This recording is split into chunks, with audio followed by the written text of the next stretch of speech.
You are my sunshine, my only sunshine. You keep me happy when skies are gray. You'll never know, dear, how. Welcome to an evening of old-time radio.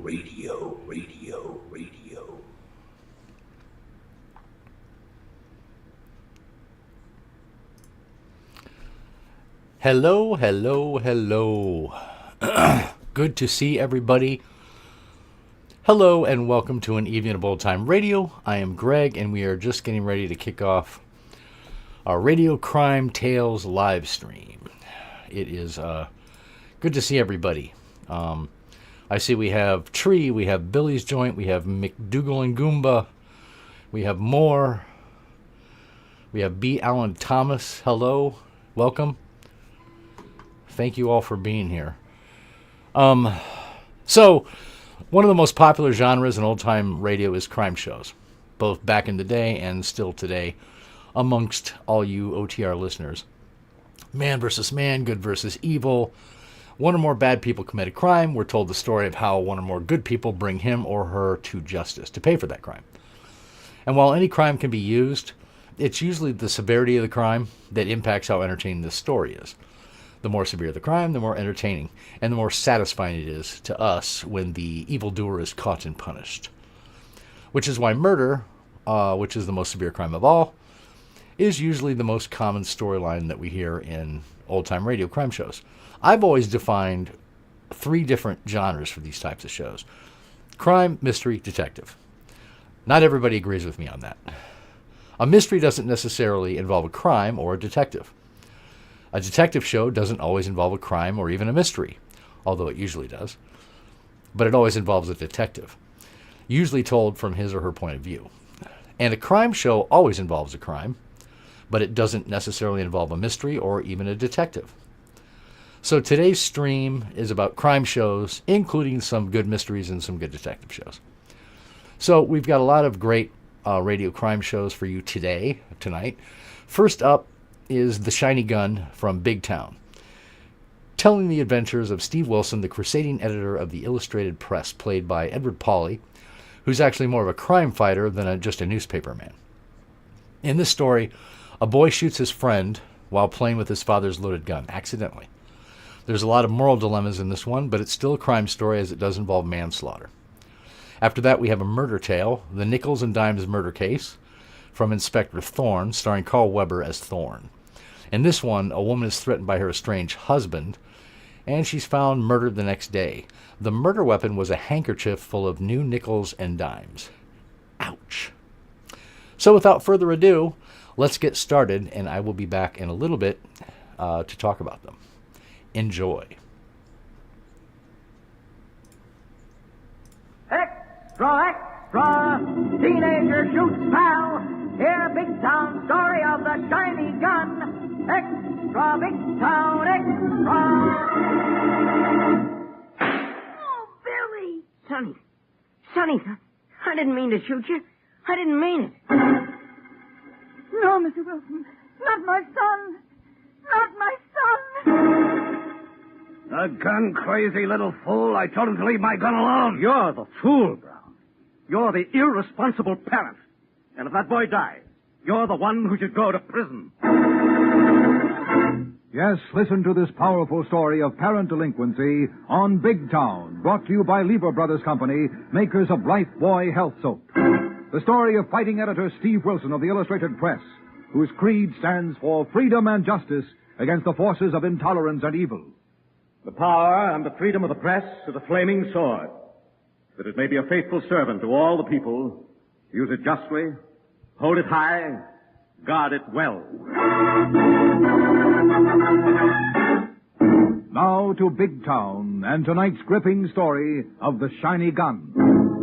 Of all man's symbols of power and security, the greatest and perhaps the worst is the gun. And this symbol of man's alter ego is the background of tonight's story, in which, reduced to its simplest terms, began on an old coal dock on the waterfront of Big Town as 2 young boys met for what was to be a tragic rendezvous. Hey, Billy, Billy the Kid, where are you? Right here, Sonny. Did you get it? Yes, Sonny. I told you my old man had a gun hidden in his room. Oh, I'll bet it ain't a real gun. It is so a real gun, and it'll shoot real bullets. Let me see it. Sure. Look at it. You can see from the streetlight at the end of the dock. It's all bright and shiny like the cowboys and bad men use in the movies. Look at how it shines, even out here in the dark. Yeah, and that makes it no good. What do you mean it's no good? It's a six-shooter. 'Cause you oughtn't be able to see a gun in the dark. Who says so? I know for a fact that a gun ought to be black and dull, so it don't reflect no light. Nobody knows you got the drop on 'em till it's too late for 'em to pull their own gun. Oh, that's a lot of malarkey. It ain't. It don't matter if you're quick on the draw. You can be just as quick with a black gun. Besides, nobody carries shiny guns anymore except sissies and women. You're just jealous 'cause your old man ain't got a gun. My old man says only cops ought to have guns. And if nobody else had 'em, the cops wouldn't need theirs. Yeah, but a lot of tough guys have got guns, and there ain't enough cops.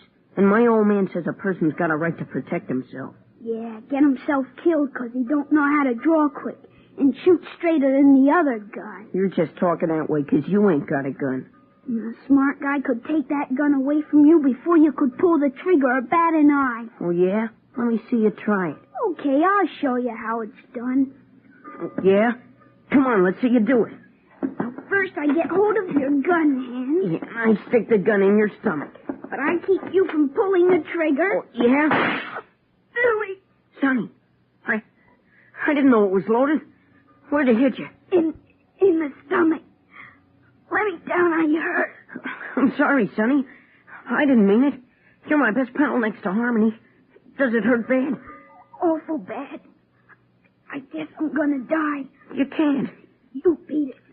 Phone the cops for a doctor, then hang up quick and hide. No, Sonny. I oughtn't to leave you here alone. Go on, Billy. You didn't mean it, but they'll burn you if I die. I don't care. I gotta do something. Let me see, maybe I can stop the bleeding. No. It's inside. You die when it's inside.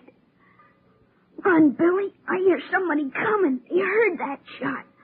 Run. Get Harmony to hide you out. He won't talk. I won't talk. Go on. Run, Billy. Run. Run. Hey, who's out there on the end of the dock? What's happened? It's Willie the Weep, the old moocher out of the shanty boat. Run, Billy, run. He'll get a dock. You run and hide. Run and hide. No, Sonny, I don't want to leave you alone. Go on. I'm ordering you, Billy. We kids gotta stick together. Okay, Sonny. So long. Hey, who's out there on the dock? What's happened? I gotta stop. Give Billy a chance to get away. Who's that? Who got shot? Who? Willie the Weep. Who are you, boy? Funny Mill. What happened? Who just run past me in the dark? Nobody. I was out here alone, fooling with an old gun. I found it.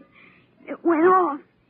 It hit me in the stomach. Now, bet anything that ain't so. But it don't matter now. You lay still, Sonny. I'll go and get help as quick as I can.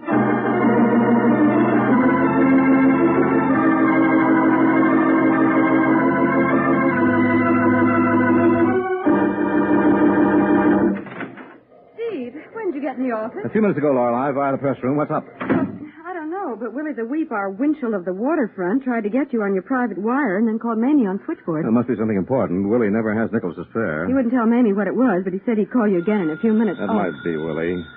Steve Wilson, Illustrated Press. Mr. Wilson, it's me, Willie the Weep. Oh, what's up along the waterfront, Willie? I hear you've been calling me. Yeah, Mr. Wilson, for almost an hour, and this is my last nickel. I had to mooch that. Oh, sorry, Willie. I'll make it up to you. What happened? My boy got himself shot out on the old coal dock near my shanty boat. Good grief. How did it happen? He said he shot himself in the stomach with an old gun he found in a gas can, but I don't believe it. Why not, Willie? Because another kid run past me in the dark when I come out of my shanty boat just when it happened. Well, who is the boy who was shot, and where is he? His name is Sonny Mills, and I called the cops, and an ambulance is taking him to the general hospital. Well, what did the ambulance doctor say about his chances, Willie? Doc said his chances ain't very good. Well, what did Sonny say about the other boy? Well, Sonny said I was seeing What about the gun, Willie? Sonny said it fell in the river when it went off. That could happen. Are you sure there was another boy? Yeah, Mr. Wilson. And I got a notion. It was either a blind boy called Harmony, on account he's always playing a harmonica, or another pal of Sonny's called Billy the Kid. Billy the Kid. Yeah, on account of he likes cowboy moving pictures. Did you tell the police about the other boys, Willie? No, sir. Sonny begged me not to. He said it would only make trouble for his pals and his folks. And besides, he said I was only seeing things. I wonder. I thought there might be something you could do, Mr. Wilson. There is, Willie. Where does Billy the Kid live, and what's his last name? His name's Billy Brown, and he lives with his folks at number 10 South Street. Brown, 10 South Street. What about Harmony, Willie? Oh, dagnabbit, Mr. Wilson. There goes my last nickel, and we're going to be cut off. Never mind, Willie. Meet us in front of 10 South Street in 20 minutes.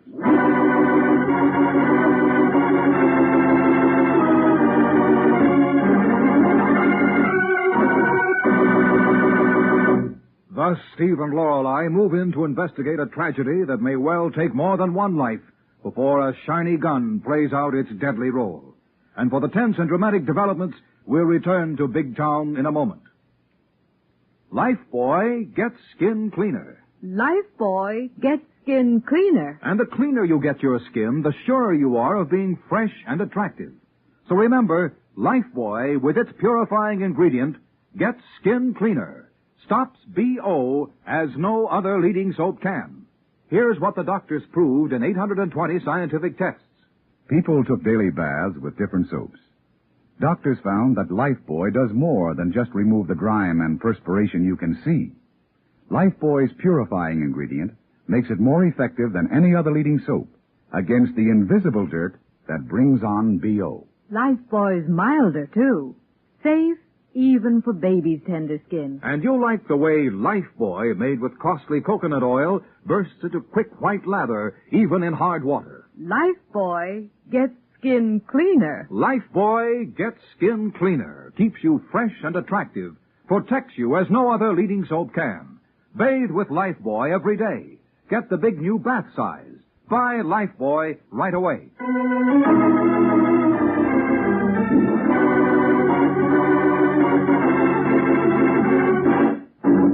Now back to Big Town and Steve Wilson's timely story of the shiny gun.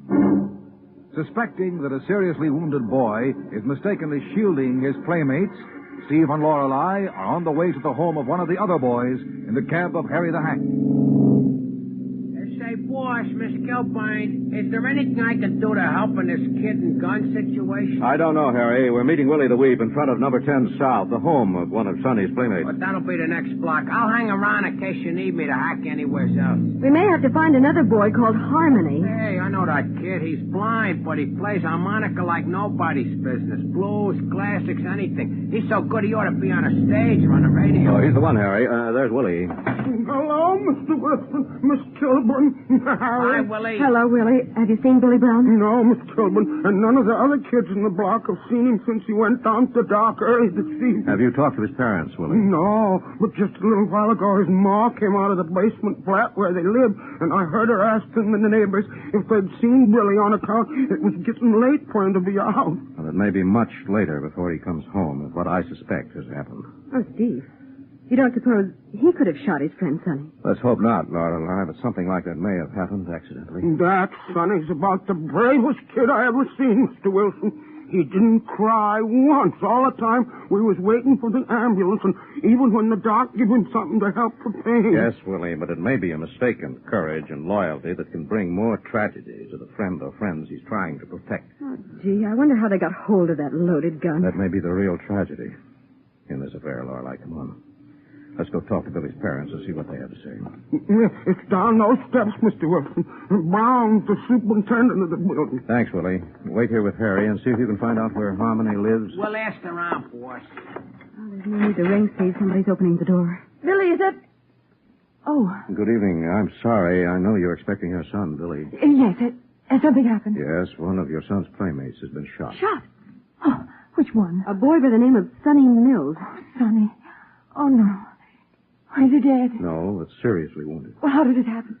Where's Billy? We don't know, and Sonny claims he found a gun in an ash can and shot himself accidentally. Oh, Billy. Poor Sonny.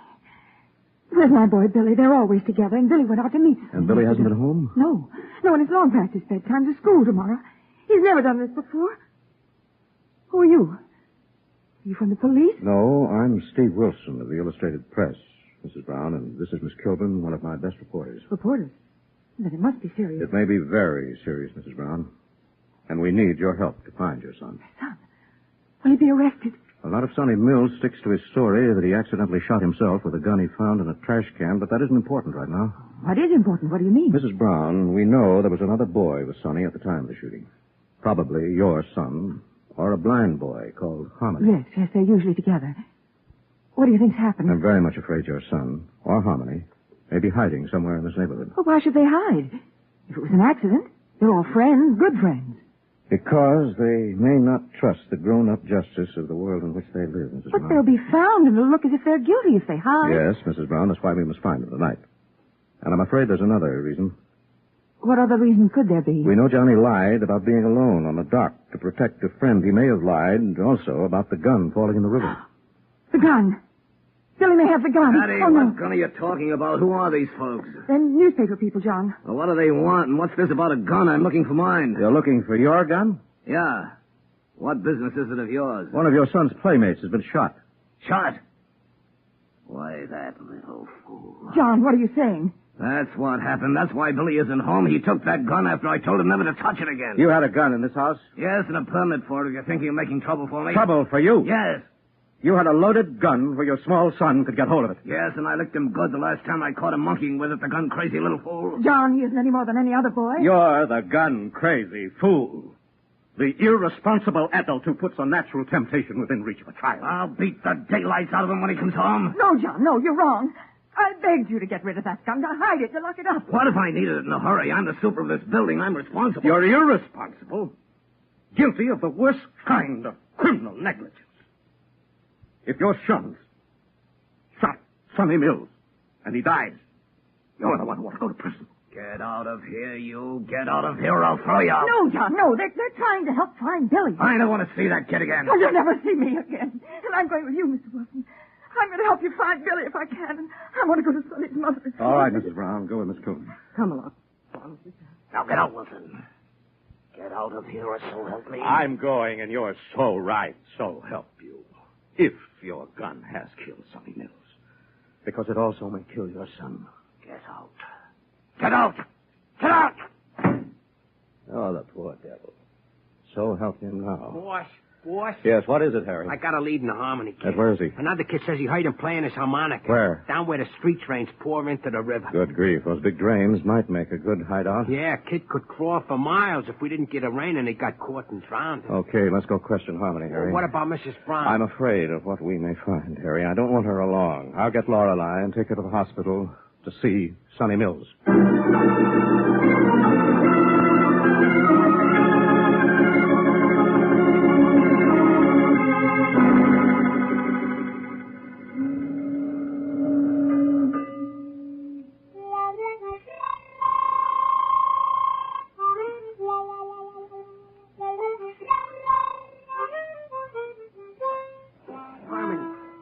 Harmony. What's the matter, Billy?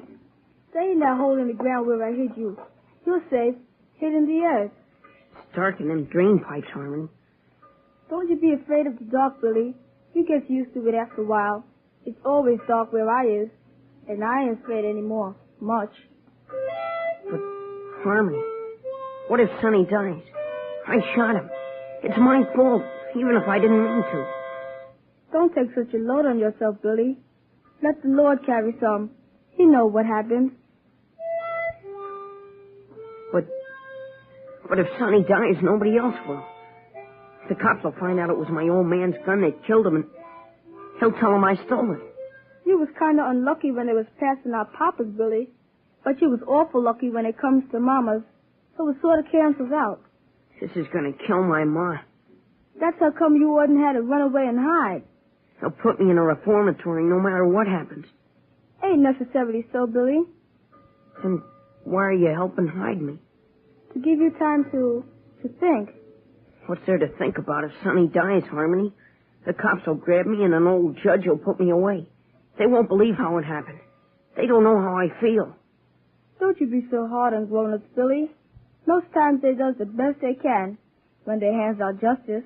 Justice? It ain't right. Don't you be so rough on justice, Billy.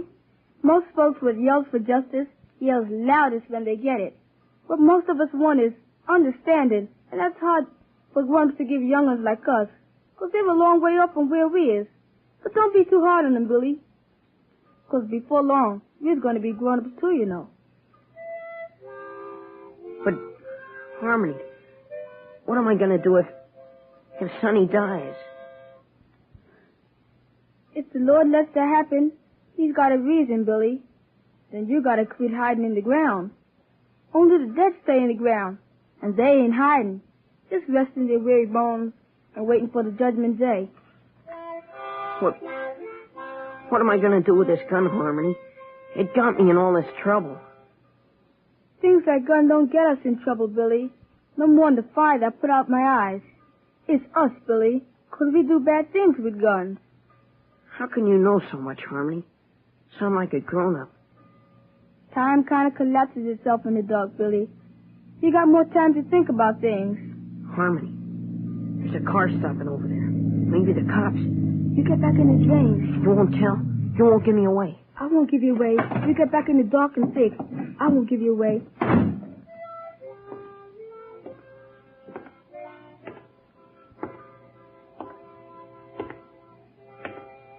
Hello, Harmony. Hello, mister. What do you want down here by the river? I'm looking for something that's lost. The world's full of lots of things, mister. Who are you? The law? No, Harmony, a newspaper man. Steve Wilson. Mr. Wilson, the racket buster? I've heard of you, and it ain't bad. Oh, thanks, Harmony. I've heard of you, and it's all good. Mind if I sit down? Sure. Go on playing. You didn't come here to hear me play my harmonica, mister. No, Harmony. And I didn't come here to ask you to betray a friend. That's good. That's awful good.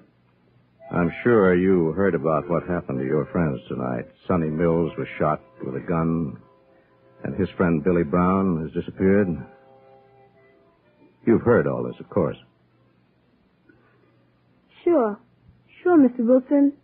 I don't see anything, but hardly anything happens along the waterfront I don't hear about. I got plenty of time for hearing, listening, so you just keep on talking. All right, Harmony. Now, this is the way I see it. Two friends of yours are in trouble because of the stupidity of someone else. Someone older, supposedly wiser, belonging to that grown-up world that makes the rules and laws of right and wrong by which your generation must live until you're old enough to change them, or grow to understand the reason for their seeming injustice. Keep on talking, Mr. Wilson. A little louder. What was that splashing sound, Harmony? Just water. Splashing against something stuck in the drains. Don't pay no attention to it. Just keep on talking. I'm not really talking to you, Harmony. I know you're not directly involved in this tragedy. Don't matter. Keep on talking. The night's got a lot of ears. Darkness does a lot of listening. All right, Harmony. And I wish your friend Billy the Kid could hear me, would listen to me. Man to man or boy to boy, whichever is the easiest way for us to try to bridge the years between us. What would you say to him if he was here, Mr. Wilson? I don't know, Harmony.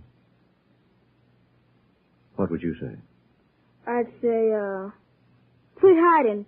Come out of the ground and give up that shiny gun. I'd say, come out. Come out wherever you are. Harmony. You told him, Harmony. You might as well have told him I was hiding in there. You could have run through the drains, Billy. You didn't have to come out. But you come out all on your own. 'Cause I've been in there in the dark, thinking like you said. I know I can't keep on running away. So take the second step on the road back, Billy. What's that, mister? Give me that cause of all your trouble. That shiny gun. No. I won't give it to you. All right, then. Throw it away, Billy. Throw that shiny gun into the river. No, I won't. Why not, Billy? 'Cause I ain't made up my mind what I gotta do with this gun. If Sonny dies.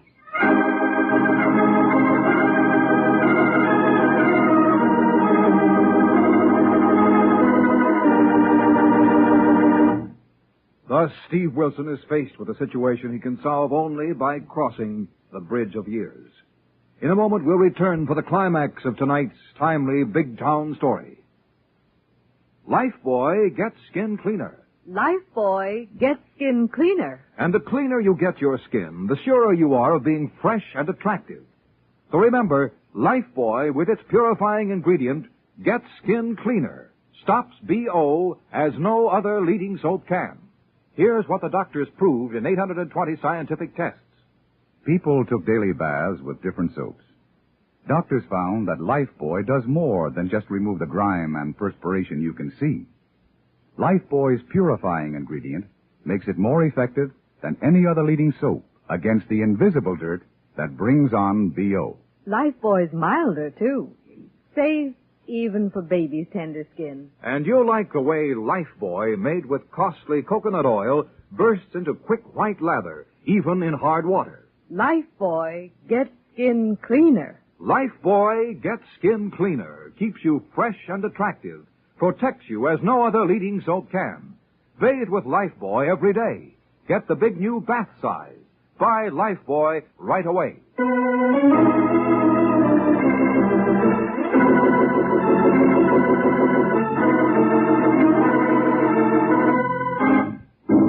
Now back to Big Town and to Steve Wilson as he faces a heartbroken young boy who has accidentally shot his best friend in tonight's timely story of the shiny gun. Don't you come near me, Mr. Wilson.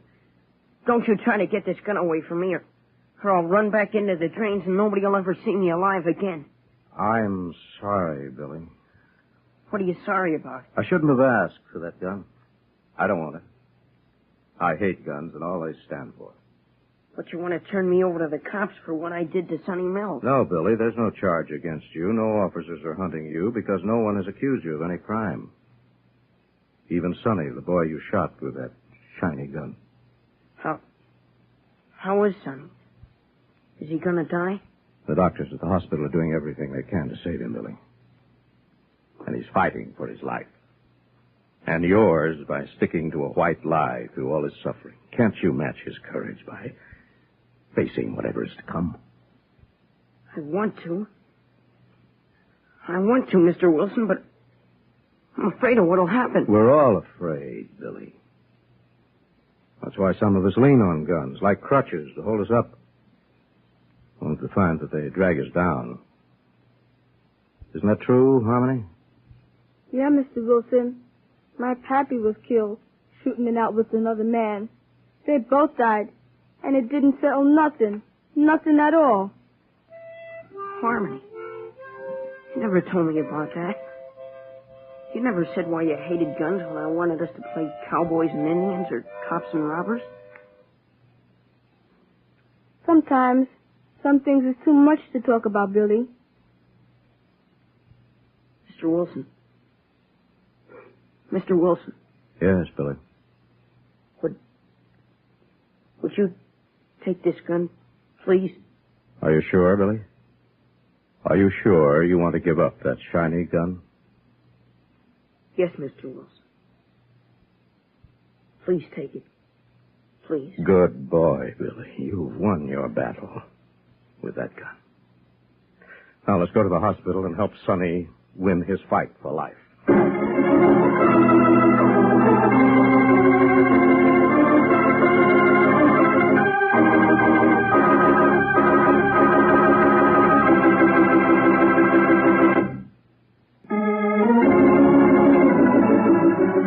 Tonight's dramatization, all names, times, and places are fictional. Big Town features Edward Pauley as Steve Wilson, Fran Collin as Lorelei, and is written and directed by Jerry McGill. Lever Brothers Company have amazing news. New 1950 Rinso with Solium. It's here a year ahead of time.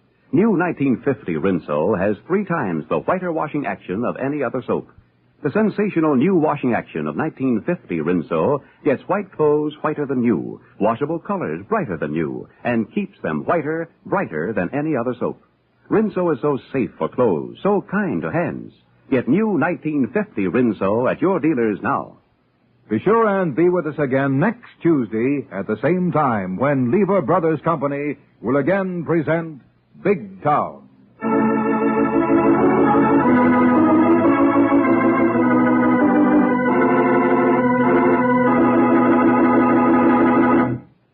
And now the National Broadcasting Company presents Inspector Thorne in the Nickles and Dimes murder case.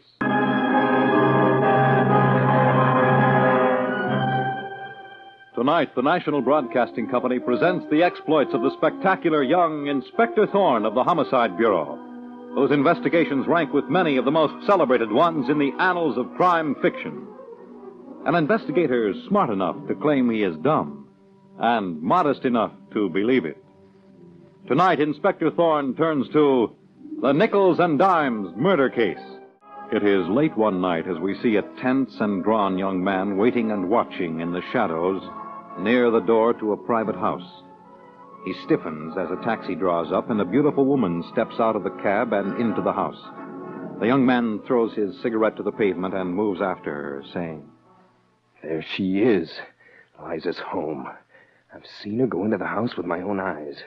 No one can tell me she isn't home this time. I'll ring the bell.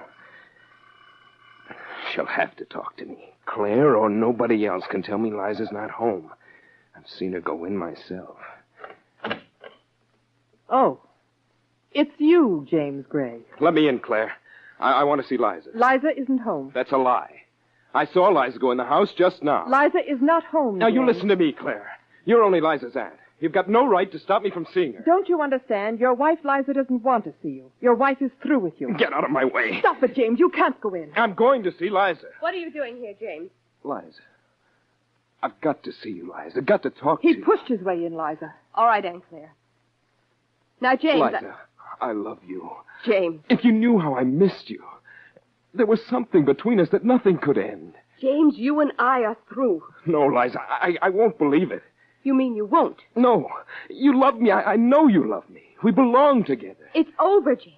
Finished. I won't have it that way. You're coming home with me. Let go of my arm. Now leave her. I'll call a policeman. All right. I'll go. But no one else will ever have you, Liza. You're my wife. You belong to me.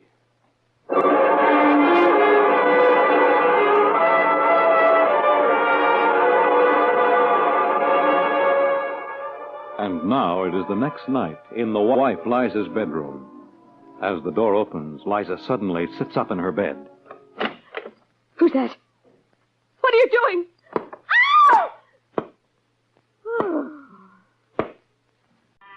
And now in the morning light, 2 men stand looking at the dead body of the estranged young wife Liza. One man is the spectacular young Inspector Thorne of Homicide. The other is Assistant Sergeant Muggan. And we hear Inspector Thorne saying, "The room's a shambles, Sergeant Muggan. Furniture overturned, blood spattered. Dead woman struck at least a dozen times." It looks like the victim, Liza Gray, put up something of a fight, Inspector Thorne. She didn't have a chance, not with those blows to the head, Muggan. I'm looking for the traditional blunt instrument, Chief, but I don't see one. What are these coins on the floor? 2 nickels and a dime. As shiny as the day they came from the mint. Brand new, huh? Yeah, look over in that corner, Muggan. There are some more nickels and dimes, and there under the bureau. Yeah, Chief, and every one of them is brand new. You can quit hunting for that blunt instrument, Sergeant Muggan. Huh? Here's your murder weapon. These new nickels and dimes. The killer filled a handkerchief or a piece of cloth with these coins, tied them in solidly, and had a homemade weapon that was used to beat Liza Gray to death. It would be like a bag filled with metal. Yes, Muggan. When the murderer struck Liza Gray with this bag of coins, it must have come apart. And the nickels and dimes scattered all over the room. Right, Muggan. Here, come outside. I'm ready to talk to the woman who reported the murder, Miss Claire Alsop. Okay, Chief. Now, Miss Alsop. Yes, Inspector Thorne. I understand that the murdered woman, Liza Gray, was your niece. Yes, that's right. Would you tell me what happened, please? Inspector Thorne, my niece Liza and I were alone in the house. You have no servants, Miss Alsop? We had a woman come in and clean, but we ate out except for breakfast. That's how I happened to find poor Liza. Oh, how do you mean, Miss Alsop? I'd made our morning coffee as usual. And when I went to Liza's room to tell her it was ready, I found her. Murdered. Oh, Inspector Thorne, it was dreadful. Now, take it easy, Miss Alsop. You heard nothing last night? No sounds of a struggle, perhaps? These walls are pretty thick. You don't hear much from room to room. Yes, that's true. If I only realized James meant what he said, I never would have left my niece's side. James? Who's he? James was Liza's husband, Sergeant Muggin. Her husband? Yes, Inspector Thorne. And James had threatened to kill Liza. Now we're getting someplace, Chief. We'll see, Muggin. Tell me, Miss Alsop, why did Liza's husband, James, threaten to kill her? Because my niece Liza had left him. Oh, for another man? Oh, no. No, it was James's fault. My poor niece found out James was carrying on with a girl named Maria Sunta. I see. A girl he'd met when he was overseas in the army. James had the nerve to help this Maria Sunta get into the United States without saying one word to my niece. And when your niece Liza found out, she left James? Yes, Inspector Thorne. Fortunately, Liza had her own money, so she could be independent and leave her husband if she liked. Well, then this house belonged to your niece, Liza. That's right, Inspector. She asked me to come and live with her when she left her husband, James. I may be slow, Miss Alsop, but I don't get it. If James was having an affair with Maria Sunta, the girl from Europe, why would he murder his wife? I don't know, Inspector. He said he loved her. The night before last, James pushed his way into this house and told Liza no one else would ever have her. He said, Liza, you're my wife. You belong to me. Chief, it looks like the guy wanted to have his cake and eat it, too. Yes, apparently, Sergeant Muggin. Miss Alsop, is that your purse on the table? Why, yes, Inspector Thorne. May I look at the change in it? The change? Why, of course. Quarter, 3 pennies, 2 nickels, and a dime. All old. Thank you, Miss Alsop. Where does your niece Liza's husband, James Gray, live? At the Hotel Beverly, Inspector. Thank you, Miss Alsop. Come on, Muggin. We're going to see James Gray. And now, at the Hotel Beverly, we see Inspector Thorne and Sergeant Muggin approaching the apartment of James Gray, the estranged husband of the murdered Liza Gray. And we hear... Are you James Gray? Yes. I'm Inspector Thorne of Homicide. This is Sergeant Muggin. Yes. May we come in? What is it? It's about your wife. About Liza? Your wife has been murdered, Mr. Gray. Murdered? You mean Liza's dead? Yes. Dead? Who did it? I'll kill her. Take it easy, bro. We've had enough killing, Mr. Gray. Now, you say you want to catch the murderer? I'll do anything, Inspector Thorne. Well, then first let me see the change in your pockets. What? Hand me any coins you have in your pockets, Mr. Gray. Yes, of course. Here you are, Inspector Thorne. All old. See if there are any more, Muggin. Okay, Chief. What is this? Right. That's all the coins he's got on him, Chief. All right. You can put the coins back, Mr. Gray. When did you last see your wife, Liza? When did I... Last week. Last Tuesday. 10 days ago? Yes, Inspector Thorne. Gray, you're lying.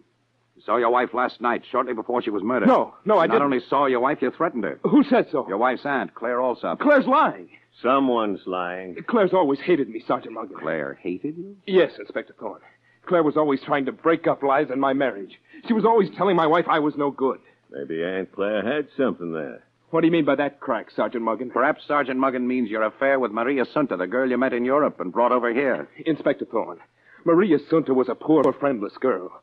I helped her to get out of that mess in Europe out of the kindness of my heart. However, you kept your kindness a secret from your wife, Liza. I was afraid my wife would misunderstand.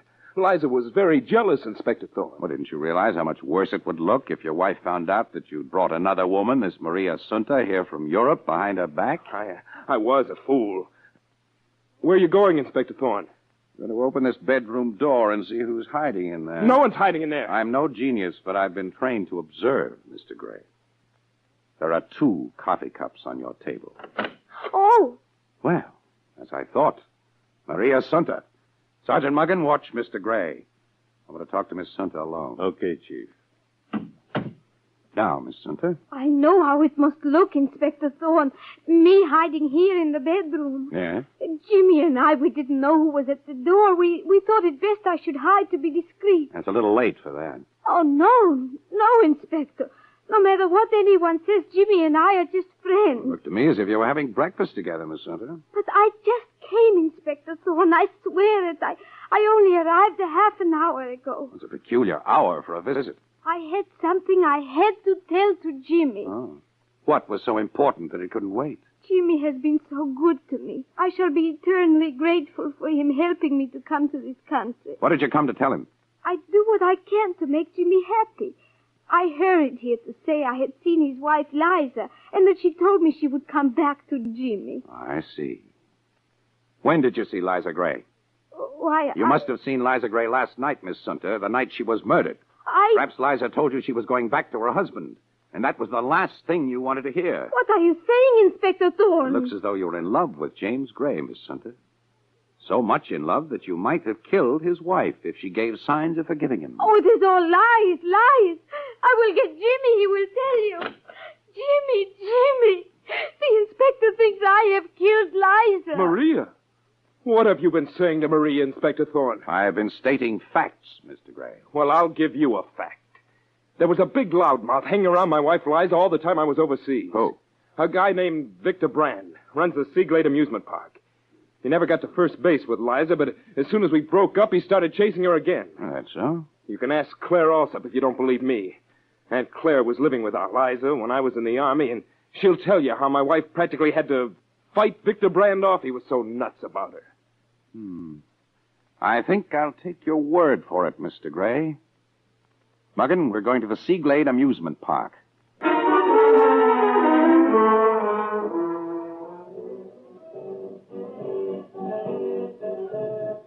Yeah? What can I do for you? We'd like to see Victor Brand. He's pretty busy. I'm Inspector Thorne, homicide. Sergeant Muggin here. Oh, yeah, Inspector. I'll tell Mr. Brand you're here. The little man seems nervous, Chief. Doesn't he, Sergeant Muggin? Go right ahead in, Inspector Thorne, says Sergeant Muggin. Thank you. Victor Brand? Well, how do you do, Inspector Thorne, Sergeant Muggin? Nothing wrong in the amusement park, I hope. Not in the park, Brand. Thought not. We try to keep it clean here. I'm glad you're turning over a new leaf, Brand. I don't get you, Sergeant. Quit pussyfooting, Brand. I recognized you the minute I walked in.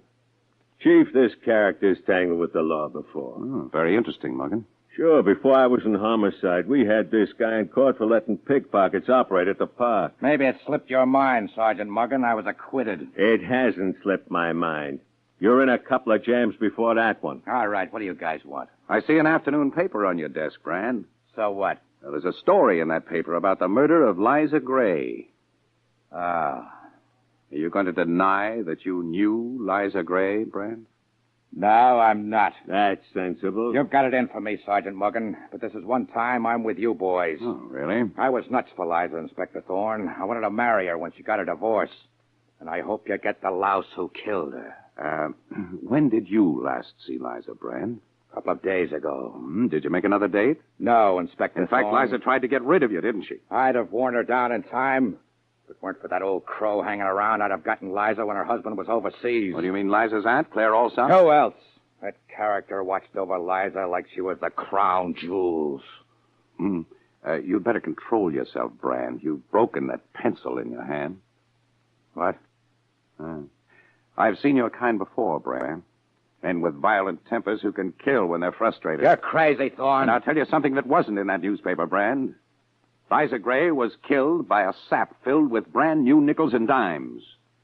And an amusement park always has plenty of new nickels and dimes on hand for making change.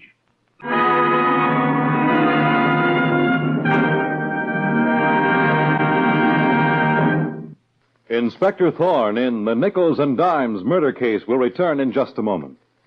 But first, it's the Silver Jubilee on NBC. With the coming of the fall season, many changes take place. Children return to school, and chill winds rustle the colorful leaves on the trees and herald the approaching of winter. And changes take place on radio, We have new programs and reschedule some of our regular features. This Friday, you can still hear the hard-hitting adventures of reporter Randy Stone, as played by Frank Lovejoy. Nightbeat will still be broadcast on Friday. So, too, with screen actor Herbert Marshall, as he comes to you on Friday in adventures dealing in international intrigue as The Man Called X. However, on Friday there will be one major program change. Screen Director's Playhouse, which originally came to you on Thursday evenings, will now come to you on Friday for a full hour. This week, screen actors James Stewart and Jeff Chandler and lovely Deborah Paget will be featured in the Western story Broken Arrow. And here's another program change. The Sunday Theater Guild on the Air will return to NBC. This will necessitate the rescheduling of the popular NBC Symphony Orchestra concerts. Therefore, for the new season, the NBC Symphony Orchestra, under the direction of Peter Herman Adler, will come to you on Saturday. Well, there you have it, a brief rundown of the new fall picture on NBC. Friday means Nightbeat, The Man Called X, and Screen Director's Playhouse. And on Saturday, hear the full-hour broadcasts of the NBC Symphony Orchestra. Yes, this fall, for the best in radio entertainment, keep tuned to this, your NBC station.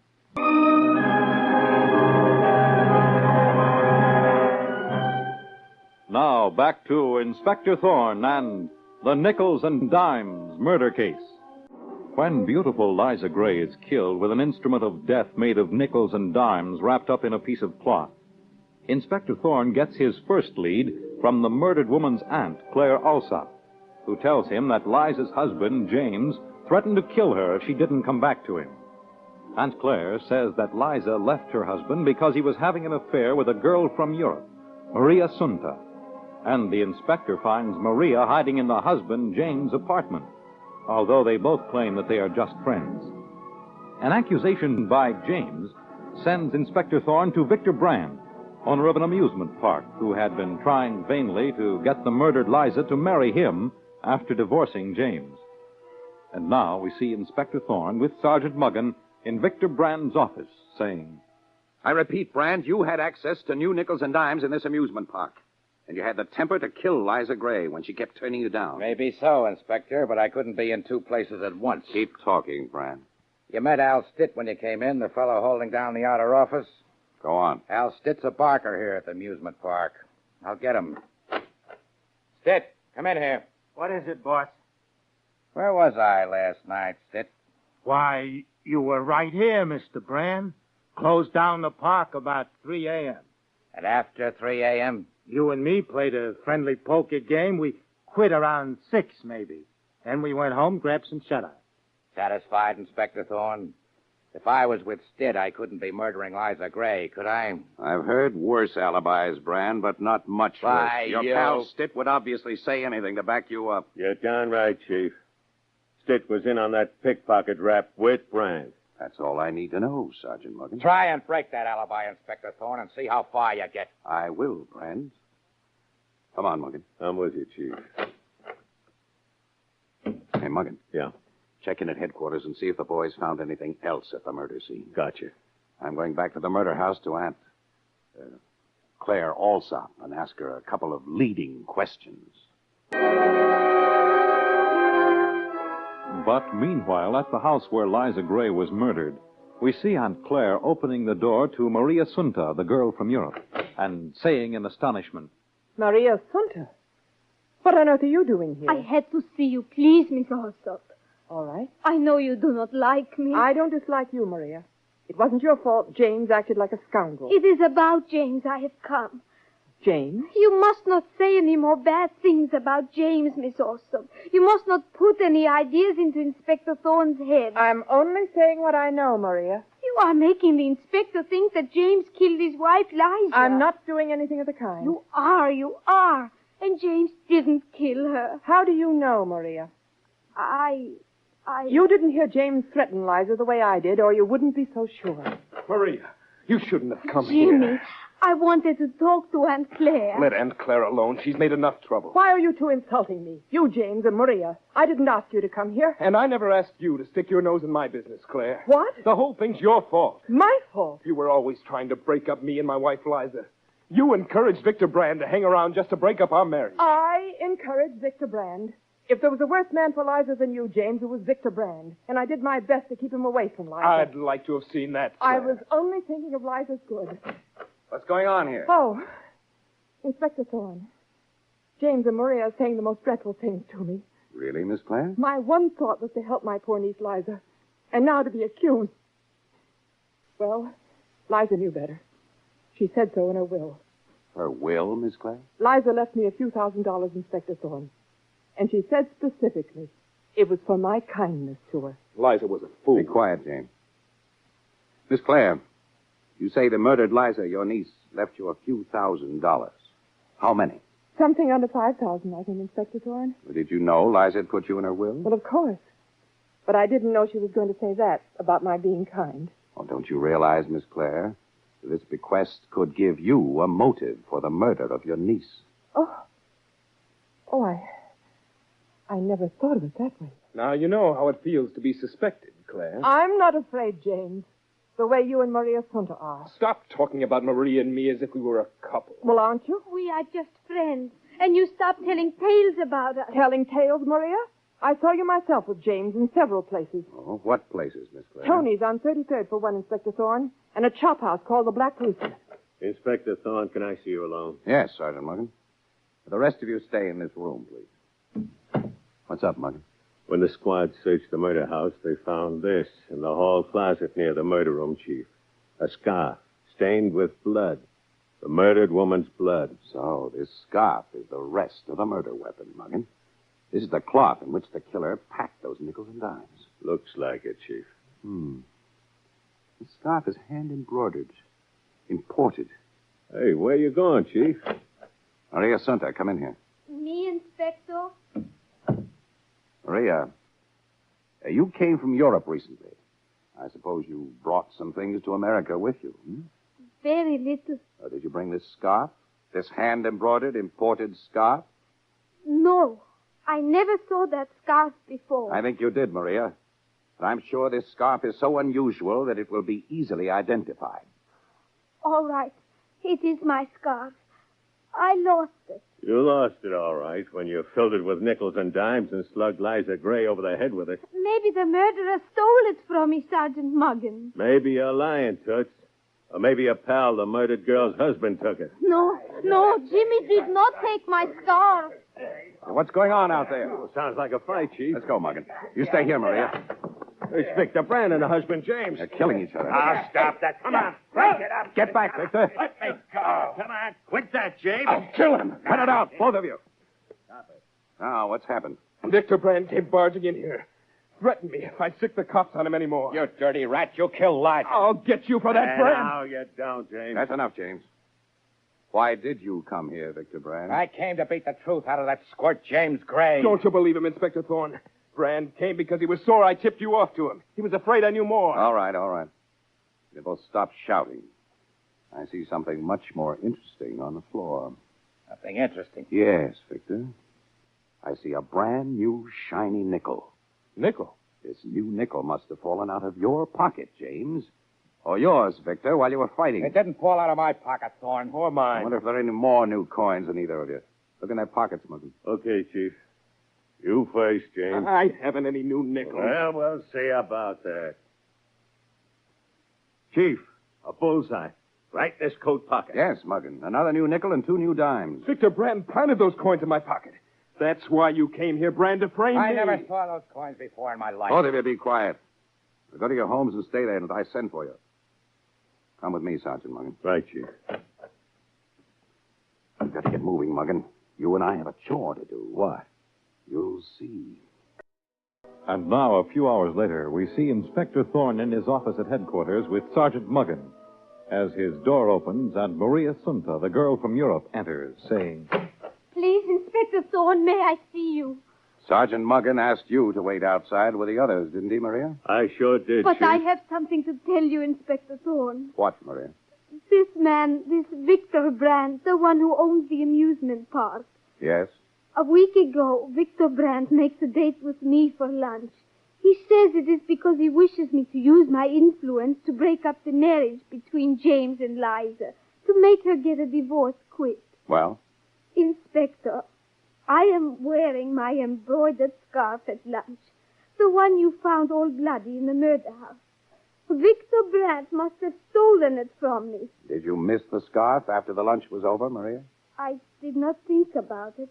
But Victor Brandt must have taken it. Oh, you sneaked in here to lie about You me, can't Maria. come in this office, Victor Brandt. Now, then what are you doing here? I'm getting the picture, Inspector Thorne. Maria Stunter and James Gray are trying to frame It me. is the other way around. You put those new nickels and dimes in James's pocket, Victor Brandt. That I did. And you stole my scarf because you knew it would look as though James had taken it. That's enough from both of you. Muggin, bring in Aunt Claire Alsop and her husband, James Gray. Okay, Chief. Miss Alsop, Gray, you can come in now. Yes, Sergeant Mugger. Inspector Thorne, Yes, James? I swear I never put those new nickels and dimes in my pocket. Brand planted them there. Brand's framing me. Yes. Yes and no. What do you mean, Inspector Thorne? I mean, James, you are half right and half wrong. What? Someone is trying to frame you, all right. But it isn't Victor Brandt. Who? Someone who gave away the frame by planting the new coins in your pocket.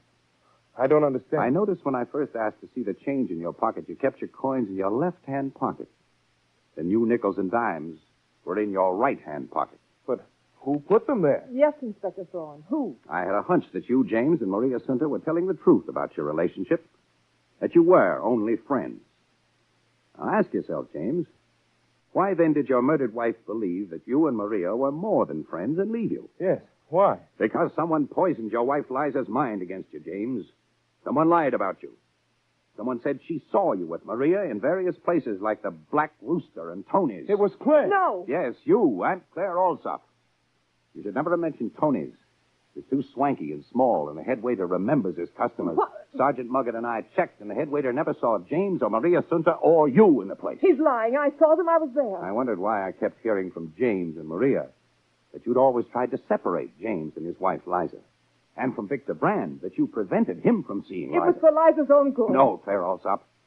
It was because you lived with Liza when her husband was overseas. You liked your comfortable life and resented being pushed out when her husband James came home. No. Maria Sunter was telling the truth when she said she came to James the morning after the murder with the news that his wife was going to go back to him. No. Yes, it was the truth. Liza said she finally believed James really loved her. It's a lie. It's the truth, Claire Alsop. All at once you realized that Liza would return to James and you'd be out in the cold again. So you murdered Liza for the money she left you. Not $5,000 as you told me, but almost $100,000. And you planned to put the guilt on James. You'll never prove it. Never. You're wrong, Claire Alsop. Sergeant Muggin and I also checked the neighborhood banks. They don't get many requests for small change.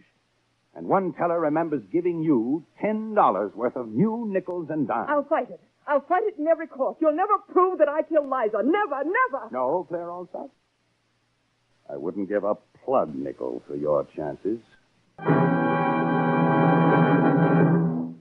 And so ends the Nickles and Dimes murder case. The part of Inspector Thorne is played by Stotts Cotsworth. Direction by Edward Slattery. The script was written by Bill Belgard, based on the original story by Frank and Ann Hummer. This is Fred Collins inviting you to tune in again next Thursday at the same time when the National Broadcasting Company will present Inspector Thorne in The Two Fiancés Murder Case. The confession you're about.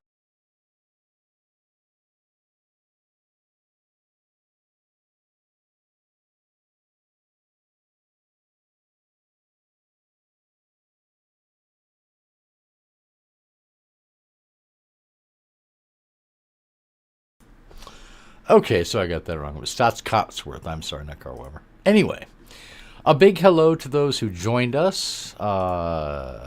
Travis, Tuco, The Dude Abides, Rue Riders, Blue, Blindseye, Donald, Teresa, Duck. Good seeing you guys. Thank you for joining the stream. And we started off the stream with a smaller crime, an accidental shooting involving juveniles. I thought it was a good story. Good acting, good writing, and there are some important lessons there, unfortunately, that are still relevant today about gun safety. I thought it was entertaining and well acted, but kind of sobering because, the subject matter, those tragedies, still happen too often today, unfortunately.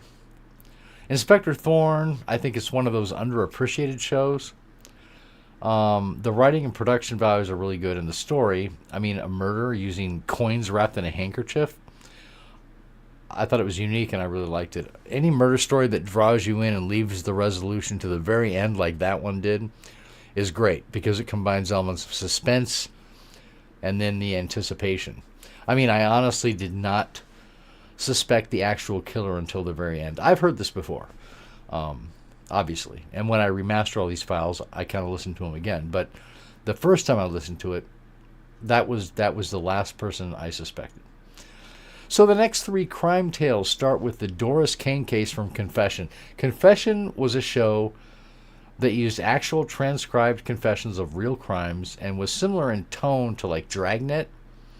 But instead of the crime coming first and then the punishment, the confession comes first, and then the dramatized story of the actual crime was told. In this episode, Doris Kane, a teenage delinquent, tells the story of her crimes. And I've got to tell you, this is, if you haven't heard this before, this is a really gripping episode. It could just as easily be a story that aired last week instead of 75 years ago. This is 1950. It brings up a lot of, there's drug addiction and there's teen pregnancy and there's, you feel for her because she's kind of dragged into this crime spree and she's young and naive and anyway, you'll see what I mean. If you haven't heard this, I really, really like this story. I highly recommend it, although it can be kind of disturbing. The next show after that is from Casey, Crime Photographer, where Casey solves crimes while working as a photographer for the Morning Express. Played by Scott Worth and James Minor is played by Ann Williams. This one is about a quack doctor who claims to be able to cure a millionaire's incurable disease. And then after that, we have They from Nightbeat, one of my favorite shows of all time, which is about Randy Stone, a reporter who covered the Nightbeat for the Chicago Star. And it's played by Frank Lovejoy, a great, great actor. In this story, a mental patient has escaped and is loose on the grounds with a gun. So you can only imagine how that turns out. So I hope you enjoy, and I'll be back in just a little bit to discuss. To hear is an actual recording. Go ahead, please. I make this confession of my own free will because it is true. There has not been any force or violence used upon my person to induce me to make these statements.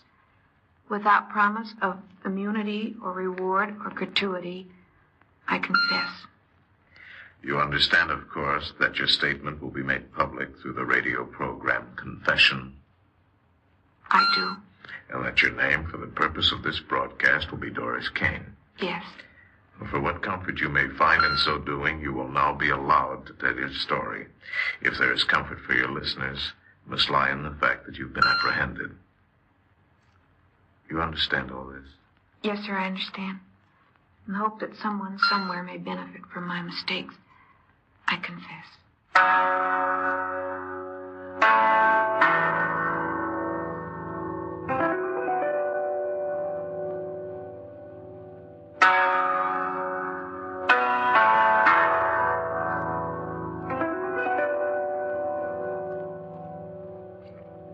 You are listening to Confession.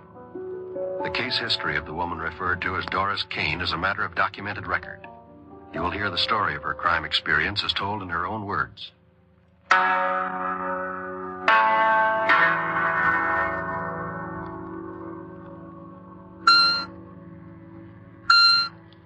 Doris Kane, please state your age. I'm 15 years old. And you're pregnant? Yes, I expect my baby in 3 months. Now go ahead with your story. Well, I knew Jimmy was dead. Even before they told me, I knew he was dead. And I... Suppose you try to tell it from the beginning. You lived in Cleveland, I ran away. but your home was there. Yes, my mother still lives there. I lived with her. And your father? My father and her are separated. What does your mother do for a living? She sews. She does sewing. Why did you leave home? I don't know. Maybe... I guess because she was always treating me like a kid. Doris? That you, Doris? Mm-hmm. You know what time it is. Yeah? 12 o'clock. I know. Bumming around till midnight. Where were you? Out. Out. Where? With some friends. Friends like Jimmy, I suppose. Oh, you just don't like You him. spend that money I gave you? I still got it. Who bought for you this evening? Nobody. Listen here, when I ask you a question, I want answers. Who bought for you? Nobody. I'm going to bed. You come back here. What do you want? You was out with Jimmy, wasn't you? Oh, right. I was out with Jimmy. Don't you give me them talking back answers. Mom. Where did you go? Went bowling. Bowling. Jimmy bought you liquor, didn't he? Didn't have any liquor. Don't lie to me. I could smell it when you come in. He bought you liquor, a kid like you. I'm not a kid. Oh. I can't do anything with you. I give up. I've done all I can. You're just no good.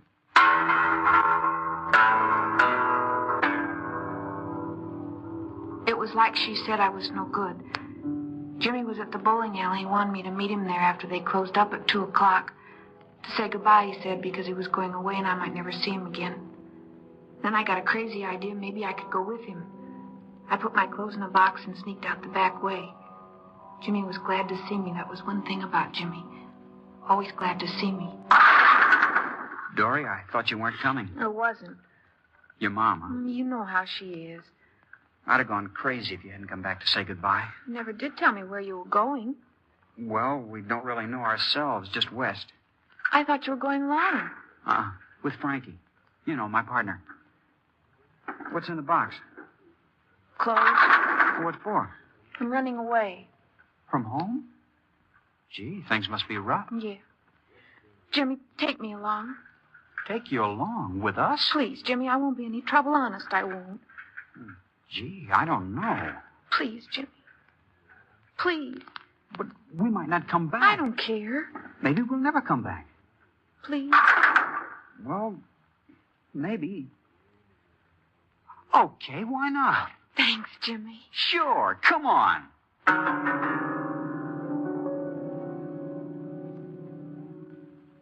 We went across town to the Congress Hotel, I think it was. Jimmy said he had to meet Frankie there. He waited out on the sidewalk. And then about a half an hour, a car pulled up in front of the hotel. Jimmy opened the door for me. All right, hop in, Dory. Right. I'll put your stuff in the back. Doris, this is Frank, my partner. Hello. You didn't say anything about bringing a girl along. We just arranged it. I said the two of it. If you don't like it, let us out at the next corner. Oh, take it easy. Don't get blisters. It's just that you didn't say anything. Forget it, will you? Sure. Sure, if you say she's okay, only she looks kind of young. How old are you? 14. Your mother know what you're doing? No. What'll she do when she finds out? Nobody can make me go back if I don't want to. Now, let's not talk about it. We'll decide later. Come here, honey. Comfortable? Frank drove fast. Jimmy put his arm around me. I felt warm inside. After a while, I fell asleep. When I woke up, it was daylight. Jimmy was sleeping. We were somewhere out in the country. Frankie didn't seem sleepy at all. He just kept driving. When Jimmy woke up about an hour later, we stopped at a little gas station. It was just this gas station, no other buildings around. How's it look to you, Jimmy? Fine. It's pretty out of the way. There's no other customers. No waiting. Just what I was thinking. Yeah, I'll be right back.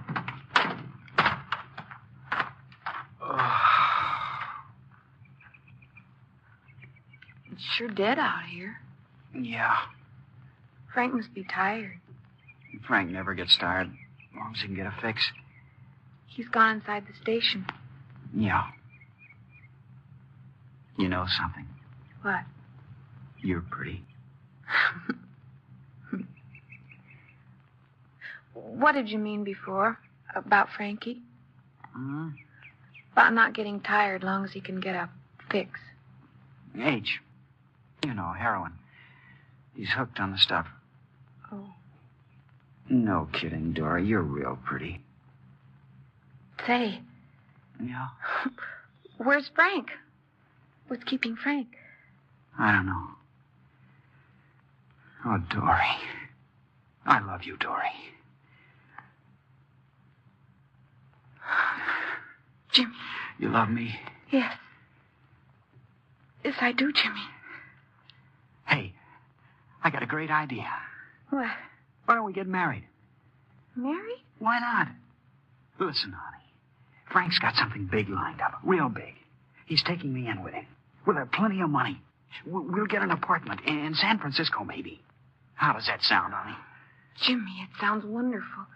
Oh, honey. Here comes Frank. Oh, yeah. All right, let's get rolling.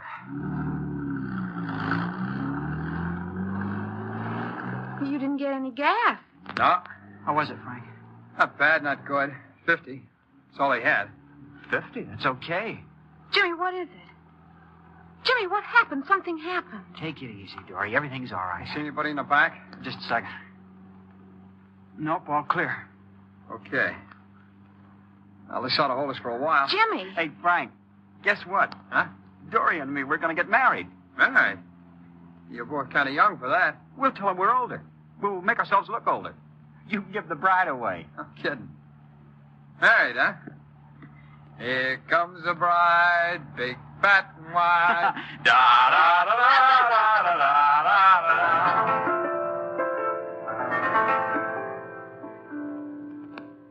We got the license. Then we stopped at a country judge's place and got married. Frank was the witness. By that time, it was getting towards evening. Frank was going to try to connect for some H. He said he was running out of caps. He drove Jimmy and me to a motel. It wasn't much of a honeymoon, I guess, but I was Jimmy's wife, and I didn't care where we stayed as long as we were together.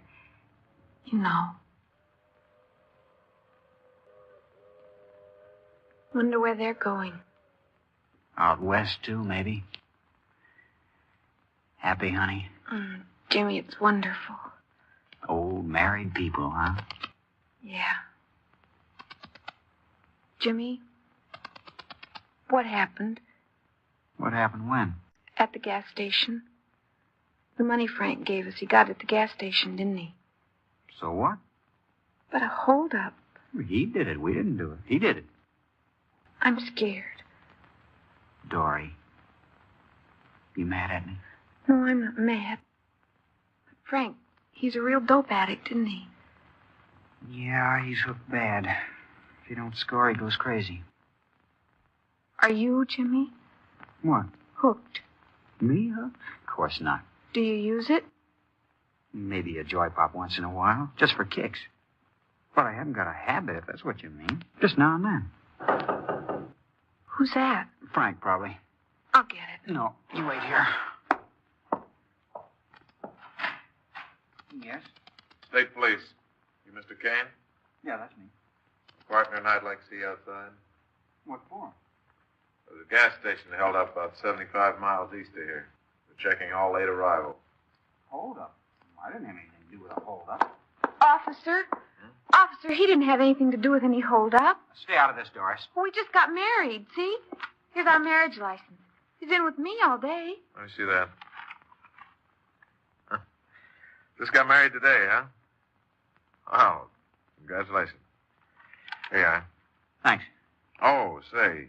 Yeah? How old are you? 21. Yeah. Yeah, the man they described was much older. Well, good luck, kid. Thanks. Oh, Jimmy!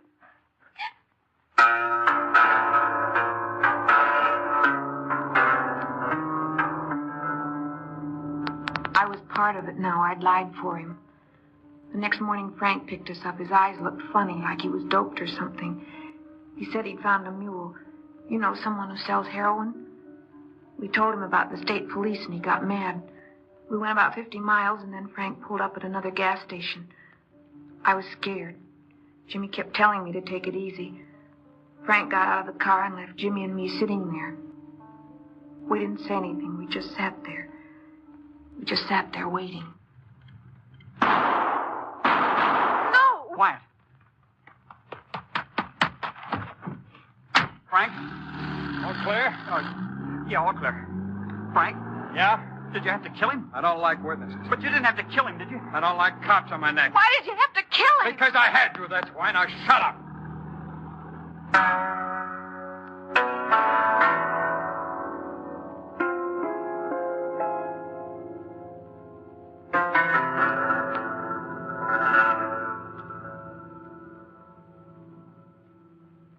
You are listening to Confession. Before continuing with the documented record of the woman referred to as Doris Kane, the National Broadcasting Company is honored to present Mr. Richard A. McGee, Director of Corrections, Department of Corrections, State of California. We in correctional work know the dangers that exist in exposing young people to evil influence. In tonight's case, 3 stages of crime are apparent. The narcotic addict, who is already a hardened criminal, the younger user, who is well on the road to becoming both addict and criminal, and the adolescent girl just exposed to evil influence. Without proper guidance and parental control, she too is destined for disaster. If you expect to help your own children keep out of trouble, know where they go and whom they are with. Most of all, let them know they are loved and respected by you. A child who feels rejected in the home will turn to wrong companions for acceptance. Thank you, Mr. McGee. Now to continue with Confession and the documented record of the woman referred to as Doris Kane.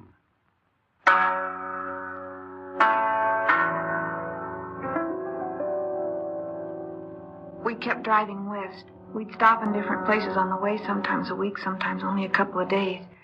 We changed cars lots of times. Frank got them off parking lots. He always changed the license plates, putting on cold plates, he said. We kept on the move. It was almost 3 months now. And I guess the only reason I didn't run out was because I was married to Jimmy. Someplace near Denver, I got sick on the road and we had to stop. After I was all right, we went on again. I was afraid of Frank. He kept using more and more narcotics. Doris, Yeah? you okay now? I'm okay. From now on, you earn your way. What? I said from now on, she earns her way. No more dead weight. Now, listen. You heard me. And I want you coming in on the jobs with me. Jimmy? Be easy with both of us where it counts. Use her for a lookout. Why does she have to get into this? Because she's here and we're feeding her, that's why. Listen. Now you listen, Buster. After we hit the big job in Frisco, you're on your own. I don't care what you do. You take your cut and scram, but until then, I'm the boy. I'm not going to do it.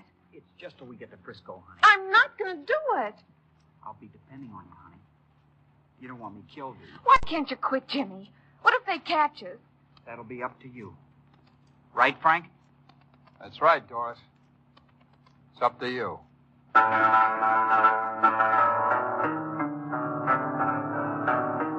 After that, I was the lookout. I don't remember how many holdups there were. It was all like a dream. When we got to San Francisco, we got a room in Richmond. That's across the bay. And Frank got a place in town. Frank had plans for this big job. That's what he called it, the big job. He didn't tell me any of the details. He didn't want me along on this one. For the first time, Jimmy was carrying a gun. I tried to talk to him before he left. Funny, you remember silly things. I remember the landlady was vacuuming in the hallway outside.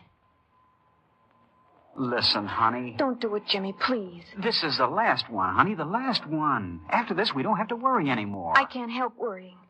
Oh, Jimmy, it's everything. Everything. What do you mean, everything? Are you hooked now, Jimmy? Did Frankie hook you on the stuff so you can't do without it? I use a little. Sure I use, you know that. So what? Let's not talk about it, you hear? Please, Jimmy. Please don't go today. It's all set, honey. Now listen to me. What if something goes wrong? Nothing's going wrong. Now listen to me, will you? It's 3 o'clock. Frank will get back here at 5 with the money. Are you listening? I'm listening. Okay. Frank and I are going to have to separate. I'll take the bus back here. It'll take longer, but it'll be safer. You be all packed and ready to go. I don't like it, Jimmy. The last job, honey. After that, we go south to where it's warm and find a place to settle down. After that, no more. Be careful. Please be careful. Now, don't worry. Everything's going to be fine. Goodbye, honey. Jimmy. I didn't have a radio or a newspaper or anything. I just sat there and waited. Then I began to feel sick, sicker than I ever felt before. I thought it was because I was nervous or something. I went out and saw the landlady, and she told me to lay down, and she went for a doctor. The doctor came and gave me something and went away. After 6 o'clock, Jimmy came in. He was all out of breath. I was so glad to see him, I cried. Bye, honey. Oh, Jimmy! No, honey, take it easy, honey. There's nothing to cry about. Everything was perfect, not a hitch. Oh, I thought I'd never see you again. Don't be silly. They can't hurt me. Where's Frank? Oh, he's not here. Not here?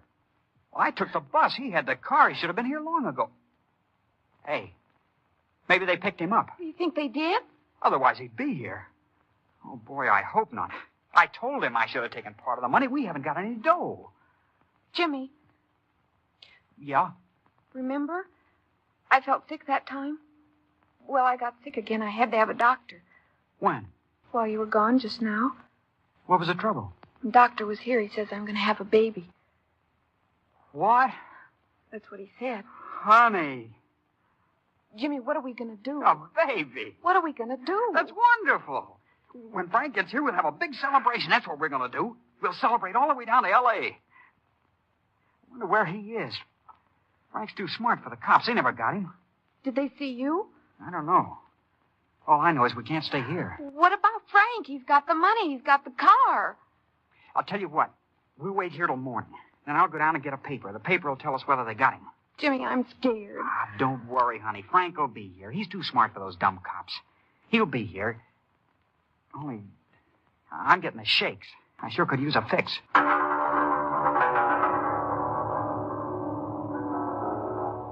We didn't go to sleep. Jimmy took a fix and kept pacing the floor all night. I knew now that Jimmy was an addict, too. I got sick again. Finally, when the morning papers came out, Jimmy went down and got one.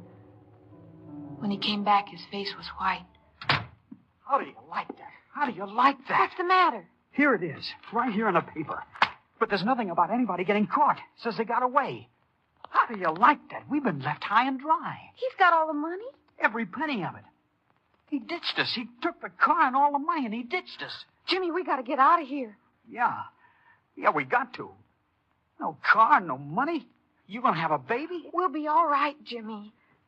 Sure, we'll be all right. We'll clean up, honey, you and me. Who needs Frank anyhow? Only, without him, where can I connect for some stuff? And, Dory, I gotta have it now. I gotta have it.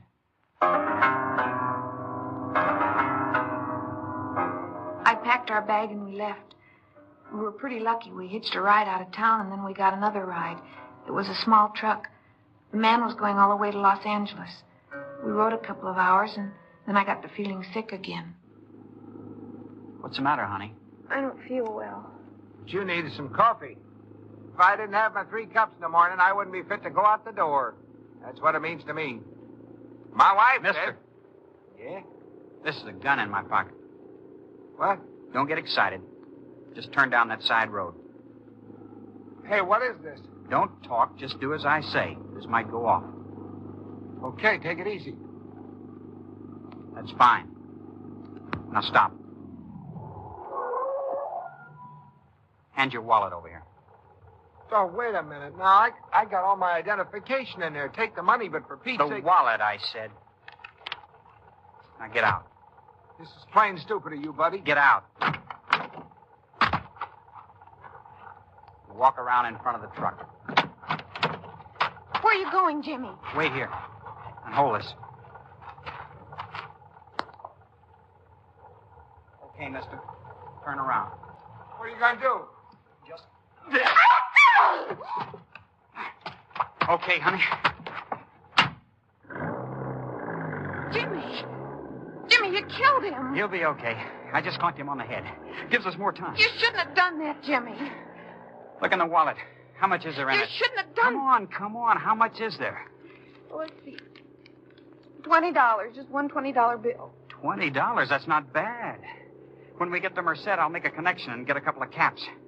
We'll ditch the truck, and we'll swipe a car someplace and pull a job that'll keep us a while. Please, Jimmy, no more.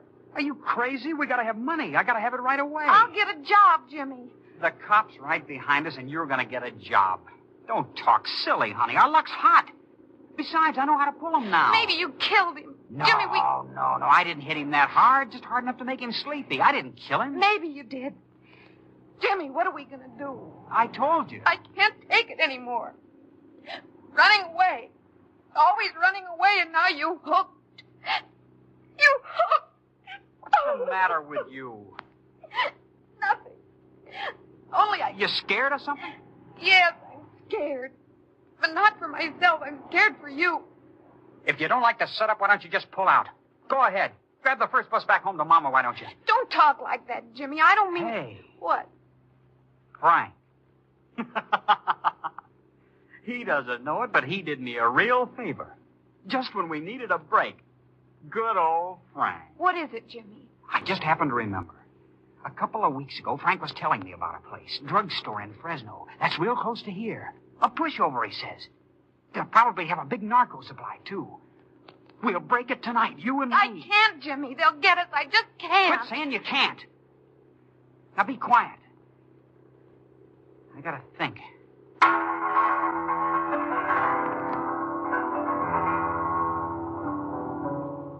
I tried to talk him out of it, but he only got madder.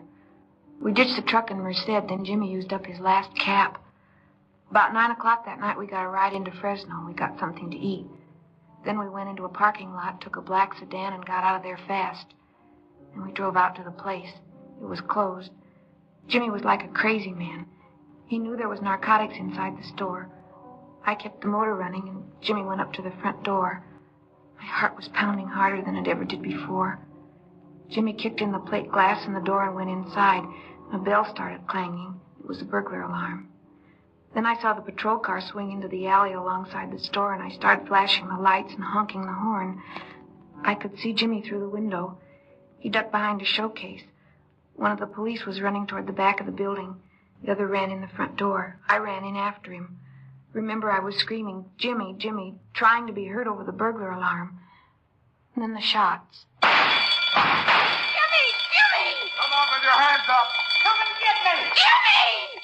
Doris, get out of here. You want to get yourself killed? Jimmy! Up with your hands up. Look down, Doris. You're in my way. Doris, get out of here. Don't shoot, Jimmy. Get out of the way. How do you like that, Topper? Jimmy! Oh, you dirty... Jimmy! Jimmy! Okay, Henry, I think we got him. Hey, lady, you hurt? Jimmy! Oh, Jimmy! Come on, get up. Get up now. You killed him. Almost got you, too. What was the idea of running right in the line of fire? Jimmy! Oh, what am I going to do? What am I going to do? You're coming with us. Oh. Our baby. Our baby. What baby? He was my husband. I'm going to have a baby. Baby? Let's have a look at you. Why, you're just... You kid. There wasn't a dollar in that cash register. Somebody tried to break in last night. We picked him up. Last night? Frank? Yeah, that's his name. Frank Leonard. You know him?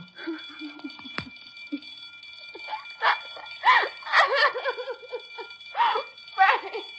Oh. Sure, I know him. Oh, he's the one you should have killed.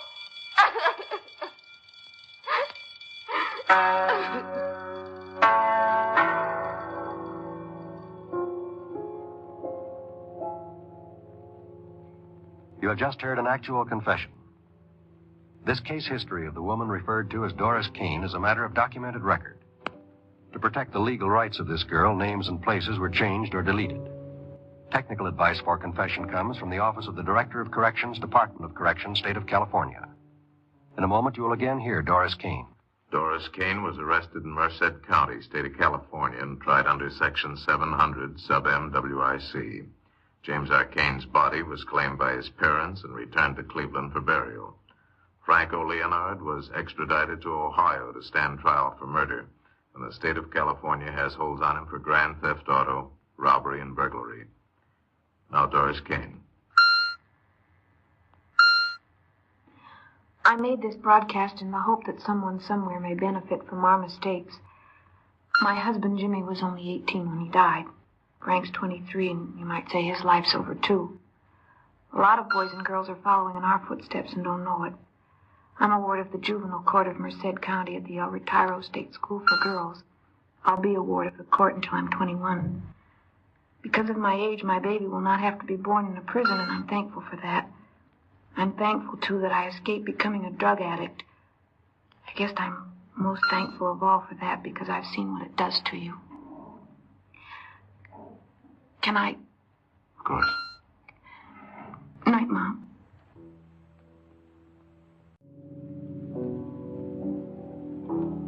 This has been Confession, transcribed statements of actual crimes. These true tragedies are brought to you each week as an NBC Radio Network production in an effort to stem the nation's forward march of crime. Credit for this broadcast goes to our cast: Paul Frees, Joyce McCluskey, Virginia Gregg, Sam Edwards, Stacey Harris, Marvin Miller. Script supervision, Warren Lewis. Music, Michael Samogi. Direction, Homer Canfield. John Wall speaking. Confession, a Canfield Lewis creation, came to you from California.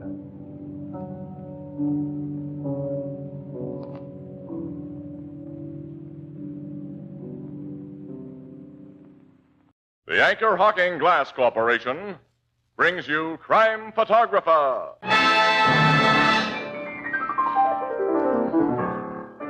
Hiya, Tony. Oh, okay, Ethelbert. What's doing? Not much. We're just waiting. Oh, waiting for what? Waiting for you to say those wonderful words. Oh, you mean about Anchor Hawking being the most famous name in glass? Well, not going to say 'em. And why not? Well, because I think the Anchor Hawking people would rather have me remind everybody that the March of Dimes begins today. Say, that's right. And I hope that everybody wants to be in step with that famous march.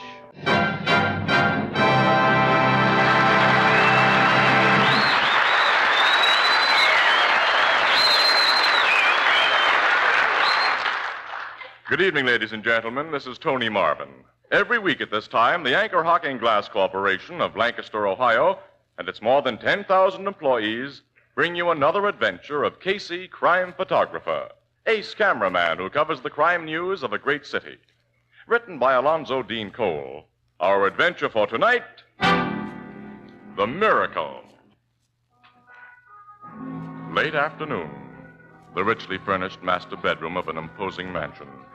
Beside a great canopied bed stand a handsome, dark-haired young woman and a deferential, quietly dressed young man. In the bed itself lies an older man, gray-faced and wrinkled, in whose sunken eyes lie pain and fear. In a voice that quavers with weakness, he says, Shouldn't that doctor be here by this time? It's less than half an hour since Mr. Weldon telephoned him, Father. Less than half an hour. That means nothing to you, Marion. You have years of life ahead of you. The doctors say I have only a few months at most. Weldon, you really believe this new doctor can save me? Dr. von Tellberg has accomplished some remarkable cures, Mr. Blaine. I have great faith in him. I should have sent for him weeks ago instead of only today. Marion, it was your fault I didn't. I don't share your secretary's faith in this Dr. von Tellberg, Father. As I've told you before, other medical men consider him a charlatan. Other medical men are envious of his success, Miss Blaine. What success, Mr. Weldon?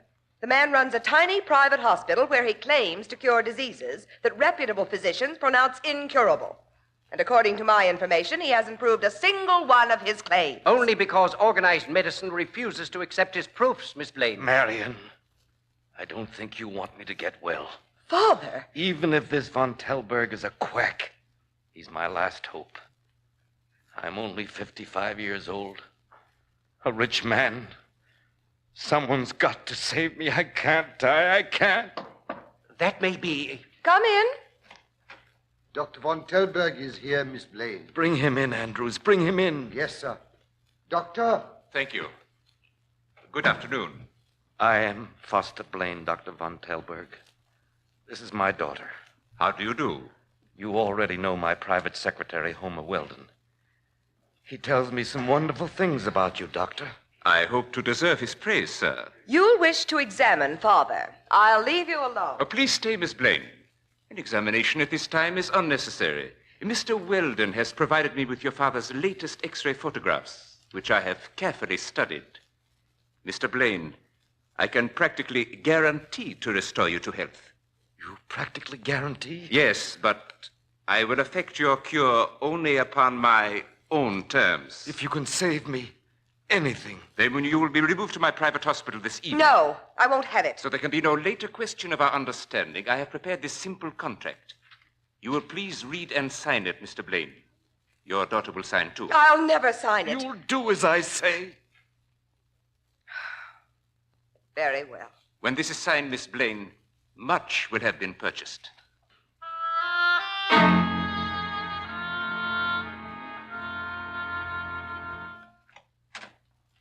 Good morning. Morning. I'm Casey, and this is Miss Williams. We're from the Morning Express. We have an appointment with Miss Blaine. Oh, yes. Will you please come in? Thank you. Right. Andrews, is that? It's the lady and gentleman from the newspaper, Miss Blaine. Miss Williams, I'm delighted to see you again. Hello, Miss Blaine. And Mr. Casey. It's very flattering to have you remember us. How could I ever forget you? If it hadn't been for you, I wouldn't have gotten back a lot of stolen jewelry several years ago. And to show my appreciation, I determined that you'd have the first and exclusive story about Dad. Well, we're certainly grateful. I'll say we are, and we're tickled that you have such a story to hand out. A miracle has happened, Mr. Casey. A perfect miracle. Your father's completely recovered? He's a new man. 6 months ago, well, as all of my friends know, I had no hope. I had no faith in Dr. von Tellberg, and thank heaven I was wrong. Wait till you see Father. Well, we're very happy for you, Miss Blaine. Come into the living room and sit down. Father and Dr. von Tellberg will join us. Andrews, ask them to come here, and Mr. Weldon. Very good, Miss Blaine. We've heard of this Dr. Hans von Tellberg. He runs a little private sanitarium out on the edge of town, doesn't he? Yes, you've probably heard, as I had, that other physicians consider him a quack. Well, frankly, that's the general impression. I believed him a charlatan at first. Oh, here's Father now. Father. Andrews just told us your friends were here. You remember Miss Williams and Mr. Casey? Oh, naturally. They did us a big favor once. It's nice to see both of you again. Thanks, Mr. Blaine. Yeah. You look at Dad as though you'd never seen him before. Well, it's been only 2 years since, but the change is astounding. You look like a new man, Mr. Blaine. I've simply recovered my health. And here's the man who restored it to me. Miss Williams, Mr. Casey, Dr. von Tellberg. How do you do? Doctor. Nice to know you. And you've met Homer Weldon, my secretary? At the time of the robbery, 2 years ago. Oh, yes, yeah. Glad to see you again, Weldon. So am I. Thank you. Now, I know you'll want to take pictures and hear the complete story of the great thing Dr. von Tellberg's done for me, so we're at your disposal. Oh, thanks. Mr. Blaine, the last time we saw you, you were living on borrowed time. You looked it. The doctors told us what was wrong with you. Now, well, I just can't get over this. Neither can I, Casey. I've never believed in modern miracles before.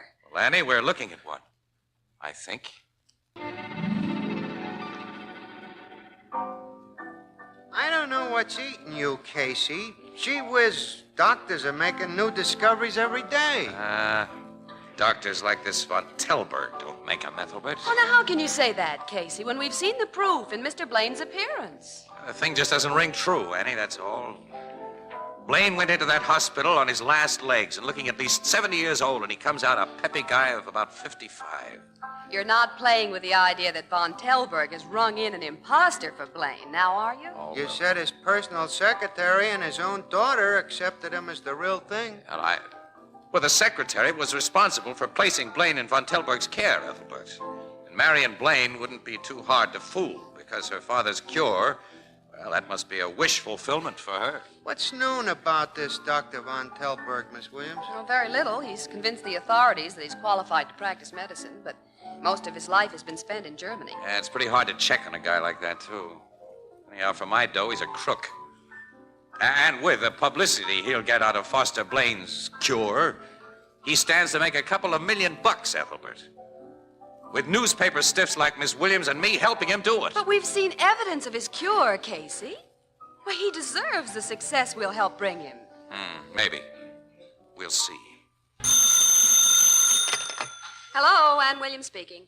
This is Marion Blaine. Oh, Miss Blaine, how are you? I'm all right, thanks. And your father? He's just as you saw him last, a month ago. Oh, that's splendid.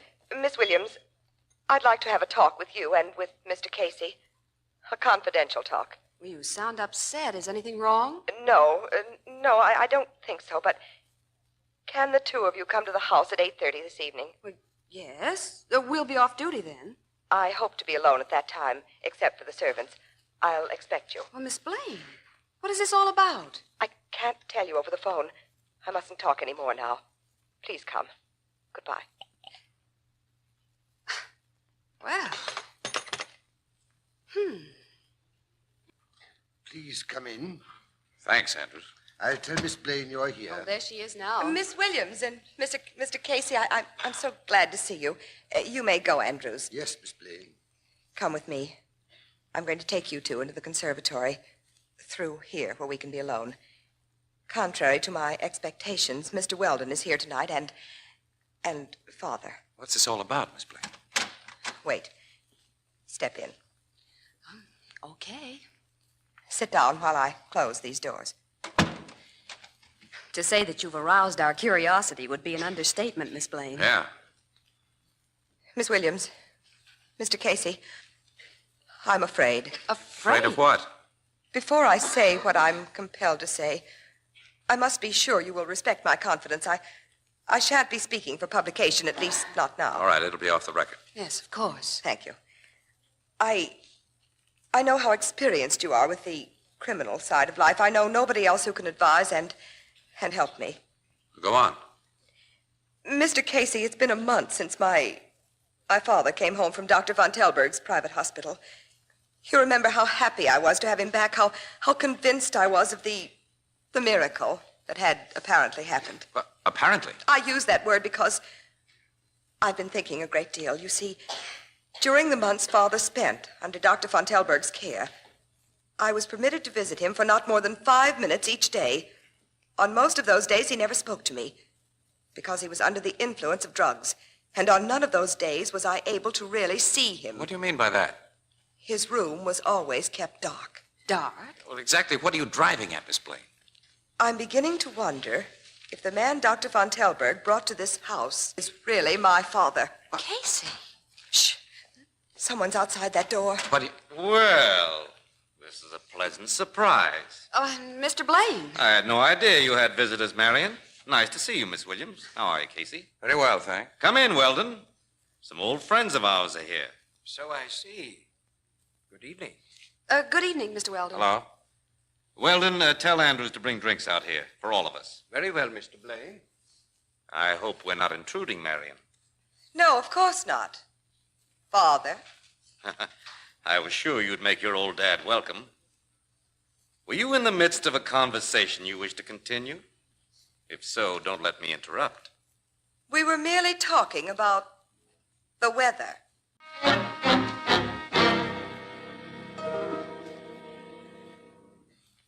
You two think Blaine was listening outside that conservatory door? We're sure of it, Captain. And that Secretary Weldon was listening with him, Logan. What happened after Blaine and Weldon joined you, Casey? They never left us until finally we had to leave them and go home. And this happened the night before last, huh? Tell Logan about yesterday, Annie. Yeah, well, I phoned Miss Blaine several times, but was unable to reach her until late afternoon. And then, well, she told me everything was all right and to forget the whole thing. Forget? She said all her doubts about Blaine had been settled, and she was reconvinced that he was her father. Which sounds to me as though some pressure had been brought to bear on her.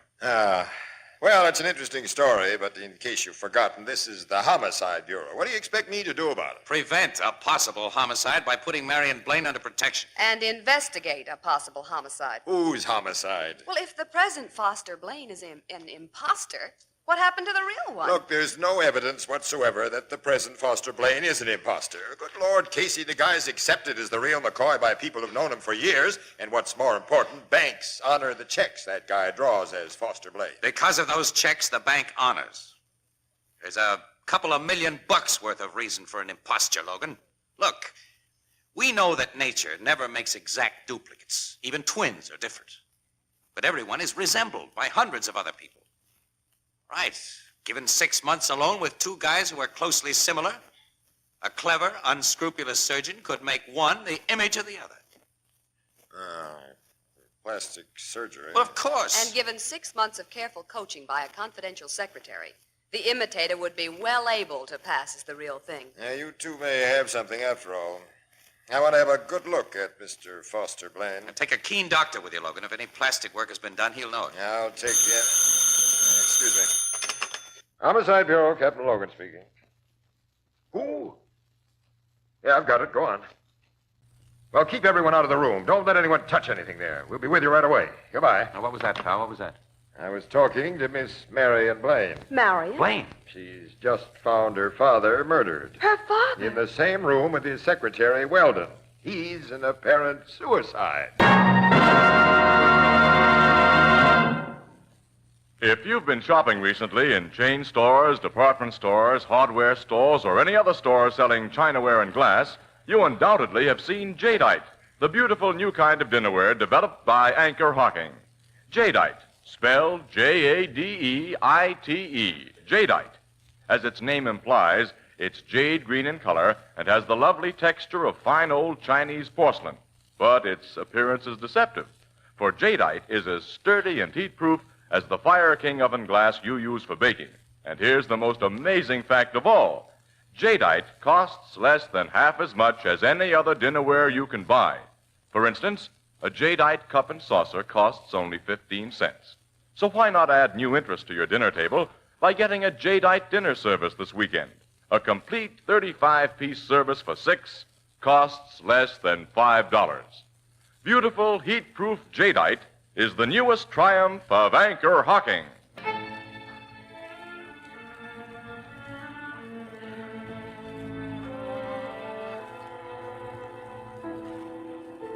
Yes, Miss Blaine, tell me what happened. When I came down to breakfast, Captain, I found Andrews, our butler, very worried. You tell him, Andrews? Yes, Miss Blaine. I had discovered that neither Mr. Blaine or Mr. Weldon had occupied their bedrooms last night, Captain. And one of the maids reported that the door of Mr. Blaine's study was locked from the inside, and that no one answered her knock. I told Andrews to force the lock. When he did, we saw Father and Mr. Weldon. Allow me, Miss Blaine. Everything was exactly as you found it on your arrival, Captain. Now, let's go back into that study, Casey, and hear what the M.E. has to say. Yeah. You better stay here with Miss Blaine, Annie. Yeah, okay.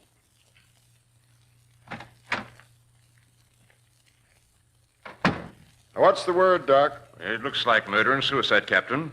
Blaine was shot twice in the chest from a distance. Weldon has a single bullet through the temple. The gun muzzle was held only a few inches away. What time did the two guys die? At about 2 o'clock this morning. The rest of the house is asleep upstairs. These walls are thick. The shots wouldn't be heard. Doc. Yes, Casey? Did you examine Blaine's face? Thoroughly. No plastic surgery was performed on the man. There isn't the slightest indication of it. Huh. Another of your big ideas gone haywire, pal. And how? Now, why should Weldon kill his boss and then do a harry-carry? Well, that's for you cops to figure out. I haven't even a haywire idea. What have the cops figured out about that murder and suicide, Casey? Well, that Secretary Weldon had banked a lot of dough, Ethelbert, over $100,000 during the time that Blaine was in Von Telberg's private hospital. Apparently, Blaine got wise that Weldon had been robbing him and accused him of it. And then Weldon got desperate and shot Blaine and, well, then himself. That's the way it looks. You mean you don't believe it's the way it looks? Oh, I don't know, pal. I'm trying hard not to get another big idea that'll go haywire. But Miss Williams and I got a report on the autopsy a little while ago, and Well, it just doesn't add up right. What do you mean? Well, the autopsy revealed that Blaine was organically sound. There wasn't even a trace of the disease that was killing him before he went to Von Telberg's. Oh, then the guy really performed a miracle on him. That's the way it looks. Oh, again, huh? Yeah. What are you going to do about it? Why? As newspaper stiffs, we'll report the findings. They'll be published.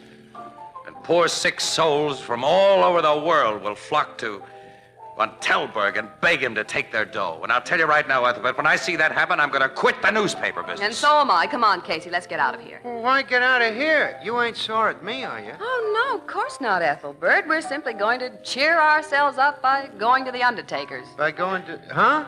Foster Blaine's body has been turned over to the embalmers. It'll be laid out in one of their rooms tonight. Well, we figured it. Marion Blaine will be there. It won't be easy for her to take. She's been nice to us, and she trusts us, so... Maybe it'll help her if we're around, you know. Well, so long, pal. Good night. Night.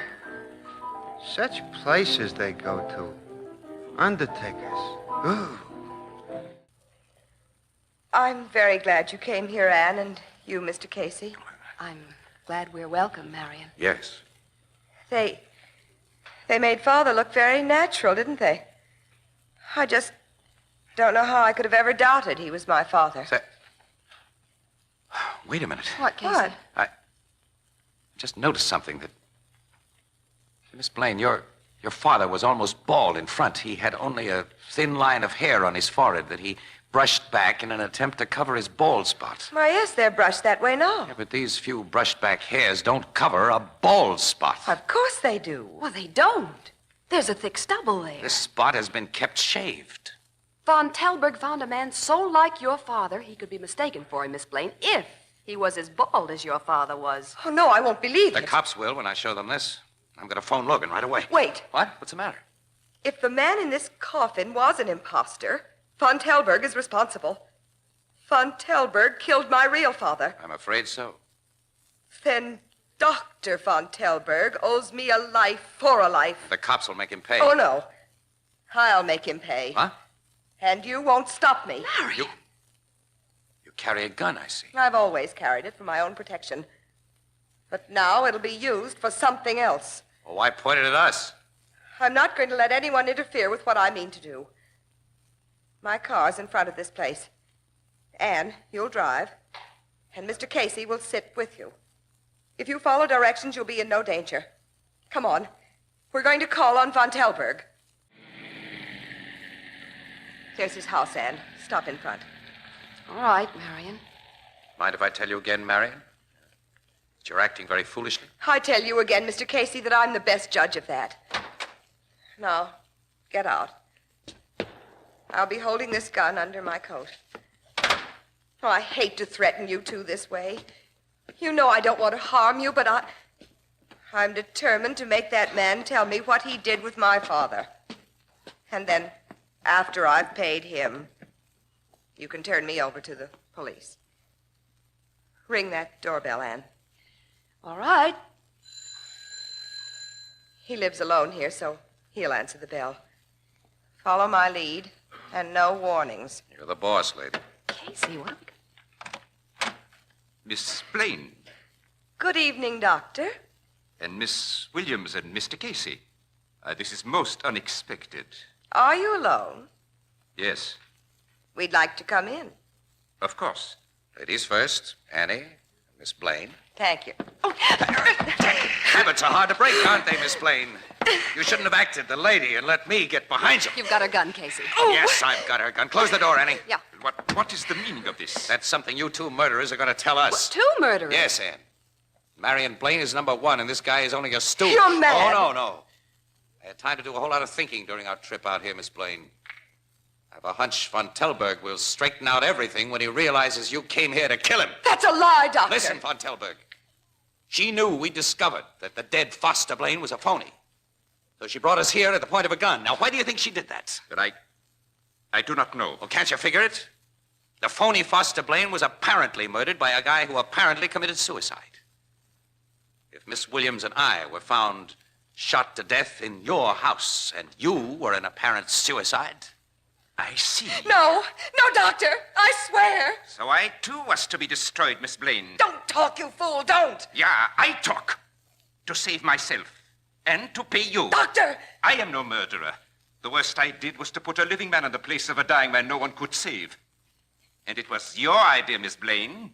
You supplied the substitute in your father's twin brother. Twin brother? You may as well take it from there, Miss Blaine. Yes, I may as well.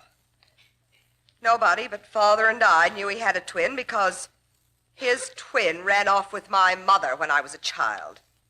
He hated me because I was the one person who knew about his disgrace and because I was like my mother. He hated me so much that in his will he left me only the legal minimum. Well, he taught me to hate too. So when I learned the whereabouts of his twin brother... You cooked up a big idea with the help of Weldon and von Telberg. Yes. Father died, and his twin brother, George, took his place. George had promised to change Father's will in my favor. Yeah, but when he found himself in the driver's seat, he didn't do it.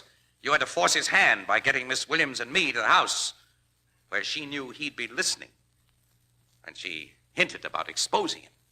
He made the will in your favor the next day, didn't he, Miss Blaine? Yes. Well, how did you make it look as though Weldon had killed him and then committed suicide? That was very easy. Weldon was in love with me. After you shot your father's twin, I kissed Weldon as I put the gun against his head. Oh, no. Why not? My father gave me nothing but hatred for no fault of mine. Why should a woman return to men better than she receives? Annie, phone for the cops.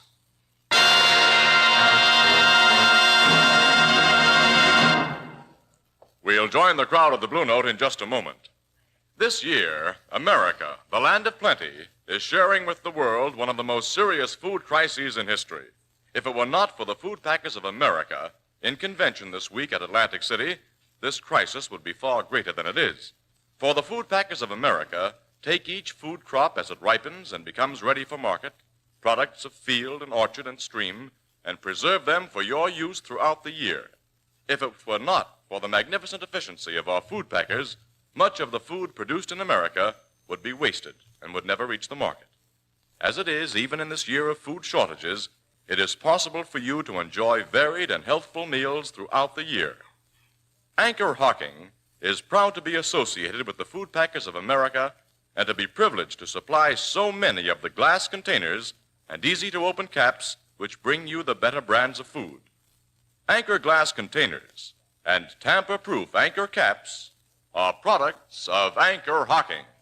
Gee, I hope I never meet up with a gal like that Marion Blaine, Casey. Well, it's an experience I don't want again, Ethelbert. Well, make that a double. How's that Dr. von Telberg going to stand when a trial comes off? But he won't go on trial as a doctor, Ethelbert. He's admitted his credentials were stolen from a real doctor who died in the German prison camp where this egg, whose real name, I think, is something like Fritz Pumpernickel, was just a hospital orderly. Gee, the things that happen after wars. Yeah. Casey, the room where Blaine and Weldon were shot was locked from inside. How... A pair of eyebrow tweezers can be used to turn the key of an old-fashioned lock through the keyhole, pal. Oh. Don't get any ideas. Yeah, it's clever, that, Miss Blaine. Yeah. I guess there's such a thing as being too clever. Yeah? Yeah. Yeah. Yeah. Yeah. Say, this conversation is getting dull, isn't it?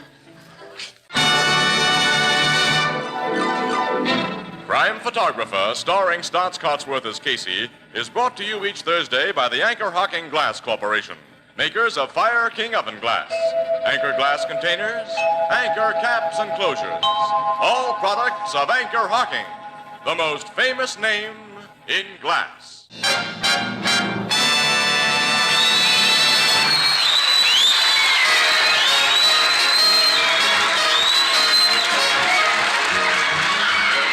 Crime Photographer is directed by John Deeks. The original music is by Archie Blyer, and the program features Miss Jan Miner as Anne and John Gibson as Ethelbert. Herman Chittison is the Blue Note pianist. This is Tony Marvin saying goodnight for the Anchor Hocking Glass Corporation of Lancaster, Ohio, with offices in all principal cities of the United States and Canada. This is CBS, the Columbia Broadcasting System.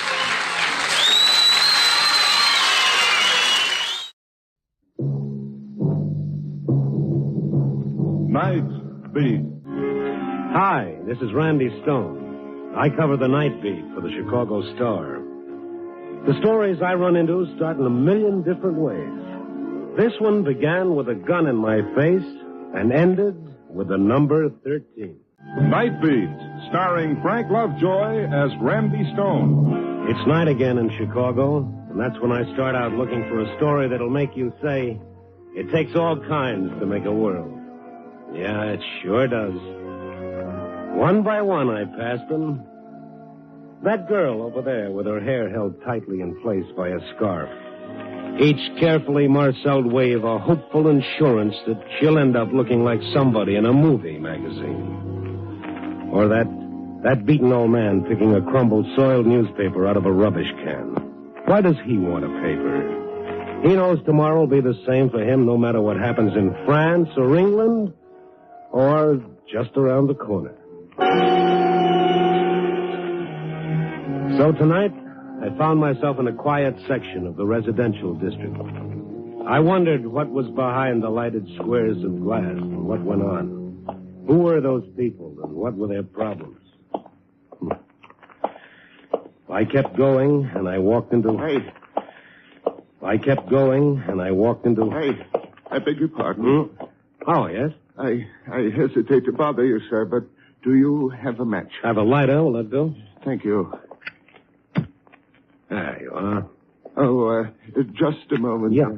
I am afraid I didn't get a light after all. What's the matter, Pop? Afraid to ask me for the touch? Here. Please, put your hands up. What? I'm not joking. I have a gun. Oh, I see it. Put your hands up. Okay. Like this? I warn you, I'll shoot if you try anything. Well, rule number one when facing a stick-up man who's obviously pulling his first job, be very careful. It's not my first. Oh, a hardened old offender, Hand me your wallet. What, with my hands in the air? Put them down, but remember what I said now. Sure. Why is a nice-looking old man like you doing this? Stop talking and hand me your wallet. All right. Here. Now turn around.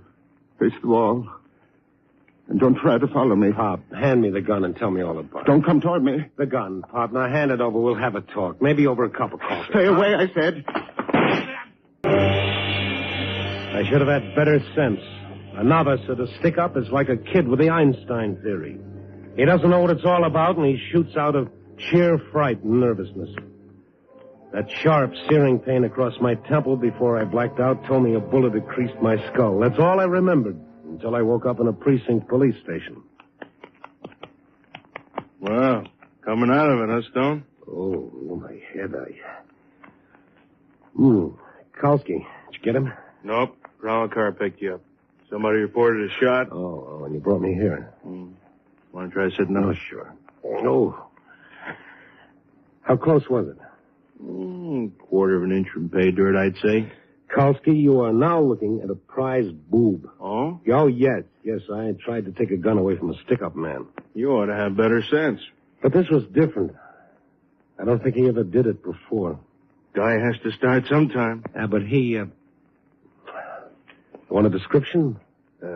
That's what I'm waiting for, Randy. Man about 70. 70? 70.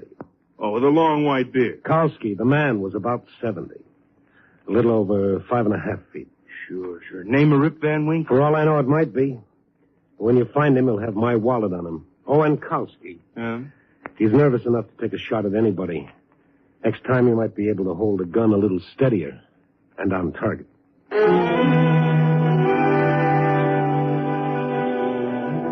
So, 10 minutes later, I left the precinct station. Kalski put out a call for the little old man who made like Jesse James. I went back to my desk at the Star. Maybe I had a story. I wanted to wait until the police picked up the old man because whatever made him turn bandit was a story. An hour passed, and I was just about getting ready to give up. Oh, hi, Mr. Stone. Oh, hello, Larry. I didn't come in this time of night. You're almost always out. Larry, you don't know how close I was to that permanently. Hurt your head? Yeah. How? Well, I was wearing my hat with a feather in the band. Huh? Yes, I got mixed up in a badminton game. I don't get it. Well, you work on it, kid. I'll see you tomorrow. Oh, I get it. Feather, badminton. A for effort, Larry. Oh, hey, I almost forgot. What? Here's a package for you. For me? What is it? Oh, no. Open it up and see. Ah, that's working them out, kid. Where did you get this? Hey, that's a wallet with some dough in it. It's mine. I said, where'd you get this? Dan gave it to him. Where is she? Left, I guess. By the elevator? Guess so. Leastways, she was waiting for it when I... You sure it wasn't a man? I'm old enough to tell the difference. Oh, I stand here chewing the fat. Hey, what's going on? Hey, Mr. Larry, stay by the phone. Take down anything that comes in. The woman who brought back my wallet had 8 floors to go down on that slow night elevator. I had a chance to beat her to the lobby, so I took the stairs 5 at a time. And then I was in the lobby, but the elevator had beaten me down. I ran over to the night man. Well, hello there, Mr. Stone. How are you? You didn't come down in the elevator? Yeah, how long you been down here? Oh, just a couple of seconds. A woman ride down with you? Yeah, from your floor. She go outside? Yeah. Hey, something wrong? Come on with me, will you? Why all the fuss? Would you recognize the woman if you saw her again? Oh, I guess so. Now, take a look both ways. Tell me if you see her. Had on a little hat, old lady, too. Old? How old? 60, 65, thereabouts. You see her? Ain't sure, but I think that's her at the bus stop. Which side of the street? Other side, next block. Okay, thanks. See you later. Maybe it was she, maybe it wasn't. I hurried across the street just as a bus pulled up and took on a passenger. A little old lady wearing a little hat. I reached the stop as the bus was pulling away.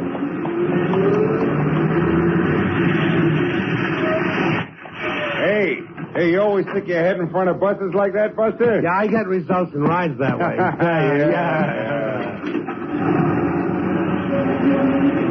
There were other vacant seats in the bus, but the one I wanted was next to a little old lady. A little old lady whose eyes were red, as though she'd been having a real good old-fashioned cry. She didn't even notice me sit down on the seat beside her. For a moment, I just sat and watched her frail, blue-veined hands pulling on a wet handkerchief and sobbing. There's something wrong, lady. No, I'm all right. Thanks for returning my wallet. There's $10 missing. Oh, I don't know what you're talking about. I don't know anything about your wallet. You know, be easy to check that. We get off, we take a bus back to the Star Building. There's a night man and an office boy who saw you. This is my stop. 2 blocks from the paper? That's a short ride. Now, look, I don't know what this is all about, but I'm willing to learn. Now, you can either tell me here or we can go somewhere else. Can't you just forget it, please? Forget it. I could have been killed. I know, but he didn't mean it. Who was he, or who is he? He's my husband. Oh. Well, do you want to talk about it? If I tell you why he did it, will you help him? Look, let's get off this bus. We'll take a cab to... Well, where? I want to go home. All right, I'll take you home. But something tells me I'm sticking my neck out. Will you sit down, Mr. Stone? No, not right away. Is your husband here? No. All right, let's have the truth, Mrs. Benson. Why did your husband hold me up? It was the only way he could get the money tonight. Well, why tonight? We need $200 by tomorrow morning. Oh? And why return my wallet to me with over $50 in it? Why didn't he keep it all? He needed just enough to... Enough for what, Mrs. Benson? I want to show you something. Then you'll understand. Here. Look at these. Now, what are these? Look at them. Yes, I'm looking. Well, what do they mean? Figures, problems, pages of them, notebooks filled with... His system for winning at roulette. Winning it? Oh, no. For the last 10 years, he's done nothing but work on it. Well, there's always one of those, the big brain who can sit down and beat the little numbers that go around. Oh, please. Does he have any idea how many of these systems have put period to a lot of rosy dreams? He believes in it. Yeah, they all do. Harry's no fool. He's a brilliant man, Mr. Stone. He was a professor of mathematics. Was? Yes. But they said he was too old, retired him.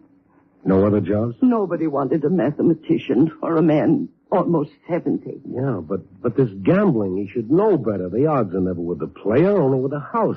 At first it was just a hobby. He liked to work out the odds, and then when things got desperate, Yes, and now? we have the same. And tonight he's going to play his big system. Where? I don't know. I told you, I don't know. Did he take the gun? No, he left it here. Well, that's one good thing anyway. What will you do now? I don't know. And the police. They're looking for him already. Oh, get to him first, Mr. Stone. Why? He won't let himself be arrested like a thief. That's the last thing he said. He wouldn't let the police arrest him. You are listening to Nightbeat, starring Frank Lovejoy as Randy Stone. So there I had it. A little old ex-professor of mathematics with another system for beating an unbeatable game. There's something in each of us that makes every individual believe he's different. The I can do better philosophy is human. If it weren't, we wouldn't have the Brooklyn Bridge, the better mousetrap, or the fellow who blinks his eyes in bewilderment and says, I thought I had it all figured out. Okay, I decided to go after Professor Benson. I headed for a spot where I thought I might pick up some information. What's in your mind, Stone? You said you wanted to see me. Yeah, just for a minute, Cully. Okay, what? How's the game going? Win a little, I lose a little. You want in? No, not tonight. Tell the truth, Cully, I'm looking for a bigger layout. Blue chips here are 500. How big can you get? Oh, some. But this is a private poker party. Yeah, I wouldn't want news of it to get around. Oh, don't worry, Cully. I did you a favor. Now remember, give me a break in your paper. Okay, what do you want? I want to know where there's a roulette layout. Don't know? You get around. Some, but I don't talk about it. Just this once, Cully. Why? I'm looking for somebody who might be playing. Why? I gotta find him. Why? Oh, Cully, you're repeating yourself. Anything else? Maybe I'd do you a favor. This? No. Besides, I don't think there's a wheel in town. I think there is. Okay, you think. Now, so long, sir. All right. Oh, before you go... Yeah. If I were you, I'd make this the last stop. You ask funny questions, and you might not get such funny answers. It was the same in the other three places. And after hitting each one, I checked with the police, but Professor Benson seemed to have got himself swallowed up somewhere in the 1,000 square miles of Chicago. And then I was on my way again, trying to remember all the likely places until... Hi. Mind if I walk with you? Now, what if I did? Oh, I'd walk anyway. I need exercise. My doctor says so. Hey, you got a doctor? Oh, yeah. What's your problem? Oh, not much you couldn't clean up, Stone. Oh, you know me, hmm? Sure, everybody knows Randy Stone. You're real famous, like. You're getting even more famous tonight. What's the answer to that? You've been around a few places. And that's illegal? No, but it's silly. Okay, so I'm silly. So long. Glad to meet you. Hey, not so fast, Stone. We got to talk. On what subject? Money? That suit you? All right. Get rid of it. What have you got to say? Look, Stone, everybody wants peace and quiet. The whole world's in a mix-up because one guy don't agree with the other guy, right? Oh, my. Another big thinker with brass knuckles. Yeah. Now, like I say, everybody wants peace and quiet.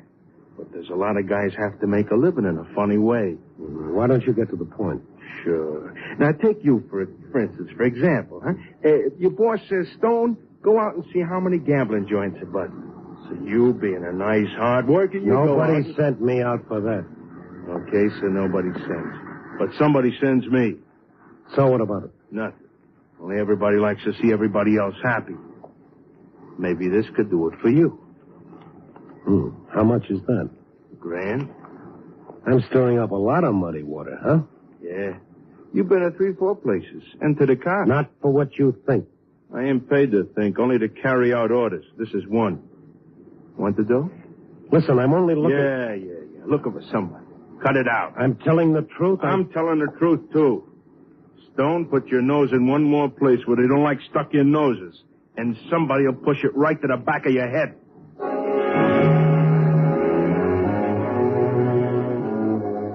Sometime, somewhere, somebody said there's nothing like a quiet fireside, complete with pipe and slippers. But can you make a career out of it? For that matter, can you make a career out of a holdup, a creased skull, and a nasty little hoodlum? Well, I was trying to. And just to find an ex-professor who had a very common disease. I can't lose-itis. Okay, I'd try one or two more places, and then I'd quit. I got the same answers. And by this time, the name of Randy Stone was enough to close more doors than a quarantine sign. I was asking for it, and I got it. Stone, huh? Here I am again. Oh, yes, I see. Okay, you win. Let's forget the whole thing. Just like that, huh? Over here, you guys. I brought some friends. I said you win. Let's forget it. Yeah, you was told. You didn't pay attention. Use your head, fella. Beat me up, and every newspaper in town will get the story. They'll really split things open. I got orders. Oh, forget him. Go back and tell the guy. I got orders. Besides, you ought to be a good example to any other cookie who thinks he's a one-man vice squad. You guys close it. Now, listen to me. I'm not out to set up a knockover for anything.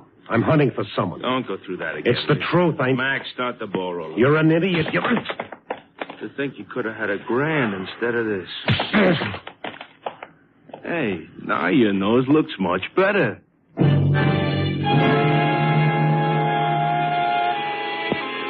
A professional working over is done with finesse. It's meant to stop just short of murder, but leave a nasty memory. When I came to, I was propped against a building in the alley, and the world at that moment was a bad place. And I was mad, and my anger was for the little professor with his system. Now I really wanted to find him and turn him over to the police. But I couldn't find him the way I'd started out. No one would talk. No one except perhaps one person. One of those strange, pathetic creatures known as a stoolie. I cleaned myself up at the nearest washroom, grabbed a cab, and went to see him at a dirty, shabby rooming house. He was there. Look, Randy, you got yourself worked over already. What do you want from me, huh? Just a little information, Gus. Yeah, I know. Nobody comes to me except for that. Someday I'm going to buy a chicken farm and get out of this business. Yeah, now listen, you know everything that goes on in this town, within limitations. Yeah, I know plenty. But not everything. Well, most of it. I want you to find out something for me. Yeah? There's a roulette wheel somewhere. I don't know nothing. Oh, come on, Gus, come on. Randy, sir, help me. Hope to kiss a pig. Nothing. Don't be afraid, Gus. I'm not starting a cleanup. I just want to find something. I know from nothing. For $50? Huh? $50. It ain't good, Randy. I done a lot of favors for the cops. They shoot square with me. They kind of see I don't get hurt, but you... This isn't a crusade. I want to find someone. You leveling, Randy? I'm leveling. Well, if you ain't, if anything happens, both of us could end up real bad in the red. I do a nice business. All right, just between you and me, Gus. Now, how about it? $75? Okay, 75. Now? I haven't got it on me. You know I'm good for it. Then send it to me, not bring it personally. All right. I'll send it to you. Uh-huh. Now, who do you want to find? So I left it with Gus, and he arranged to call me at a pay station as soon as he learned anything. I waited in front of the phone for an hour, and then an hour and a half. And all the while, I wondered what was happening with Professor Benson. The thing was building up in my mind. It'd be ironic if his system worked with my money. What would I do? What could I do? Whose money would it be? Then the call came through in the booth. Hello? Randy? Oh, yeah, Gus. Yeah, I got what you want, but you got to promise no knockover. No, I told you that. Okay. There's a little guy like you told me about. He's playing the wheel. Where? Remember the old Dixie Club? Yeah. Okay, there's a layout in the back. Everything from Pharaoh to one-armed bandits. All fancy. And he's there? Yeah. And Randy. What? You better get there quick. Why? What's the matter? This guy's hotter than a $2 pistol, and the boys running the joint are getting cross with him. All right. I'll see you. Now hold it, What? will you? You gotta know how to get in. Yeah, that might be handy. How do I do it? Well, when you get to the door, just say, the name is McReady, see? Yeah, McReady. I went back to Mrs. Benson because I figured I might need her. And then the two of us went to the old Dixie Club. From the outside, it looked like a boarded-up house. But Gus knew what he was talking about. A knock on the door, it opened a tiny bit, and I was McReady. And the door opened all the way. Mrs. Benson and I went in, back to a big room filled with people. But the dice game was deserted, so was the blackjack table, and the faro layout, also the poker tables. But the crowd pressed in against the roulette table, around a little old man whose face was flushed and whose skin glistened with perspiration. In front of him was a huge stack of chips, and as Mrs. Benson and I approached the table... Number 11, Black. I won. I won again. It's working. You see, everyone, it's working. Hello, Benson. Stone. Uh-huh. Doing all right, huh? Please, you're not here to take me away. Well, that's the general idea. Harry, come with us. Oh, no. Look, I've got all this, and there's more to come. Okay, you're ahead.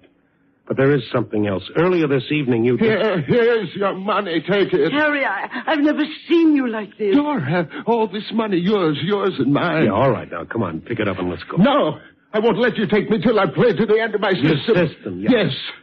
I've waited for this. Waited till I knew I was right. Now you want to... Take it easy. What's your trouble, mister? Are you speaking to me? Right to you. Who are you? I happen to run this place. Well, it's slightly illegal. Who are you? I'll tell you. He's a newspaper man. His name is Stone, and he wants to Shut take up. me away. Stone, huh? How'd you get in here? I know a man named McReady. I wish I knew how you got to know him. I was introduced. Now, let's cut out the small talk. $5,000 isn't small talk. That's what he's into me for. Any objection if he takes it and leaves? I won't. You listen to me. Harry, don't you know what you've done tonight? Yes, I do. I've won for us. All right, then take it and leave. No, I said no. For 40 years, I gave everything I had to other people. What did they give me? A gold watch and a wonderful speech. But Dora and I couldn't eat the speech. Maybe if you spent over half your life in trying to... Harry. All right, well, what do we do now? That's up to him. He's playing a closed table. If he wants to go on, all right. I do. That answer you, Stone? And what'll happen? What do you mean by that? Figure it out. I see. You know what could happen, don't you, Stone? Sure, I've met a few muscle boys already tonight. Could get worse. Okay. All right, Benson, it's your funeral. You've got $5,000 in front of you now. You can take it and leave, or you can play. Suit yourself. I'm going to play. No, Harry, no. I've got 2 more numbers, Dora, 2 more. Okay, place your bet, Benson. Yes. 27, red. $1,000. Will you take that much? I'll cover it. Go ahead. Harry, for the last time, don't. No matter what we say, he'll do it. Let him go. 27, red. All right, spin it. Sure. And be careful. Yeah, I'll be careful. Please spin the wheel. Harry. What's the matter? Nothing. Go on, spin it. Sure.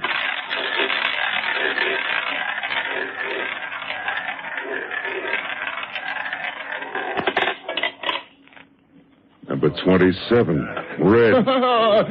You see, you thought I was crazy, but look at it. I've won again. Harry! Benson.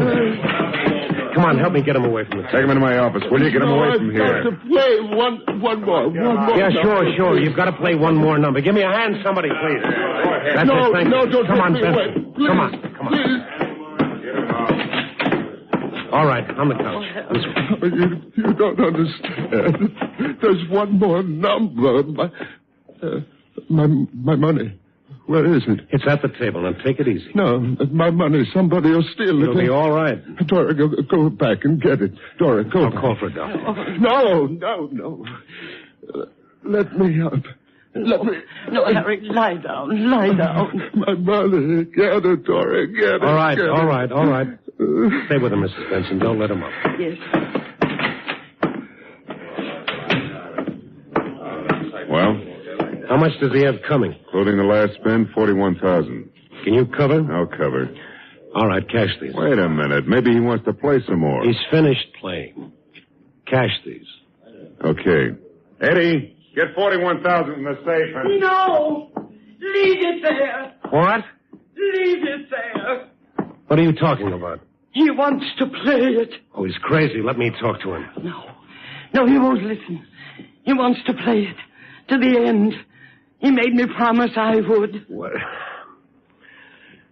Well, do you want to? I promised. All of it? Yes. Can you cover that much? Not at 35 to 1. 20 cents on the dollar, take it or leave it. Take it and I'll spin. Leave it and I'll close the wheel now. I'll play. Oh, for the love of heaven, Mrs. Benson, there's $41,000 here. Do you realize you can lose? He said I couldn't. I bet he's got... I promised I'd play it on number 21. Oh, let me talk to him. Let me... No, I made a promise. Play it.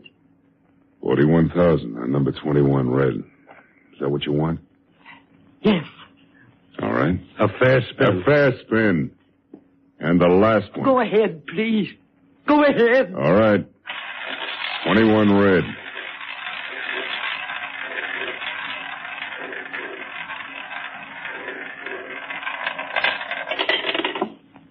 Number 13 black. How about that, fellas? Are you satisfied, Mrs. Benson? Yes, I am. I didn't want it to win. I didn't want that money because it killed him. It killed him? Yes, he's dead. What? Oh, Mrs. Benson, Now, what can I say? Oh, I was so sure. And I lied to him. I lied. But I didn't want it. It killed him. You lied. No, you kept your promise. You played for him. Here. But his system, it's... Well, Mrs. Benson, you played 21. I know. And his last number was 13. Well, here I sit, back in the office, wondering, watching the lights go out and the dingy gray of dawn creeping through the streets. And somewhere out there is an old woman, a lonely old woman who could have had almost $50,000. But at the loss of something that no amount of money could buy back for her. The man who quit, well, he was ahead. Yep. Where there's a winner, there's a loser. That's the way it's been, and that's the way it'll always be. Oh, well. Coffee, boy. Nightbeat, a dramatic series, stars Frank Lovejoy as Randy Stone.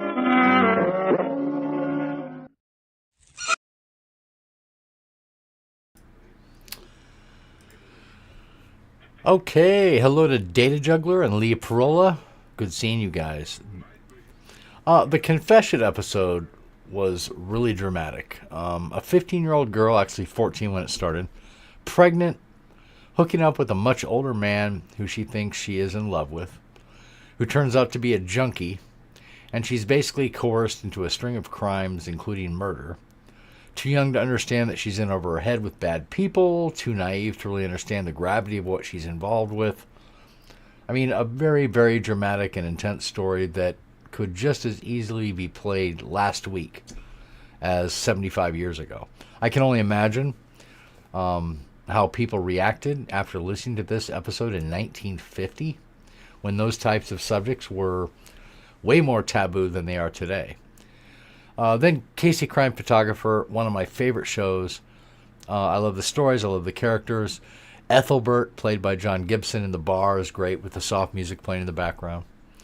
And this story with the twin brother killed to look like Marion Blaine's father, I thought was a great plot twist. It was a very intricate murder story. And, of course, the bragging monologue at the end by the murderer. And then Nightbeat, what OTR fan doesn't like Frank Lovejoy as Randy Stone? The writing is similar to Broadway, is my beat, kind of gritty and hard-boiled crime fiction. I have yet to hear a Nightbeat story that I haven't liked. I think they're all excellent. Anyway, so thank you very much for everybody who's still tuning in. Looks like Tree saying good night. Good night, Tree, and thanks very much for tuning in. You'll still be listening, going to listening mode. Say hello to your husband, Mike, for me. So next up, we have I Hate Crime, the private investigator Larry Kent, based in Australia, who solves crimes using his background as a former investigative reporter in America. This episode, Road to Gundagi, is about a woman who claims her car was stolen and her sister was kidnapped. After that, we have The Black Museum, starring the great Orson Welles as the narrator, telling dramatized crime tales from the actual files of Scotland Yard's Black Museum. This episode, The Postcard, is about the murder of Phyllis Dimmock and the artist engraver who was charged with her murder. And then after that, we have The Alice Mayo Murder Case from Broadway's My Beat. Larry Thor plays Detective Danny Clover in this hard-boiled detective crime show. And this episode tells the tale of, obviously, a murder. I hope you like these episodes. I'm going to immediately go to them, and I hope you enjoy. Thanks, guys. I hate crime. A case I'd been on, quite a case, had taken me to the spot where a dog sits on that thing you call a tucker box. I left Gundagi late after sundown for Sydney. I'd bounced through Bookham, headed for Yass, when my headlights lamped on a figure lying on the highway. It was a dame, stretched out cold. I nearly broke an ankle in a pothole getting to the body. Help me! Help! Don't move! She was young, full of curves as the Hume Highway, but no potholes. Her eyes matched the night, dark. But there were no stars, only fear. Please help me. Where's it hurt? I... Legs busted? Let me feel. Hey! Take your hands off me. But Take them off. You been swiped by a hit and run? It's my sister. Car knock her too? No, she won't wake up. It was the soup. Look, Miss... Lynn Laurel. Oh, please help me. Hey, what's your angle, babe? I had to lie on the road. It was the only way I could make you stop. Oh, please hurry. Why me? Other cars have driven along here tonight. They wouldn't stop. They thought I was a gypsy. What is this? Oh, please. It's Lorna, my sister. Yeah, she won't wake up. I tried. Listen, sweetheart, maybe I'm tired. Maybe I'm not ticking over too well. Get in my car. I've got a slug of scotch. But don't you understand? Nope. But they've got her. They've got her, I tell you. She's up there all alone. Sure. Get in. Have a cigarette. Oh, there isn't time. Your act's slipping. Try some of this. Go on, it'll help you remember your lines. Too fast. I'm all right now. Now let's work on it, huh? How come you stretched out like that? I had to make someone stop. It was the only way I could think of. Why? Oh, please. You've got to find her. You've got to get her out. Sister Lorna. Yes. You had a row, she tossed you out of the car, drove on? No. We took a detour, then went to bed. She was drugged, I wasn't. Are you sure you didn't fall out of a car? I was driving. Sure. Look, I must get to the police. Yes. Ah, the cops. Well, maybe this'll break up your game. Take a look. What? Larry Kent, private investigator. Mm-hmm. Oh. That's my license. Then please help me, Mr. Kent. Take it easy. Have some more medicine. But don't just sit there. Do something. What say you turn back to the first page and start there, huh? Lorna and I were driving back to Sydney from Melbourne. We have our own car. What make? New Buick. Uh-huh. About 2 miles on from here, we suddenly came to a sign stretched right across the road. It said detour, and an arrow pointed to the left. So? You know how they're always trying to repair the highway. We didn't think it unusual. We'd followed lots before. Yeah? We followed this one. It led off into a terribly rocky track. It ended in one of those farm guest houses. And? Well, we were tired. We decided to stay till morning. Had something to eat. Was shown our room. We went to bed. Lorna fell asleep straight away. Then I remembered I hadn't locked the car. I went out to find it. Then? I couldn't. It wasn't there. It had gone. I went back to Lorna. And she'd vamoosed in a cloud of blue smoke. No, I couldn't wake her. I shook her and shook her. A long drive, a few snorts on the way. Oh, it wasn't that. It was then I knew the soup had been drugged. You see, I don't like soup. Lorna had mine. Greedy. I got dressed, slipped out of the house, and ran for my life. Oh, sure. Don't you believe me now? Come on, Lynn. I've been around. What's your angle? What's your little racket? Does a husband come screaming up with phony cops, try to pin a snatch and assault charge on me? I pay out to avoid scandal? Oh, please, Larry, I've told you the truth. Your story's all cockeyed. You need more practice before you pull it off. Why won't you believe me? I tell you, there was that sign, that detour. And we did drive to the farmhouse. Our car did disappear. Lorna was drugged. Oh, no. Now, look, sweetheart. I've just remembered. Yeah, you just remembered where you left your car. The mechanic. Ah. We needed more petrol. We woke up a garage at Bookham. He opened the pump and served us. You know what? A guy did just that for me back in Gundagi. When I went looking for the car, I heard his voice, talking to the woman in the farmhouse. Well, maybe he wanted to buy some fried chicken. Yes, I remember now. I heard him say he could change the engine number, but the woman said it was going in the Baranchuk. Out. What did you say? Out. But... Out. Mechanics, gypsies, Mickey Finn soups, dames, and detours. Now that... Oh, Larry! Nuts! Catch some other sucker. Oh, please. Please, I can prove it. Yeah? That detour sign. It can't be more than 2 miles away. At least drive me back to it. I said okay, started the car, and drove slowly. If the dame was trying to pull a stunt, then it was a new one on me. The speedo showed 1.25 miles when she suddenly grabbed my arm and pointed. I stopped and looked. See? There it is. No detour sign.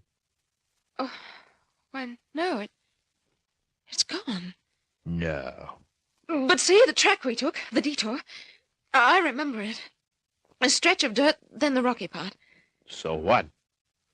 The farmhouse. It's only about 1/2 mile down there. Oh, please. Now you've come this far. So we were off again. My jalopy bounced and jerked over the rocks. Undergrowth autographed the Duco. I figured the track hadn't been used for years. Then it stopped. So did I. In the headlights. There's the house. Sure. Oh, come on. Please, Larry. The woman's name is Mrs. Kirby. Oh, hurry. I followed, curious now to see the end of her screwy stunt. Lynn Laurel went up to the front door. I expected to be run off the joint by a shotgun, but the old dame who opened the door was a fine stand-in. Yeah? I've come back, Mrs. Kirby. Back? Who are you? What do you want? I want my sister and our car. What are you talking about, young lady? It's no use pretending, Mrs. Kirby. Kirby? I'm not Mrs. Kirby. My name's O'Connor. Let me get my sister. Young man, what's the meaning of this? I guess that was my cue. I showed the old shotgun my credentials. Something flashed in her eyes, but her voice was still a blast. I don't understand. A young woman, this hour of the night, coming here with a private detective, calling me by a strange name? Seen her before? Is that a joke? She thinks she and her sister checked in here for the night. They drove in, then she couldn't find her car. This is a farm, not a boarding house. Mrs. Kirby, let me get past. You don't need me, Mr. Kent. You need a doctor. You know a mechanic works in Bookham? Of course I do. There, I told you. Was he here tonight? Well, what's wrong with that? He's my kid brother. Often comes over on his motorbike. Any law against it? Lynn, maybe you could describe the room you were in, huh? It was at the far end of a passage. On the right. had a window in the middle of the far wall, a double bed, a brass bed, patchwork quilt. All this is crazy, ridiculous. And a kangaroo skin rug on the floor. There was one of those old-fashioned washstands next to a big wardrobe. Okay, Lynn. Relax. Mrs. O'Connor. Would you mind? Kind of quick look? If I hadn't once been a nurse in a mental asylum, you've got to humor cases like this. Yeah. I'm not mad. Then show me the room you talk about. It's down that passage. All right. But be quiet. My husband's asleep. He's got a white moustache. No collar to his shirt, an unbuttoned waistcoat. Young lady. There's the room. Do you mind? Go ahead. If it'll do any good. It's only a spare room. My sister's in there. Okay, open up. Go get her. I'll hold the lamp up for you, miss. Well?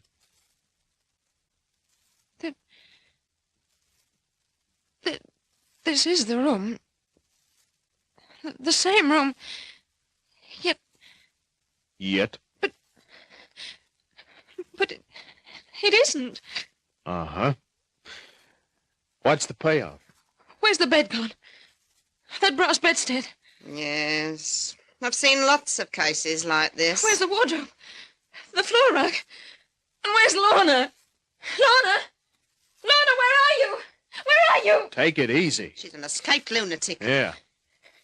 No, you all think I'm mad, but I'm not. This is the house. We did come here. We did come to this room. We did. Where's my sister? Where is she? Relax. Lorna! Lorna! What have they done to you? What have they done? Where are you? Lorna, where are you? She's getting violent. Keep away. Keep away from me, Lorna! Lorna! Lynn, I gotta do it to you, babe.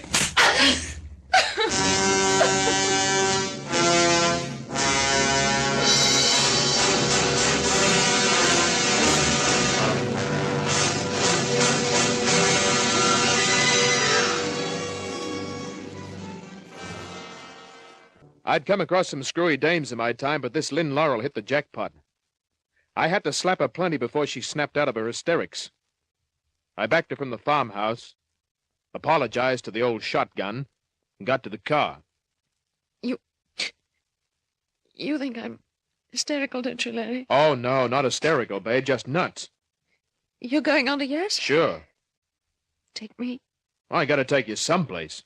Then take me to the police station there. Now, wait a minute. Drop me there. They'll lock you up. They'll believe me. Believe me, the cops aren't dumb. Please take me to yes. Okay, you're heading for a straitjacket on the ice cure. And please hurry. I drove back along the rocky track to the Hume Highway, gave the jalopy the gas. For once, I rode with a dame with only one object in mind, to drop her fast. We rolled into yes, pulled up. The cop house was sleeping on the other side of the street. Now you'll see how real police work. Now listen, babe. Don't babe me. Babe, for the last time. What's the angle? What's the payoff? So, you don't think I'm insane? I said... And I said our car's been stolen and my sister drugged. Yeah, you went over that plenty. That woman was lying. She's no more Mrs. O'Connor than I am. Come over to the post office. I'm going to the police. Look, you're a nice looker. Thanks. I'd hate to see you locked up as a nut. I thought you Americans were smart. Listen, Lynn, I hate crime. If I really thought... Thought? That's all you've done, thought. I'm telling lies. I'll prove it. Uncle Sam's bright boy. Yeah. That's why I'll prove it in that post office. If there's a Mrs. Kirby in the district, it'll be on the electoral rolls. Well, yes. Yes, so it will. The post office was closed and dark, but I beat a bolero on the side door. A light bleared. Then the door unlocked. The dame that opened it lacked only a broomstick. What is it? What is it? Can't you see that we're closed for the night? What? Is the, postmaster around? You're talking to his mistress. I'm the postmistress here. I'm sorry to get you up. What? Please, could we see the electoral rolls? At this time of night? Yeah. It's most important. Come back in the morning at 10. What? Sorry. Take your foot out of my door. We won't be a minute. Do you want me to call the police? What? Yes. No. Ah, drunk. You've been imbibing the wines of ruin. The electoral rolls, ma'am. Don't ma'am me. What? It's a matter of life and death. Fiddlesticks. Oh, please. What? The lady said please. I can hear. Then listen, we want to see the electoral roll. You're mad. No elections coming on? Do you know Mrs. Kirby lives off the main highway back about 15 miles? Kirby? Kirby? No such name in this district. But there is. There must be. What? Young lady, let me tell you, I've been born and bred in this district. I know everybody. There's no Kirby. There's got to be. There's no Kirby on the electoral rolls. How do you know? What? I'll show you. She did. No Kirby. But there was a Mrs. O'Connor. We went back to the car. I can't understand it. Lynn, you sure you didn't have a smash, a knock on the head? I'm beginning to wonder. Yet, where's Lorna? Our car? We do live in Sydney, so what am I doing way out here? Well, I'd get you like that sometime. Maybe you were taking a vacation around about... had a blackout. We'd been to Melbourne. Look, see this pearl necklace? Yeah. They're no phonies. Both Lorna and I bought a string. They cost us £250 each. Say, that's a lot of dough to decorate a neck. Larry, do you think that mechanic, the one in Bookham, saw the pearls, our new cart, telephoned Mrs. Kirby, and she put up that detour sign? Lynn, I thought you were over your brainstorm. But I told you I heard his voice in the farmhouse. She admitted he'd been there. Said he often rode out on his motorbike. Uh-huh. And there's only one track into the place. Some ride over those rocks. But not over that soft dirt part leading off the highway. It's only a few yards. Yes. Larry? There were no wheel marks. All rocks. That's why the track looked as though it had never taken traffic. Larry, there were no wheel marks over that dirt part. Well, I'll be a monkey's uncle. He had been there. The woman said so, and I heard him. If he rode his bike, who wiped out the wheel marks? I spun the car round, headed back along the highway. We nearly missed the turnoff. This time I parked on the main road. Killed the engine. Lights. Made sure my gun was loose in the shoulder holster. Dug out a flash. There are our tracks. Your car, I mean. Only yours. Going in and coming out. That dirt had been swept level. Only my car's double track showed. Nothing else. I circled through the bush. My shins made the contact. What is it? Your detour sign. Where? Shoved out of sight. Why, yes. That's it. Now do you believe me? Come on. It's beginning to click. This time we didn't advertise our arrival. We walked. Couple of times we lost the track. Then the farmhouse loomed up. Dark on three sides. On the fourth. Larry. Yeah. A light. I guess it must be in a cellar of some kind. What can we do? Anything but make a noise. I'm taking a peek. We inched up to the cobweb window. It opened into a half-underground room. I could see the old dame, an old guy with a white mustache, no collar, open waistcoat.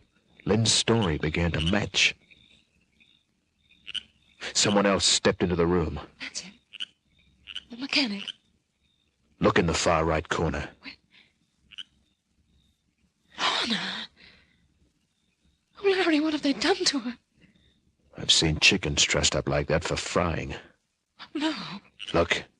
Seems like they're beating their gums about something. Larry, the old man. He's got an iron bar. Larry, he's going to hit Lorna. Time for playing Peeping Tom was over. I pulled out my .38, smashed the window, took a snapshot of the old boy. Look out, Lynn! The mechanic had his get out and spitting. My third shot plugged him. He joined the old geezer on the floor. I went in. Lorna! She's still onto it, kid. Larry! There's the bed, the furniture from the room. Where's the... Lynn, stay here. The old dame's hightailed. She's taken his gun. I pussyfooted it up the stairs into the dark house. Listened. The old witch was playing hard to get. My knees bumped a chair. Had a stretch, I could think of easier ways of spending a night, but the dame was a killer. I found the door. Opened it. Not quiet enough. The slug went between me and the door jamb. She'd made the open air. I felt like some myself. Then I stopped. The silence wasn't nice. I should have found and fixed a getaway car, but I hadn't, so I did the next best thing, slammed a new clip into my .38.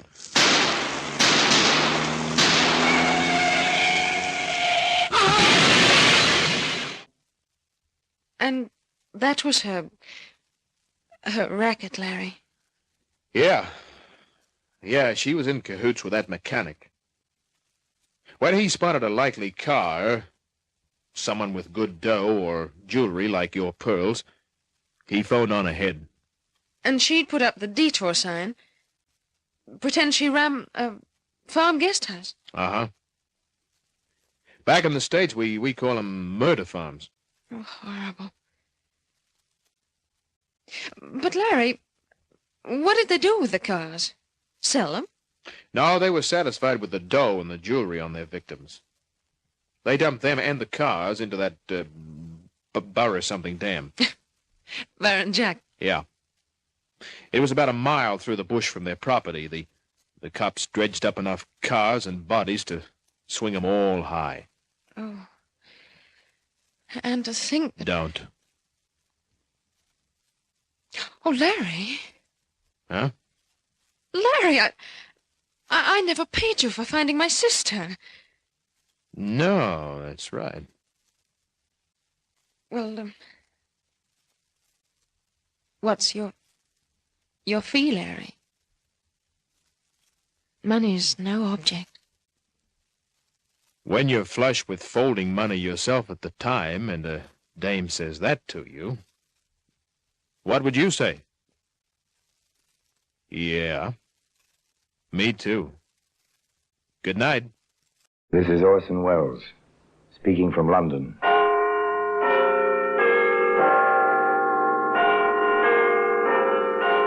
The Black Museum, a repository of death. Yes, here in the grim stone structure on the Thames, which houses Scotland Yard, is a warehouse of homicide, where everyday objects, a dictionary, a stenographer's notebook, a clothes hanger, all are touched by murder.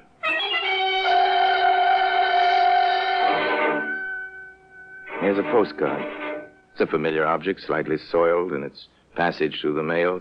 Usual cancellation over the stamp, an ordinary address, 29 St. Paul's Road, London. The message? Oh, yes. On the message side, a drawing, rather well done, of the rising sun. Rather a conventional representation, isn't it, Sergeant? Yes, sir. Conventional, still a rather unconventional matter. Murder? Yes, it is unconventional. You know, Sergeant, I've often wondered why they held so many executions at sunrise. why they end lives at the beginning of the day. Anyway, that postcard today with the rising sun on it can be seen among the other exhibits in the Black Museum.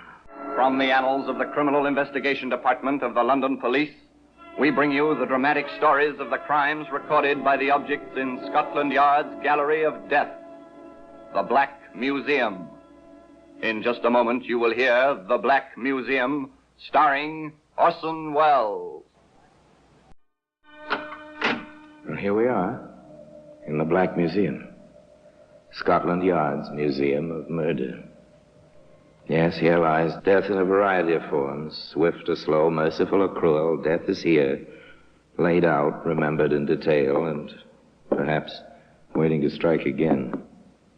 Here's a typewriter. This is an instrument of death. Yes? Worthy of the Black Museum, definitely. The criminal care, the vicious planning that went into its use. Till the person who received the letters written on this machine, in desperation, took her own life. There's a child's toy, a tiny metal aeroplane. It's rusty in places. The propeller doesn't turn anymore, but there were fingerprints on this. They placed a killer at the scene of the crime, for which he was hanged. Now, here we are, the postcard. The postcard with its drawing of a rising sun. It's clear at once that a skilled hand drew this tiny picture. In this case, many things were clear almost at once, and conclusions were drawn. However, that, of course, is the story which begins for us as Alfie Vine and his elderly mother turn into the entrance of 29 St. Paul's Road, London. Alfie, I refuse to go a step further until you've told me what this is all about. I'm surprising you, Mums. Oh, you've come all this way. Are you going to spoil it all now? I'll not set foot in this house until you stop all this mystery. Oh, Mums. Well, this is where I've got my rooms. You're living here? Oh, 29 St. Paul's. You know the address. Rather dirty. My place is all right. It's only the outside, and it's cheap. Alfie, you've not wanted to show me this before. I want to show you the girl who's waiting upstairs. Alfie, you haven't gone and got married. Not yet, Mums, but we're planning, so I want you to meet her. All right. I'll go in. They went in. The shabby young man, the rusty, black-clad, gray-haired woman. They climbed the stairs, one flight only one, but enough for Mrs. Vine to see the scabby walls, the dirty stair rail, the untidy hall. Alfie placed his key in the lock and turned it and opened the door. Light from the window revealed a single room, a washstand, a bed. The mother had reason to scream. There was a young lady on the bed, clad in the remnants of a nightgown. The gown, the sheets, the pillow were blood-stained. Why wouldn't they be? The young lady's head had been severed from her body. His mother, given into the care of a neighbor, Alfie Vine summoned the police. Shortly thereafter, he faced Inspector Wood and Sergeant Cross of the CID, Scotland Yard. It's obvious, Vine, that this Alice Cortland was, or should we say, more than a fiancée to you. We was married. I didn't want my mother to think we'd gone and done it without her knowing, so we planned to do it over again after Mum's met her. Yeah. Where were you last night, Vine? Working? Oh, you can check. I'm a postal clerk, night shift. Where? Charing Cross substation. Oh, check that, Sergeant. Yes, sir, of course. You work nights a lot, Vine? It's a split schedule, Inspector. 2 or 3 times, sometimes more a week. You don't think I'd done Alice in, do you? We're not thinking anything yet. Not until we find out from the lab exactly when she died. Poor Alice. She didn't have much of a life. Nothing to depend on till she met me. What did she do at night while you were working? I never asked. We trusted each other, we did. I see. Sergeant, I want the neighborhood checked. The inspector was skeptical. You could hear it in his voice. The story was odd, to say the least. It became a trifle more odd when Sergeant Cross reported. They knew her all right. Every bar in the district, but not as Alice Vine. In most places, she was Daisy Cummins. Inspector understood. Came as no surprise, therefore, when a frightened little man, a Marty Shaw, ship's cook on leave, turned up at the yard. Yes, sir. I knew Daisy, but I wasn't with her Wednesday night. No, sir, not then. When did you see her last? That was Tuesday night, Inspector. And before that? Monday, and Sunday too, sir. We had dates, Daisy and me, whenever I was ashore. Always had a few drinks together, at the Orc, at the Rising Sun, places like that along St. Paul's Road. Mm-hmm. But not Wednesday night? No, sir. Not the night she got herself killed. No, sir. Why not? Well, she had a date with somebody else, sir. Oh, how do you know? Well, I saw him, sir. In the Rising Sun. I saw him. Mm-hmm. Were you jealous? No, sir. I was with Daisy's friend Margie. Good looker, too. Can you describe the man Daisy was with? Well, I had a look at him. I believe I could. Oh, could you pick him out of a group? Well, I might, sir. I'd try for you, Inspector. I'd really try. Apparently a step forward is about to be made in the case. The ship's cook gives his description. Not very big. Slim-like, too. Shabby, but in a genteel kind of way. About 30 years old. Always doodling like with a pencil. Kind of fella can always pick up a check. A description. Not much to go on, but a start. Again, the canvassers covered the area. And now the various barmaids and tavern keepers remembered a man like that. Remembered seeing a man like that with Daisy, alias Alice, the girl who literally lost her head. However, there were no further traces of the man in question. Inspector Wood and Sergeant Cross went back to the bedroom in St. Paul's Road. All right, Sergeant. With a fine tooth comb. The whole room down to the baseboards. And behind them, if necessary. The detectives took the tawdry little room apart. The bed was dismantled, the window shades were unrolled, the washstand and its pipings were completely explored. The bureau was investigated, the drawers were pulled out, their contents tossed on the bed. Hello. Here's something, Inspector. Ah, a postcard, I see. Postmarked the day before. Where was it? Caught in the back of this drawer, between the backboard and the bottom. Yeah, interesting. What do you make of that drawing, Sergeant? It looks like the old Jap flag to me. I don't know of any Japanese eating place near here, Inspector. Dear Daisy, meet me at 8:15 at the... whatever the picture means. It's a rising sun, isn't it, Sergeant? And there is a rising sun. Where that Shaw fellow saw her on Wednesday night. Rather well drawn, almost a skilled hand. An artist, maybe? Maybe. Possibly the killer as well.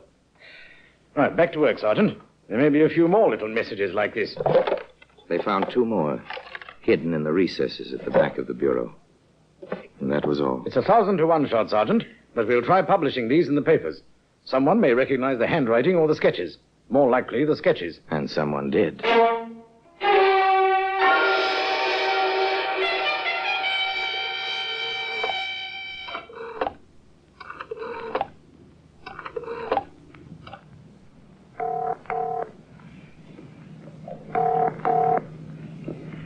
Hello? Larry? This is May. May, this is wonderful. Is it, Larry? Of course it is. Then why haven't I heard from you in weeks? After we had our quarrel, dear, I thought a certain beautiful model was pretty well through with a certain artist. I should be. But you're not? Larry, have you seen today's newspapers? No. Why? It's quite simple. A girl you'd been sending postcards to was murdered Wednesday night. How do you know I sent her cards? They're in the paper with drawings. I know yours, Tile. Even in the paper. I should be flattered, I guess. I'm not. Larry, the police want to know who sent those cards. May, will you believe me when I tell you I never killed anyone? I believe you. I know you. Then, for old time's sake, will you help me?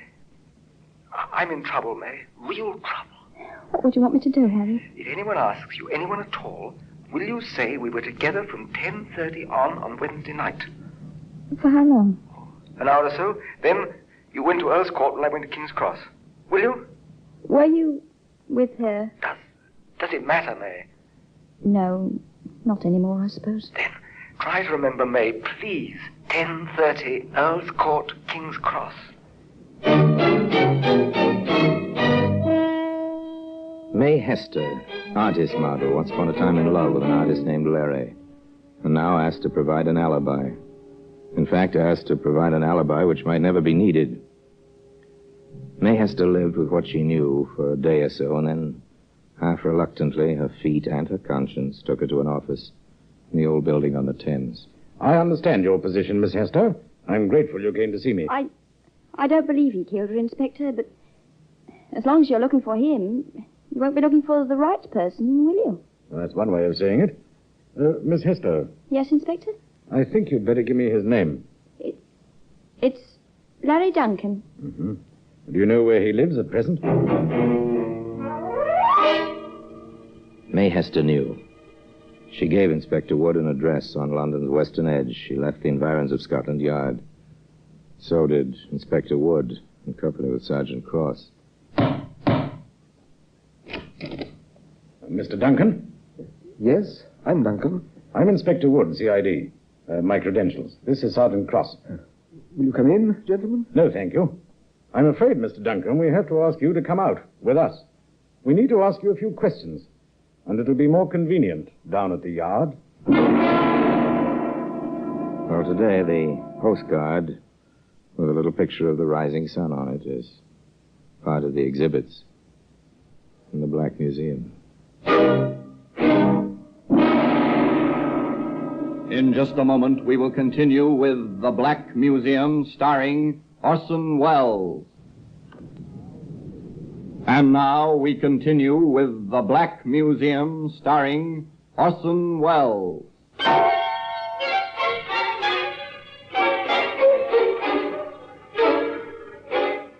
Larry Duncan was held on suspicion of murder. The inspector was convinced of his guilt. Duncan protested his innocence. The family called in a famous defender, but despite the presence in the case of Sir John Cripps, Scotland Yard charged Larry Duncan with the murder of Alice Vine, alias Daisy Cummins, and preparations for the trial went forward. Sir John conferred with Larry.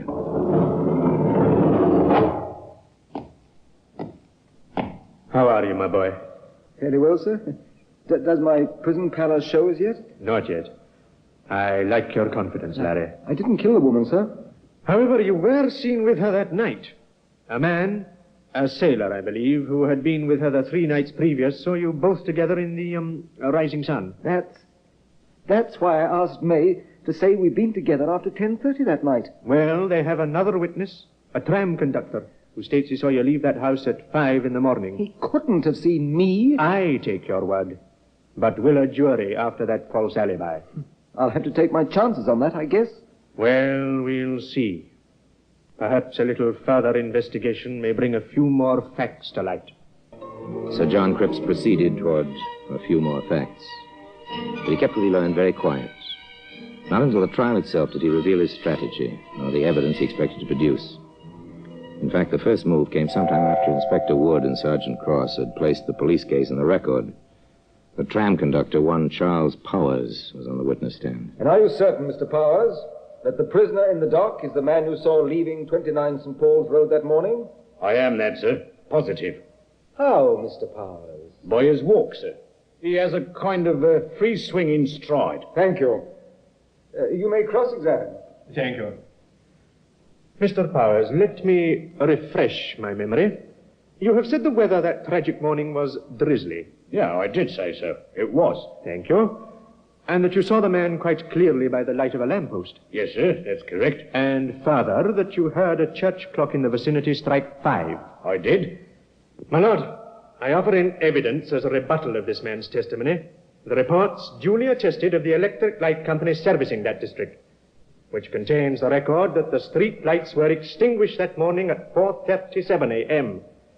This man could not have seen anyone by the light of a street lamp. Mark it for evidence. And if it please the court, I have here the duly attested records of the London Weather Bureau. Not one drop of rain fell anywhere in London that morning. Mark that for evidence. Thank you, my lord. A skilled lawyer in action is a fine thing to watch, isn't it?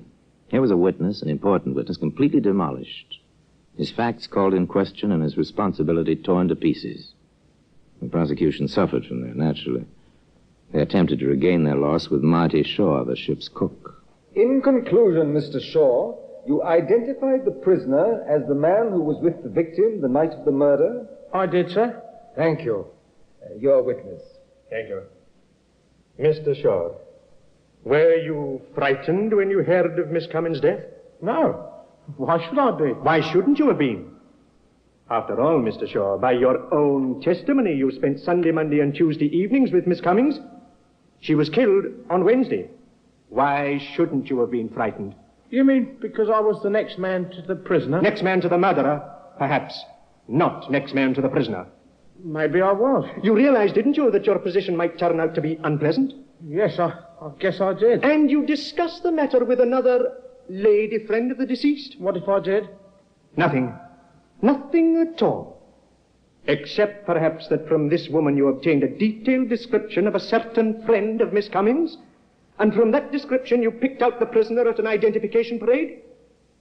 Well, Mr. Shaw, answer me.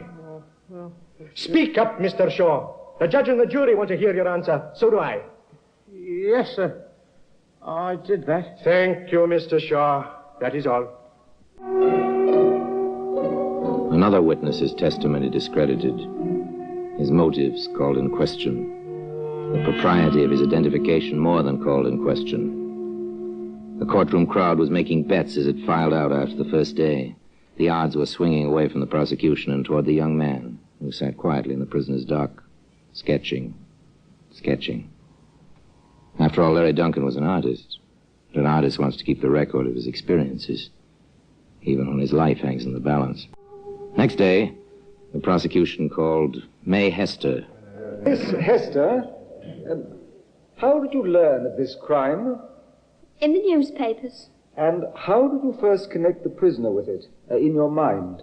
Well, when I saw the postcard in the paper, the one with the drawing on it, it was Larry's, Mr. Duncan's tile. I recognized it. What did you do? I called him on the phone. What happened? He asked me to give him an alibi. A false alibi? Yes. He wanted me to say that I'd been with him that night. And what did you do? I agreed. Then I thought it over and I went to the police. Very well, Miss Hester. Thank you. Cross-examine. Miss Hester, why did you go to the police? Well, I was afraid, I suppose. Had you been in love with Mr. Duncan? That is, yes. Uh-huh. Was he in love with you? I thought so. Have you ever heard of an emotion called jealousy, Miss Hester? It was over.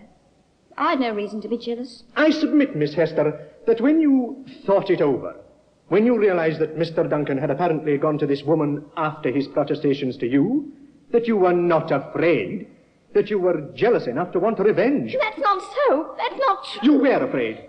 Of what? That this man might try to murder you? No, of course not. Larry, Mr. Duncan wouldn't hurt a fly.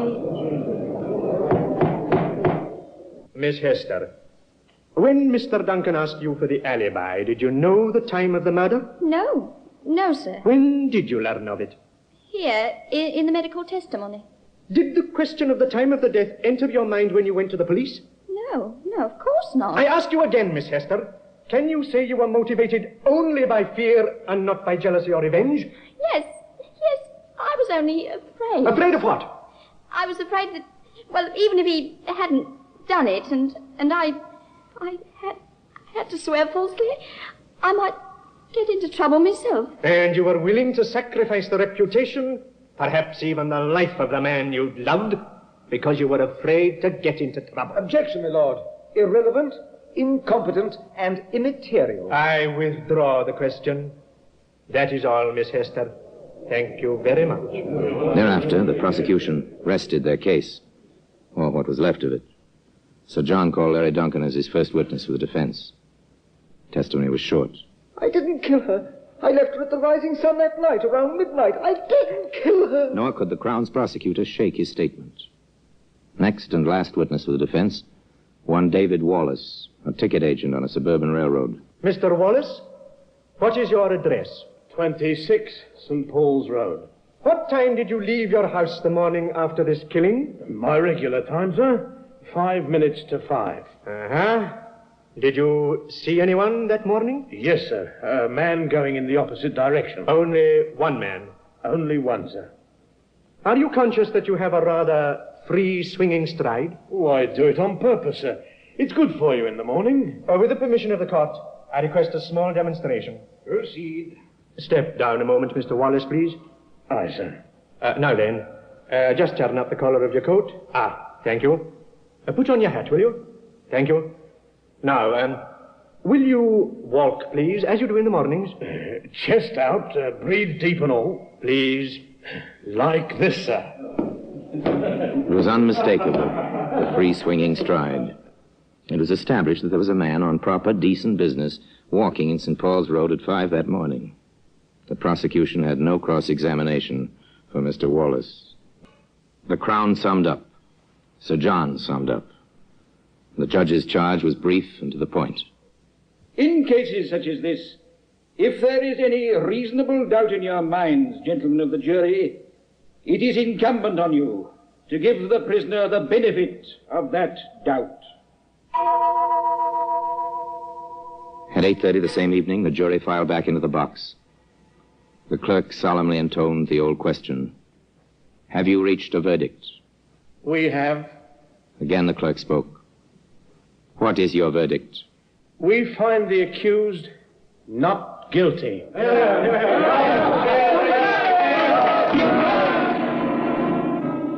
Orson Welles will be back with you in just a moment. Today, that postcard, whatever it may mean with its rising sun, reposes in a place of honor in the Black Museum.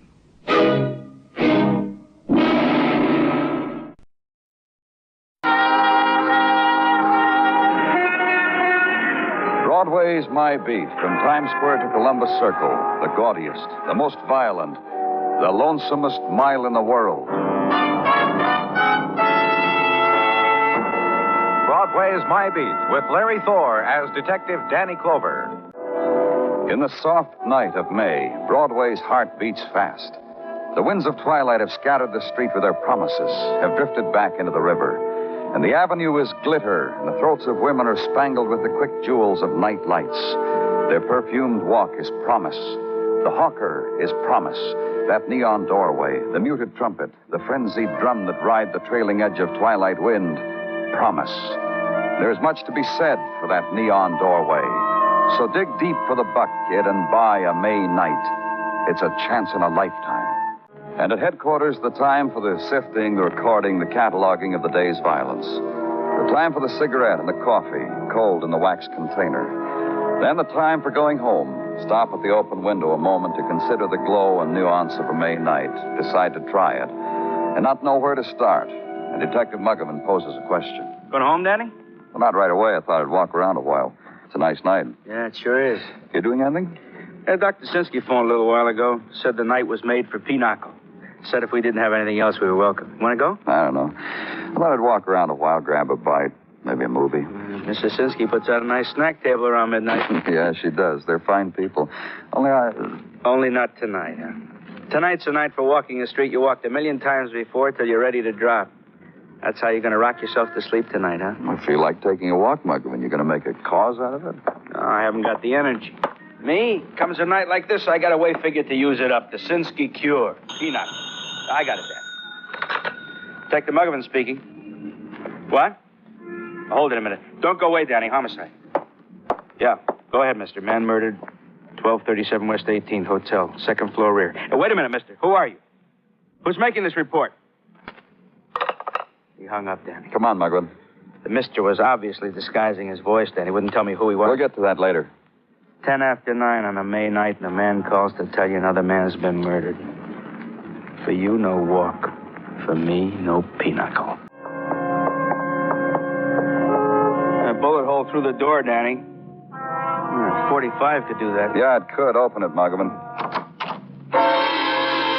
They were there, seated in the middle of the floor. A woman was there, and the man who held her, his face gentle, his fingers trailing lightly through her hair, his voice... Not to you, Alice. You're not his dead. voice gently pleading against the death he held in his arms. I hold you close so you can get... The woman he held in his arms. You won't be the dead anymore. woman. Alice, baby. Not dead. Okay. Alice. You two. Who are you? Police. Police? That gives you the right to walk in like this. See me and Alice. This way. Someone called in, said a murder had been committed. We figured that gave us all the right we need. Someone called? That's right. They said a man was killed. They gave this address. A man? No man was killed here. Not at this address. Only my wife. Only Alice. Only her. You can let her go now. What? He said you could let her go. She's my wife. This is Alice, my wife. She needs me now. Maybe she did once. Now there's not a thing you can do for her. No? No. There isn't, is there? We were strangers in your town. You know that? Complete strangers, just beginning to get acquainted with people. And what's your name? Wouldn't mean anything to you. Fred Mayo. Never made a lot of name for myself, or Alice either. Want to tell us what happened, Mr. Mayo? Sure.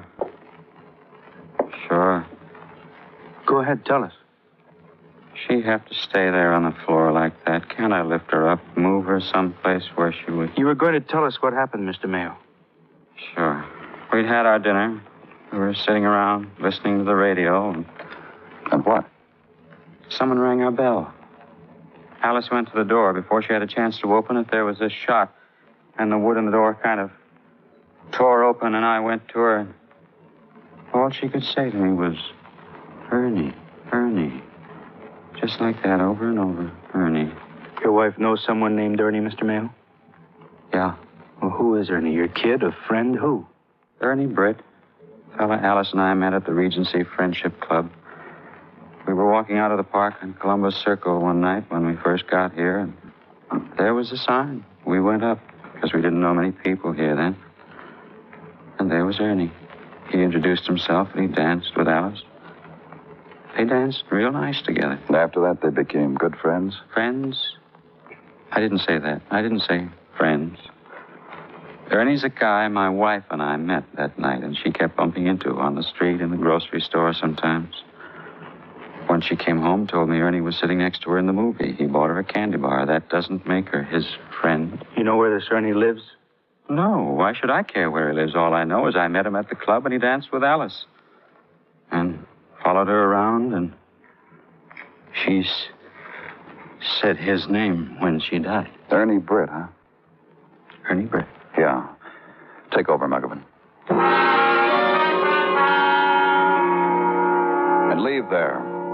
And to drive through the night streets, quiet at first, where its avenues are lined with brownstone and stoops and families, silent and close, touched by the May night of the city. And nearer to Broadway now, the beginnings of crowd and the fast walk and the colored shadows. Take a night and ride it into the funnel of people and noise and riot. The adventure now of driving up Broadway. Ride the brake and defer to jaywalkers, sightseers, and taxicabs. At Columbus Circle Park, get out. And find a place and open a door. Up a short flight of steps. Walk through an open doorway. There was a jukebox. There were two card tables together, festooned with a pink paper tablecloth and a cut glass punch bowl and a crepe paper sign tacked to the wall above it. Welcome, stranger, it said. You're our friend. These and the dozen dancers with their names printed on paper hearts pinned to their bosoms. And the lady who seemed to be in charge of it all. And the next dance will be a tag dance. Oh, hey. Yes, the ladies will dance in couples, and the men will tag one of them. Then the lady who is left over may tag any man of her choice. Will someone please put a dime in the machine? My turn.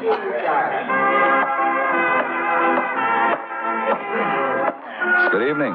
Oh, you're new. I haven't seen you before. You just go out there and tag away, and later I'll be I'm happy. the police. My name's Danny Clover. Well, that's quite all right. Thank you, only I'm here on business. Look, Mr. Clover, we've got the makings of a fine party going here tonight. The place is filling up, so don't louse it. Just make your arrest of whoever you're looking for in a gentlemanly manner and get out. I'm looking for a man named Ernie Britt. Is he here? Nope. Gone. You mean he was here and he left, is that it? Yes, sir, and he hangs around here a lot. You know. No, I don't. He likes to meet people. He hangs around, thinks of games to play. You know. Where'd he go?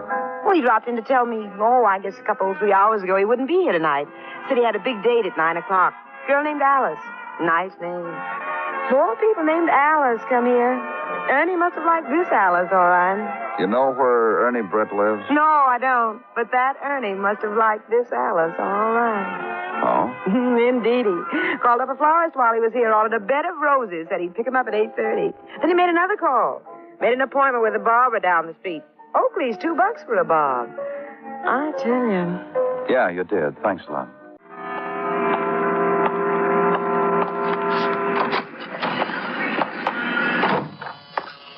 Have a seat. I'll be with you in a minute. As soon as I finish Mr. Garson's scalp massage. Oh. The police badge does it, mister. How can I help? You know a man named Ernie Britt? Sure, he was in a while back. Haircut, shave, shine. Is that all I have to do? I just want to make sure he was here. Oh, he was here all right. Did he say where he was going? Came in here with a big smile and told me to make him look desirable for Alice, whoever she is, date. He mentioned a time. 9 o'clock? That's right. He was planning to do it up Brown. Guess this Alice was something special. How do you mean? Flowers and all. Called the florist from here and said he wouldn't pick up the bed of roses, send them to his place instead. Told the florist he wanted them there at no later than 9:15. You know where Britt lives? Sure. I went there a couple of times to bother him.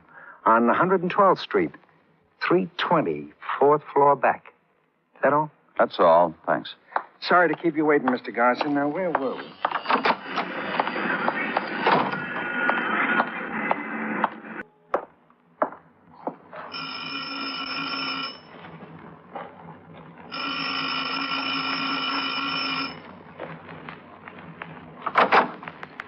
Hello. Your name Ernie Britt? Look, mister, it's midnight already. How come you're pushing doorbells at Police. Now, what about it? Am I interrupting anything? I only asked because I just took a fast look over your shoulder. Flowers, wine. Yeah, used to be a party here. It's over. What do you want, mister? You know a man named Fred Mayo? What about him? I got a phone call a few hours ago. An anonymous caller gave me his room number, said we'd find a dead man there. I didn't kill him. I know you didn't. He says settles that, huh? That part of it. He's not dead. Well, that's right, Mr. Britt. He's in fine shape, not a scratch. Just grieving, that's all. What are you talking about? At a little after 9 o'clock tonight, his wife was murdered. Alice Mayo is dead. What? Alice? Dead? You're lying. It couldn't have happened. Liar, liar, liar! You are listening to Broadway's My Beat, written by Morton Fine and David Friedkin, and starring Larry Thor as Detective Danny Clover. What can you do with 2 cents? Not much? Don't you believe it. Because for 2 cents a year, you, as an American taxpayer, are helping to dissolve ignorance, prejudice, and intolerance throughout the world. You are doing this through UNESCO, the United Nations Educational, Scientific, and Cultural Organization. More than half of mankind, 1,200,000,000 men, women, and children, can neither read nor write. These are the people who are also poor, ill-fed, and have a life expectancy of under 30 years. And it is toward these people that UNESCO is directing much of its educational efforts, because everyone knows that ignorance is not bliss. You are a part of the great work being done by this United Nations agency, and it costs you only 2 cents a year. When the rumor gets around that summer is almost here, Broadway is beside itself with glee. Somebody notices the moonlight of May, uses it as a backdrop to an early dream, tells a girl about it, who tells a guy, and the word gets round. It drifts across town, causes reactions, closets open, as do charge accounts. And the cotton dress and the sports shirt and the sandal constitutes the current uniform. And the poodle is clipped and sashed. And the ankle is silken. And the shoulder is soft and starting to tan. Also the boy in the crew cut who runs down the street screaming, "I'm in love." It's May. It's the right time. Except for some people. Those who had time had caught up with, conspired against, to make the sum total of all the minutes an instant of shock. This man, Ernie Britt, in this room, shaking his head against it. I can't believe it. I just can't believe it. Let's go inside, shall we? All right. What's all right? I made up my mind to just stand here until you get around to believing it, Mr. Britt. Then we can go on from there. What for? Did you kill her? You're crazy. I'll rephrase it so you can understand it better. Did you ring her doorbell, then when you heard someone at the door, did you shoot through the door and kill her? It's the way she was killed, huh? You had a date with her tonight, didn't you? How do you know? You left word every place you were that you were going to see a girl named Alice tonight at 9. Mrs. Mayo's name is Alice.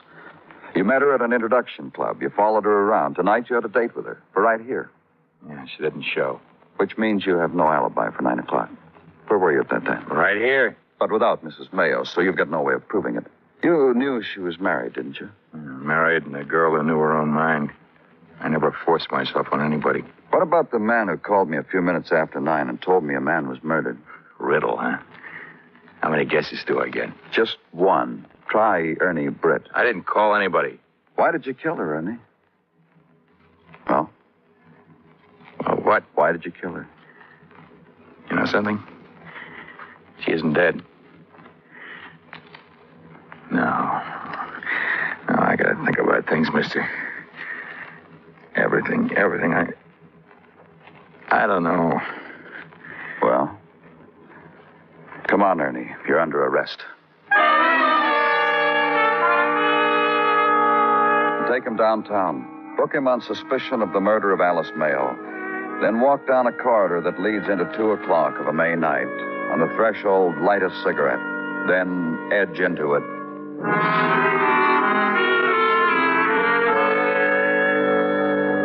The 2 o'clock time, the squalls of mist, the scarlet of neon bleeding into pavements wet with nighttime, the river sounds, the tremble of earth as a subway train pierces it, and the man, sodden with loneliness, who stops you, asks for a small loan, offers you the security of a name written on the 2 o'clock mist. Give it to him. Maybe he'll mention your name where sleep is. The next morning, go back to the man on whom you'd intruded once before. While he held death close and spoke softly to it, go back to him. When can I take her home, Mr. Clover? I've made all the arrangements with the railroad people. Now it's up to you people. When are you going to let me take Alice home? We'll let you know, Mr. Mayo. What do you people want with her? She's dead. A bullet tore her open. What else do you want from her? What good is she to you? Tell me. You through, Mr. Mayo? Yeah, I'm through. Like you'll never know. We need the report of the medical examiner, ballistics, laboratory technicians, police photographs. Yeah, I know. Complicated. Must be real complicated, the things you have to do about my wife. We want her killer. Doing these things might help us find her. Okay, I'll wait. I'll wait until you give me the word. Tell me a little about yourself, Mr. Mayo. I got a wife that's newly dead. That's about me. When I get back to Baltimore, people are going to stop me on the street to shake my hand real hard. And they'll wipe a tear with a piece of tissue, and then they'll throw it in the street. That's about me. That's about Fred Mayo. Baltimore was your home? Born there, grew up there. Alice lived in a fancier section, Forest Park. But I found a way to meet her, and I married her, in spite of the fancy competition. When did you come to New York? I don't know. Maybe 3 months ago, maybe not. I don't remember. Yeah, 3 months and a week, maybe. Why did you come here? Are you rubbing it in, Mr. Clover? You're going to say to me, if we never came, Alice would... It's a simple question, Mr. Mayo. Why did you come here? Outfit I worked for transferred me to their New York office, Ruxton Enterprises Novelties. Alice got all gay about it. Big deal, New York, she told me. That's why we came. Big deal. And it was hard to make friends. You went to that social club. That's how gay it was. Tag dances, crummy punch, strangers with sweaty hands. It brought Alice down. So I sent her back to Baltimore for a couple of days at her mother's house. When? Over Mother's Day weekend. She could have a heart-to-heart with her mom, get it out of her system, come back, try it again. Now, look, Mr. Clover, you'll give me the word as soon as you can, huh? As soon as we can. You'll wait for it here, huh, Mr. Mayo?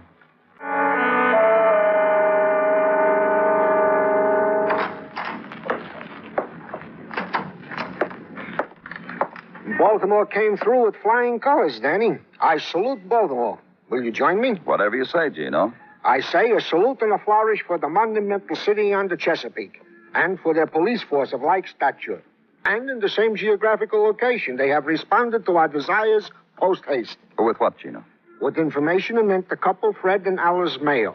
That they were respected citizens, lived a life without a blemish, not once mentioned in the annals of the police blotter. No names to conjure with Mr. and Mrs. Mayo. Until this. Until what? Until this clipping from a Baltimore newspaper, which was included among the other favors in Baltimore. A news photograph of an unidentified guest rescuing Alice Mayo from a blazing Baltimorean inferno. Let me see it. Here, look on it, Danny. And consider how heroes are born on the minute, by the minute. Consider the bravery of a man who, through smoke and flame... Consider something else, Gino. The date, May 12. Oh, Danny, I hold it in fond memory. This day was Mother's Day, a day on which I presented Mrs. T, the mother of my Then chickling. consider another thing. There's more? The man carrying Mrs. Mayo. I repeat, a hero, presumably a husband. Yeah, a hero. Only it's not her husband. What? Danny, you said... Do another thing for me, Gino. Call Dr. Sinsky. Tell him to meet me at the morgue right away.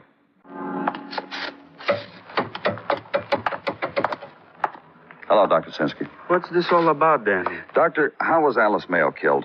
Specifically? That's right. A bullet of large caliber which entered the pericardial cavity, smashing first the sympathetic nerve supply. All right. What killed her? Make up your mind how you want the question answered, Danny. I'll be happy to give it to you as medical examiner, as friend, as... Let's take a look. Danny, all right, let's take a look.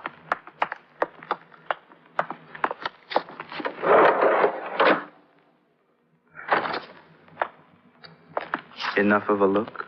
You're sure this bullet wound killed her? Yes. All right, then look for a bruise. A what? Something, anything that would have made her unconscious before she was shot. Go ahead. Danny. Something? Yeah, here, her scalp. Subcutaneous bleeding a bruise. Recent? I'd say 15 minutes, a half hour before she was killed. I'm sorry, Danny. This would have turned up later. Maybe tomorrow, but... I'm sorry.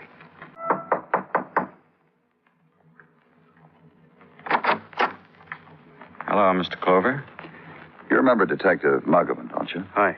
Sure. Come on in. You got some news for me? Yeah, a lot of news. I can take Alice home now, huh? I'm afraid not, Mr. Mayo. Something happened, a hitch. A great big one. What's he mean, Mr. Clover? Baltimore Sun, huh? Good paper. What does he mean, Mr. Clover? A great big one. A great big what? You subscribe to the Sun? Since we left Baltimore. What's he mean? Here's what I mean. Look at this picture, Mayo. Boy, if my wife's picture were in the paper like that, I'd never have nerve enough to go back to my hometown. You've seen it before, haven't you? All right. Now it's caught up with me in New York, so I'll move to California. That's all the picture does to you, huh? I'm ashamed of it. Is that what you wanted to hear? That's not what we want to hear. We want to hear the man's name who's saving your wife's life. We want to hear what she's doing in that fire when she was supposed to be staying with her mother. You know. Ernie Britt, Mayo? That's who it is? Well, he saved her life, didn't he? They love each other, your wife and Ernie? No, she didn't love him. I've been thinking about it, Mr. Mayo. But I can't figure out a motive why Britt killed your wife. Yeah. A hero. Saved your life in Baltimore, then shot her through a door. You know, Danny, maybe it was a mistake. Yeah, it could have been. Mm-hmm.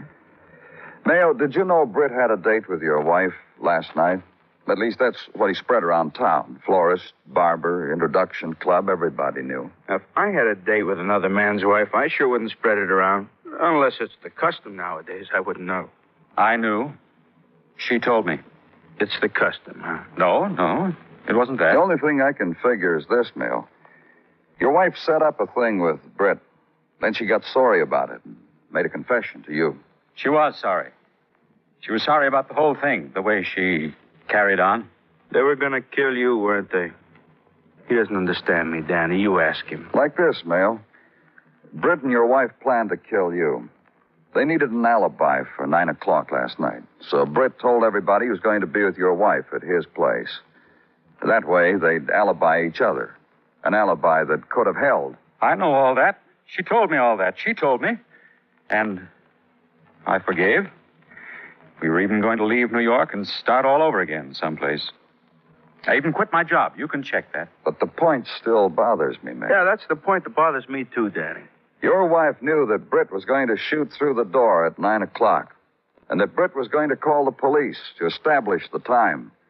Yet she answered the door at 9 o'clock. And got shot to death at 9 o'clock by Britt. He's facing a murder charge, like you planned it. Your way of getting rid of both of them. Listen to me. I'm a man who comes from a respectable family. I'm known in Baltimore, all over. I've got lots of friends. What do you think my friends said after they saw that picture? She told you everything, apologized. You forgave her in your own way. You slugged her and propped her up in front of that door. Sure. Because what do you think they'll say now? That Fred Mayo, he doesn't mess around. His wife did a thing like that. You can't fool with Fred Mayo. That's what they'll say. Yeah, Mayo. He'll be a big man in Baltimore. Let's go.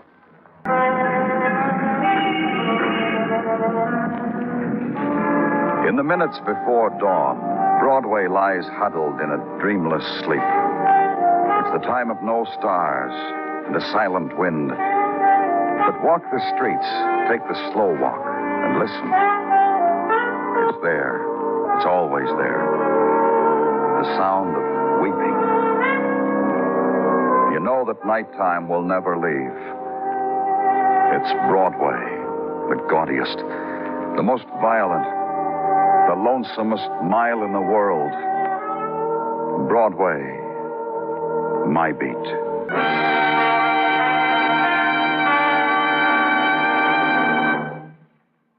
Broadway's My Beat stars Larry Thor as Detective Danny Clover, with Charles Calvert as Tartaglia and Jack Crucian as Muggavan. The program was produced and directed by Elliott Lewis, with musical score composed and conducted by Alexander Courage. In tonight's story, Whitfield Connor was heard as Fred. Featured in the cast were Betty Lou Gerson, Lamont Johnson, and Joe Forte.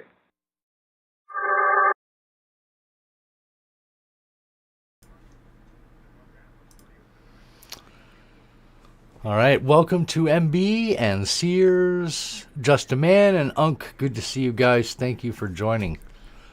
A sudden flash quiz for those of you that are in the chat and can hear me. What is your favorite detective crime OTR show? Really quick. Favorite detective crime OTR show?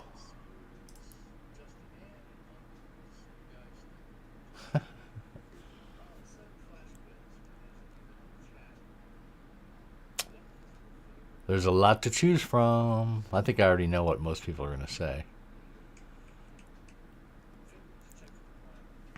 A favorite detective? Richard Diamond? More, really. I did not know that. Broadway is my beat. Severs? I'm still expecting to see one in particular.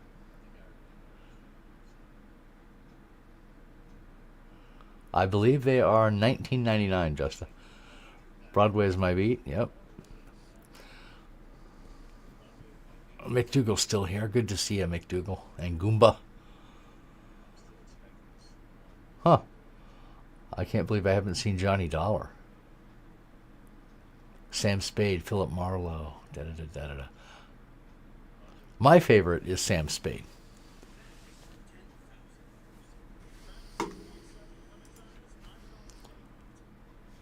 Okay.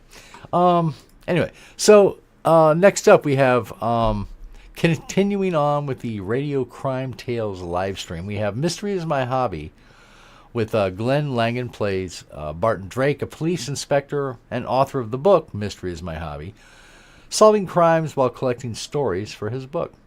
This episode, Snowbound, is about a woman murdered in a rural area, and all signs point to her abusive husband as the killer. After that, we have Bulldog Drummond. That's a show that I have not played very many episodes of that.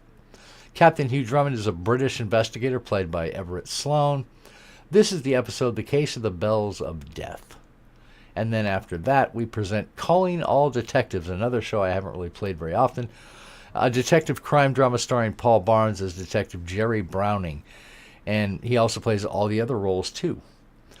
It had a quiz show element to it originally. Barnes would dial a phone number of a random listener and ask them to solve the mystery, although this was cut from the show in syndication. If you ever managed to hear any of the original episodes with that quiz show element, it's actually kind of cool. This episode, Gangster tries to bribe Jerry. A woman refuses to cooperate with the police after her husband is kidnapped. Sears was going to say Johnny Dollar. Justice says Nero Wolfe. Oh, I like Nero Wolfe. Yeah, that's a great show. Yeah, that's a good one. Yep, that is definitely one of my favorites. Okay, so continuing on with our live stream. Get ready for Mystery is My Hobby. Mystery is my hobby.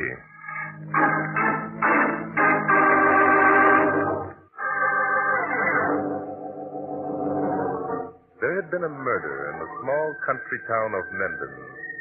According to the newspaper accounts, the man who was at first believed to be guilty of the crime was allowed to go free, but no satisfactory reason was given. I reread the published stories and learned that on the evening of February 26th, a farmer named Walt Centrell was late for his supper. That you, Walt? Yep, it's me. Well, set the milk down in the shed and come into your supper. Been on the table more than an hour. Walt? All right, I'm a-coming. Can't give a man time to wash his hands. Wash his hands. Land sakes, he's had time to take a whole bath, let alone wash his hands. The way you nag, Marthy's enough to set a man's nerves on edge. The way I nag. Well, my senses, Walt Sanfell. You've been out in that there barn long enough to milk 40 cows instead of just 2. Now sit down and eat your supper. Who said I've been milking all the time? Agnes is sick. Man just can't sit around and let one of his critters suffer. Well, it seems to me you haven't been doing much to help her. How much milk was there? 7 quarts. 7 quarts. My land. Walt, the thing to do is either call in Doc Halliday or get rid of Agnes. Now, we can't afford... Listen. Sounds like Ed's drunk again. Oh, they're at it again. How she does put up with him, I don't such know. Neighbors. I declare, if I were marrying Blake, I'd do something about that there husband of hern. I declare I would. Any husband who beats his wife ought to be put away. Oh, Ed's harmless. He's just a drunk and no good bum. Listen to that, Martha. I'm a-listening. My senses, I've been a-listening ever since Ed Blake brought that new wife of his into Mendon a year ago. And every time I boil inside. Walt, we ought to do something. Now, it's none of our business. What can we do? We can report to Constable Finn McNutt. That's what we can do. Yeah, we did that once, and what good did it do? Well, it did plenty of good. Finn talked to Ed, didn't he? Finn told him if it happened again, he'd take steps now, didn't he? Steps. Martha, you don't know about them things, but unless Marion registers a complaint, taking steps won't do no good. Well, then I think that we... Oh. Walt Santrell, I'm going over there. I'm certainly not going to sit here and listen to that. Why, he'll kill the still. It's none of your business. You keep your nose where it belongs. I won't. I don't care if I don't know her very well. I'm a woman and she's a woman, and it's my duty. You sit still, I say. For all you know, she likes being beat up by her man. Some women are like that, to tell me. Oh, if you could have seen that there little mite of a thing this morning, you wouldn't be talking such nonsense. Seen her this morning? Did you see her? I most certainly did. She come a-calling. Said she wanted to borrow some flour. But that was only an excuse. She knew it and I knew it. What she wanted to do was to talk. What'd she talk about? What do you think she talked about? She talked about her husband, of course. He's drunk more than half the time, she said. And when she tries to reason with him, he hits her. Oh, it's terrible. She doesn't know what to do. She's scared half to death, the poor little mite. Well, that settles it. I'm going over there. And if you're not man enough to come with me, Walt Santrell, you can just stay here. Now, wait a minute. Don't get your dander up. I'll go along with you. Well, come along then. My lads, I've had all of this I can stand. Marcy, this ain't none of our business. I'm making it my business. Go back home if you want to, Walt Santrell. I'm going to see to it. All right. You talk too much.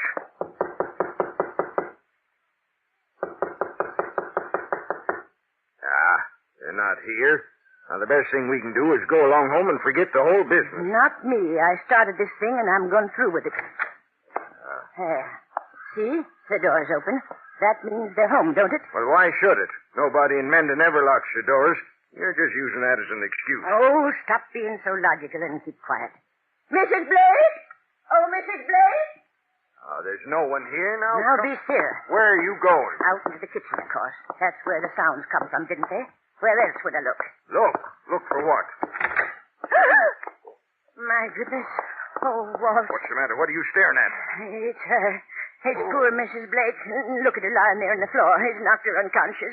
Oh, I knew he would. The brute. Well, the stop brute. your jabbering and do something. What shall I do? What can we do? Get some water from the sink and a towel. Good heavens, woman, stop your No, blubbering. that brute. That brute. That poor little kid. Knocked out cold.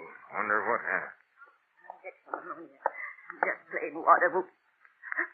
Walt, what's the matter? We won't be needing ammonia, Marthy, or anything else. She's dead.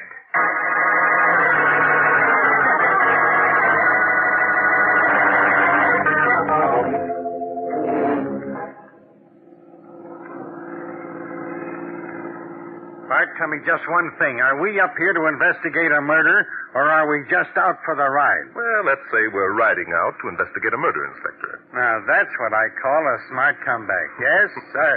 That's a dilly. Ha, ha, ha. Inspector, there used to be a day when you had a sense of humor. What happened to it? I've still got it. Just say something funny. All right. Have you heard the story about the man who at Christmas time asked his neighbor what he was going to get for his wife? No. No? Well, the neighbor replied, I don't know. I haven't had any offers. Here we are, Inspector. Not a very imposing-looking jail, is it? Haven't had any offers. Now, let me see. How old was I the first time I heard that one? Come on, you old sourpuss. Don't pretend you've heard it before. Let's go in and have a talk with this Constable Finn McNutt. Haven't had any offers yet. Okay, Inspector, you win. However, Hey! I said... Oh, there's someone at the end of the porch. Let's go over, Inspector. It's probably Constable McNutt. That guy must be 90. Don't tell me he's the constable of this town. You fellas looking for someone? Yes. Are you Constable Finn McNutt? Huh? I can't hear you. I'm deaf as a haddock. Oh. I said we're looking for Constable Finn McNutt. Ain't here. Do you know when he'll be back? Who? McNutt. What do you want to see him for? I'm Barton Drake. This is Inspector Noah Danton. Great. Well, why didn't you say so? My name's McNutt. Finn McNutt. Hey, come on inside. I got something to show you. Well, how do you like that deaf old coot? Who's a deaf old coot? Don't you call me a deaf old coot, bub. What? Well, I ain't old and I ain't deaf. That's what I want to be. And by the way, which one of you gents is Inspector Danton? Which one? Well, look, Gramp, if he's Drake, I must be Danton. Oh, smart guy, huh? Well, I'm going to show you fellas you ain't so smart, coming up here trying to show us county constables how dumb we are. Wait a minute, we didn't... Don't talk back to me, bub. You want to work on this case, you'll do as I say. Hear me? By golly, in a minute... You hear me? Sure, I hear you, only... All right, then. Talk when you spoke to, not until. Which one of you gents is Drake? I'm Drake, Mr. McNutt. Oh, yeah. Well, why didn't you say so? Now, look here, Drake. I've been reading about you in the newspapers. You and that other feller, what's his name? Danton, Scranton, or some foreign name like that. That does it, Bart. Are you going to tell this Billy Whiskers where to head in, or am I? Huh? What was that? You got something to say, bub? Speak up. I'll speak up, all right. Now, listen, you long-whiskered... Let's forget personal grievances for the moment and find out about this murder. Murder? What murder? Who said there'd been a murder? I did. It was in all the newspapers. Don't you ever read the papers? You ain't a fooling me none. I know that's why you're here. 'Cause I sent a clipping to Drake. And who dang well he couldn't stay away. Now, wait a minute. Bart, what is this? Did this joker send you a newspaper clipping? Yes, he did, Inspector. I'm sorry I forgot to mention it to you. So that's it. You dragged me way up here on a 2-bit murder case and That then... ain't why Drake come up here, bub. That ain't why at all. Is it, Mr. Drake? Well, no, as a matter of fact, it isn't. You bet it isn't. Ain't, I mean. It's because I let the prisoner go. Ain't it, Mr. Drake? Yes, that's it. According to all the newspaper accounts, it was pretty well established that Ed Blake had beaten his wife to death. And then suddenly you allowed the prisoner to go free. Frankly, I'd like to know why. I knew you'd ask me. I knew it. Well, tell us. You bet I'll tell you. I'll show you city fellas I ain't so dumb. I let Ed go because he ain't guilty, that's why. Well, that's a simple enough answer, isn't it, Bart? Why do you think Ed isn't guilty, Finn? Because Marion Blake was poisoned, that's why. Poisoned? You bet she was. Look here. Here's what I wanted to show you. Take a look at that paper. All right. I see. A medical report stating that Marion Blake died of arsenic poison. That's right. That's what killed her, all right. Arsenic poison. That there paper proves it. Well, this is very interesting, Mr. McNutt, but how did you know that... Say, wait a minute. This report is signed by F.T. McNutt, M.D. Is Dr. McNutt related to you, Constable? Related? Why, doggone it, I'm him. You're Dr. McNutt? Sure I am, Bub. I've been a doctor for 62 years. There's my certificate right there on the wall. Don't you have much truck with it, though. My hand's too shaky lately. Folks don't have confidence in the sawbones when they shake your hand. Spend most of my time these days being constable. Well, cut off my bangs and call me Bob. How's that, Junior? Constable, I think I'm beginning to see what's behind all this. Being a doctor, you probably have some arsenic lying around your office. That's it, Drake. I guess you were kind of smart at that. Thank you. Last week, some of that there arsenic was stole. Well, sir, the only one who's died around here in more than a year is Marion Blake. So, you put two and two together, eh? Yeah. Only in this case, 2 and 2 make 5. How was that? Well, sir, I performed an autopsy, see? And sure enough, Miss Blake was dead of arsenic poisoning. How does that make 2 and 2 equal 5? You keep quiet, Junior, and listen. You might learn something. The arsenic was stole one day and returned the next. During the time it was gone, Marion Blake was poisoned. So you reasoned that whoever stole the arsenic decided to return it in the hopes that you wouldn't notice its brief absence, Yeah, maybe. Hey, Drake, I reckon you want to know what made me suspicious in the first place, eh? Yes, then I would. Well, sir, it's simple. Ed Blake wasn't in no condition to beat his wife to death, that's why. Why wasn't he? Because he was skunk drunk, that's why. Because he wasn't to home when them Chantrells said they heard him beating her, that's why. He wasn't at home. Are you sure? You're dang tootin' I'm sure. Ed Blake was asleep right here in my office from 6 o'clock that night till midnight.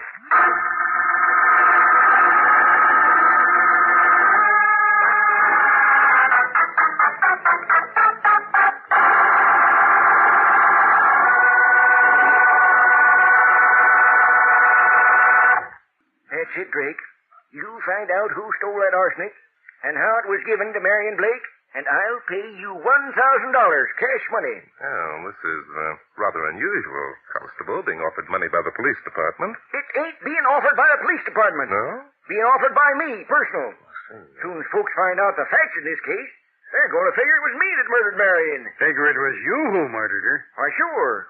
Ed and me hated each other. Everybody knows that. He claims I killed a cow of his'n that I tried to doctor once. Said the critter was a purebred, and I owed him $2,000. So last week he got drunk and came over to your office and tried to collect it, Is that right, Constable? That's it.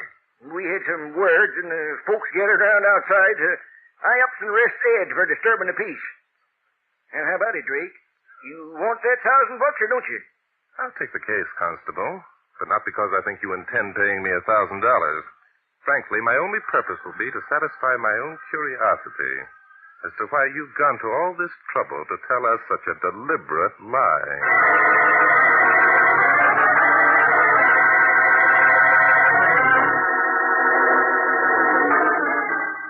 Well, I declare, Mr. Drake, I don't know what Finn McNutt is talking about, I'm sure. I think he must be getting senile. So, why do you say that, Mrs. Centrell? Why? Well, my goodness, Mr. Drake, Walt and I ain't deaf. We know when we hear something. Then you still insist that you heard sounds of a struggle in the Blake's kitchen on the night you found her dead. Well, my land... Now, look here, Drake. Of course we heard it. We've been hearing it for almost a year. What could possibly be the object in us both lying to you? That's what puzzles me. It doesn't puzzle me. That Billy Whiskers constable was thinking him up as he went along. But why, Inspector? Why would he make up such a cock and bull story? He knew we could check it easy enough. Yeah, that's right. And to make it worse, he's willing to pay us $1,000 to prove he's a liar. What? What was that you said, Inspector I Denton? said that McNutt offered us $1,000 to prove him a liar. Oh, my senses. That certainly is funny. $1,000. Well, what's funny about it? Just a minute, Inspector. Mrs. Santrell, you mentioned a minute ago that Mrs. Blake called on you the morning of the murder. Yes. She said she come to borrow some flour, but I knew that was only an excuse. She talked about that husband of hers the whole time. Come along, Inspector. Let's go over and have a talk with Ed Blake.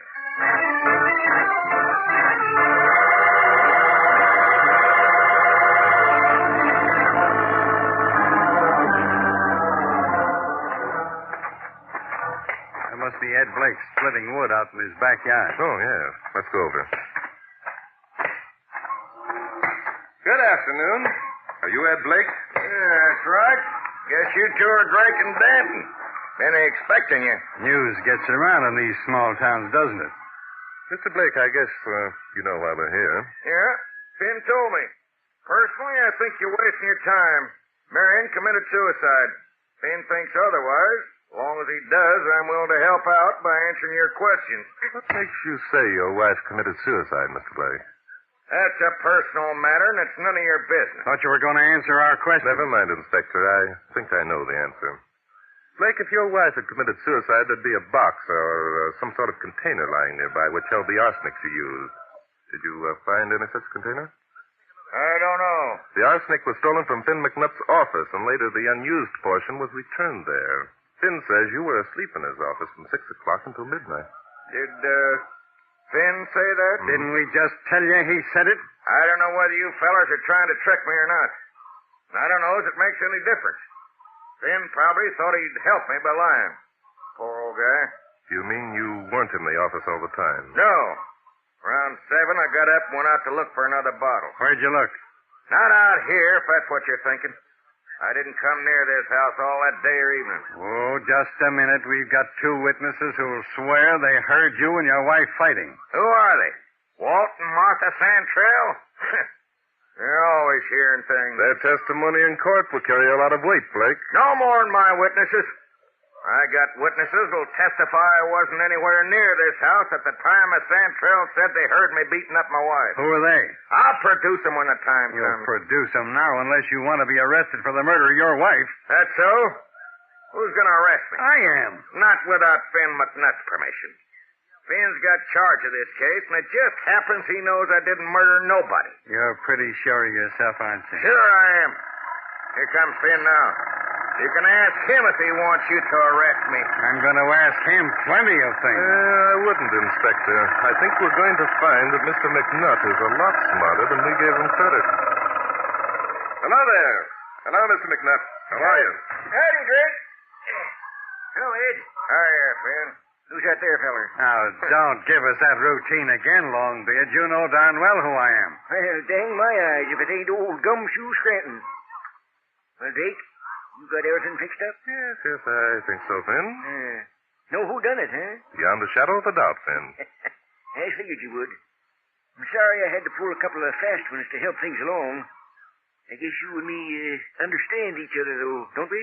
We're beginning to, I'm sure. You betcha. Well, let's get over to the Santrells and let them know how smart I am.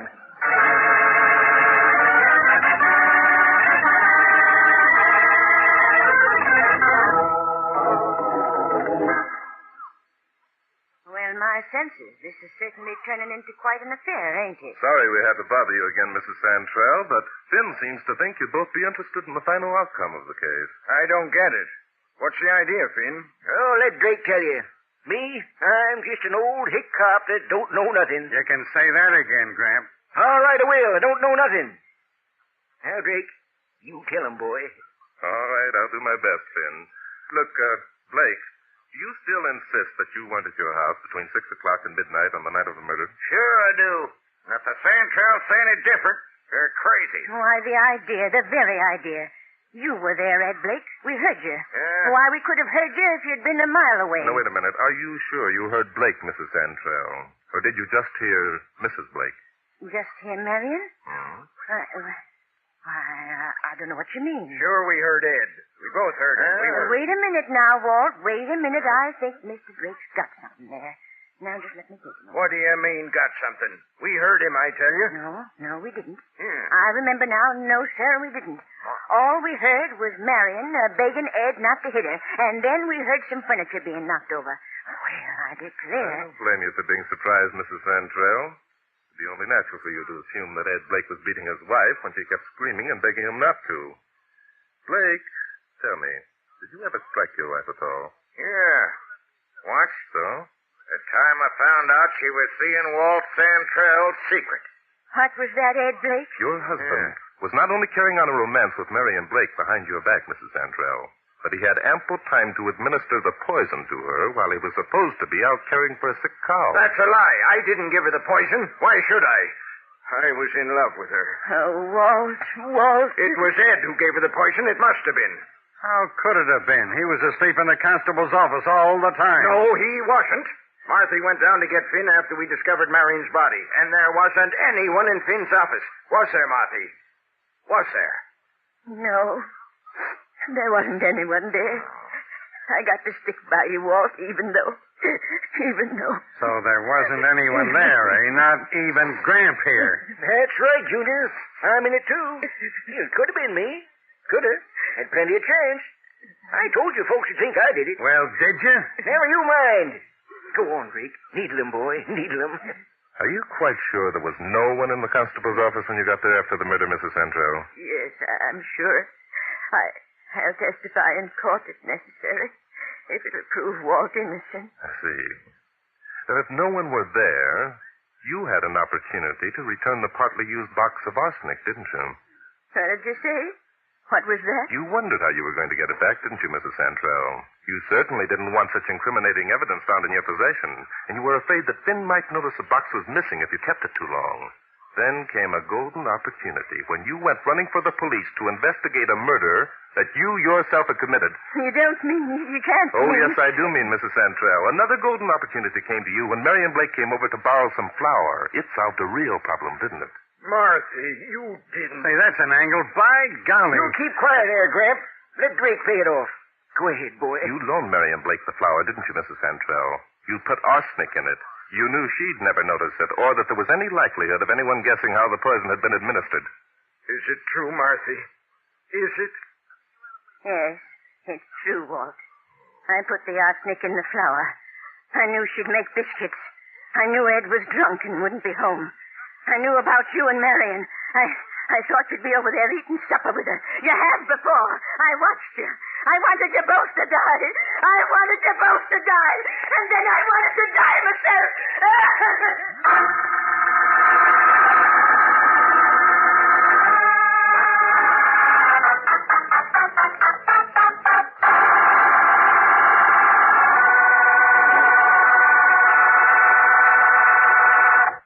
Hey, boss, slow down.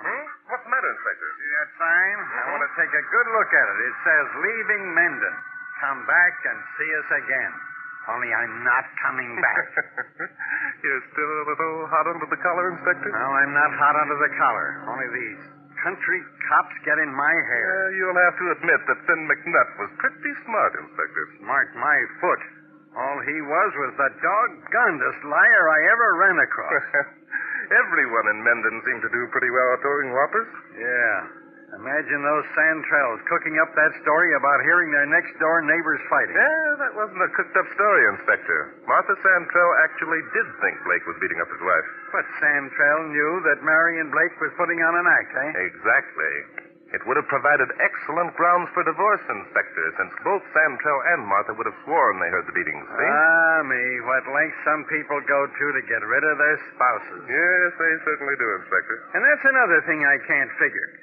If Constable Longbeard was so smart, what did he want us in on the case for?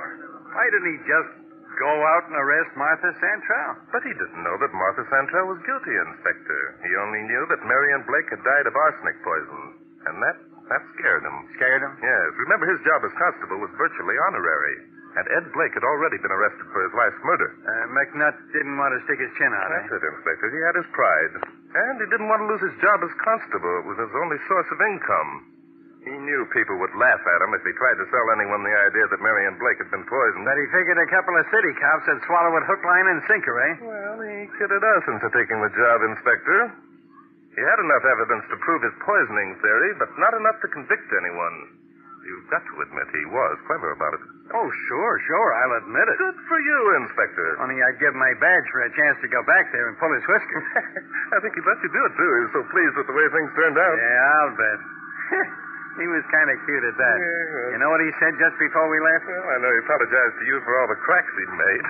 He said he tried to make us both mad so we'd stick around and pull his chestnuts out of the fire. I don't mean that. I mean... Oh, you mean when he yelled after us that from now on his new slogan was going to be, mystery is my hobby.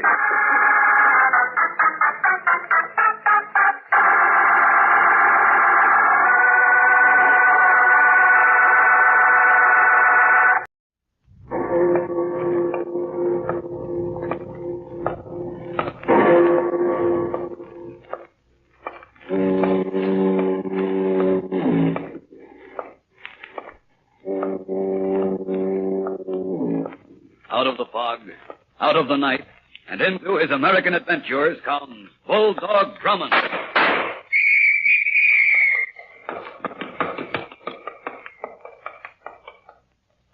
In the gray light of early morning, the young woman and the man stand at the finish line of the training track, their eyes intently following the racehorse as the jockey brings it down the home stretch. The young woman holds the stopwatch tensely in her hand. The horse rushes past the finish line, and the young woman snaps the control lever on the watch.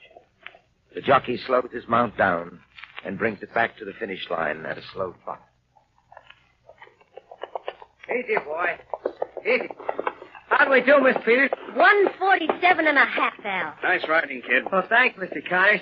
A mile and 16th and 147 and a half. That's not bad, eh, Miss Peters? Not bad. That's darn good, Al. That's White Star's best time to date. Well, Mr. Connors, what do you think of it now? Miss Peters, I wouldn't believe it if I didn't see it myself. White Star was a complete washout last season as a 2-year-old. You know his record. He didn't show any money once. I really figured I pulled a smart deal when I sold him to you. Sorry for your bargain now, huh? Well, bargain's a bargain. Anyway, this was just a trial run. I'll hold off crying into my beer until I see how he makes out at the money race. Well, you'll do plenty of crying, Mr. Connors. White Star's going to be a real champion this season. That's right. With Al Russo up, he's a sure winner. With anybody up, Miss Peters. This pony's got what it takes. Hey, I better get him back to the stable for a rub-down. I'll see you later. All right, Al. Wow.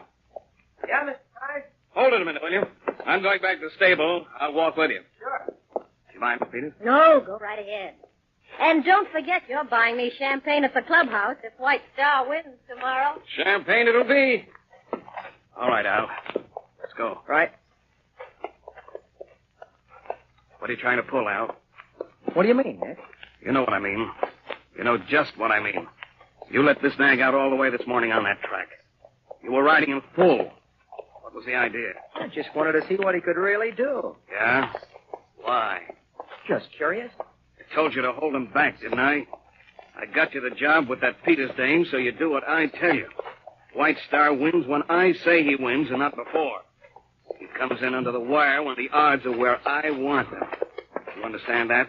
Well, yeah, sure, Nick, just as you say, but... Nick, one thing bothers me. What? What did you have done to this hay burner? Last season, he didn't have no more chance than a snowball in the Sahara. You dumped him on Helen Peters because he was a flop. Now, all of a sudden, he runs like man of war. What's the angle, Nick? I'm paying you to ride White Star the way I say to ride him. Is that right, Al? Yeah, that's right. Okay. So you just do that. I'm not paying you to ask questions. Remember that. If you get too nosy and instead of riding that nag, you're liable to end up jockeying a hearse. Just remember that, Al. I'll get it, Denny. Very well, sir. Hello? Captain Drummond? Yes? I gotta talk to you. I'm in a jam. Who is this? Russo. My name's Al Russo. I'm jockeying out at the Westwood track. Just what sort of jam are you in, Mr. Russo? I'm riding White Star in the 4th race this afternoon. I'm out at the track now. I'll be going to the post in an hour, and I gotta talk to you before the race. Can you make it out here fast? You still haven't told me what this is all about. Well, you gotta come. I'll meet you in front of the grandstand, Section C. You got that? Section C. Mr. Russo, I hadn't planned to spend the afternoon out at the track, so if you expect me to alter my schedule, you'll have to be a bit more explicit.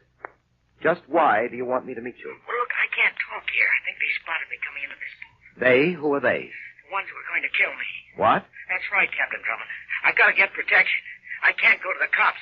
You can save me if I talk to you before White Star goes to the post. I'll be waiting for you where I said. Now get out here as soon as you can. Hello, Mr. Russo. Hello.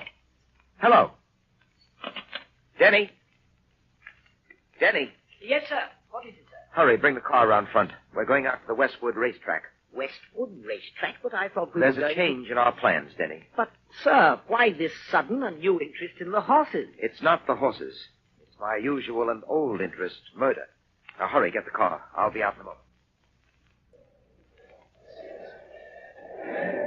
Well, sir, we've been standing here in front of the grandstand for 10 minutes and no sign of your harried Mr. Russo. You know what, sir? What, Denny? This may be nothing more than some sort of practical joke. Maybe there is no such person as Al Russo. There's an Al Russo, all right. How do you know, sir? I checked the racing page in the newspaper before we came out here. Just as he told me over the phone, he's scheduled to ride White Star in the 4th race. Well, if he's going to show up here, he'd better make it soon. The 4th race will begin in a few moments. Come on, Denny. Where are we going, sir? To the paddock. Russo should be there. Maybe he could... Pardon me. Yes? You're Captain Drummond. Yes? Sir, hadn't we better hurry? It's almost post time. Please, I must talk to you, Captain Drummond. Sorry, miss. Perhaps later. Just... Al sent me. Al Russo? Yes. Where is he? He couldn't meet you here. Well, where is he? He was afraid to come out into the open. And just who are you?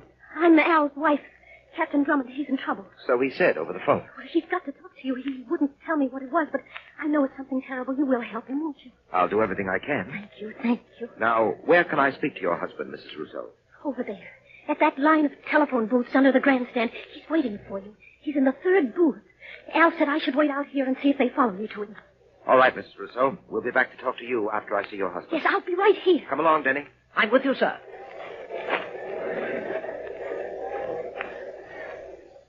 3rd booth. Here it is, Denny. What? It's empty, sir. There's no one in there. Yes. Mrs. Russo said he was waiting here for you. Denny, Mrs. Russo isn't a woman of her word for more reasons than one. What do you mean by that, sir? Look over there, where we were talking to Mrs. Russo. Why, she's not there. She's disappeared. Exactly. Come on, Denny, hurry. Where to now? The paddock. What do you suppose this is all about? Why did Mrs. Russo tell us her husband was in that telephone booth and then vanish herself? Now, I think that's your answer, Denny. Oh, I say, they're calling the horses to the post for the 4th race. Exactly. And there goes White Star to the starting gate with the others. That's your answer, all right. We were tricked by Mrs. Russo. It was a stall to keep us away from her husband until the race began. Mrs. Gilson Rand, Westwood, bringing you a description of the 4th race, a $7,000 purse handicap. The horses are at the starting gate. Some of the 5 lucky boy is acting up a bit at the post. Now they've got him back in line. And they're off. A fast, clean start. Trying to tight back as they move down the stretch toward the first turn. Now out in front by a length, it's Lucky Boy, followed by Sunrise, with White Star now moving into 3rd position. And as they round the first turn, it's Lucky Boy still out in front, now by 2 lengths over Sunrise, and coming up fast is White Star, trailing in the pack behind the leaders of Fly by Night, full time, slowly start. Wait, there goes White Star dropping back suddenly. Hold it, something's wrong out there. Al Russo up on White Star has let go his rein. White Star is now sloping to a walk. Russo's just sitting there on his mount, his hand hanging limp at his side. Yes, there's something radically wrong out there. Russo is shaking his head, and now he falls forward on his horse. White Star has come to a standstill, and there he goes. Russo has tumbled off his mount. The emergency gate has just opened. Yes, and there's the ambulance. Right now, going out on the track. Russo was lying there in the dirt, his body motionless.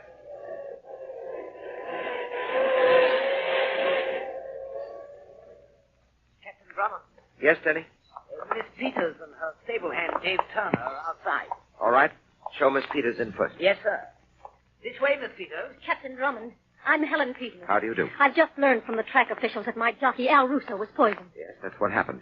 I've been asked to handle the investigation. I don't know whether you were informed of the matter, but Russo called me earlier this afternoon. Al called you. Yes. But why? He wanted me to help save his life. Miss Peters, what do you know about Al Russo? Nothing, except that he was a good jockey, Captain Drummond. Don't understand. Why should anyone want to murder Al? I was about to ask you the same question. I know he didn't have any enemies. Miss Peters, according to Russo's wife. His wife? Yes, a young lady about your height, blonde. I didn't know Al was married. He didn't tell me. Denny, I doubt seriously if the young woman was Russo's wife. While you went for Miss Peters, I checked with the other jockeys here. As far as they knew, Russo was single. That mysterious woman was just playing her part in the murder game. Captain Drummond. Yes, Miss Peters? I was with Al in the paddock when he mounted White Star. He seemed perfectly well then. He was at that point. But they said he was poisoned. That's correct. How? No one was near him after he left the paddock for the starting gate. Russo's death was caused by a strong and swift-acting poison. That poison was injected into his system. Injected? Denny, let me have that saddle. Yes, sir. The medical examiner found a puncture on the inside of Russo's right thigh. Here's the saddle, sir. Hold it up a bit, Denny, so Miss Peters can see. Right, sir. Miss Peters, you'll notice this sticking out of the right side of White Star's saddle. It's a needle. the murder weapon. There's a hypodermic sewed on the inside of the saddle there. The hypodermic contained the poison. Who could have put that into the saddle? I haven't the slightest idea. Miss Peters, when is White Star scheduled to race again? Next week at Overton Park, I've entered him in the Wilson Handicap. But with Al gone, I've no jockey. Al could handle White Star. He got more out of him than any other rider. Just now, Miss Peters, I'm not concerned with White Star winning. I just want to make sure that he runs at Overton Park next week. It may be our only chance to catch a killer.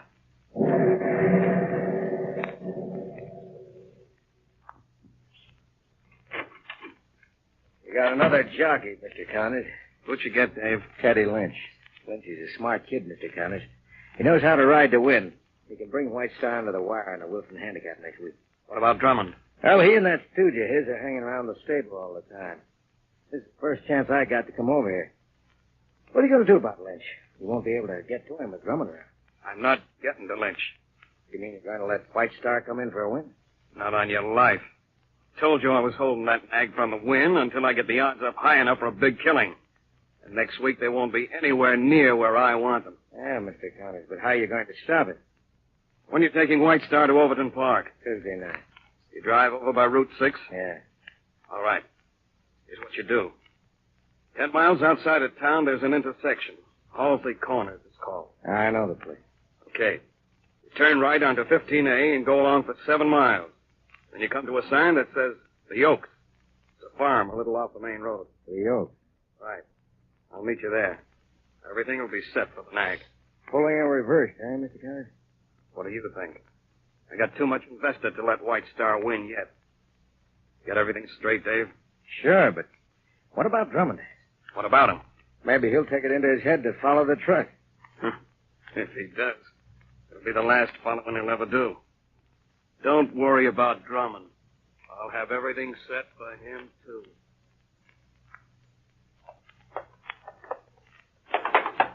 Take it easy, boy.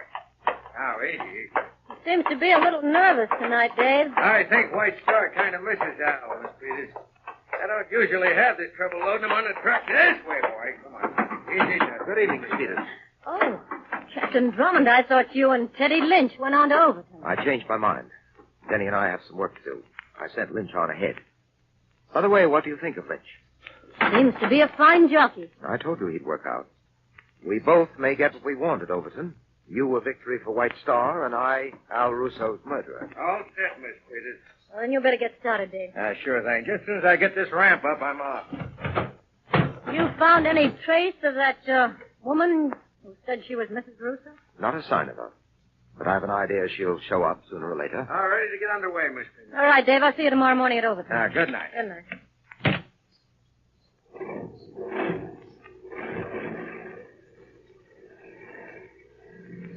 I drive you back to town, Captain Drummond. No, thank you very much. Here comes Denny with my car now. All set, sir? Yes, Denny. See you at Overton, Miss Peters. All right, Denny, let's go. Right, sir.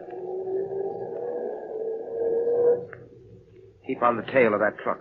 Right, sir. Not too close. I don't want him to suspect he's being followed.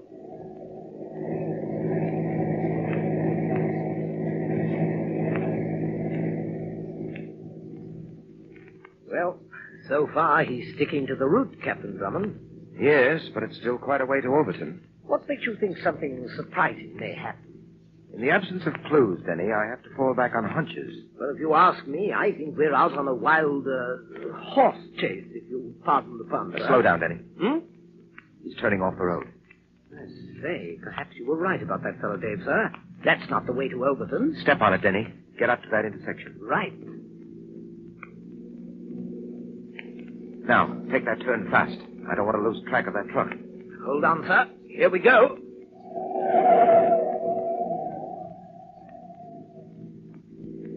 Ah, there he is, up ahead. He's picking up speed. Keep after him. Wonder where he's taking White Star. We should soon find out. Denny. What is it, sir? Look, that car pulling out up ahead. It's cutting across at us. Swing off the road before we crash head on.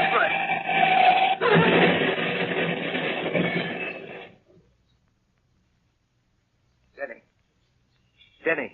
Oh, I'm all right, sir. It's just my arm. We're certainly lucky. We might have been killed. That apparently was their intention. You mean that wasn't an accident? Not by a long shot. That car was evidently waiting for us to come along. Someone had made preparations in the event that the truck carrying White Star was tailed. At any rate, Denny, one of my hunches has been proven correct. No doubt about it, we were on the right track. Yes, but now, unfortunately, sir, we've been derailed. Only temporarily, Denny. Only temporarily. But what about the truck? We've lost it. Oh, I'm sure White Star will turn up at Overton safe and sound. Yes, but what about us? Well, first we get in touch with the local police and arrange for our sudden passing. Sudden passing? What do you mean, sir? We're dead, Denny. Dead? That's the way the newspapers will carry the story. Captain Hugh Drummond and Denny killed in auto crash. How does that sound to you? Frightful. What's the idea? I want our would-be assailants to think they were successful. To make our work more simple. So, Denny, for the time being, we're dead. Very well, sir. I'm dead. Now, would you mind telling me just what work we corpses are to do? Denny, I'm afraid this is going to confound you even more. Go ahead, sir, but break it to me gently. You've heard the one about the horse of a different color? Continue. Well, Denny, we're setting out to find a horse of the same color. Dear, frankly, sir, it doesn't make one bit of sense. But, sense or no sense, I suppose we ghosts should stick together.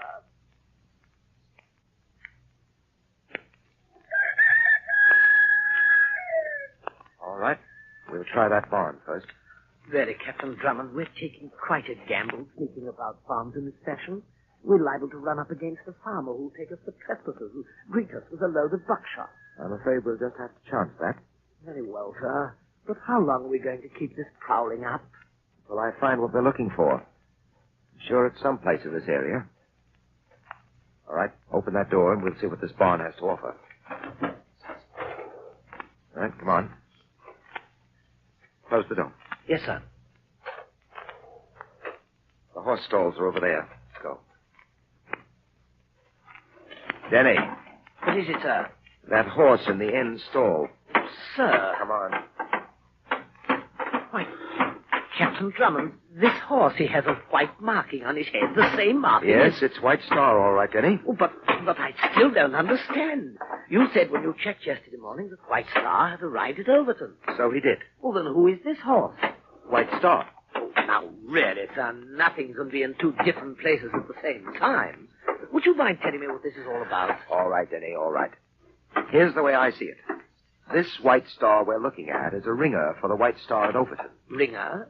A ringer is a sort of stand-in, a replacement to be used at an arranged time. But why? Well, Denny, in horse racing, there's a very good reason, money.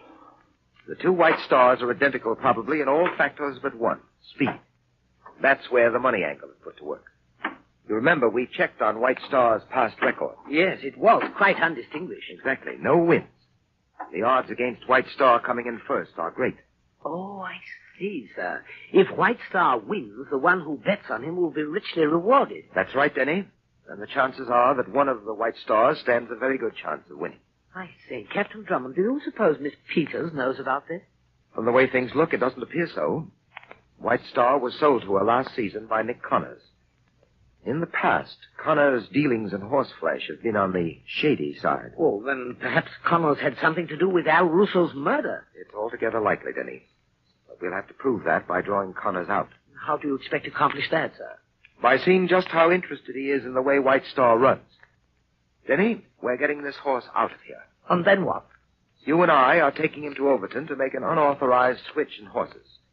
Then we'll wait until tomorrow's race and see if we can encircle the murderers with our ringer.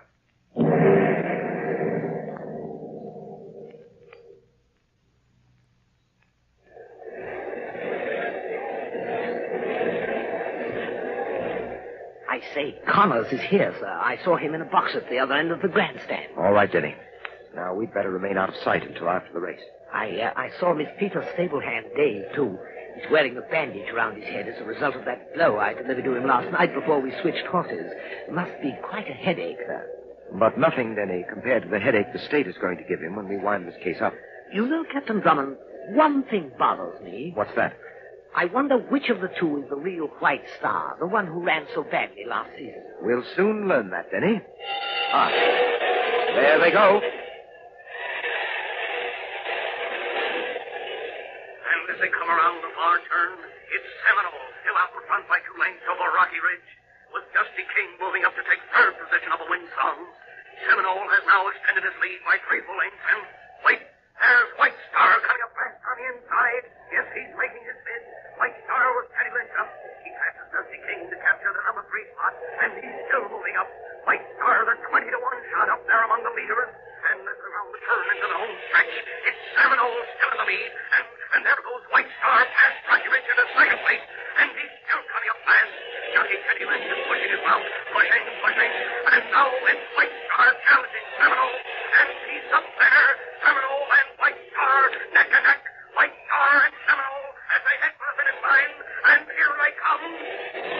And it's White Star the winner.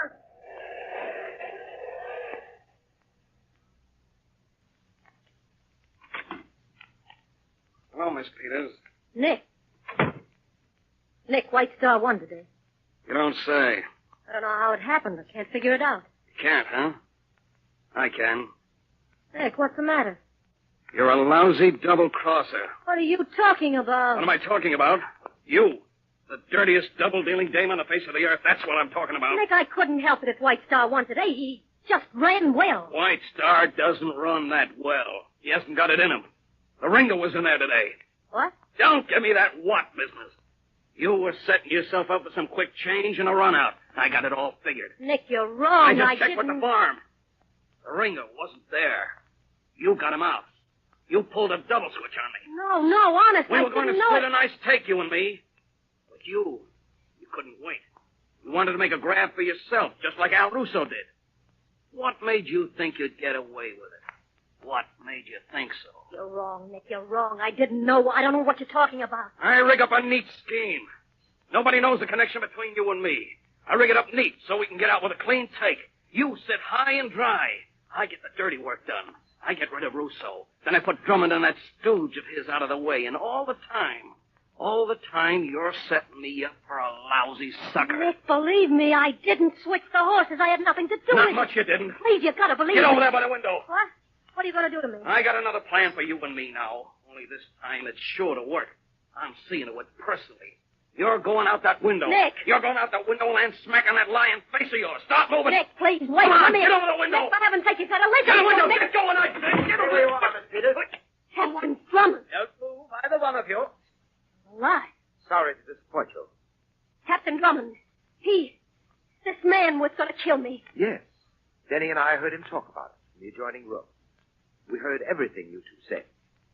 You see, Miss Peters, we followed Nick Connors here. All right, Denny, you may show them the way out. Delighted, sir. Miss Peters, Connors, you and the others in this scheme will be starting off soon in a race run by justice. A race for your lives. And believe me, in a contest like that, there won't be any ringers.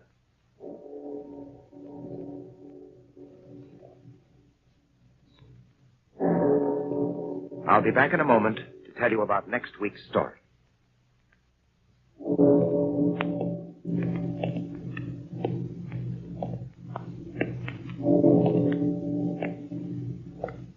Next week, Denny and I visit a seashore resort. Find the carnival owner dead on his own scenic railway.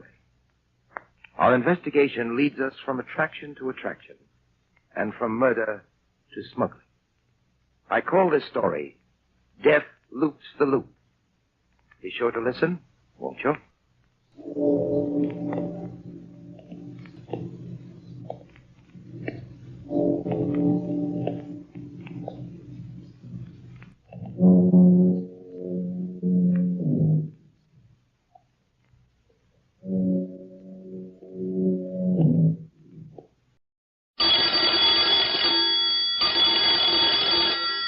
Calling all detectives. When a gangster decided to get rid of me, he worked out a systematic plan of murder.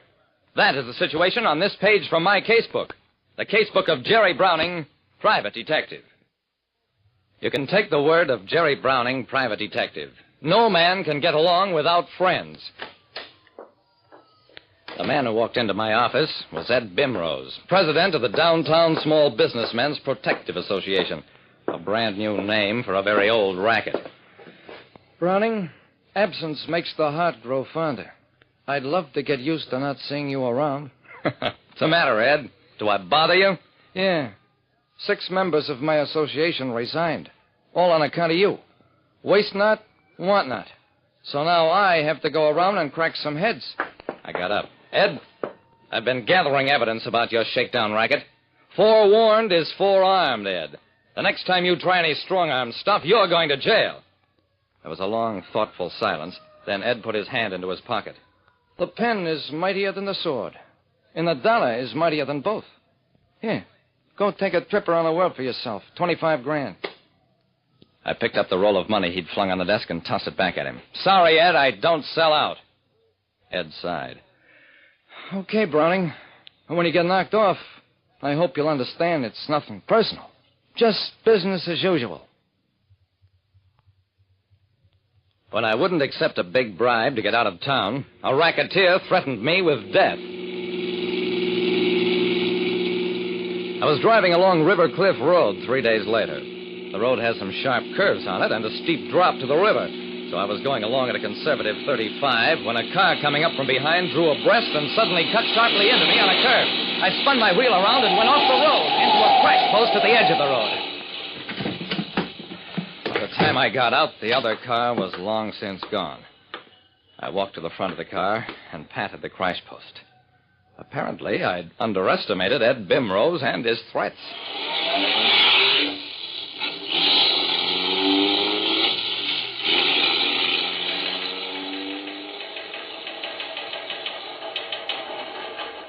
At Lieutenant Dawson's desk at police headquarters, there sat a man I'd never seen before.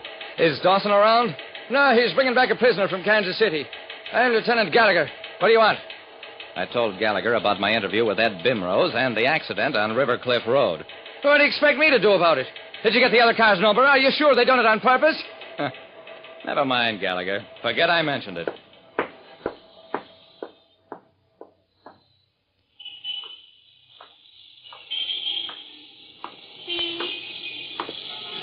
I'd left my car to be repaired, so I took a cab back to my office. I paid off the driver, walked across the sidewalk. The bullet nicked the granite wall only inches from my head. I ducked inside the building, and I was safe. For a while. I didn't go upstairs. Instead, I ran down to the boiler room and out of the building through my own emergency exit.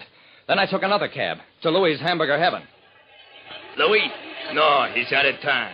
His uncle's sick. Anything I can do for you? I shook my head. Thanks, Mandy. It wasn't important. Mr. Cooley? Well, no, I'm sorry, Mr. Browning. He got a hurry call to visit the home office in Hartford. Well, what's the matter, Mr. Browning? Are you sick? Not as sick as I'm going to be.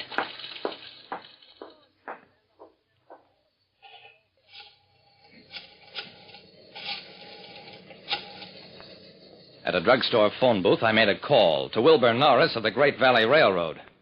Just as I thought. Mr. Norris had left that morning because of operating difficulties on the Northern Division. So, there it was. Ed Bimrose had isolated me, made sure that everybody who could help me would be unavailable for a couple of days, maybe longer. I walked out of that phone booth into a city of strangers. I couldn't go to my office, I couldn't go home, and hotels were too risky. I jumped a foot into the air as the car approaching slammed to a stop. Hey, Jerry, what's the matter? You getting nervous or something? I relaxed as I looked into the round, grinning face of Izzy Parrish. Oh, hello, Izzy. How's the job? So-so, it's a living. Come on, get in. I said get in.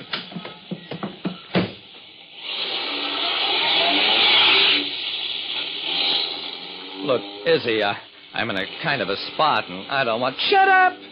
When Izzy Parrish needs $500 because his wife is sick, who lends it to him? And who gets him his job as bouncer at Dreamland Ballroom? Jerry Browning, that's who. Okay, so you're in a jam with Ed Bimrose. The smart boys say Ed has you boxed off. That's right, Izzy, he has. That's an insult.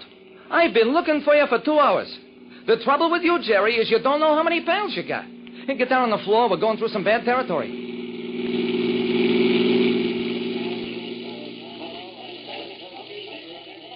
The meeting was held in the back room of Marty Dugan's Tavern. I'd once proved that Marty didn't sell adulterated liquor, small thing, but it saved his license. Gents, the thing to do is show Ed Bimrose that Jerry ain't playing a lone hand. Listen, everybody. Shut up. Didn't you get me paroled? I know what to do. We need a show of force. That's what Ed Bimrose understands. I understand it, too. I'm gonna go out and beat his brains in. The rest of you take care of his mob. How's that, Izzy? Well, I think that's fine. The motion is carried unanimous. Wait, listen to me, fellas. Believe me, Jerry, this is one job you can't handle alone. So be a good guy, sit down, or I'll knock your teeth down your throat. I sat there until 5 the next morning. One by one, the dozen or so men who'd attended the conference straggled back. Finally, Jerry, I got a message here from Ed Bimrose. It says, out of sight, out of mind. I am leaving town at once.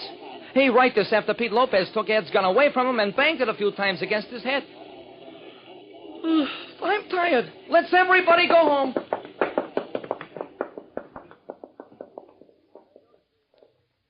I never did get the full details of what happened that night, but I've got a good imagination. The next morning, the papers ran pictures of the wrecked offices of Bimrose's Protective Association and noted that Mr. Bimrose and his associates seemed to have left town in a great hurry during the night. That was all. Except that during the week, I got indignant phone calls, first from Dawson, then Louie, then Cooley and Norris, asking whether I knew anything about false messages that had called them out of town. I told them all no. I didn't know a thing about it. All I knew was that I felt fine. Better than I'd ever felt in my life.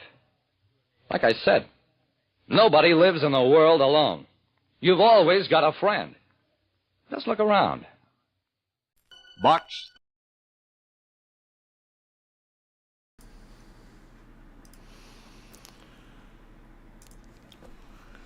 I see we have around 90 people watching the stream.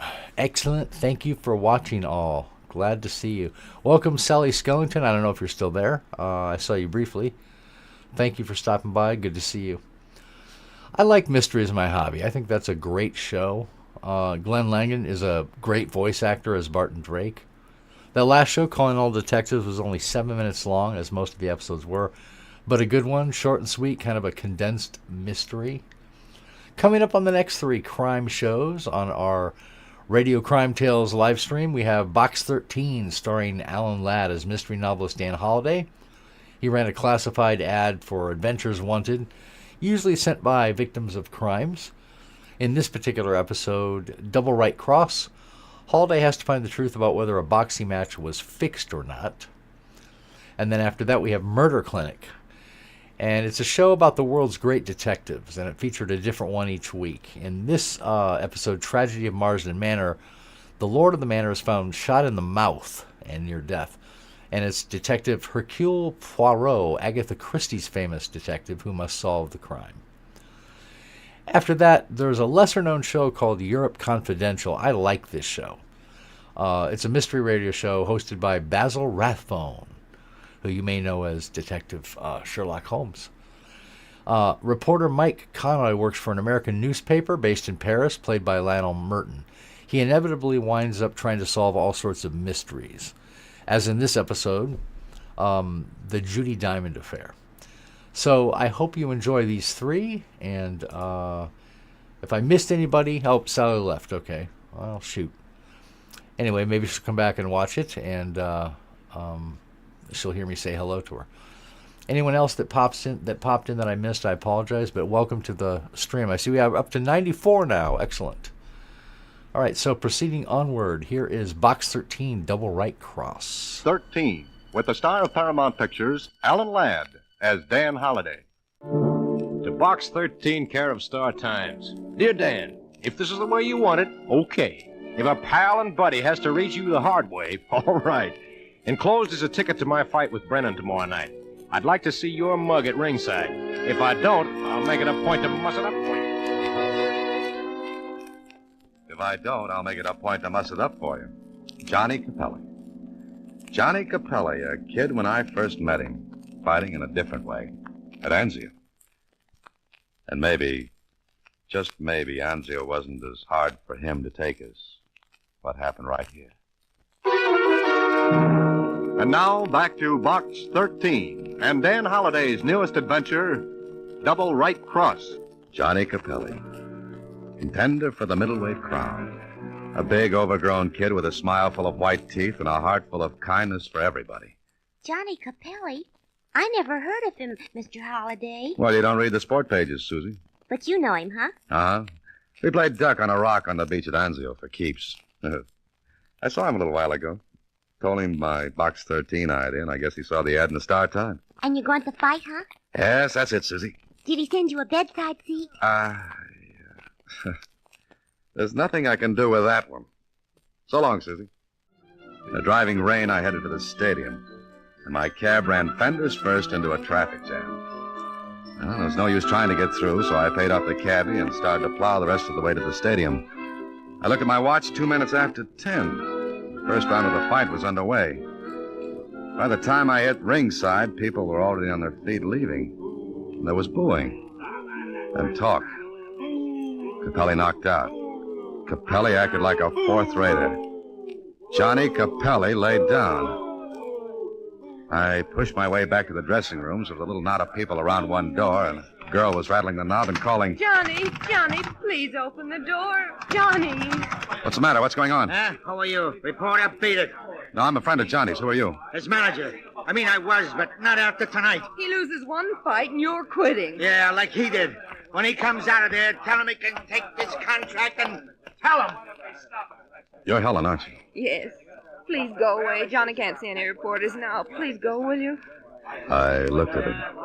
So this was Helen. The girl Johnny dreamed about, talked about, raved about, then talked some more about, all the while he and I were trying to miss the casualty list in Italy. The girl he sent a diamond brooch bought with a year's pay he hoarded like a miser. Well, if looks counted, she was worth it. She rattled the knob again and... Please, Johnny, it's Helen. Johnny. May I try? Johnny! Johnny, this is Dan. Dan Holliday. Dan Holliday. Oh, yes, you recognize the name? Oh, yes, Johnny spoke of you. He said that... What's the matter with Johnny? He won't come out, Holliday. Oh? Who are you? Helen's brother. You see if you can get Johnny out of there, Holliday. Johnny? Johnny Capelli. It's Dan, Johnny. Is there any other way out of this dressing room? Yeah, the window. This is the ground floor. He could have got out of the window. Look, both of you, Helen and... Name's Eddie. Yeah, all right, Eddie. Get somebody with the key to open this door. Go ahead, Eddie. Step on it. Okay, be back in a minute. Now, what's all this about, Helen? Oh, I don't know. As soon as the fight was over, it came... He was conscious? Yes, he walked, but we got the door here, and he broke ahead of me and ran in and locked the door, and I... All right, Helen. All right. Now, take it easy. We'll find out what's happened. When we got into the dressing room, Johnny was gone, and Eddie was right. The window was open. I couldn't figure it. Johnny Capelli, a kid whose courage was A+. A kid who went through Anzio, Salerno, Casino. Sure, he was scared, just like the rest of us. But he didn't whimper. And he didn't run out, ever. It just didn't figure, and Helen didn't make it any more clear. No, I don't know. I don't know why I ran away. Oh, take it easy, sis. Johnny must have had a reason. Yes, he must have. Now, listen, where'd he go? Well, if he's not at his hotel, I don't know. Well, we called there. That's no good. Any other place, think. I don't know of any. All right.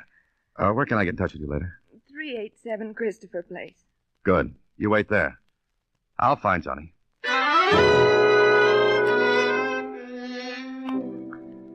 It was tough, but I finally tracked down a cab driver who remembered picking up a man back at the stadium. Seemed, well, drunk, he said. Took him to a little hotel on the other side of town. It could be Johnny, so I went there and... Go away. Johnny? Get out. Listen to me, Johnny. This is Dan. Dan Holliday. Dan? Yeah, let me in, Johnny. No, go away. Just go away, will you? What are you trying to do, Johnny? Nothing. Please, will you go away? Look, kid, let me in or I'll break in.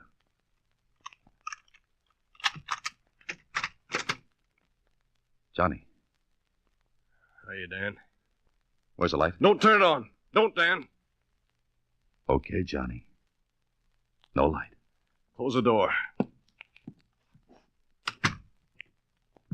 Why'd you come? Why do you think? Listen, nobody else knows where I am, do they? No, nobody. Helen? No. Where is she? Home, waiting for me to call her. But you're not going to. What's the matter, Johnny? Dan, I'm sick. What do you mean? I don't know. Look, Dan, it was swell of you to come. There's nobody I'd want to see any more than you, but not now, Dan. Some other time, but not tonight. You're going to tell me what's wrong, Johnny. All right. Turn on a light and take a look. Johnny. Yeah. Better with the light off, isn't it? Now, listen, you took a beating. You're hurt, kid. Hurt badly. I've got to get a doctor. No. I said yes. No, you get a doctor, and so help me, Dan. I'll kill you. Johnny!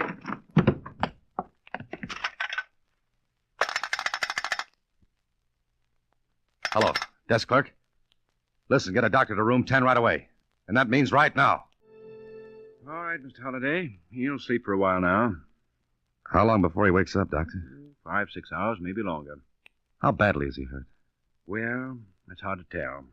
He took quite a beating. Who is he? Friend of mine. I see. Fight? Yeah, sort of. Well, Look, Doctor, as long as there's no gunshot wound, you don't have to report this, do you? No, but... Well, let's leave it that way then, huh? You'll be back in the morning? Yes. I'll make a more thorough examination then. He was too hysterical to do much with tonight.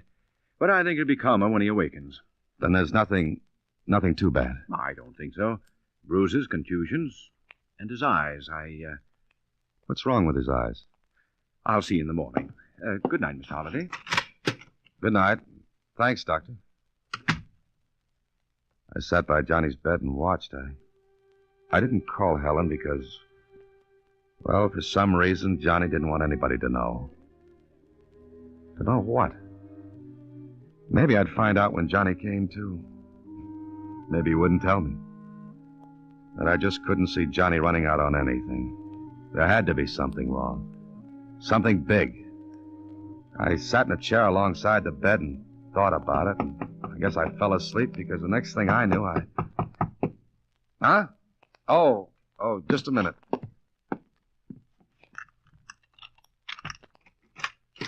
Good morning. Good morning, Doctor. Is he still sleeping? Yeah. Maybe for another hour or so. But I'll wait. Thanks. You'll be all right? Well, I'd like to ask him a few questions when he awakens. I don't think there's anything seriously wrong, but, well, I'll wait. What are you getting at? I don't know. You'll have to wait, too. Okay. Meanwhile, I'll go out and get some coffee. You can use some, too, can't you? Yes, thanks. I'll be right back. I thought I'd be right back. But when I got down to the street, something changed my plans. There was a newsstand, and the first thing that hit my eye was a sub-headline. It said, Boxing Commission holds up Capelli purse. Capelli disappears after fight fiasco. I hurried to a phone, called the Star-Times, got a few strings pulled, and a half hour later I was sitting across from the commissioner at his home. Just exactly what interest do you have in this, Mr. Holliday? I'm a friend of Johnny's. I see. All right. You must have something important to tell me. This early in the morning. I want you to tell me something, Commissioner. What? Why is the commission holding up Johnny's purse? Because we believe the fight was not quite on the level. Meaning, you think Johnny threw it? We don't know. We're going to look at the movies this morning. Johnny didn't throw that fight. Did you see it? No, I didn't, but Then how do you know? Well, because I know Johnny. That's your only reason?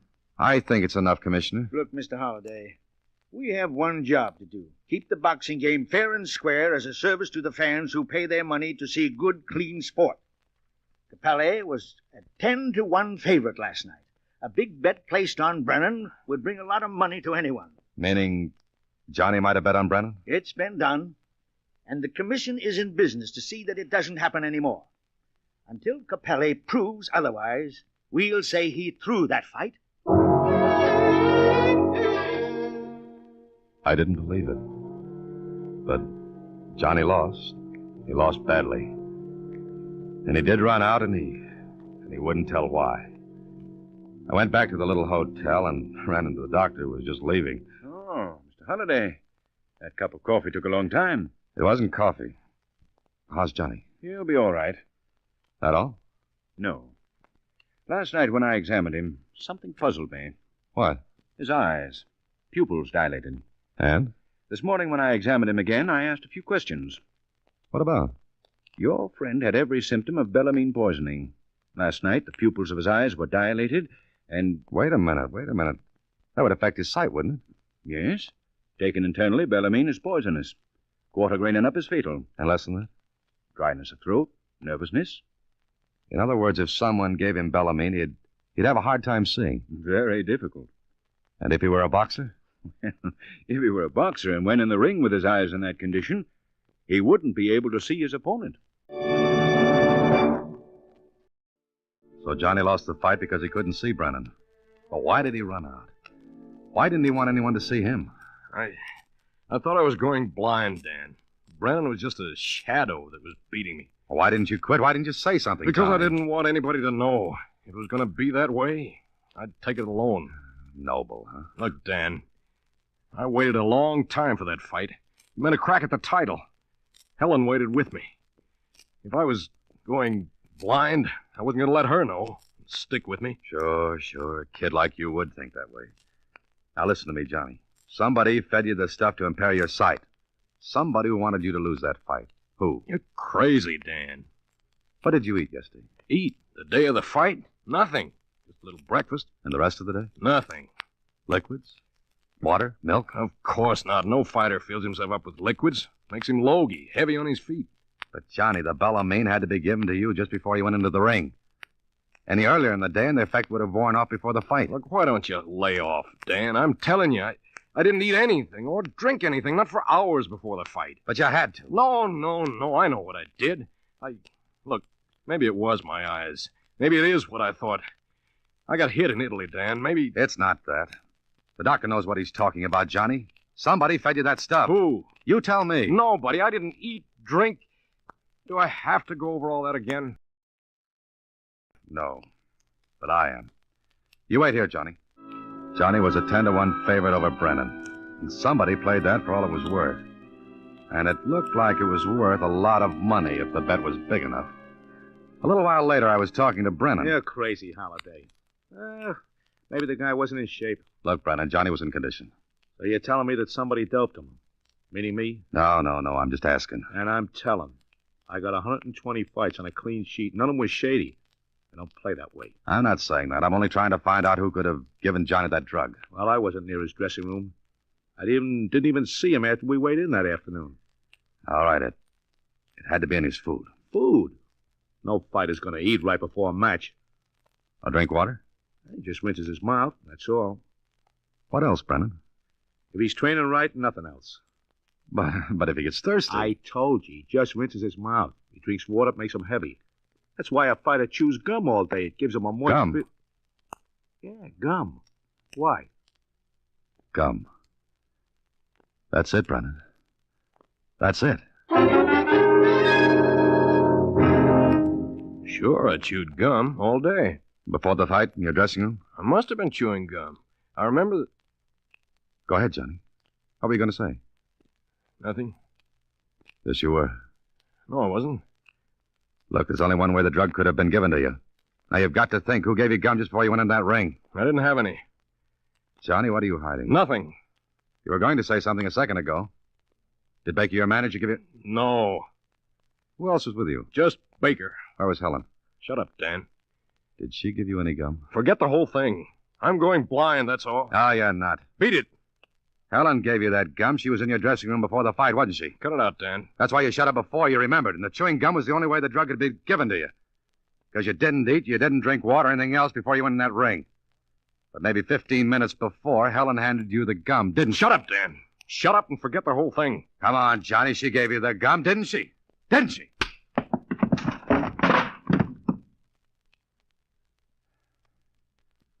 You still got a good right, Johnny. I'm sorry, Dan. Sure, let's forget it.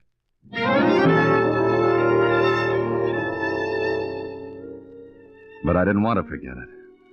I left Johnny and went to see Baker, his manager. I didn't tell him what I'd found out. I just listened. Sure, I brought the kid up from the ham and egg prelims. But after last night, we're washed up. Johnny was a 10-1 favorite, wasn't he? Yeah, a match with the champ next. Did you bet on Johnny? I never bet.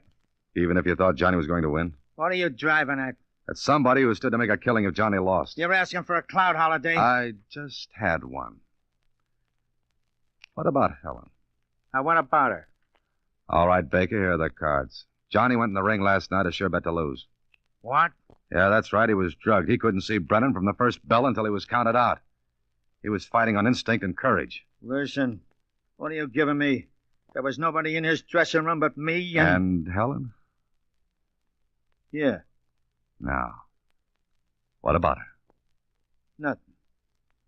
Except once I walk in on the two of them and, well, they was having a fight. What about? They clammed up when I walked in, but I heard something about a brooch. Brooch? Diamond brooch? The one Johnny sent her from Italy? Maybe. All I know is what I said. That's enough. Thanks, Baker. Maybe you'll have a champ on your hands yet. The next stop was to see Helen. I wasn't sure how to handle this. And all I had to go on was the fact that Johnny was covering for her. Why? And they'd had a fight over that brooch. Again, why?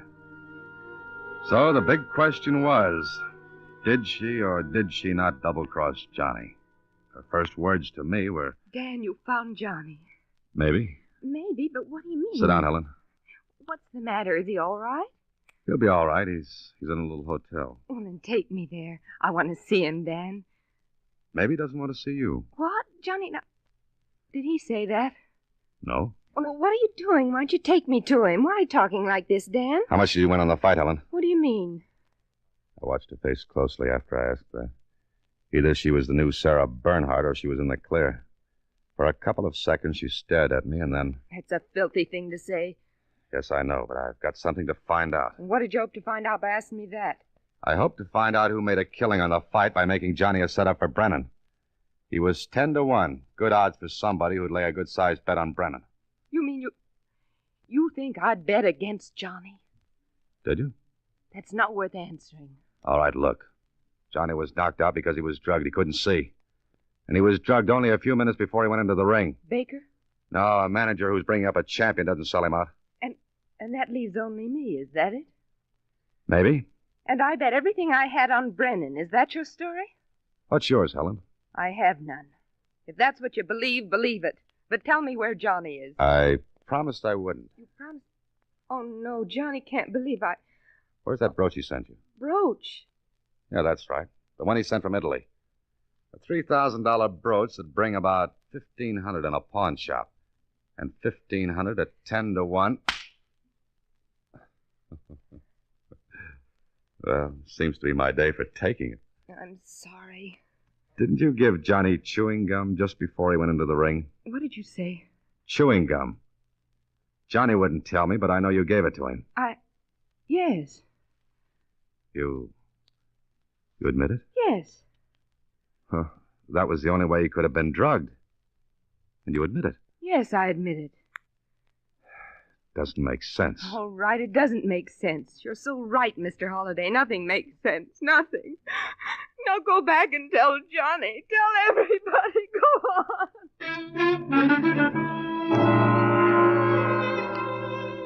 on. Well, this I couldn't get. Two of them. Johnny and Helen knowing it must have been the gum and Johnny not wanting to tell me. Then Helen coming right out and saying she gave it to him. Okay, there was one answer, and I hunted for it in the shape of that brooch. I called Lieutenant Kling at headquarters and got him to do me a favor. It took almost the rest of the day, but late that afternoon. Brooch? Yes, the police called, but I assure you I did not receive stolen goods in my shop. The police know that I don't Sure, you're in the handle clear. Now, don't worry. Has the brooch been redeemed yet? No. Look, all I want to see is a slip and who signed the brooch in. Well, here, I have it ready. I thought it would be the police who would come. It's right here. Here. You are. There's no mistake about this. Oh, no. I let him have $1,000 on it. 1,000? And you're sure? Yes. There. There's where he signed his name. John Capelli. No, that couldn't be right. Unless Johnny was afraid he couldn't make a fake fight look good and wanted to make sure. But where did Helen figure? And why? Why? Then it hit me. Johnny protects Helen. Helen admits she did it. It made so little sense it began to clear. I checked with betting agents and found one who took a bet on Brennan, a bet of $1,000 at 10 to 1. He remembered who placed the bet, so... Well, that gave me one more call to make. Back I went to Helen's apartment.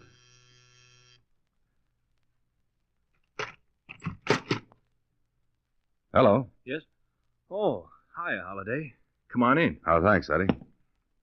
Sister home? No. Grab a chair. Haven't you seen her? Oh, yes, earlier. Aren't you going to ask me about Johnny? Oh, sure. Where is he? I know. Well, what about him? I mean, he's okay, huh? Yeah, he's okay. Oh, that's swell. You know, Holiday, I couldn't figure a guy like Johnny doing something like that. No, neither could I, Eddie. That's why I knew he didn't. What? Here, Eddie, have a stick of gum. Oh, no, I never use it. Good for the nerves. Yeah, that's what they say. Well, that's what you come to see me about, huh? Maybe. You like to gamble, don't you, Eddie? Gamble? Oh, sometimes. Why? Ever get in so deep you had to steal to make yourself even? What kind of a crack is that? Oh, a nasty one. Just as nasty as stealing your sister's brooch. What did she tell you? Nothing. She had a fight with Johnny. Maybe he noticed she didn't have the brooch. Asked her about it. Maybe she had her ideas about where it was. Yeah? So what? So she knew and gave you a break. But you had different ideas, Eddie. You pawned the brooch, signed Johnny's name to the slip, then bet $1,000 against Johnny. Ah, you nuts, you're off your rocker. Tell you what, Eddie. Let's you and I take a trip to the pawnbroker, then we'll go to the betting agent where you placed the bet. Maybe I won't look so much off my rocker then, huh? All right. So what? I got a break. I'll redeem the brooch and... But what are you looking at me like that for? I took 2 on the chin today. Maybe it's my turn now to give, Eddie. You lay off now. Sis won't prosecute, and Johnny won't neither. She won't marry him if he did, and... It's not the brooch, Eddie. It's the chewing gum. The gum you gave your sister to give Johnny. The drug gum to ensure your bet. You can't prove nothing. You can't. Eddie, you and I are going to the boxing commission, and you're going to talk. No, I ain't. Either that or I tell Johnny everything. And leave him in the room. Alone with you. Oh, Eddie. Get your topcoat, too. It's kind of chilly outside. Well, Susie, as they say in the books, all's well that ends well. Gee, it's so romantic. Johnny and Helen getting married, Johnny getting another crack at the championship, and I... What's the matter? What's the matter, Mr. Holliday? Oh, Susie, my jaw is really sore. Johnny hung a nice right cross on me. What's a right cross? Huh? Well, it's, here, look, put up your hands. This way? Yeah. Mm-hmm. Now, look, I lead with my left like this, and you... Like that? Oh, I'm sorry. Mr. Holliday. Mr. Holliday, Oh, good night, Mr. Holliday. Next week, same time, Alan Ladd stars as Dan Holliday in Box 13. Alan Ladd appears through the courtesy of Paramount Pictures. Watch for him in his latest picture, Saigon. Box 13 is directed by Richard Sandville with an original story by E. Jack Newman and Russell Hughes. Original music is composed and conducted by Rudy Schrager. Susie is played by Sylvia Picker, and the part of Johnny Capelli was played by John Beal. Production is supervised by Vern Karstensen. This is a Mayfair production from Hollywood. Murder Clinic. Stories of the world's great detectives of fiction. Men Against Murder. Each week at this time, WOR Mutual turns the spotlight on one of the great figures of crime detection and brings you his most exciting case. Tonight, Agatha Christie's unique detective Hercule Poirot in The Tragedy at Marsden Manor. Evening, Monsieur Poirot. I'd recognize you anywhere, I think, thanks to those magnificent mustachios of yours. Merci bien. They are very magnificent, no? They are indeed. Tell me, did they help you solve the tragedy at Marsden Manor? No. It was the little gray cells in the brain of the great Hercule Poirot that prevented this great miscarriage of justice in the death of Richard Maltravers of Marsden Manor. It all began in the little village of Marsden-Lee, less than 100 kilometers from London.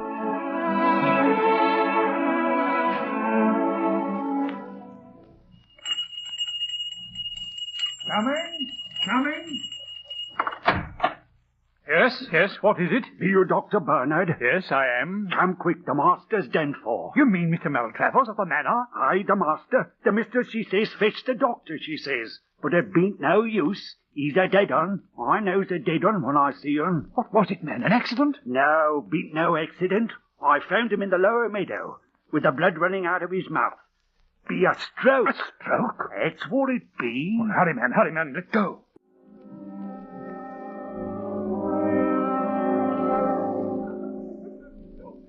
Come now, Mrs. Maltravers. You must get hold of yourself. The Lord giveth and the Lord taketh away. After all, we are all of us mortal. But why, Richard? He was so good, so kind. Why did this have to happen to him? Oh, come, please. He seemed so well, so full of life. Why, only last week he passed a medical examination for insurance. How could he have died so suddenly? Doctor, what happened? A hemorrhage due to stomach ulcers, undoubtedly, resulting in a stroke.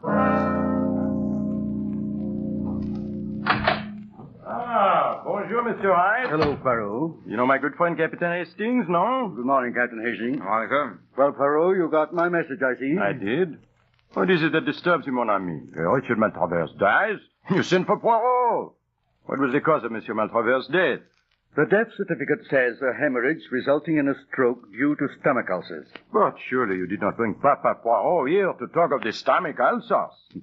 This Richard Maltravers had taken out the insurance policy in your company, no? And what a policy. For £50,000. Well, a good square sum, that, huh? Rather. So, what is it you wish me to do?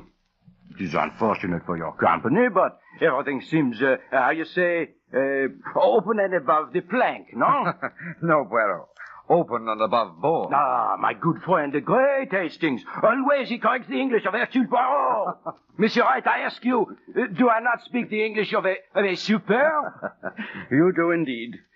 But to get back to your previous question, what my company wishes you to do is to investigate the circumstances of Mr. Maltravers' death. So, what is it you suspect, mon ami? Well, of course, you know in the case of suicide, the policy is invalid. Yes. And when a man past the prime of life takes out an unusually large policy in favor of a young wife half his age and then dies within 2 weeks, the possibility of suicide cannot be ignored. Oh, with certainty, mon ami. But suicide by hemorrhage? That is a queer saucepan of fish. Now, if the cause of death had been heart failure, then I would smell a mouse. Heart failure can always mean that a stupid doctor did not find the true cause. But hemorrhage, ma foi, hemorrhage is, well, hemorrhage. Exactly. Nevertheless, we are determined to proceed with the matter. You will undertake the inquiry? But of course. Hastings, that great professor of English, shall go with me. Eh, mon ami? Gladly, Poirot. Eh bien. Now, where is this place, this Marsden Manor? You take the Great Eastern Line from Liverpool Station to the little town of Marsden-Lee. Marsden Manor is about a mile from the village. Marsden-Lee. All right, Hastings, we go.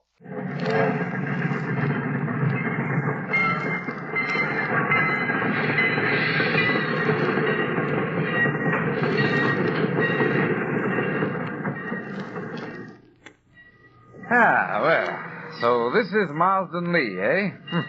I hope we can get a conveyance up to the manor. Tickets, sir. Here you are, my friend. I suppose you'll be coming down for the funeral, sir? Funeral? What funeral? You see, the funeral of Master Maltravers. About the manor. Oh. You said the manor? Could that be Marsden Manor? Aye, it be. That is an odd coincidence. My friend and I, we have come down with a thought of buying this Marsden Manor. You couldn't pay me to live there, you couldn't. Why not? It'd be haunted. Haunted? Aye, haunted. Seen things there, folks says. Yeah, we should see. Now, could you tell us where a Dr. Bernard lives? Aye, up yon hill, about half a mile. Well, come, Hastings. I understand, Dr. Bernard, that you signed the death certificate of a Mr. Richard Maltravers. Yes, I did. You understand, Doctor, with such a big policy, we must make the careful investigation. Of course. I suppose he was such a rich man, his life was insured for a big sum, You consider him a rich man, Doctor? Well, was he not? He kept 2 cars, you know, and Marsden Manor is a pretty big place to keep up. Although I believe he bought it very cheaply. I understand he had considerable losses of late. Is that so? Indeed. It's fortunate for his widow, then, that there is this insurance. Yes. Very beautiful and charming young creature, but terribly unstrung by this sad catastrophe. I've tried to spare her all I could, but of course the shock has been very great. Why shock? These ulcers of the stomach, they are what you call chronic, Yes. They are not sudden. No. Did you not attend Mr. Maltravers before, Doctor? My dear sir, I never attended him. What? I understand Mr. Maltravers was a member of a faith-healing sect. But you examined the body? Certainly. I was fetched by one of the under-gardeners. And the cause of death was clear? Absolutely. There was blood on the lips, but most of the bleeding must have been internal. He had not been moved? No, the body hadn't been touched. He had evidently been out shooting crows, and a long-barreled bird gun lay beside him. The hemorrhage must have occurred quite suddenly. Gastric ulcers, without a doubt. He could not have been shot, My dear sir, I beg pardon. But I remember once a doctor who said heart failure until the constable showed him a bullet wound through the head. You will find no bullet wounds on the body or head of Mr. Maltravers. Now, gentlemen, if there's nothing further, Thank you, Doctor. Just one more thing. You saw no need for the autopsy, Certainly not. The cause of death was perfectly clear. In my profession, we see no need to distress unduly the relatives of a dead patient. Now, gentlemen, if you'll pardon me, good day. Well, Hastings, what do you think of our good Dr. Bernard? Bit of an old fool. Precisely. Your judgments of character are always profound, mon ami, except where a young and beautiful woman is concerned. So now you must mind your Q's and P's, because the good doctor has said that the next one we see is both young and beautiful. This Madame Maltravers. Madame Maltravers, I cannot tell you how I am sorry to bother you in this way. Must I be bothered now?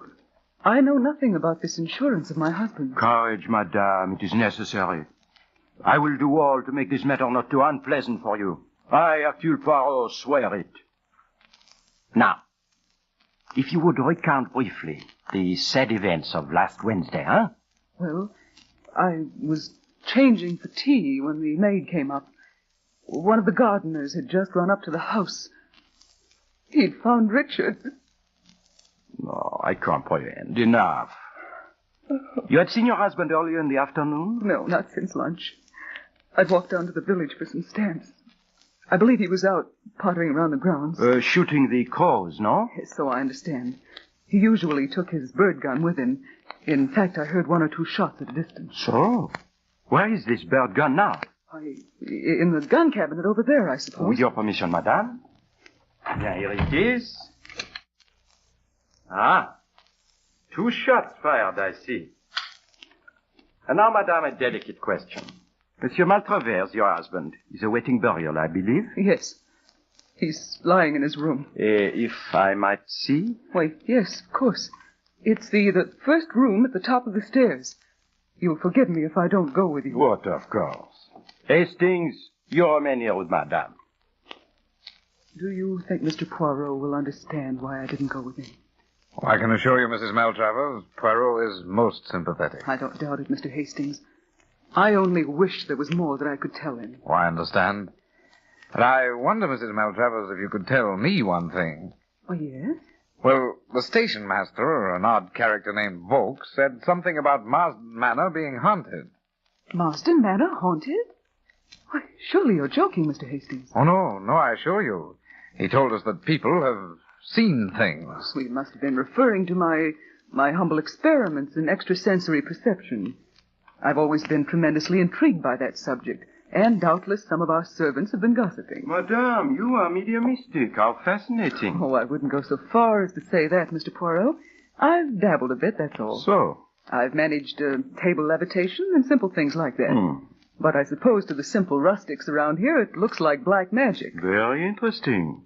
Under kinder circumstances, I would implore a demonstration. Why, are you interested in such things, Mr. Poirot? All fields of knowledge interest the great Poirot. Poirot, don't you think perhaps we'd better... Oh, I forgot, madame. I thank you for your so great courtesy. I do not think you need be bothered any further by the matter. By the way, do you know anything of your husband's financial position? Nothing whatever, I'm afraid.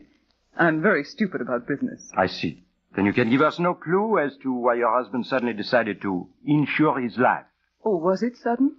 I'm sure I don't know. Enfin. And now, with your permission, madame, we will go. Hastings? Oh, I'll see you to the door. Merci. Oh, just one more thing, madame. Could you tell me, when they found Mr. Maltravers, did they find him unshod, without the shoes? Why, really, Mr. Poirot, I don't understand. It is nothing. It does not matter. And now, madame, adieu. Oh, but look, you have another visitor. Someone is coming up to walk, huh? Archie! Hello, You! Why, I thought you were on your way back to Australia. Yes, I was. But I read the news of Uncle's death in Paris and hurried back. Emily, my dear, is there anything I can do for you? Anything? Oh, of course not. What could you do? Oh, I'm sorry, I'm forgetting. Mr. Poirot, this is Captain Black, my husband's nephew. Captain Black, Mr. Hastings. How down? Emily, how did this happen? Uncle seemed perfectly well when I was here Monday night. You've evidently read the papers, Archie. You must know what happened. But they gave no details, just the bare notice of his death. What happened? Archie, I just can't go through all that again. Yes, Captain Black, I'm afraid my friend and I, we have disturbed madame. What are you doing here? I am Hercule Poirot. The Hercule Poirot. Mr. Poirot is from the insurance company, Archie. That's just why I've come back. To protect you from annoyances like this. Shouldn't have risked your job, Archie. If you left right away, you might still get to Paris in time to make your boat train. You say Paris, mon capitaine. You go to Australia by way of Paris? Why, yes. I intended taking the Orient Express from there and pick up the Pacific Mail at Port Said. Ah, oui. That shortens the journey, does it not? You are staying here, Captain Black? Yes, I'm staying at the Pig and Thistle. That's the inn down in the village. Ah, village inn. It serves the roast beef, no? Why, yes, I suppose so. Good. So, Hastings, let us try this roast beef at the Pig and Thistle, huh? All right, Poirot. Now you've had your roast beef. Hadn't we better be getting back to London? No, not so fast, my good Hastings. London, she will not run away. But this Captain Black, he may do so. Garçon! For heaven's sake, Poirot. English inns don't have garçon. No? Then who is it who approaches? What do you have, Governor? For my friend, the dictionary. For me, a bock. He means beer, George. I mean the ale. Right-o, Governor. You been up at the manor, sir? I mean, yes, we have. It's sad business, that. I knew no good had come of it as soon as they took the manor. You mean this, Maltravers? They were not popular? Well, not that, Governor. He was a bit too old for her, if you know what I mean. Oh, see? She might better have married the nephew. Leastways, I'll better Bob the nephew thought so. Ah, there has been the gossip, eh? Oh, I wouldn't go so far as that, Governor. But he did hang around a bit. And the husband, Mr. Maltravers? He object? Not as I knows of, Governor. But I has my opinion, I has. Without a doubt, it is the worst opinion, no, George? But the Captain Black, here he comes now. Hello, Poirot. Here you are. Captain Black, come, will you not join us? Bock, perhaps? Yes, thanks. I don't mind if I do. Waiter, a mug of ale. Hello, Governor. Sad business, this death of your uncle, huh? Yes, and so sudden, too. He seemed in excellent health when I dined with him Monday night. So? And was he also in good spirits? What did he say? Of what was the talk at this dinner Monday night? Oh, I don't know. The usual general topics. I see. My uncle asked about my people. We talked of Australia. Yes. Then Mrs. Maltravers asked a lot of questions about East Africa, where I've spent some time. I told them one or two yarns. That's about all, I think.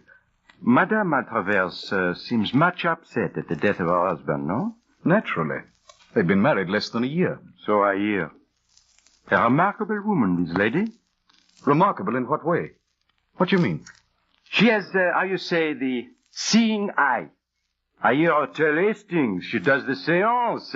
He seems most interested, no, Hastings? Oh, I wouldn't go so far as that. Always the conservative Hastings. Me? I am not so. Why, Mr. Poirot, don't tell me you believe in this psychic stuff. Oh, I have not the closed mind. For example, Captain Black, you have told us all that your conscious self knows. Now, with your permission, I would question your subconscious, huh? Psychoanalysis, eh? Well, it's nonsense, but I don't mind. Merci. It is like this. I give you a word.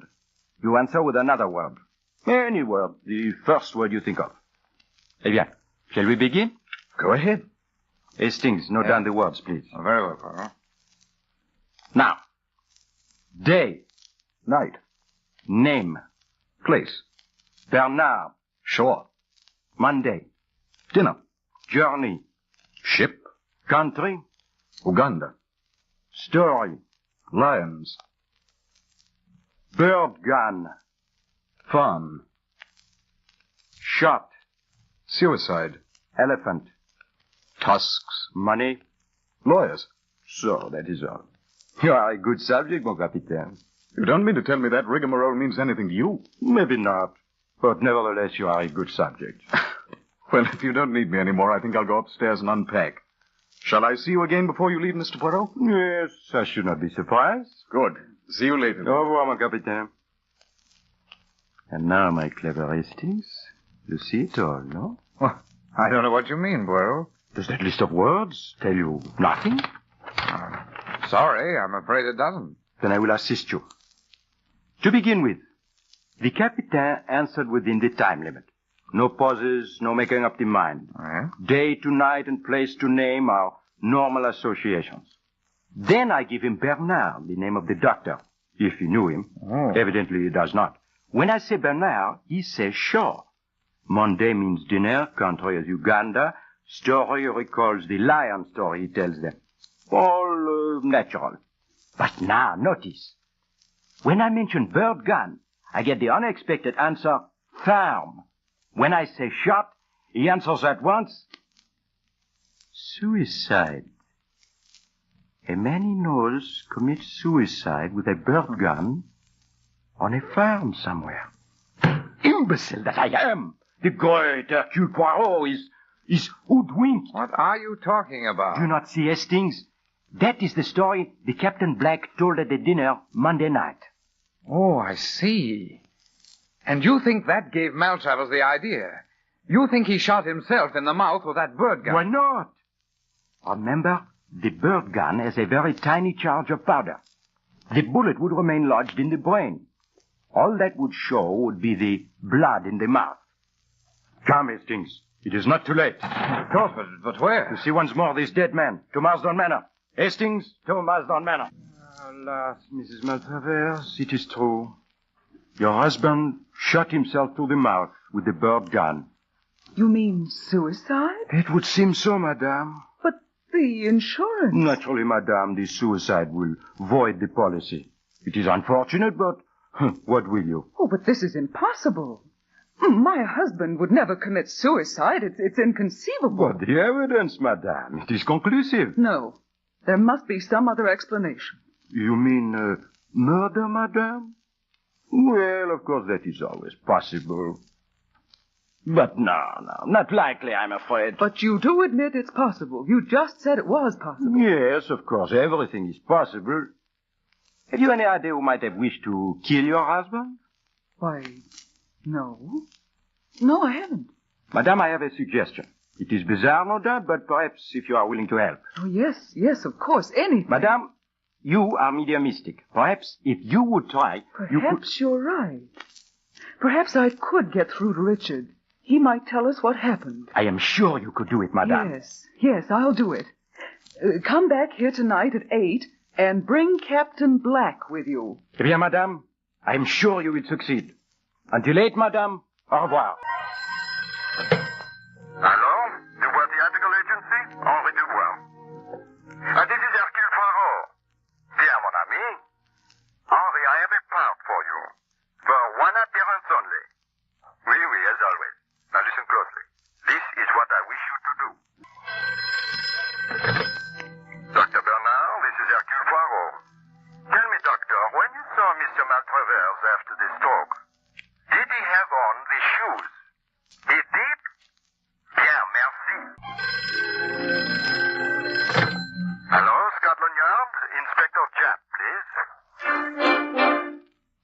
Hello, Japp. This is Poirot. Quite well, thank you. Inspector, I think I have a murderer for you. No, there is no time to explain. Be at Marsden Manor, Marsden Lee, at 8 o'clock tonight. Wait outside the window. And do not come in until I call, eh? Good, remember.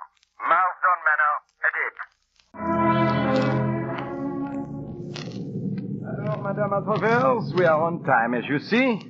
Hastings and I have brought Captain Black with us.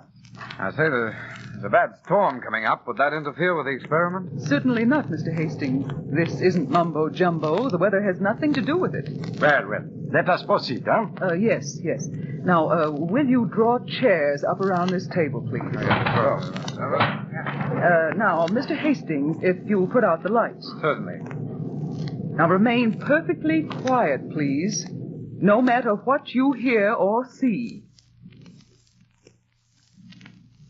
Richard. Can you hear me, Richard? Can you hear me? If you can, rap. Rap 3 times. Did you hear that? But of course, madame.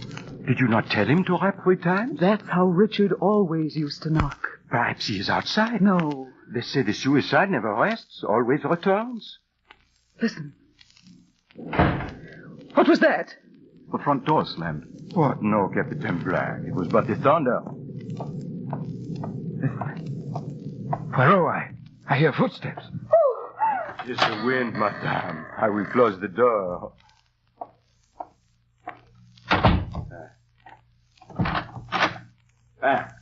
I have locked it. Don't do that. If it should open now.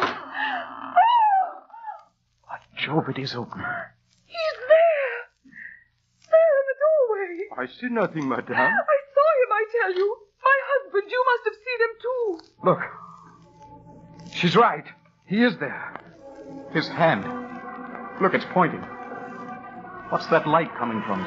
Pointing at her. Mon Dieu. Her hand. Her right hand. It is scarlet with blood. Blood? Yes, it's blood. I killed him. I did it. Take it away. Take it away. Lights! Good heavens, Poirot, she's got away through that window. Do not worry, mon capitaine. The good Inspector Japp outside will stop her.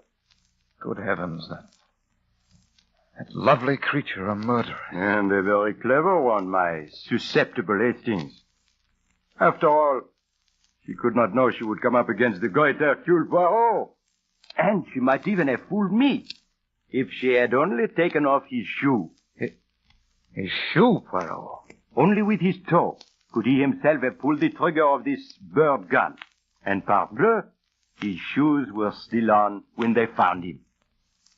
But I don't understand.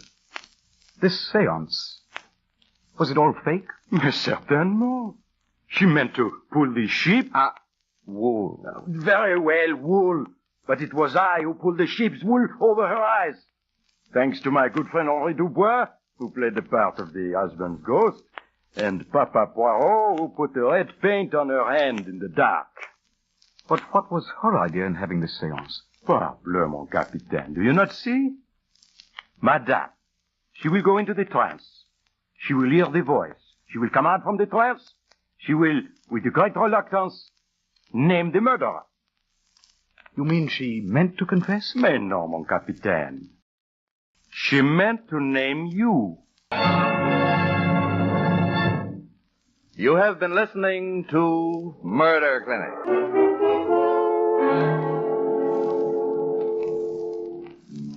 Murder Clinic, the WOR Mutual series which brings to you each week one exciting case. Tonight, the tragedy of Marsden Manor, with Agatha Christie's unique detective Hercule Poirot, played by Maurice Tarplin. Next week, Murder Clinic will bring you Fred Irving Anderson's Deputy Farr, the Vermont farmer who became chief of the Homicide Bureau in New York City. Deputy Farr, the man with the nose for murder. The story is Gulfstream Green, in which the deputy proves that the conceit of murderers is colossal. Original music was composed by Ralph Barnhart and conducted by Bob Stanley. This program was an international exchange feature over the coast-to-coast network of the Canadian Broadcasting Corporation. Tales told on Murder Clinic are adaptations by authors Lee Wright and John A. Bassett. Murder Clinic is produced under the direction of Alvin Flanagan. Presenting the world's greatest mysteries. And now, your host. This is Basil Rathbone. Mystery, suspense, perhaps sudden death are the tokens of a roving reporter's trade. They're all here in these tales which Mike tells. They are the ingredients that make the news, and Mike finds them where the news is made. To anyone else, it might be just an unrelated fact. Perhaps, well, a not very interesting item of news which came in on the ticker tape. Or a word which was dropped in casual conversation. But it's enough to make him grab the fastest transport at hand and send him speeding to the scene. In a moment, our story.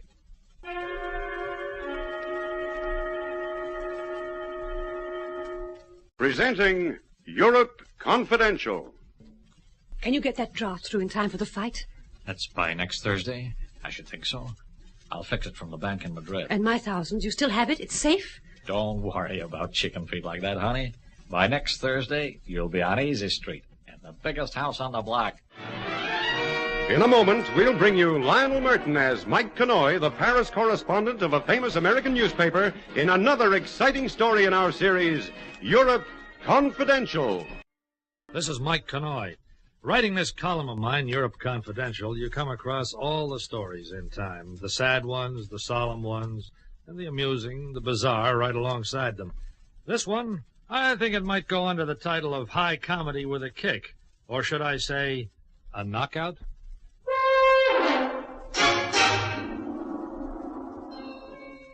I first saw Judy Diamond go to work on the American Tourist in a small, intimate nightclub called El Casa Pepito in Madrid. His name was Morgan, I found out later. He was looking at Judy over the rim of his glass as if he found her quite an eyeful. Come to that, she was. Quite an eyeful. Just stay over in Madrid one more day, Judy. Can't you manage that? Oh, Sam, I'd love to, but you don't know my boss. He didn't even like me coming to Madrid for the weekend, and if I'm not back in Barcelona, ready to start work tomorrow morning, ouch. He sounds like a slave driver. Charles W. Charrington is a stinker, especially to his secretary. You say that name like I should know it. Oh, only if you're connected with high finance. He's an American who's really in a big way here in Spain. And I'm just a tourist, but not a pauper. Oh, I didn't mean to imply that, Sam. Oh, you know, I'm glad I took this weekend to Madrid. Otherwise, I never would have met you. You really mean that? Mm-hmm. Then stay out. I can't. If the guy's such a stinker, then quit your job. Well, that's what I want to do. The only thing is I want to make some money before I do. If only I could just figure a way to... To what? Well, I'm not sure that... Oh, nonsense. What? Oh, I started to think I shouldn't tell you about it. I don't know why I shouldn't. You don't know Mr. Charrington, after all. We'll never see him, probably. Besides, you're nice. I like you. I'm sure I can trust you. Sure you can. Have you got some idea? Well, you see, Mr. Charrington's a great sportsman. Loves to gamble on fights, races, almost anything. Matter of fact, me too. Well, anyway, he's got this big palace of a place in Palamas near Barcelona. Oh, you know, mink-lined swimming pool, tennis courts, the works. And right on his estate, he found that one of the workmen, a Spaniard he is, is a wonderful boxer. Uh-huh. So? Pancho Rodriguez is his name, and he's really good.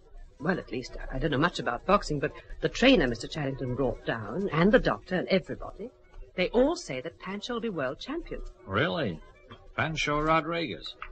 Funny I never heard of him. No, not funny. It would be funny if you had heard of him.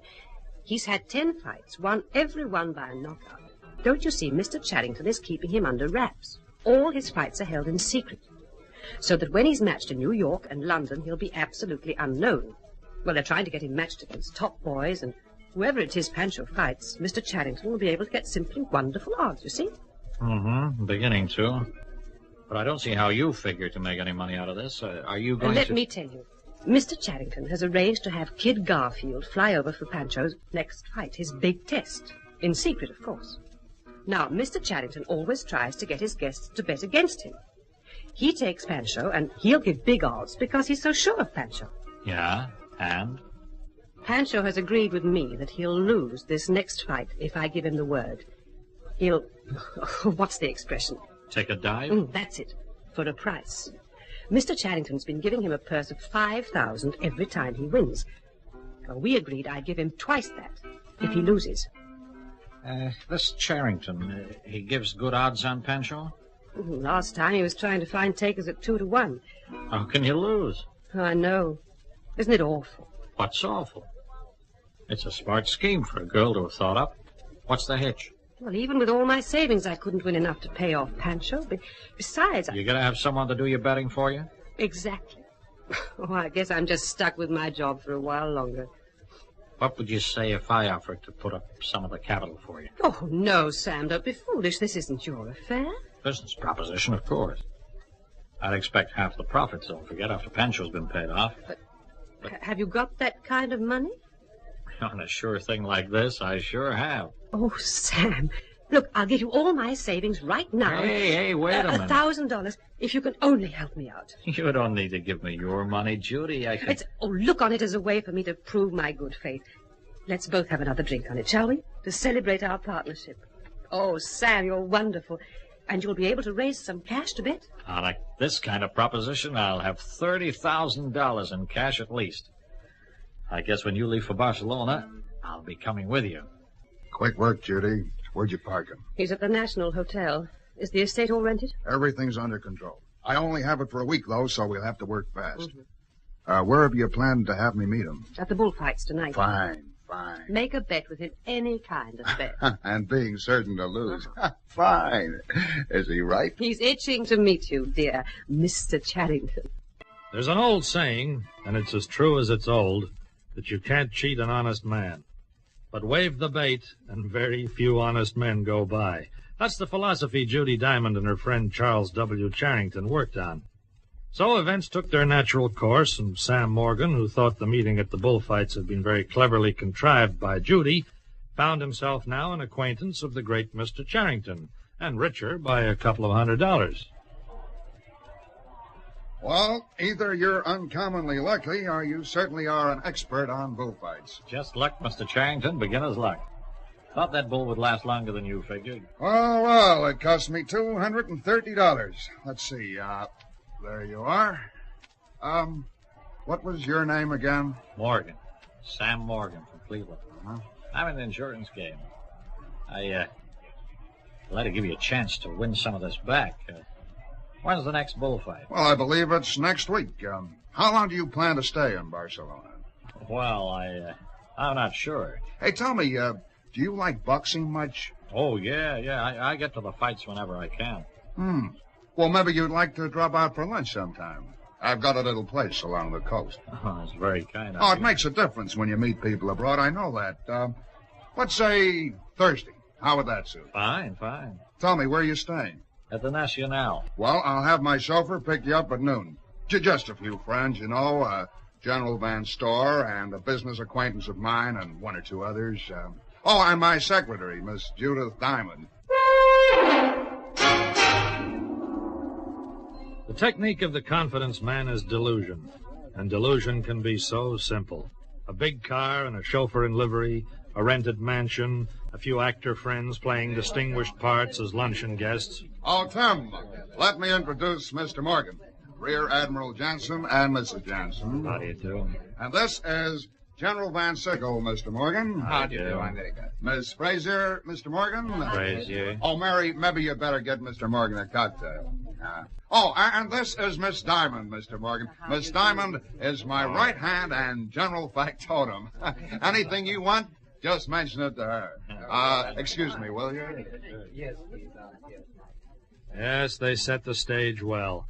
A phony rear admiral, a phony general, a phony movie starlet. First they fed him lunch, and then a good Havana cigar. Then all and sundry went for a stroll down to the specially outfitted training quarters. Oh, Charles, this is the fighter you were telling us about. Discovered him yourself, I understand, Charrington. That's right, General. Hey, how about that? Is that why you were asking me if I went to prize fights, Mr. Charrington? Well, what do you think of him? He's fast, isn't he? Certainly is. What's his name? Well, I call him Young Pancho. Of course, I don't know yet whether he's any good or not. He hasn't fought a single fight. He hasn't? He hasn't? He looks so sharp, I'd have sworn Oh, he's beautiful. He's so graceful. No, he's fighting for the first time next Thursday. Tell me, you've heard of Kid Garfield from the States? Oh, sure, I've seen him. I understand Garfield's pretty good. He's been holidaying in Paris. So I've gotten him to fly over and go a few rounds with young Pancho. I'm making up a purse for the winner. Charles, off Kid Garfield's record, and seeing that young Pancho has never had a fight, I hate to do it, but I might take some of your money away from you at a friendly wager. Oh, trust Mr. Charrington, General. He'll see to it that the odds work for him. Maybe I can give you a chance to win your $230 back, Mr. Charrington. What's the matter? Excuse me, Mr. Morgan. I'm really sorry. That's shocking bad manners. I was just amused at the idea, that's all. Idea of what? Well, you see, I was planning to make up a purse of $10,000 in the fight, and any side bets that I place on Pancho, well, I'd want to make sure that my winnings would cover the purse, don't you see? $230. I might possibly be able to bet a stake that would interest you. Oh, well, that'll be fine, Mr. Morgan, fine. Well, look, everybody, shall we stroll over and watch Kid Garfield spar a round or two? He's got quite a punch. But I don't fancy he's the boxer that young Pancho is.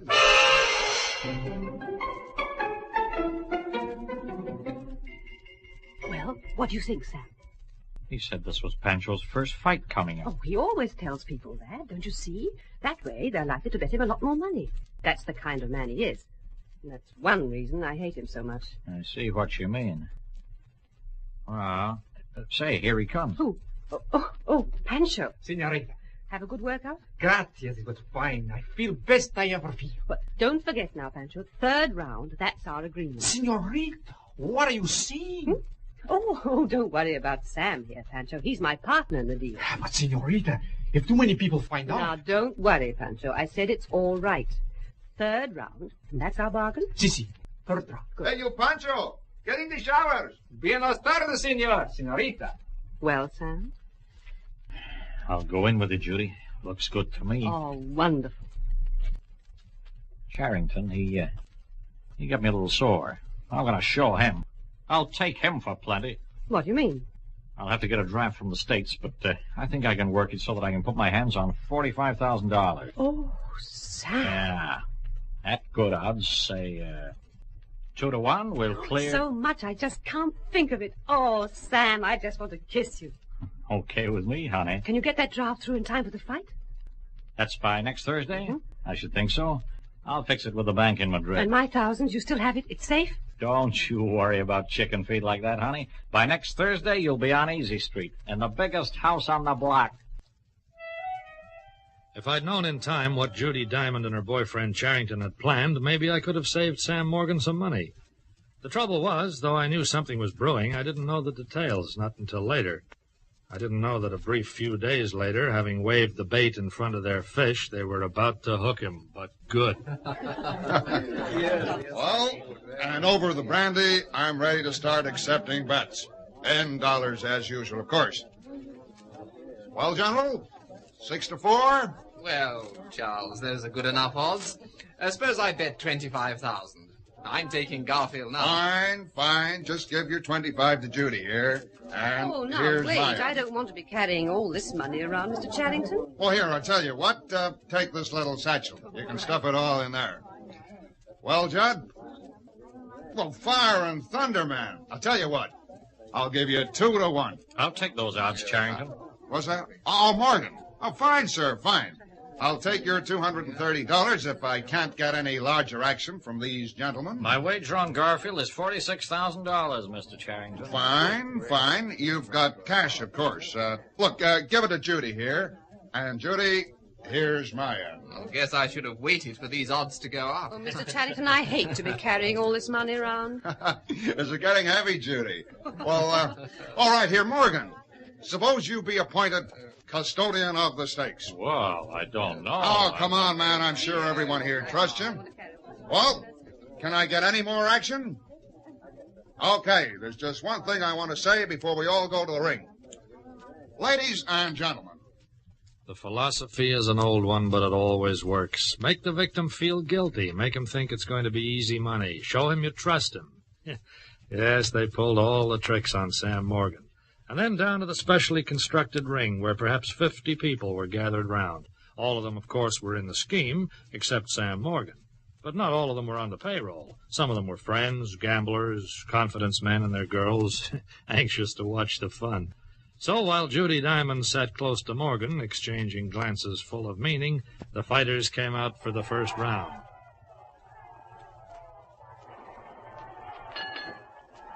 Round 1 was a warm-up, the fighters pretending to measure each other, fancy footwork. Come on, Pancho! Watch him, Garfield. Trust Charles for a good show. Come on. Yes, it was a good show, artistic, even some action. What? That was because Pancho went down on his knees. Garfield really clipped him. Morgan, down at ringside, eyed the satchel, hoping that Pancho would make it look good. Then Pancho went down again. 2, 3, 4, 5. How about it, Morgan? Enjoying the fight? Yeah, sure. But your boy didn't look very good in there. Don't you worry about Pancho. He'll be all right. I'll just go down and have a word with his handlers. Sure. Judy, you ought to make it look better than this. What's the matter, Sam? Pancho. He should make it more of a fight. Otherwise, they'll Oh, suspect. you leave that to Pancho. And be careful. We don't want to seem too friendly. So the fighters came out for round 2, and the farce went on. A cut opened up under Pancho's eye. The crowd responded. He's Come on on, yours, Pancho. Garfield. What's that laugh? Upstairs. Work on his eyes, Garfield. Another spectacular piece of artistry. Pancho is down. He gets up again, weakly spars his way through to the end of the round. The principals are working to a climax now. Morgan jovially chides Charrington about his fighter's form. Charrington appears surly and worried, and they wait for round 3. This is where it happens. The fighters come out both slugging. Pancho shoots a left to Garfield's face, takes a right cross, dances back with hands down and guard wide open. Then another right from Garfield catches Pancho, who falls back and looks very dazed. Now the moment has arrived. Garfield steps in, measures Pancho, swings a terrific right, and misses. And Garfield falls, arms flailing, blood spurting from his mouth. What happened? Pancho, touch him. Where's the doctor? Hurry, man! What's happened? What happened, Judy? Gosh, Sam, I don't know. He just fell over. The doctor's getting to the ring. Get me my bag at once. On the seat there. Doctor, what happened? This man is hemorrhaging. He's in a very bad shape. I never touched him, Santissima Madre de Dios. Apparently, you didn't need to touch him. Stand back, please. Doctor, what is it? Nothing serious. Serious as it can be, Mr. Charrington. This man is dead.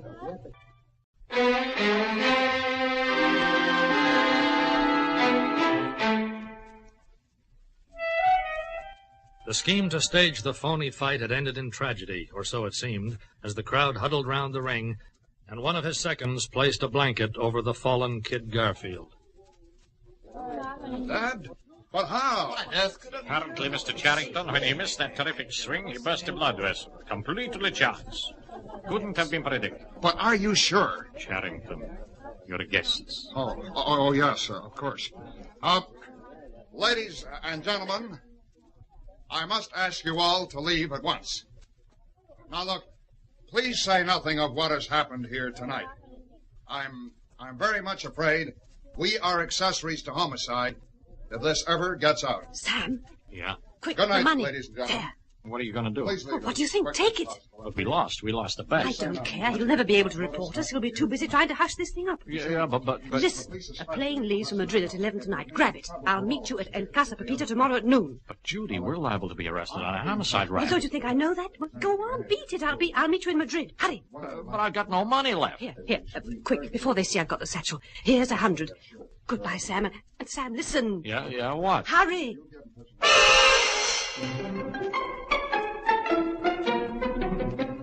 The most artistic aspect of his swindle was that Morgan fled, convinced he was in for real trouble, homicide trouble, completely forgetful of his $45,000. And as soon as he was safely off the rented estate, the Confederates gathered round for the payoff.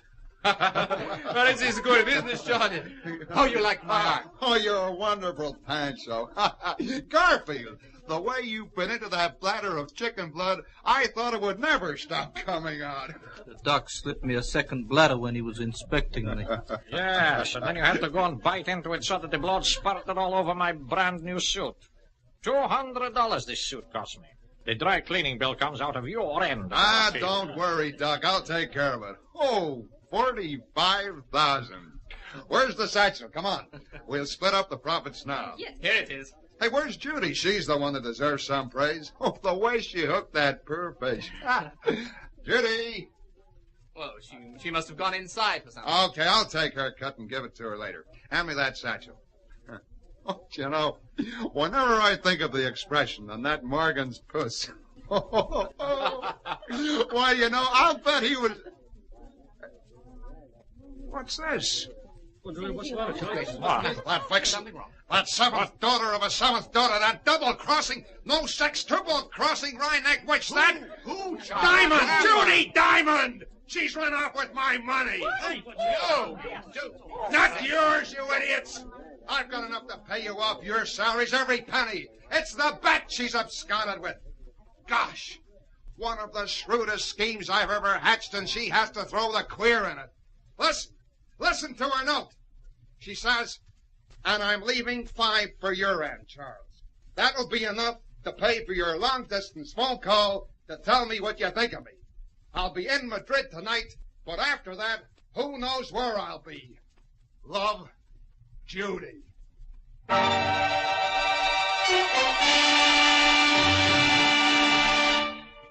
So the best laid schemes, they say, can come unstuck. How did I get all the details of this little plot and counterplot? Well, I got them from Judy Diamond herself. I ran into her in Madrid, and the story was so good she couldn't resist telling me before she vanished into smoke along with her newly acquired husband. Yep, Sam Morgan. She picked him up in Madrid the next day as arranged and found that she kind of liked him after all. People are funny, aren't they? Goodbye now. You have been listening to Lionel Merton as Mike Connoy in another exciting episode in the series, Europe Confidential. This is Basil Rathbone again. It seems mystery is a tonic to our friend Mike. So another story has gone to press, another mystery solved. But there are many more stories to tell. They have their beginnings in the dark alleyways or the, well, brightly lit boulevards of Europe. We hope you'll join us again to hear them. Goodbye now till we meet again to listen to another of the world's greatest mysteries.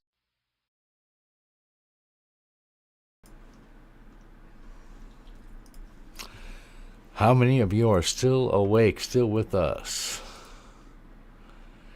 We are at 2:30 in the morning Central Standard Time here. I see we have 99 viewers in the stream. For those of you that are still awake and are not just listening to this in listen-only mode or sleeping to it, welcome back. The next 3 episodes coming up, The Adventures of Ellery Queen. Starred Sidney Smith as Detective Queen, but the show also featured a guest armchair detective who would try to guess the solution at the end before Ellery Queen announced the real solution. In this episode, Nick the Knife, Ellery investigates a series of knife attacks in New York City parks. After that, Gangbusters, which originally started out as G-Men, was a great crime drama using actual police case files, and it ran for 21 years. This is the episode, The Case of the Costumed Killer, who made the mistake of telling people about his crimes. Bill Smith and Jack Grimes starred in that. And then next up is Boston Blackie, one of my favorite shows, and The Skating Rink Murders, starring Richard Colmar as Blackie, a reformed criminal who catches bad guys. In this episode, a woman is found choked to death at a skating rink wearing a $50,000 ring on her finger. So, before I go, if there's anyone I missed, I see. Oh boy, yeah, looks like a lot of people have checked out to go sleepy. I'm tempted to do the same thing, but this is a live stream, so I will be back very shortly. In the meantime, enjoy.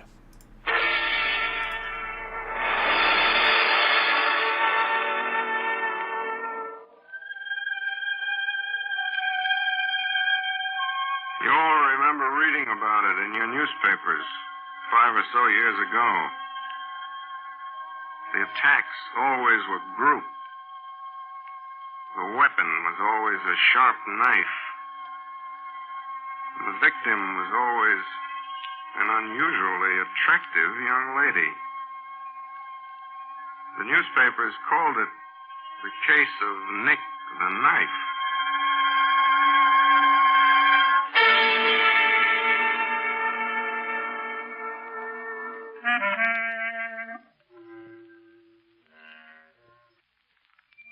Hello, creeps.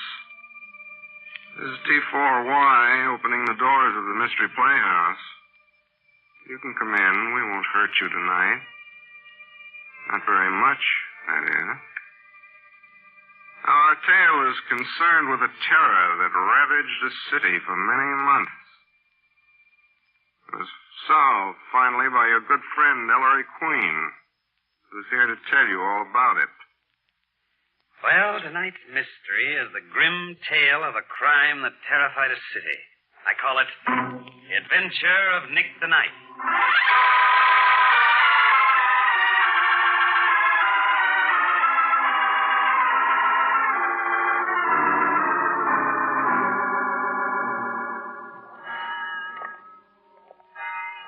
Well, I'll say goodnight here, Lou. Oh, but Gladys, your house is a block away. Oh, you know, Pa. He gets awful mad when I stay out this late with a fella. I know, but I don't like you walking the rest of the way alone in this dark neighborhood, Gladys. Oh, you're sweet. Well, good night, Lou. Okay. Good night. Gee, gosh, it is dark tonight. Well, I sure hope Pa ain't waiting up for me. Who's that under the tree? Pa. Pa, is that you?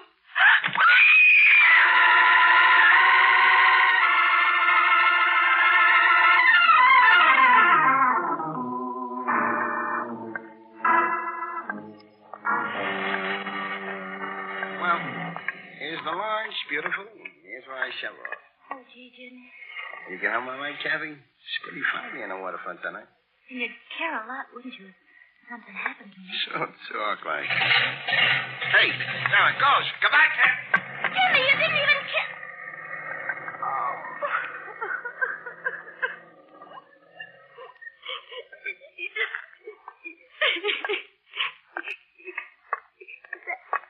Jimmy? Jimmy coming back?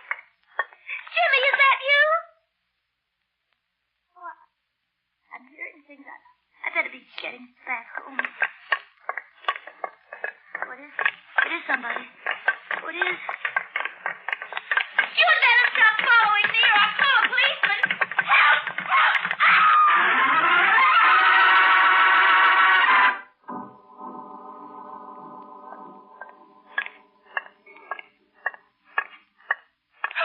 Who's that?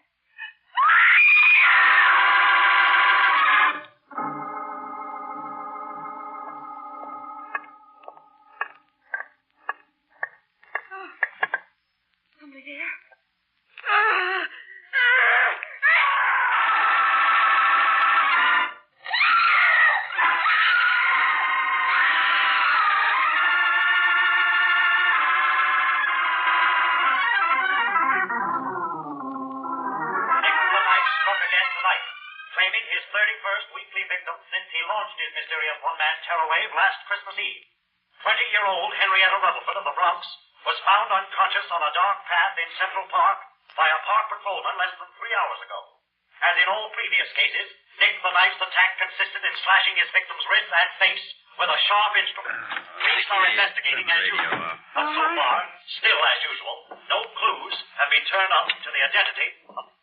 Inspector? You worked pretty late yourself tonight, Dad. Don't say innocent, Ellery. There's the radio. Well, we did have the late news on, Dad. Any clue in this one, Inspector? Nope. Girl died without recovering consciousness. Oh. In spite of all our warnings, these girls will keep frequenting lonely spots after dark. And he gets them. Ellery, couldn't you help find out who he is? I wish I could, Nicky. Of course, this fiend the papers have named Nick the Knife as psychotic, probably paranoid, but that's not much help. As for his victims, there's nothing in common except they're all female and attractive. I'm afraid, Dad, the best you can hope for is a lucky break. Better come soon, son, or I'll be out of a job. Well, I'm going to bed. Night, Dad. Night, Inspector. Which reminds me, I'm tired. Would you hand me my hat, Ellery? Just where do you think you're going? Going? Home. After midnight? Alone, Nicky? Oh, Ellery, that's ridiculous. Is it? Come on. I'll see you home.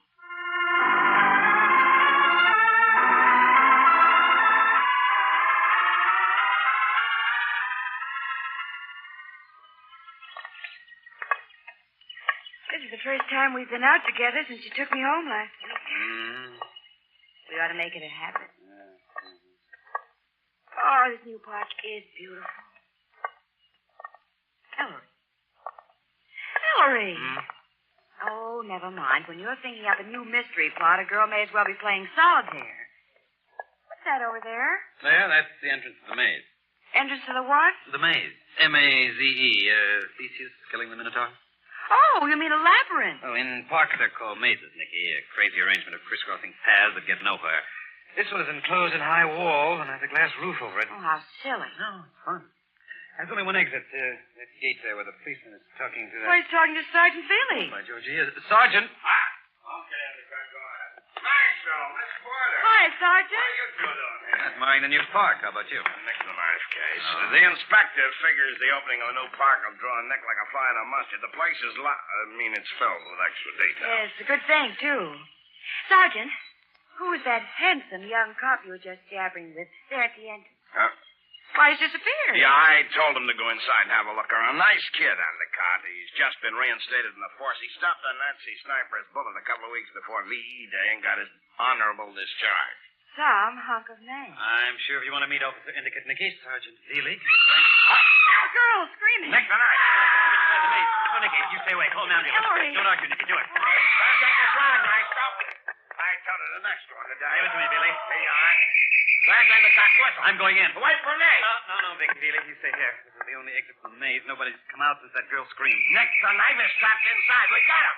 I better whistle for help, too. If anyone tries to get out, shoot the kill, Billy. I you forget.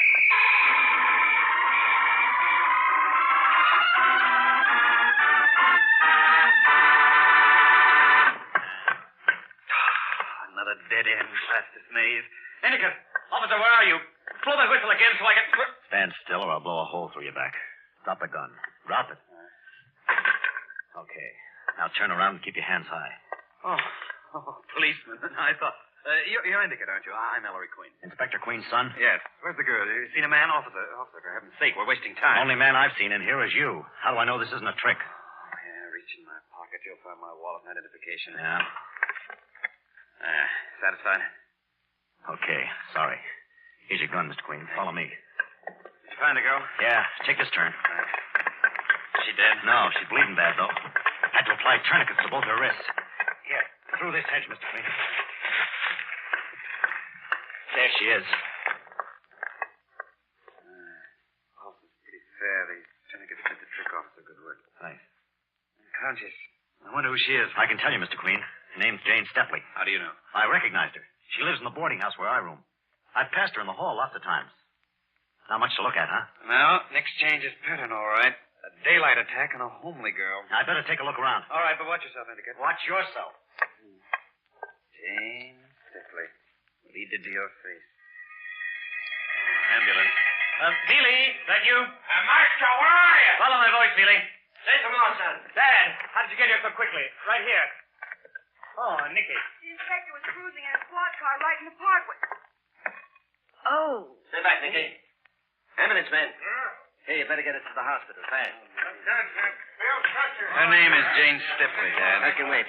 Where's the officer who was here? Endicott, searching the maze. Sergeant, did you have any luck at the entrance? Just one guy, Maestro, trying to get out. And who do you think it is? All right, ambulance man. We'll see you at the hospital. You men, bring Snow Summers over here.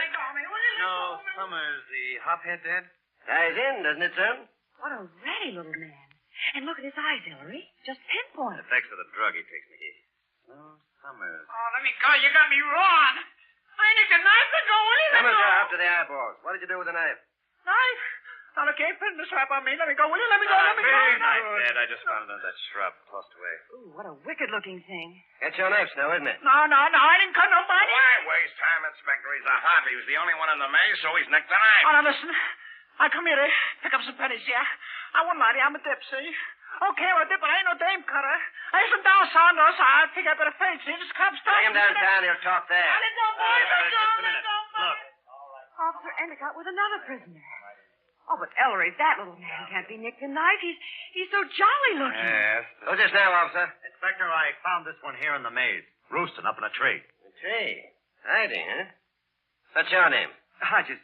Joyce K. Hodges. Ellery. The K is for Kennicott, but I changed to K for Kilmer.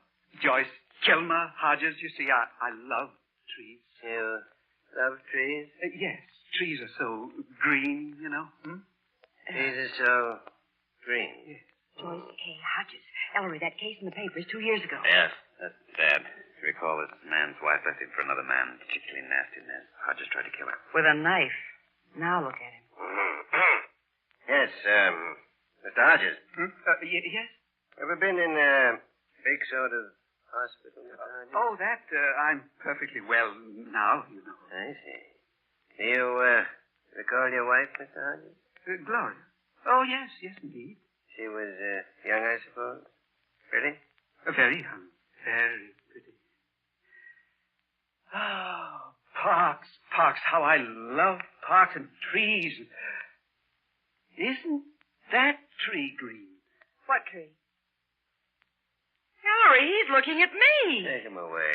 Come on, little acorn. Bastard. Count can not only be Snow Summers the hophead, but Mr. Joyce Gilmer Trees Hodges. Inspector. Right, Bailey. Now, take it easy, Inspector. Hey, what easy, Bailey? The boy just found another one. Another one? Sure there aren't any more? Oh, no, he's the last. One of the boys found him laying under a bush sleeping. Sleeping? Bring him here. Okay, come on, bring him in. Is that the man? That tremendous fat man? Look at his hand. He is a brute, isn't he? What's your name? Adolf Blutner. Blutner. What do you do for a living, Blutner? Butcher. Butcher? You working at your trade, Blutner? Right. Laid off. Now for months already. No meat. No meat. That's too bad. You, enjoyed your work, Yeah, sharp knife, cut meat good. But now no meat, no good. What were you doing in here today, Blutner? My head hurts. I'm lonesome. I like see people. Pretty girls. Yeah, pretty girls. Like Fräulein. Me? Ellery. There you are, Blutner. Take him away. All right, now for him to headquarters. Come on. Well, Dad, it looks like a job. Yep. Unless this latest victim can identify one of the three as her assailant. As soon as Jane Stepley can be questioned, we'll take Summers, Hodges, and Blutner down to the hospital and have her pick out Nick the knife.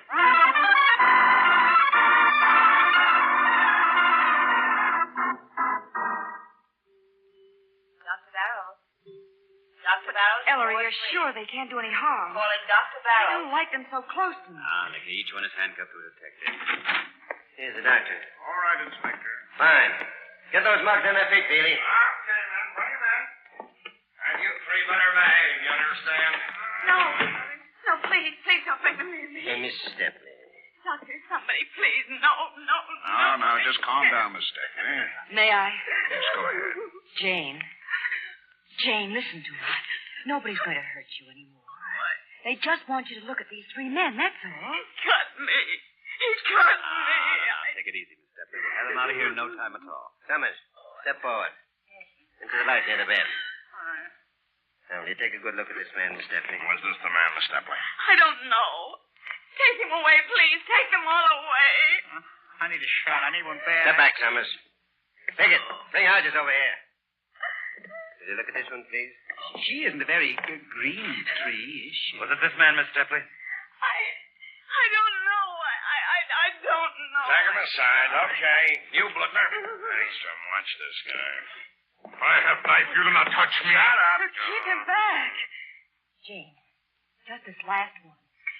It was this big fat man, wasn't it? How can I tell who it was when I didn't see who it was? I was walking along in the maze when all of a sudden I was grabbed from behind. Somebody very strong. A man's sweaty hand. I screamed and I struggled, and then my face and my wrist. And that knife. My face.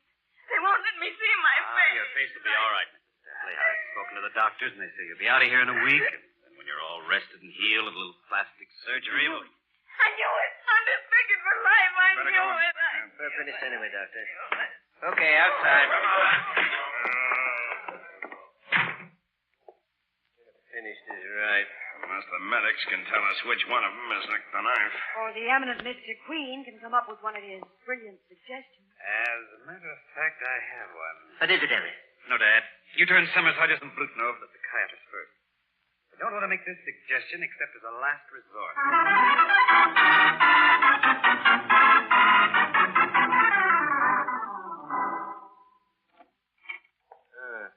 Come in, son. You too, Nicky. What's up, Dad? Ellery was just going to take me to dinner when we got your call to come to headquarters. Doctors are stymied in the nick the knife case. I was afraid of that. We shipped Summers, Blutner, and Hodges up to the state hospital in Stonewood 10 days ago, and they've been under observation ever since. We got a lot of fancy reports on it, but nothing that says this guy has nicked the knife. So, it's your move, Mr. Queen. Yeah, what'd you have in mind, Maestro? A trap. Trap? What kind of trap, son? Well, it's obvious that Nick the knife is abnormal. He gets murderous impulses. When the impulse seizes him, he's got to use his knife. He can't resist it. What's more, he gets those impulses regularly. All 32 attacks were 1 week apart. But now it's 2 weeks since his attack on the stepladder girl. He's overdue. If right now, tonight, he thought he was free and had a knife... Well, then I'm glad he's not. Oh, you mean... Yes. We can rig up our trap right at Stonewood State Hospital. Now, let's see. It's 7 o'clock now. A fast car, we can make it in 2 hours, so it'll be dark by the time we get there. Darkness, lonely country, woods all around. It's a perfect setup. Say, that is an idea, Inspector. We can take up a big squad. Release Blutner, Summers, and Hodges. See that there's some knives around. They could swipe before we turn them loose. Have each one tailed by 3 or 4 of our best men. Son, I buy it. There's only one thing. You bet. You've got everything for your trap up there but the bait, Mr. Queen. A pretty young girl. Why are you looking at me? Oh, no, I should say not. If you have any fantastic idea that Now, Nicky, I've got it all figured out. You don't think I'd put you in any real danger, do you? Now, there's no use talking. I simply refuse to do There won't it. be any danger for you, Nicky. You don't have to be scared, Miss Porter. Scared? We want to No. silly Nicky.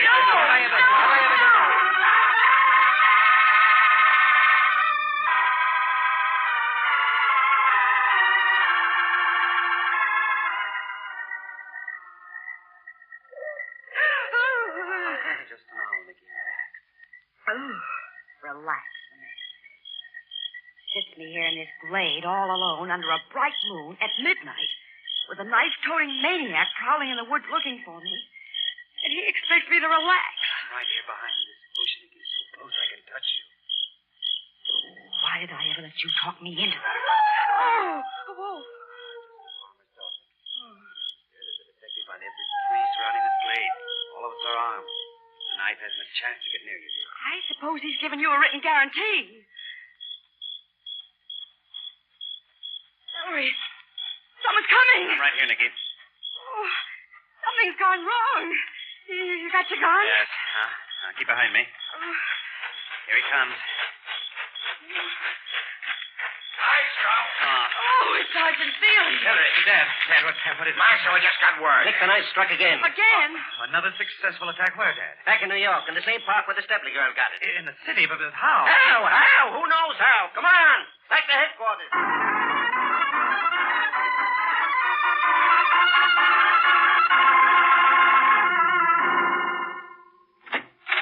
Petey.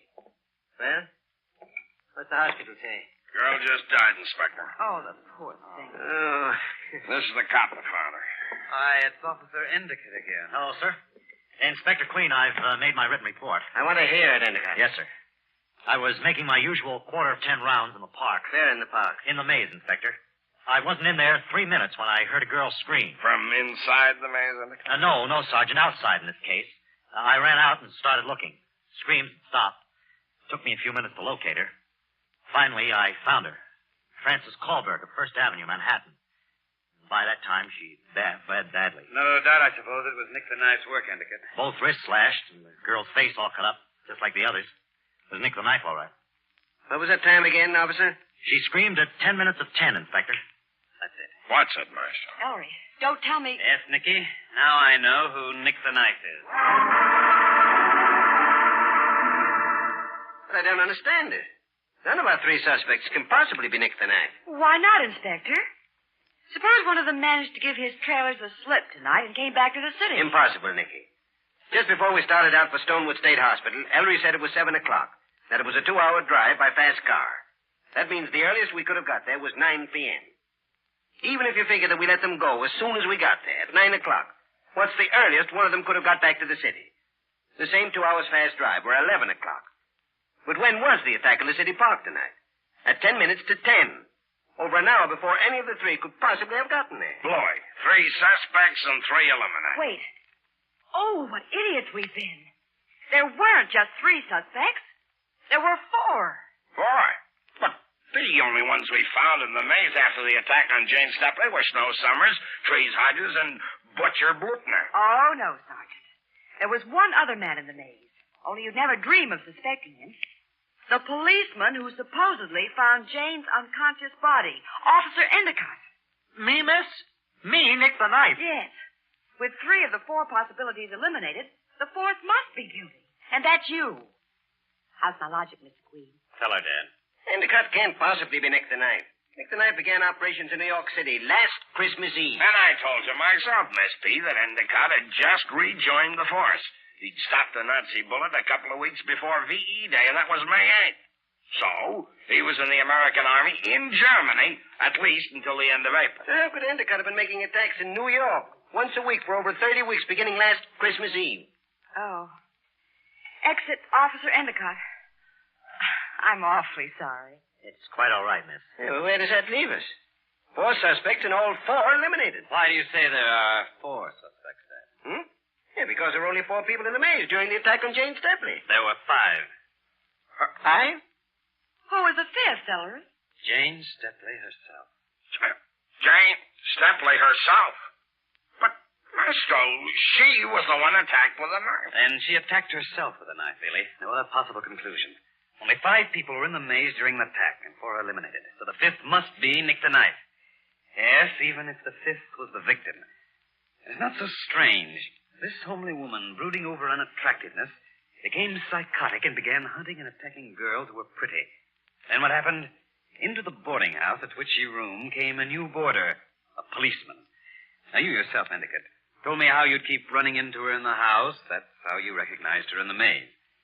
To Jane Stepley's disordered mind, the sudden arrival of a policeman to live in her boarding house meant only one thing, that she was being watched. In cunning desperation, she decided to banish the policeman's non-existent suspicion that she was Nick the Knife by staging an attack on herself, on his beat, where he'd be sure to find her bleeding and unconscious. And she very nearly got away with it, poor thing.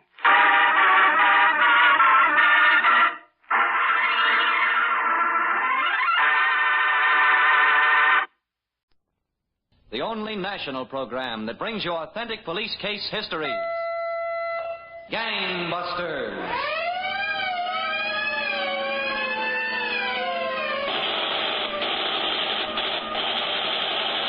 Tonight, the case of the costume killer, who was an old hand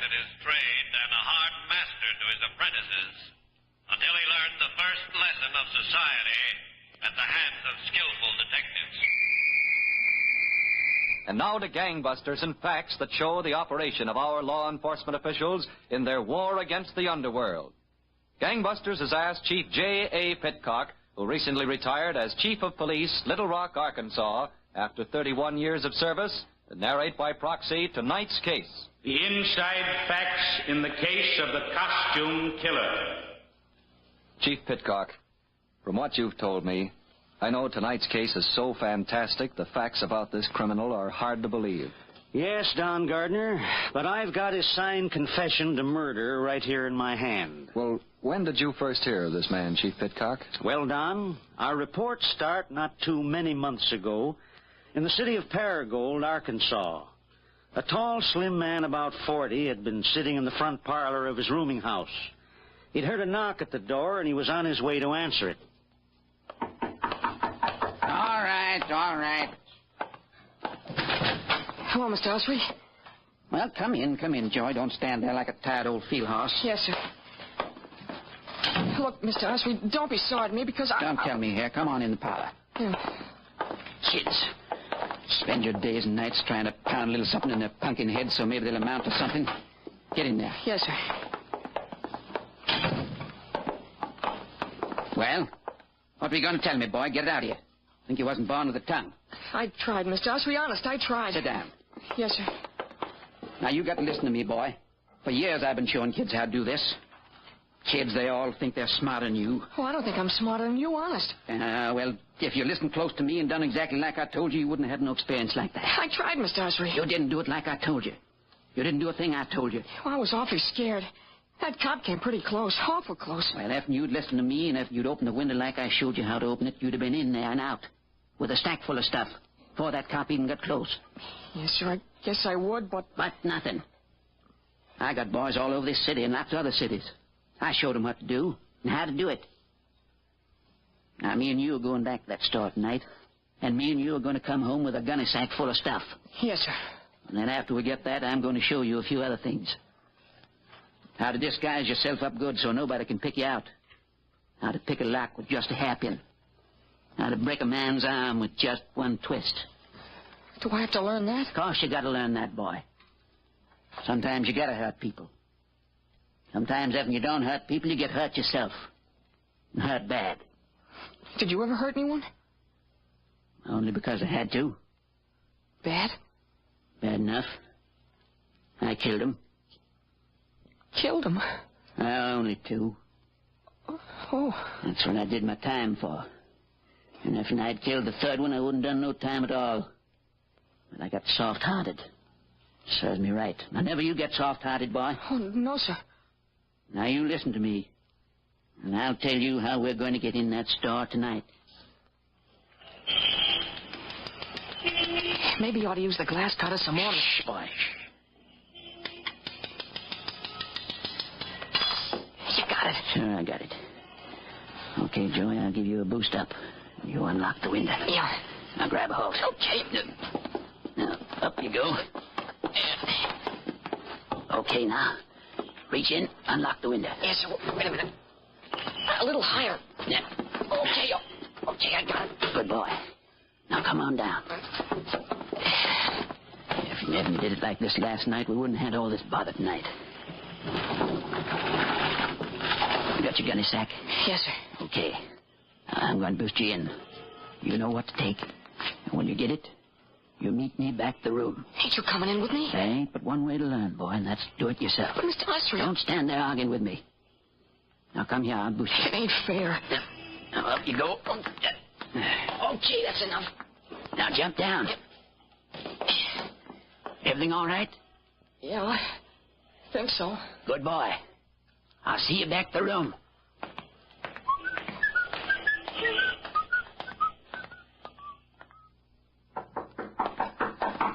All right, I'm coming.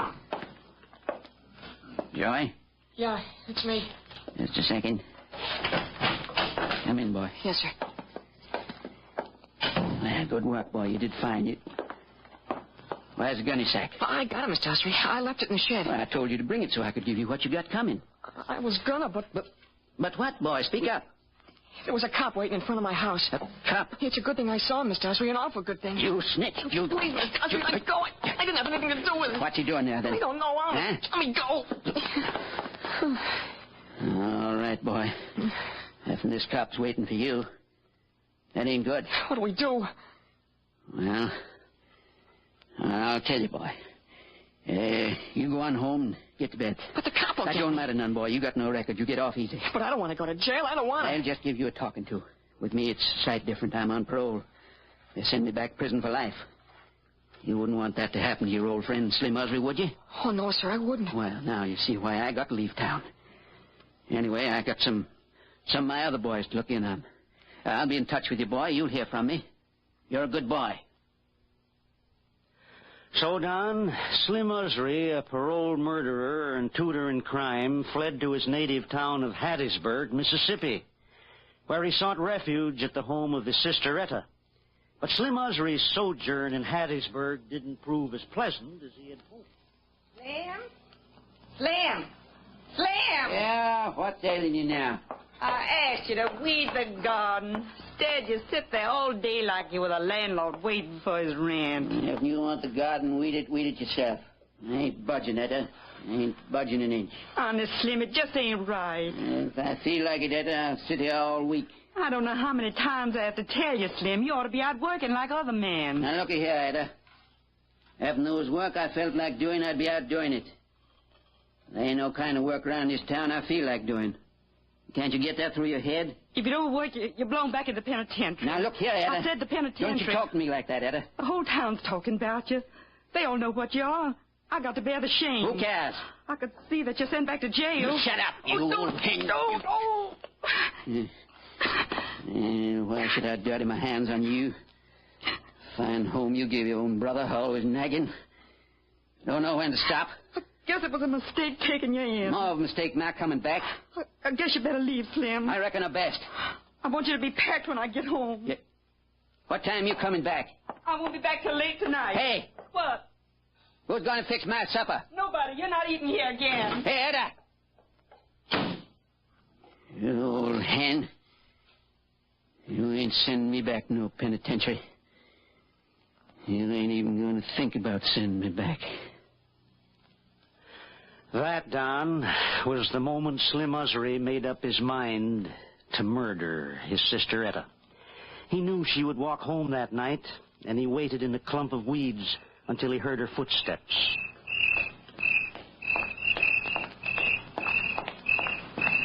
Etta? Howdy, Etta. You have a nice time? Oh, Slim, you scared me. Did I, Etta? What were you doing back in those weeds? Did you lose something? No. I'm just fixing to lose something, that's all. What do you mean? Nothing, Etta, nothing at all. Are you all packed to go? I don't want you in my house tonight. I changed my mind, Etta. I'm staying. Who said so? I said so, that's who. No, not in my house. No? If you don't go tonight, I'm calling the police. You call him, Etta, you call him. Slim, no, don't. Old hen. Try to send me back to penitentiary, will you? Find a way to treat a brother. You old hen. I'll show you. Treat your brother like a little dog. Take care of you. Huh?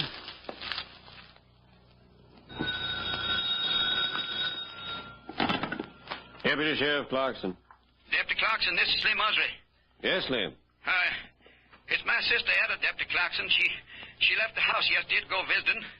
She didn't come home all night. Where'd she go, Slim? Well, I don't rightly know, Deputy Clarkson. But you know, Etta, that ain't like her. Something must have happened to her now. Would you help me find her? All right, Slim, I'll be right over. So, Don, the murderer, Slim Usry, reported to the authorities that his sister Etta was missing, although it was Usry himself who killed her. But in carrying out his plan to fool the police, Usry ran into unexpected difficulties. Now, you were telling us, Chief Pitcock, that Slim Usry murdered his sister Etta and then reported her missing. Yes, Don. And an investigation was started. The weeded area of the neighborhood was on the list of places where deputies thought the woman might be found, and the search there was in progress.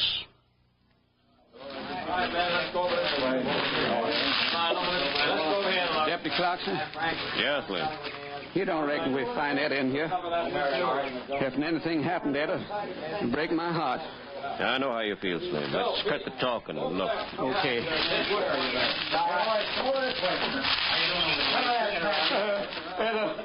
That is Slim. Hey, boy. Hold it, man. Hold there. What's the matter? What's the matter? Did you find something, Slim? Good Lord. Ada. Come away from it, Slim. Come away. I won't sleep a wink till I get the man who did this. I won't sleep a wink. Come in. Hello, Deputy Clarkson. Slim. They said you wanted to see me. Yes. Come on over and sit down. Sure, Deputy Clarkson. Well, you got any idea who killed my sis? Yes, Slim. I've got a few ideas. Well, you just tell me who it was. I could wring his neck with my two hands. I could... You could what, Slim? Well, you can't blame me none, Deputy Clarkson. Poor little Etta never did no harm, no one. Murdered in cold blood like that. You killed two men yourself, Slim. Well, that was different. What was so different about it? Well, I paid for it. I spent 19 years put away. And You don't think it was me killed Etta? Well, I didn't say you killed her, but you could have. Well, I didn't. What would I be killing my own sis for? I haven't any idea. This is a fine thing. I come down here to help you, and I get accused of murder. Just because I've been in a little trouble once or twice, you can't let a man have no peace. Not even when they're fixing to bury his poor sister. Hey, Slim. Huh? Come here. What do you want? How come it was you, out of all the people looking for Etta, that found her body? You seem to know just where it was. Well, she just happened to be where I was looking. If I killed her, you don't think I'd be fool enough to find the body, do you? Slim, I don't know what to think. Well, Don, a few months went by and no new evidence turned up. Then one day Slim Usry left town and went to Little Rock, Arkansas. Shortly after he arrived, Usry walked into a costumer's shop on Commerce Street and asked to look at a wig and mustache outfit he saw in the window. Yes, sir. Finest wig and mustache in Little Rock. There you are. Yeah, not bad. I've seen better. I take it you're going to a party? Oh, I figured on a couple of parties. You got a looking glass here? They look good on. Maybe I'll take them. Right in back here, sir? Oh, yeah. The mustache sticks right on. I can see how it works. Very good indeed. Nobody'd recognize you, not with that on. How much? Well, now, let's see. That'd be, $11.80 with the tax. Okay. Shall I wrap 'em up for you? Sure, wrap 'em. You don't think I'm going to wear 'em now, do you?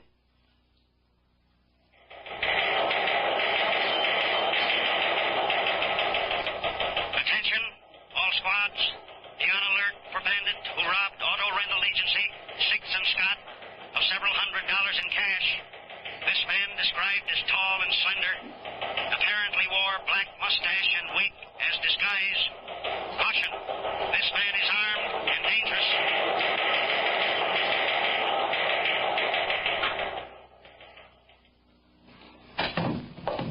Oh, come on in, Sergeant. What a morning, Captain. I had that witness look at every picture in the file. No luck.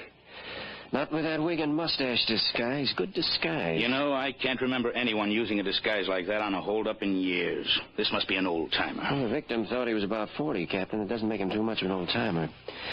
I wonder if he bought that wig and mustache at one of the shops here in Little Rock. Maybe. But they can't tell whether that stuff came from their shop until they see it. And it looks like we'll have to get our man before they can see it.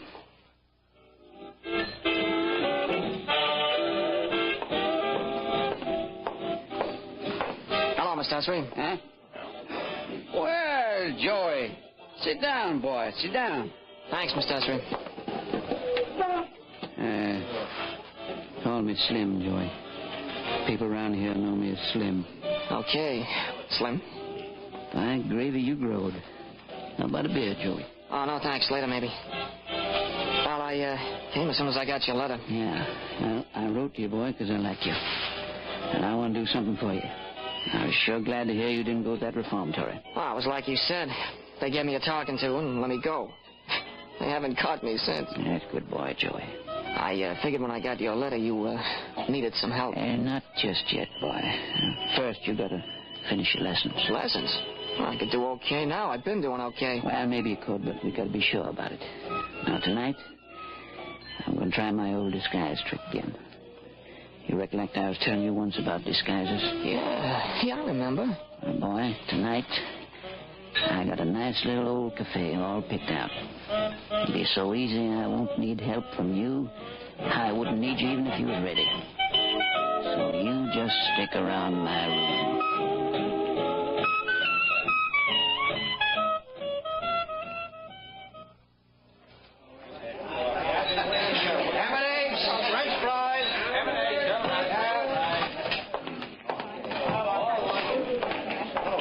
Yes, sir. What'll you have? This, stick up. What? Reach. What's the matter? Everybody quiet. Wait a minute. Wait for nothing. I'm in a hurry. Where's the dough? I'll get it. Hey. It was an accident. I don't like accidents. Now, don't anybody move till I'm gone. Anybody follow gets the same. Get him.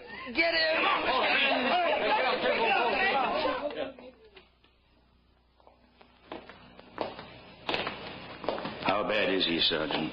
Luckily, not so bad. Both flesh wounds, Captain. This is his room. Okay. Let's go in.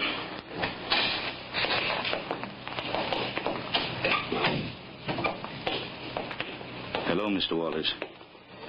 How do you feel now? Oh, not bad, considering. I'm Captain Crossman. Oh, hello.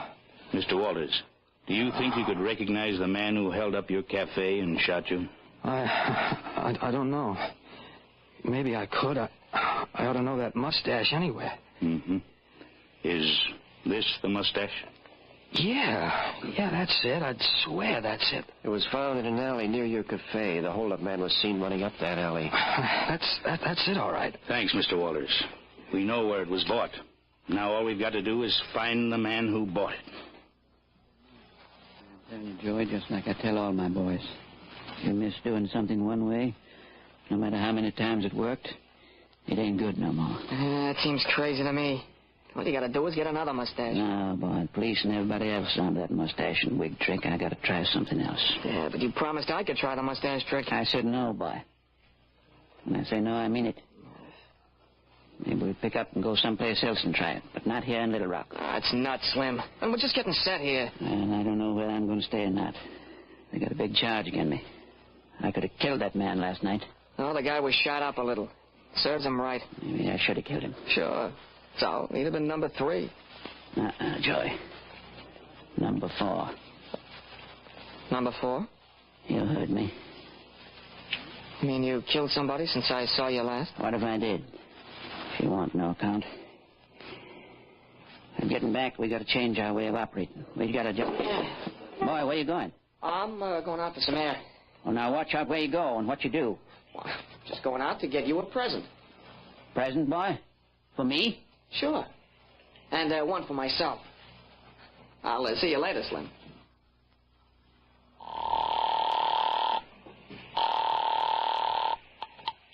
Captain Crossman. This is Sergeant Woods. We've got men planted at that costume store. Nothing doing yet, Captain. Well, keep them there. And at the other stores, too. Okay, Captain, but it's pretty much of a shot in the dark. This fellow'd be a chump to come back for another mustache. Maybe. But if he does come back, I want a welcoming party for him.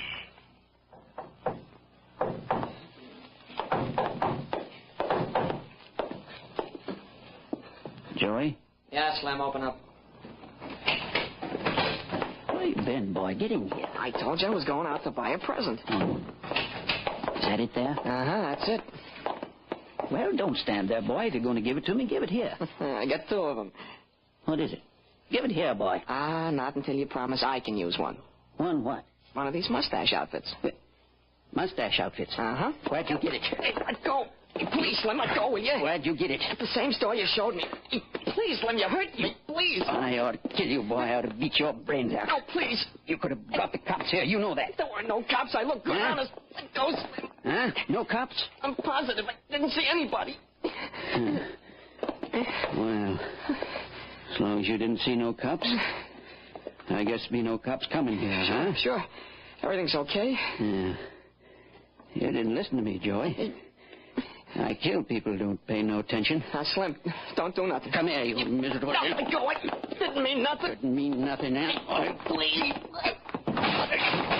Turn you loose. Huh? Police officers, you're under arrest. Huh? Me? Please, I didn't do nothing. He was trying to kill me. We'll see about that, son. Come on, both of you. Now watch who you're pulling. Come on, you. Okay, kid. Let's go. No, I don't want to go to jail. Come on, boy. It's just another lesson. It should have been the first lesson. It should have been the first. So, Don, that was the end of the teacher of crime. And Ellery, who thought he had committed a perfect murder, made the worst mistake of all. He told someone about it. And the boy, Joey, told the police. In the Little Rock jail, William Ellery confessed the murder of his sister, Etta. Ellery was returned to Mississippi, where he died in the electric chair in the Forest County Jail a few months ago. Well, congratulations, Chief Pitcock, to you and to the men of the Little Rock Police Department who solved this terrible crime. Principal roles in tonight's dramatization were played by Bill Smith and Jack Grimes. Don Gardner speaking. Gangbusters is a Phillips H. Lord production.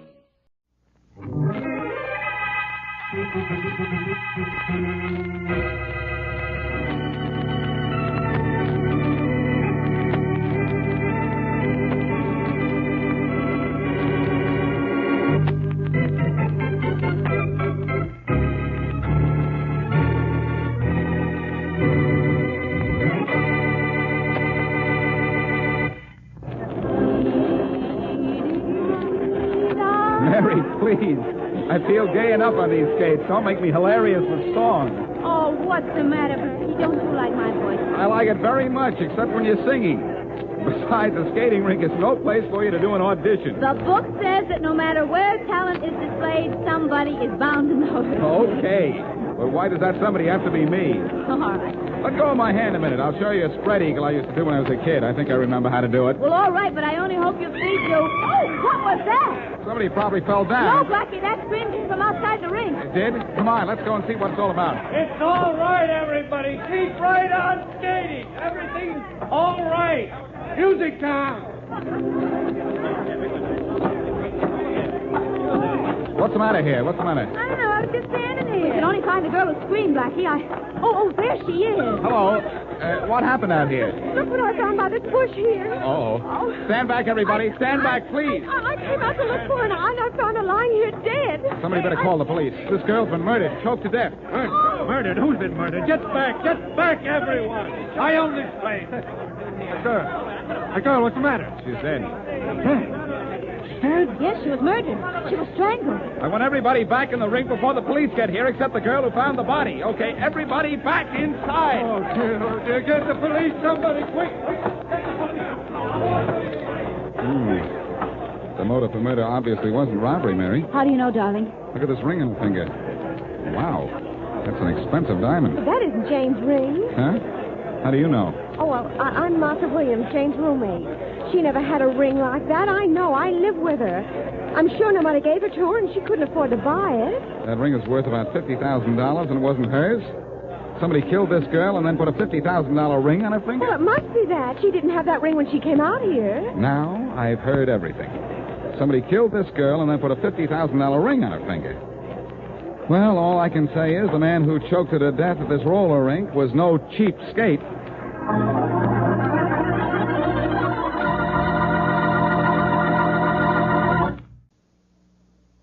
And now back to Dick Calmer as Boston Blackie. Enemy to those who make him an enemy. Friend to those who have no friends.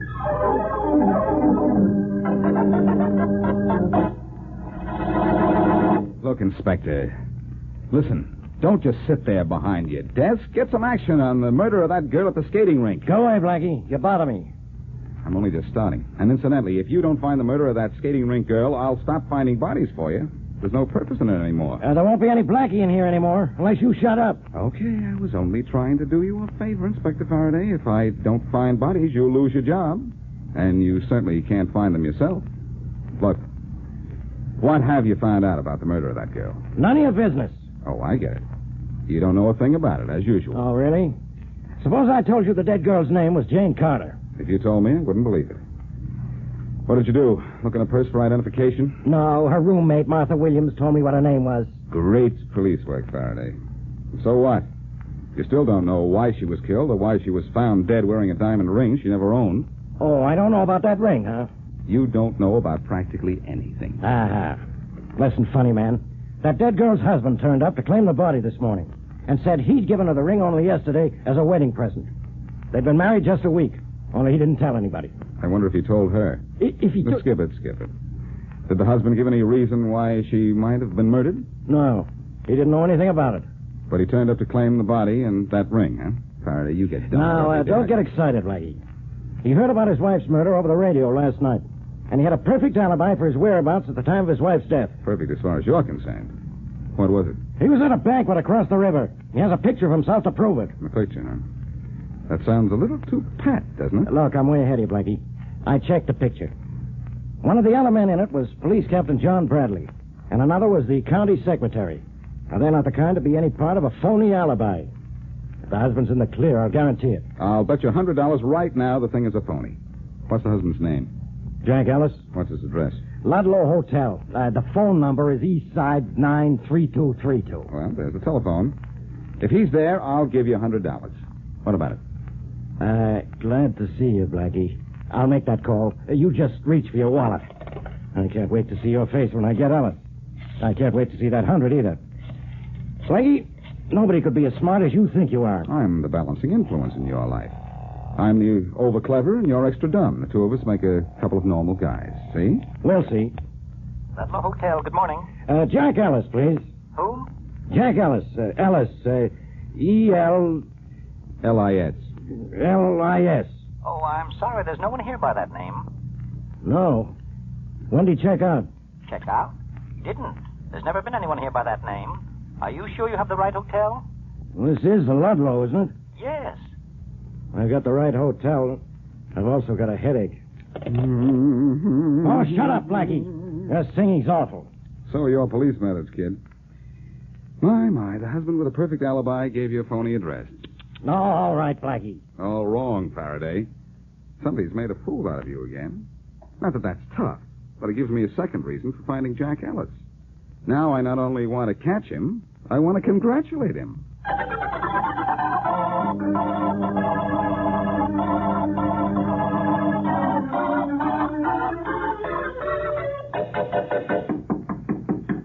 Yeah? Hiya, Jansen. Oh, hello, Ellis. You look like you had pretty good luck down at police headquarters. Yeah, sure did, Jansen. Yeah, that phony wedding certificate did the trick, all right. Tell Joe Beggars thanks for me. Okay. Yeah, he's the best counterfeiter in the business. He sure is. The cops fell for you being the girl's husband, huh? Sure. I took her body to the funeral parlor, just like you said, and paid in advance for expenses. Good. Now, where's the ring? Yeah. Here it is. Some rock, huh? Yeah, sure is. I want to thank you for getting it for me. Hey, I told you I'd give you $100 for the job, didn't I? Mm-hmm. That's what you said. Okay. Here it is. It's not enough, Jansen. It's got to be more. A lot more. The price was $100. Here's the $100. The price was $100 before I knew anybody had been murdered. You forgot to mention that, you know. I told you she'd been killed. Yeah. But I thought you meant by accident, Jansen. That girl was murdered, and... Well, it's going to take some more dough. That murder was an accident, too. I wouldn't know or care about that, Jansen. All I know is I don't like being mixed up in a murder unless the price is right. The price was $100. Yeah, it was, Jansen, but it isn't anymore. If I'm fooling with a murder, I want to get paid off. Understand, Jansen? I want to get paid off. Okay, Ellis. Here's where you get paid off.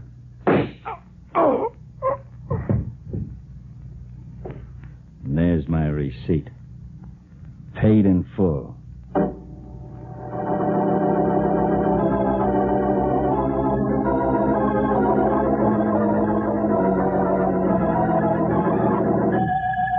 Hello, Mary. Can you hear me? Yes, Blackie. Oh, the connection went bad for a minute. I thought we'd been cut off. Oh. Well, Faraday was his usual uninformed self.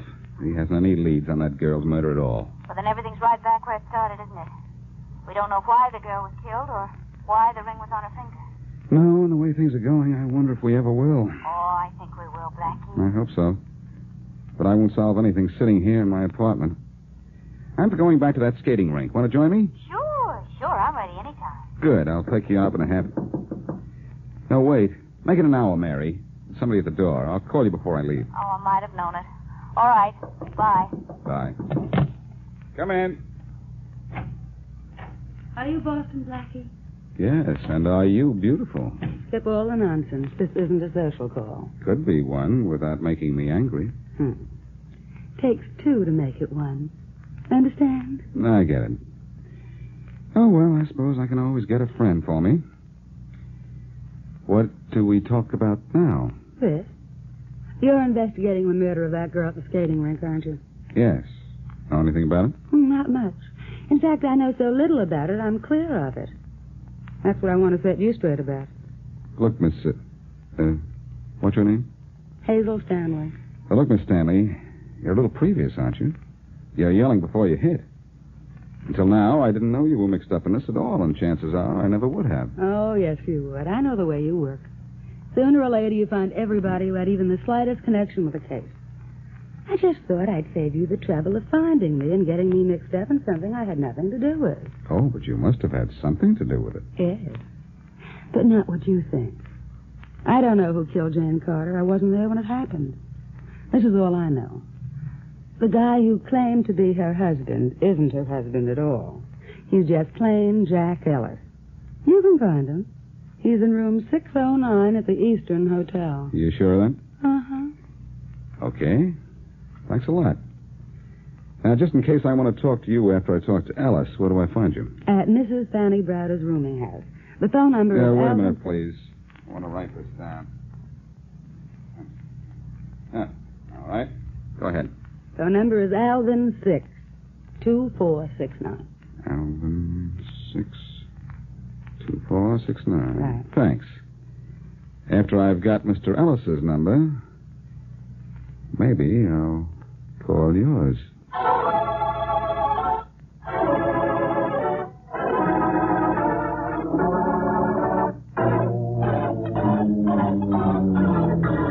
Hey, Faraday. Wake up. Wake up. Go away. Faraday, snap out of it, will you?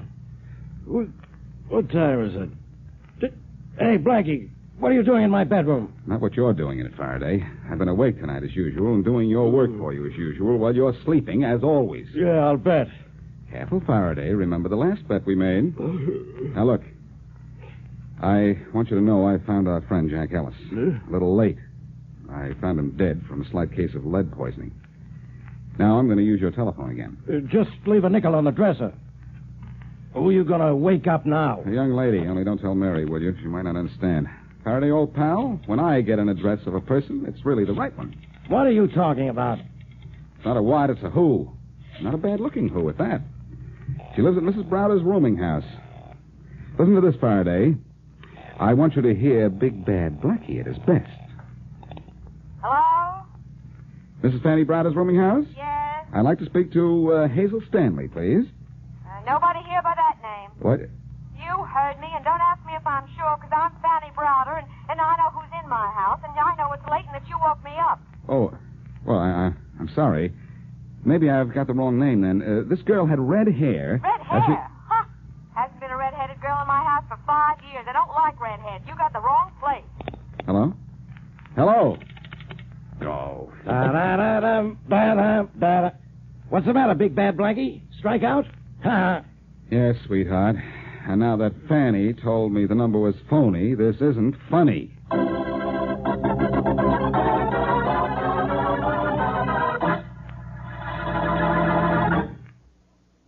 And now back to Boston Blackie.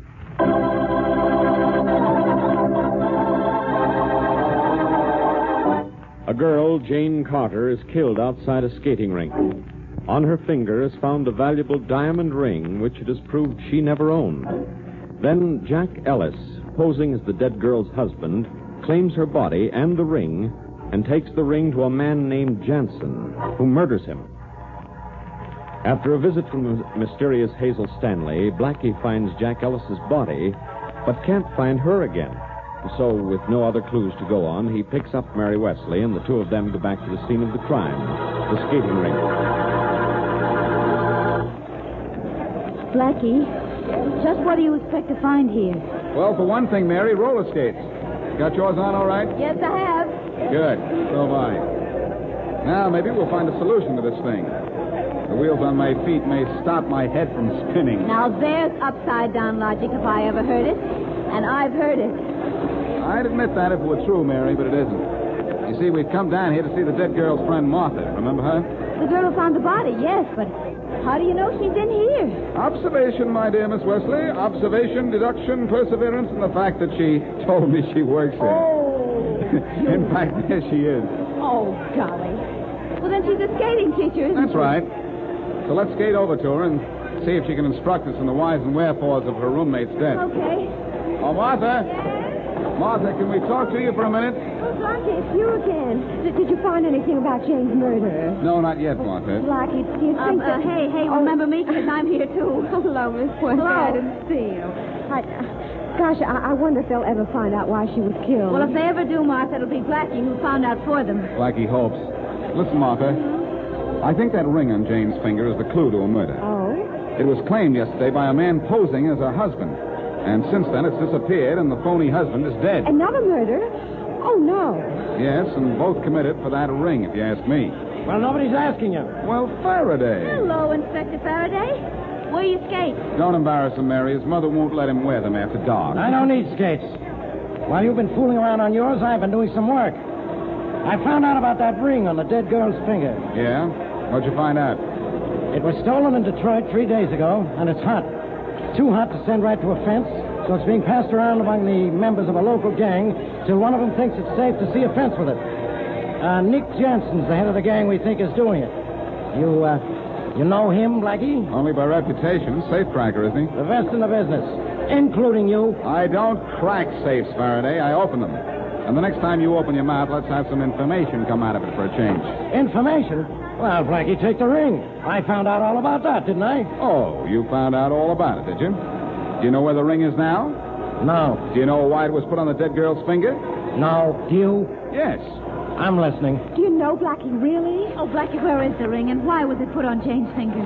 I'll answer one of those questions at a time, Mary. I think this fellow Nick Jansen got it back. Oh, you do, huh?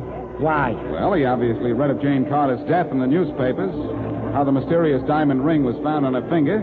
He knew how the ring got there because either he or one of his gang put it there. Yes, but why, Blackie? I think I know why. Martha. Yes? Do you know a girl named Hazel Stanley? Hazel Stanley, Blackie? Well, let me think. Hazel Stanley? Who's Hazel Stanley? Now, wait just a minute. I think I should be the one to ask that. Oh, but I remember about her now. Of course I do. She's the girl who told you that she lived at Mrs. Crowder's. Yes, that's the one. Oh, I know a girl named Hazel. I think her name was Hazel Stanley, too, a redhead. That's her. Well, she used to skate a lot here, but, gee, I haven't seen her around in several nights. What's Hazel Stanley got to do with this, Blackie? She's already given you one bum steer. I'll tell you what she has to do with this, Faraday. It's her red hair. Jane Carter had sort of red hair, too, didn't she, Martha? Well, sort of. Will you excuse me now? I really have to be working. Okay, goodbye. Bye. Blackie, Jane Carter's hair could have looked rather red to a stranger because it was dark outside the rink when we found the body. You know, I think Jane was killed by mistake. I think you're right. I think Jane Carter was mistaken for Hazel Stanley. And that's why she's dead. Oh, I never heard of anything so crazy. I'm getting out of here. You two skate all night if you want to. I'm going to keep rolling on this case. Good old Faraday. Every time I get a partial solution to a case, he gets so confused he has to take time off to figure it out. Yes, but darling, it's still pretty far from the real solution, isn't it? Well, it's not next door, Mary. Jansen's the answer to all this, and my one lead to him is the girl named Hazel Stanley. Oh, yes, Hazel Stanley. Don't you think you better tell me about her? All right. She's a girl who gave me a phony address, Mrs. Browder's rooming house. Well, if it was a wrong address, remind me to thank her.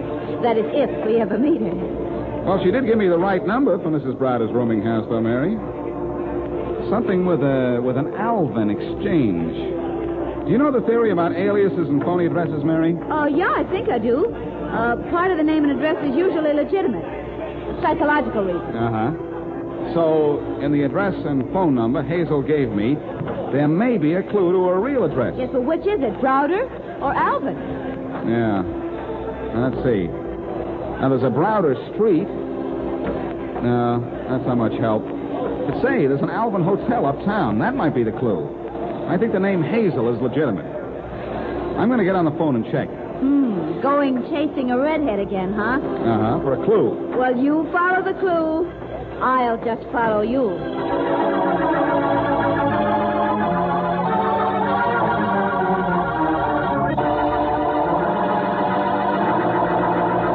Come on, Hazel. You'd better talk. Why, Blackie? Just because I gave you a phony address? No, we found you easily enough at this hotel. It's because a girl was murdered, and I know enough about the case to implicate you. Oh, no, you don't. Miss Stanley, if Blackie says it, it's true. Well, here's all I know. That ring was supposed to be slipped to me. The other girl walked out of the skating rink for some air, and she got the ring by mistake. She asked a dumb question, and the guy who slipped it to her got smart.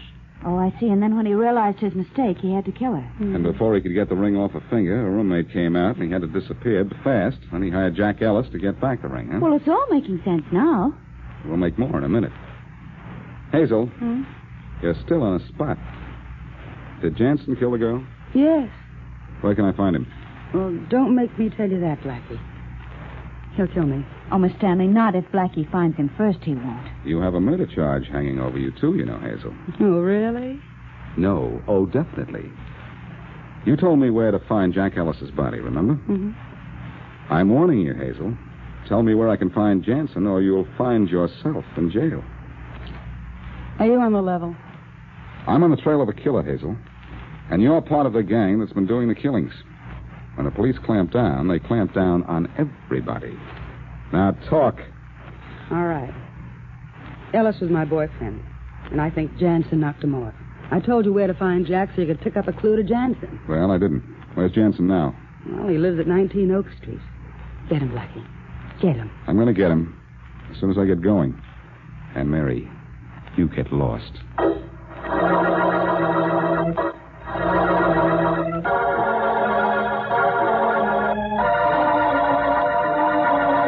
Look, I tell you, Blackie, I don't know nothing. Jansen ain't here. I understand that. Now, where is he? I don't know.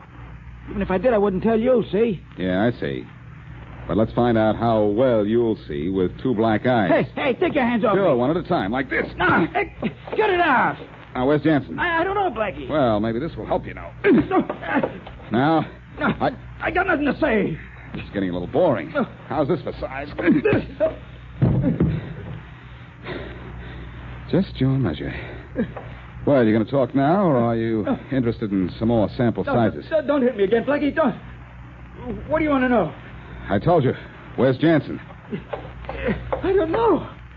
All I know is that 11 o'clock he'll be out on a job. Safe cracking. 11 o'clock, and it's 9:45 now. Where is this job he's pulling? Vault at 8th National. The vault at the 8th National? Yeah.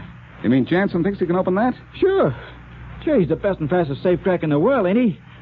Maybe if you get down there in time, you could learn something. He makes you look sick, Blackie.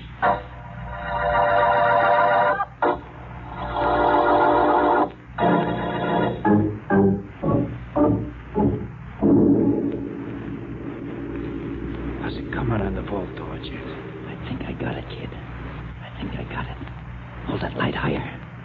Think you can open it, honest? If I can't, nobody can. Well, you're good, Jansen, but this is Look, tough... you've been reading too much about those amateurs like Boston Blackie.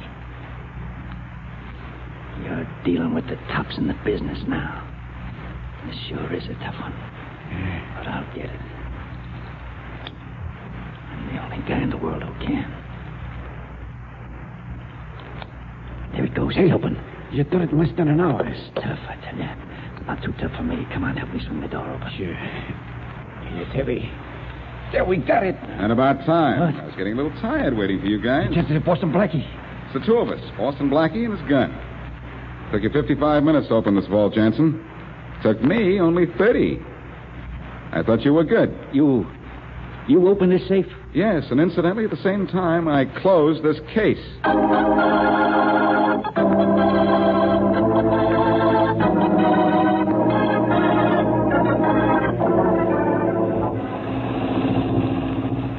I understand Jansen confessed, Blackie. Yes, he did, Mary.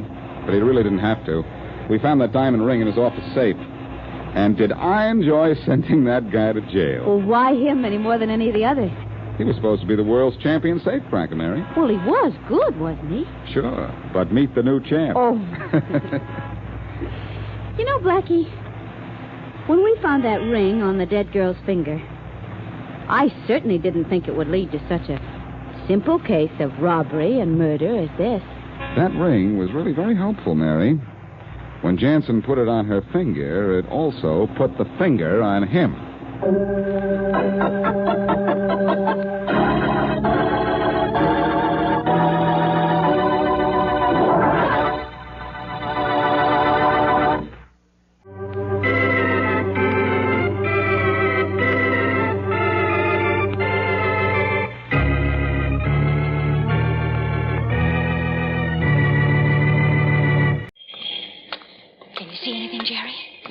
This alley is like the inside of a pocket. Well, I can't. Darling, there's something at my feet. It's not something at your feet, Pam. It's someone. Someone who's dead.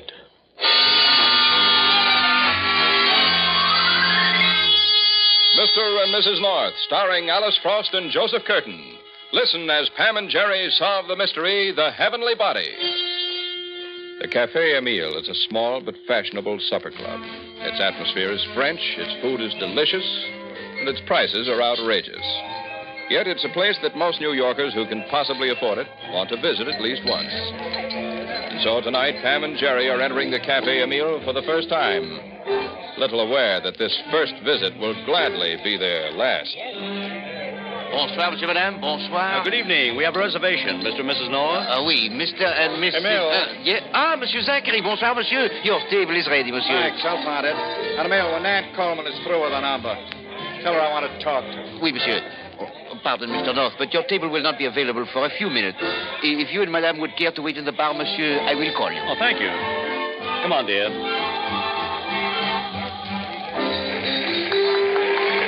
Jerry, did you recognize him? Him? Who, dear? The man Emile just spoke to. That was Sam Zachary. The newspaper columnist? Yes. Oh, here's the cocktail lounge. Oh, no wonder he was getting the red carpet treatment. I'll get the door, dear. Shall we sit at the bar? Mm-hmm. Let's. Did you read his column yesterday? Zachary's? Mm-hmm. No, why? It was about that gang killing of that big gambler. You remember, Jerry. His name was Jack Rawlings. But that was 2 years ago. It hardly comes under the heading of news anymore. Except that Zachary said in his column that he'd found out the name of the person who lured Jack Rawlings out of hiding for the men who killed him. The finger man in the case, hmm? Mm-hmm, that's right. And Sam Will Zachary it be, Mr. North? Well, hey, Pam, look who's behind the bar. Al Stacy. How are you, Mr. North? Oh, fine. And you? Okay. Pam, you remember Al, the bartender in that little place around the corner from my office? Oh, Hello, Mrs. certainly. North. Hello, I haven't seen Al. you in a couple of years, Al. Where have you been? In a hospital out west. I heard you were sick, but I didn't know it was that serious. How are you now? Oh, I'll live. What do you folks drink? Martinis. Mm-hmm. Look, Al, why don't you come... Al, could I speak to you a minute? Why, sure, Miss Coleman. Miss Coleman, this is Mr. and Mrs. North. How do you do? How do you do, Miss Hello. Coleman? Monsieur North, your table is ready? Better cancel those drinks, Al. We'll see you later. Sure. Happy to have met you, Miss Coleman. We're looking forward to hearing you sing. Thank you. Al, Sam Zachary's here. Take it easy, honey. We figured he would be. But he wants to talk to me. Let him talk. I can't. Al, call Fred Benedict. No. Al, please, you've got Hold to... it, baby. Zachary. Hi, Miss Coleman. I guess you didn't get my message, huh? I got it. Look, Mr. Zachary, Miss Coleman's busy, so It's why all don't right, Al. Go make that phone call, will you? Please. you... Okay. What's with you and the barkeep, Miss Coleman? Nothing. Too bad. Thought I might have an item for the column. Guess I'll just have to string along with this. With what? This. My copy for tomorrow's edition. Read it. Go on, read it. Attention, New York police. The Jack Rawlings kill was set up by a woman who lured Rawlings to his death with a telephone call. The call was made from Jefferson 87481, a number listed to Nan Coleman, now a featured singer at the Swank Cafe meal. You're not going to print this. Uh-huh. Just like that. Unless you give me something better. Something like why were you paid to finger Jack Rawlings, how much you were paid, and most important, who paid you? Was it Fred Benedict? Leave me alone. Come back here. Miss Coleman, come. Okay, kid. Do it the hard way. Wait a minute, Mr. Zachary. Well? I'd like to buy you a drink. Sure. What'll it be? It's your battle. Mind if I turn this on? What's that? Miss Coleman's song, piped in from the dining room. Listen. She's good. She's the best. Look, Mr. Zachary, I'd like to tell you a story. What kind of a story? About a guy and a gal in love. Everybody loves a love story. Let's hear it. Well, the guy, he's just a guy. Sees nothing. He's just a bartender, hoping maybe someday he'll have a little place of his own, that's all. You. But the girl, well, she's really got it. Looks, a voice, everything. Everything but the break. She's singing her heart out in every crummy beer joint that'll let her go near the microphone, hoping that, well, you know, maybe someday she'll be singing in a place like this. So the gal's Nan Coleman. Go on. Well, she's beginning to get there. Slow but sure, and things are starting to look rosy when, bang, the guy gets sick and he needs dough. He needs a lot of dough for 6 months, a year, maybe longer in Arizona. Otherwise, it's curtains. But, well, the guy hasn't got that kind of dough. So the gal gets it for him, right? That's right. She does a dirty, rotten, filthy thing, and she knows it. She runs the chance of ruining her whole life, and she knows that, too. But she gets the dough, not for herself, not 1 penny for herself, but for the guy. So, don't you think a gal like that deserves a break, Mr. Zachary? Now, let me tell you a story, my friend. The story of a guy named Jack Rawlings. Rawlings wasn't a pillar of society, that's true, but it's irrelevant. He trusted a dame and wound up lying between 2 garbage cans in an alley with 6 slugs in them.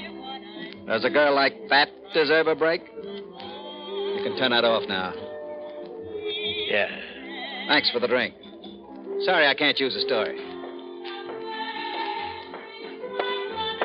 Mr. Zachary! Mr. Zachary, wait! Well? You don't know me, do you? I'm Mona Rawlings, Jack Rawlings' wife? his widow. Okay, his widow. So what do you want? The name of the person who called Jack that night. Now, look, Mrs. Rawlings. It was a woman, wasn't it? I know that much. Jack wouldn't have gone out to meet a man that night. Who is she, Mr. Zachary? I got something for her. Some of the same thing Jack got. You're drunk. Sure, I'm drunk. Been drunk for 2 years. I'm going to stay drunk until... Listen, Mrs. Rawlings. That's a gun you've got in your handbag. I advise you to take it home and put it to bed. Then do the same thing with yourself. Who is she? Good night, Mrs. Rawlings.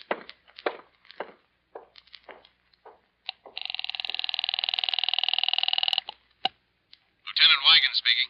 This is Sam Zachary, Lieutenant. Well, Zachary, I've been trying to get in touch with you about that item you had in your column about Jack Rawlings. That's what I'm calling about, Lieutenant.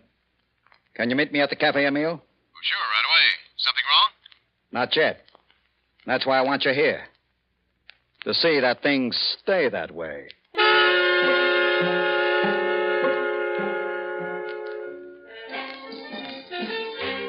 Pam, dear, what's the matter with you? Jerry, I've been thinking. You could have done that much cheaper at home, though.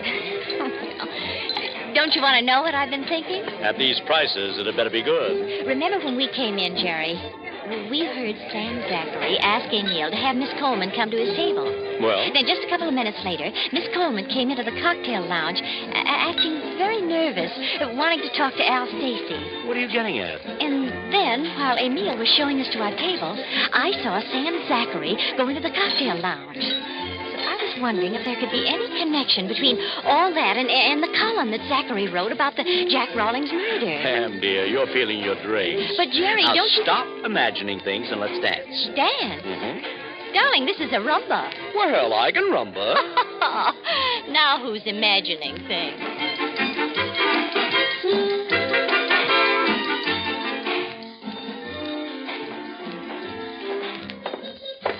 This is Miss Coleman's dressing room. Thanks, Emil. Not at all, monsieur. Who is it? Sam Zachary. Open the door. Mrs. Stacy. What do you mean, Mrs. Stacy? Did Al tell you that... He told me a story. I guessed the rest.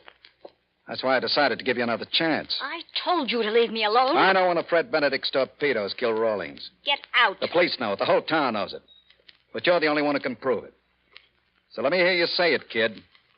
Let me hear you say Fred Benedict paid me to telephone Jack Rawlings and... Get out. Give me that gun. I'm warning you, Mr. Zachary. If you don't Give get it out... to me.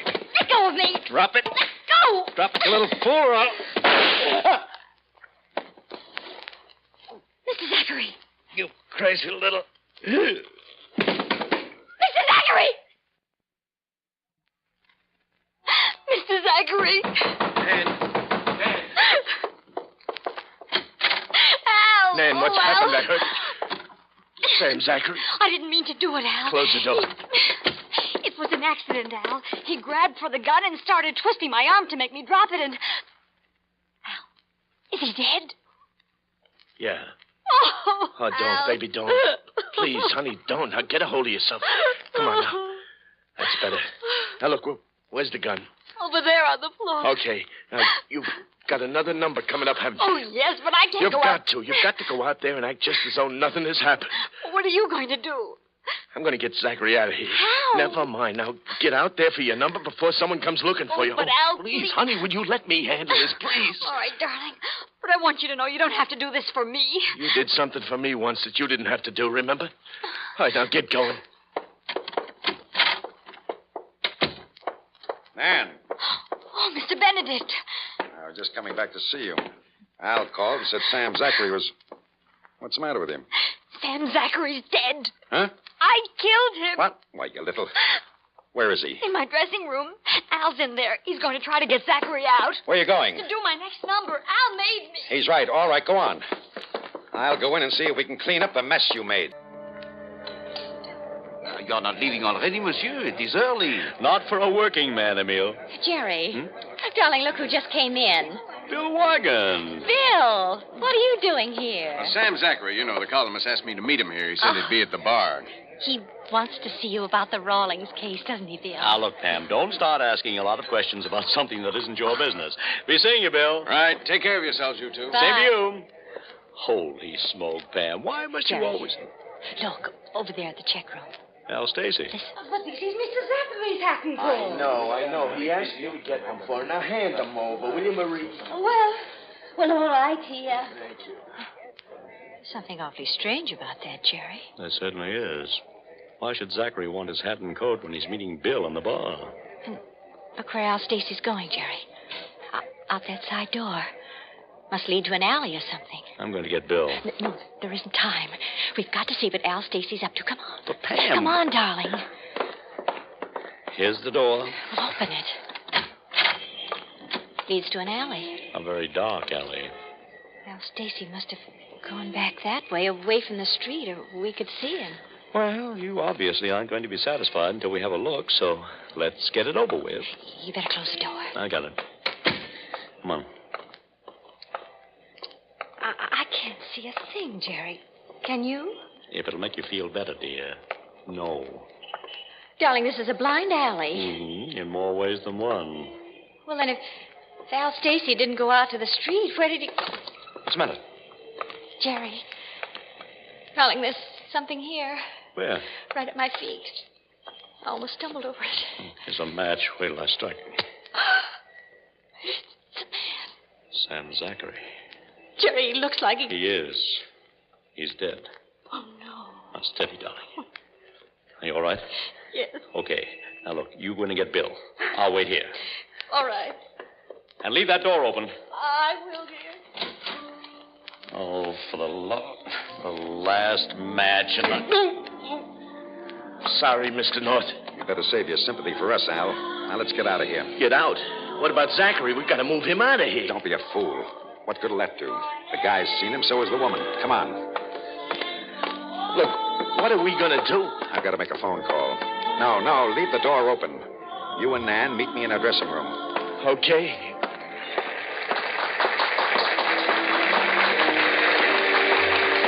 Nan. Look, baby, get back to your dressing room. I'll be back there in a minute. Well, what about Sam Zachary? Never mind. Just get back to your dressing room.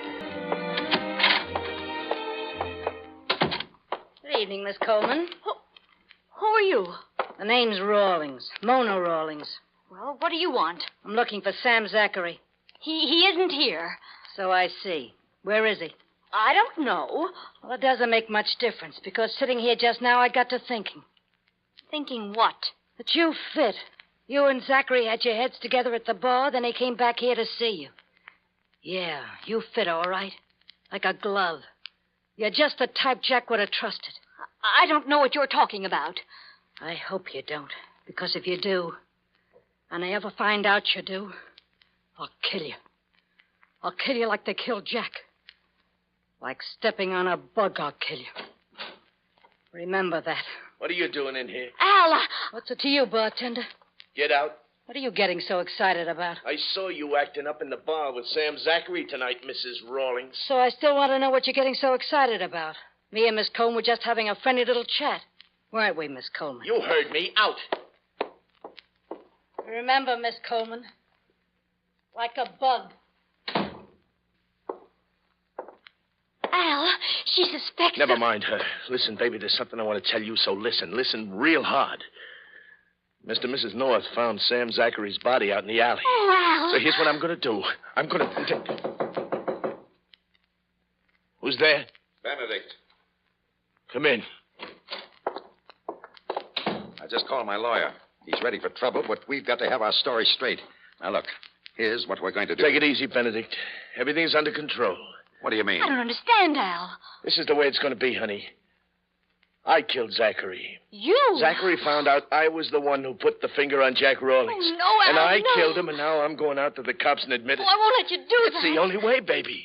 Somebody's got to take the fall for this. Then I'll take it. I got us into And this. why? You did it for me? Oh, well. Okay, now I'm going to do something for you. Just a minute, Stacy. How do I figure in on this? Don't worry, you'll be protected. How do I know? I'll tell you how you know. I wouldn't walk across the street to spit on you if you were on fire, Benedict. I hate your insides. But I got to protect you to protect Nan, so just relax and enjoy the free ride. So long, honey. No, Al. I won't let you do this. I won't.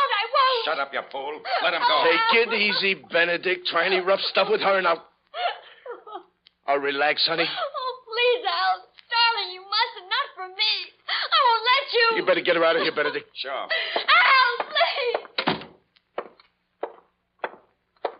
Emil? Al, mon Dieu. Al, what is going on? Mr. Zachary is found dead in the alley. Mr. North, he's found hurt. Yeah, I know. And the police, they are looking for you, Al. Well, tell them to look in your office, Emil. I'll be waiting for them in there.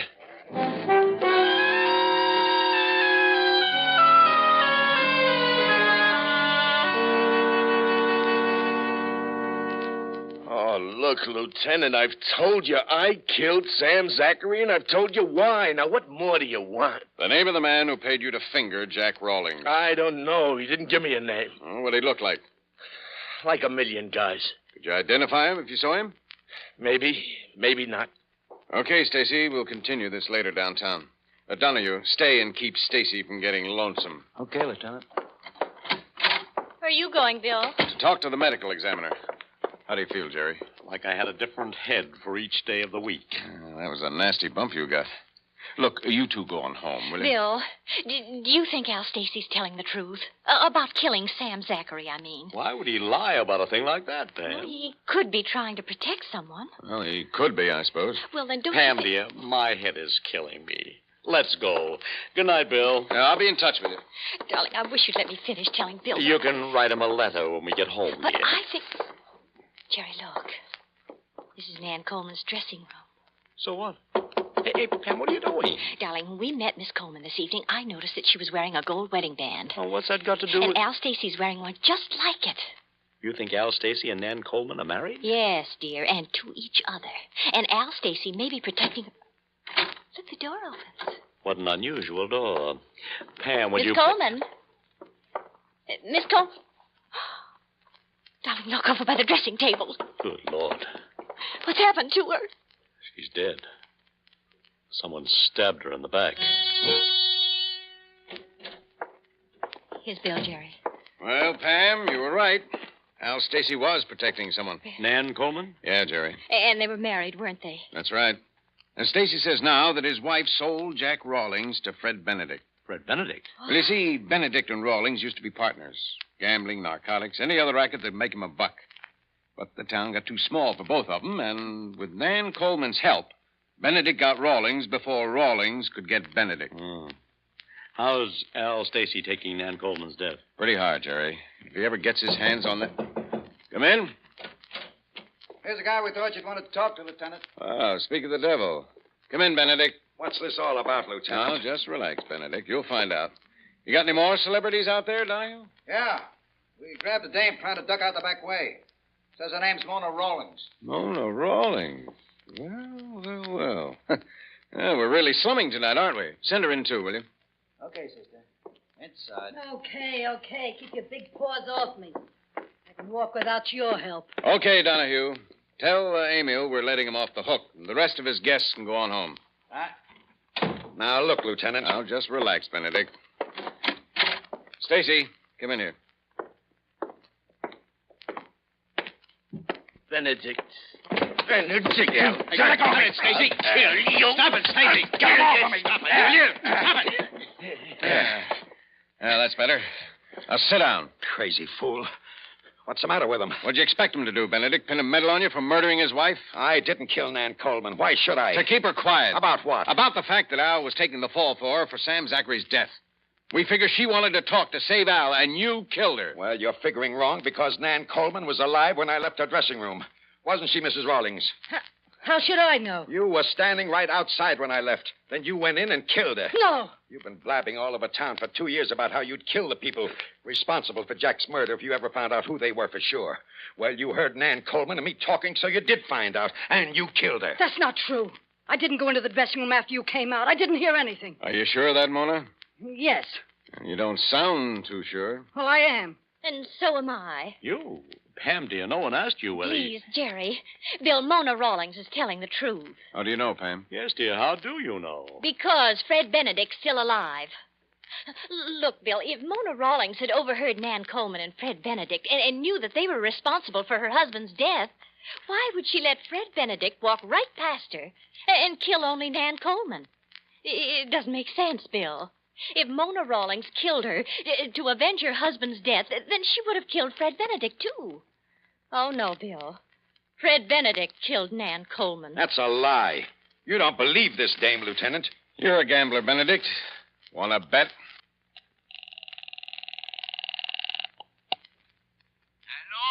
Emil? Emil, this is Mrs. North. I'm sorry to bother you like this at 3 in the morning. Don't apologize, Pam. Just tell him what we want. What can I do for you, madame? Well, you see, Mr. North's head was hurting so from that crack that he got that I made him lie down. Well, madame? Well... Oh, for heaven's sake, Pam, give me the phone. Look, Emil, I want to go to bed. I've got to get to bed. If I don't get to bed soon, I'm going to die. Monsieur, are you not already in bed? No, I'm not. But madame said you were lying down. But she didn't tell you where. She didn't tell anyone where. Well, where, monsieur? In your office. My office, monsieur? We're locked in the cafe. Please, Emil, can you come down and let us out? Pam and Jerry are sure to have more exciting adventures next week. Listen in, won't you? There's always mystery well sprinkled with humor on Mr. and Mrs. North.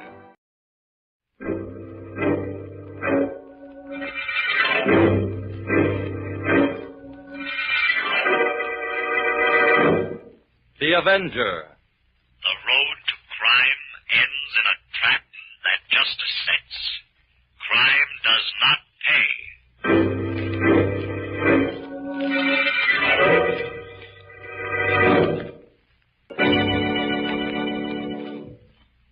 The Avenger, sworn enemy of evil, is actually Jim Brandon, a famous biochemist. Through his numerous scientific experiments, Brandon has perfected two inventions to aid him in his crusade against crime as the Avenger. The telepathic indicator by which he is able to pick up thought flashes, and the secret diffusion capsule, which cloaks him in the black light of invisibility. Brandon's assistant, the beautiful Fern Collier, is the only one who shares his secrets and knows that he is the man the underworld fears as the Avenger. And now...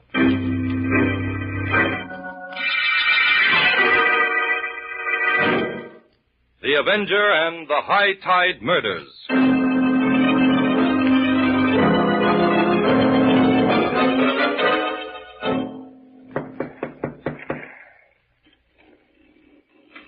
Oh, it's you, Fenro. Yes, Crony, it's me. Who are we expecting, the cops? No. Come on in. Mighty glad you came, Fenro. Did you follow my instructions? Sure, nobody knows I'm here. You don't think I'm fool enough to let anybody know I'm mixed up with you, do you? Now, Fenro, there's no cause for you... Shut up, Scrawny. A gun? What are you pulling a gun on me for, Fenro? Because I don't trust you, Scrawny. Not even when I can see you. Well, I've always been fair to you, Fenro. Shut up, I told you. I'll do the talking this time. You're a double-crosser, Scrawny. The worst kind. You got a guy in deep with you, and then you double-cross him, cheat him. I haven't cheated you, Fenro. Honest, I'm not giving you the chance to double-cross me, Scrawny. I come for my share of that last shipment you got. And I'm not leaving without it. Sure, Fenro. In fact, I want more than my share, since you're holding out on the other boys. Sure, Fenro. That's why I sent for you. To give you your share. We'll be partners, Fenro, you and me. Never mind that. Where's the stuff? Right over there in that box. I'll get it. Stay where you are. I'll get it myself. If you make a move, Scrawny, I'll plug you. All right. Help yourself, then.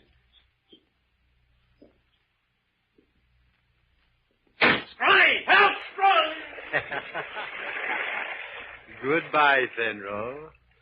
The tide is going out, and you go with it. Just like the others, out with the tide. You were smarter than the rest of them, Fenro. Only you didn't know about this trap door, did you? Nobody but Scrawny knows about that. Just one more victim, and all the money will be mine. One more victim. I must prepare the trap for him. I'm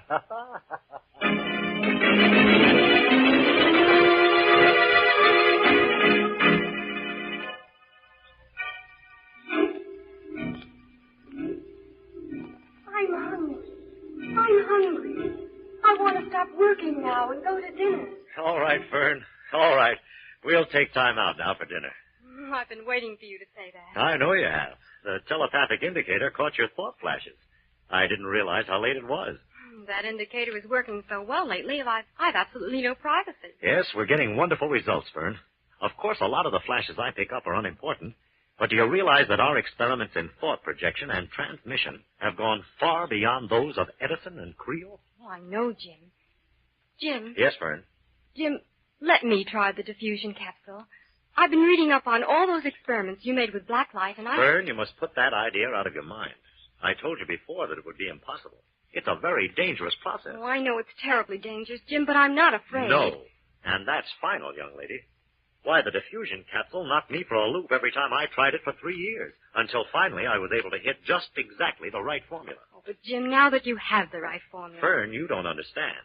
That formula will only work on the individual who tested it every step of the way on himself. But, Jim, think how much more valuable I'd be as your assistant if I could become invisible as you do. Perhaps. but it isn't possible, Fern. Why? Let me explain. The diffusion capsule is a combination of two experiments, two processes. First, it's a question of harnessing the light rays that are normally invisible to the human eye and concentrating them in tiny capsules to be released at will. After I'd spent years perfecting that formula, I had to set about finding a serum that I could inject into my system that would affect the pigment cells in such a way that when these concentrated rays were released around me, they'd dissolve both color and dimension and render me invisible. Then it's the injections that are so dangerous. Yes. For one whole year, I was able to stand them only in very small doses. And then gradually, after several years, my system absorbed enough of the serum to camouflage me completely when the concentrated light rays fell upon me.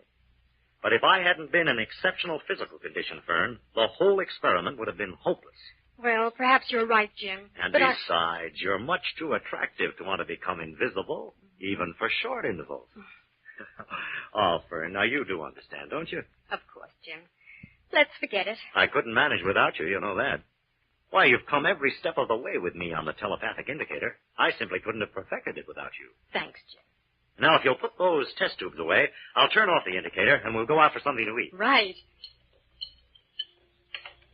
Fern, What is it, Jim? a man's just been killed. Jim, the indicator? Yes, I caught a distinct telepathic message. Well, how can you be sure someone was killed? Because the message came in so strong. It's been proved through thousands of experiments that 85% of all psychic impressions received are relayed by those who are suffering violence. What was the message, Jim? It's strange. I've had 3 messages like this in the last 2 weeks, all on the same thought wavelength. Only this last one was stronger than the other 2. The sounds were all the same, though. What kind of sounds, Jim? Lapping water and wind, mostly. And then the sudden sound of a heavy door opening and a splash. Do you mean like someone falling in the water? Yes. Only this time I also received the impression of a man's voice. A man's voice screaming out a name. What name, Jim? Something that sounded like Scrawny. Scrawny. What do you suppose that could mean? I don't know yet. Oh, will you answer the phone, Fern? Yeah. I don't want to leave the indicator. Maybe I'll pick up something else. Hello? Yes, he's here, Inspector White. Yes? Where? At the Cragmore dock. Oh, yes, I'm sure he will. I'll tell him. Thank you, Inspector. That was Inspector White, Jim. What did he want? The body of a man's been washed ashore at Cragmore. What? He wants you to come down and make some special tests. The inspector thinks it's murder.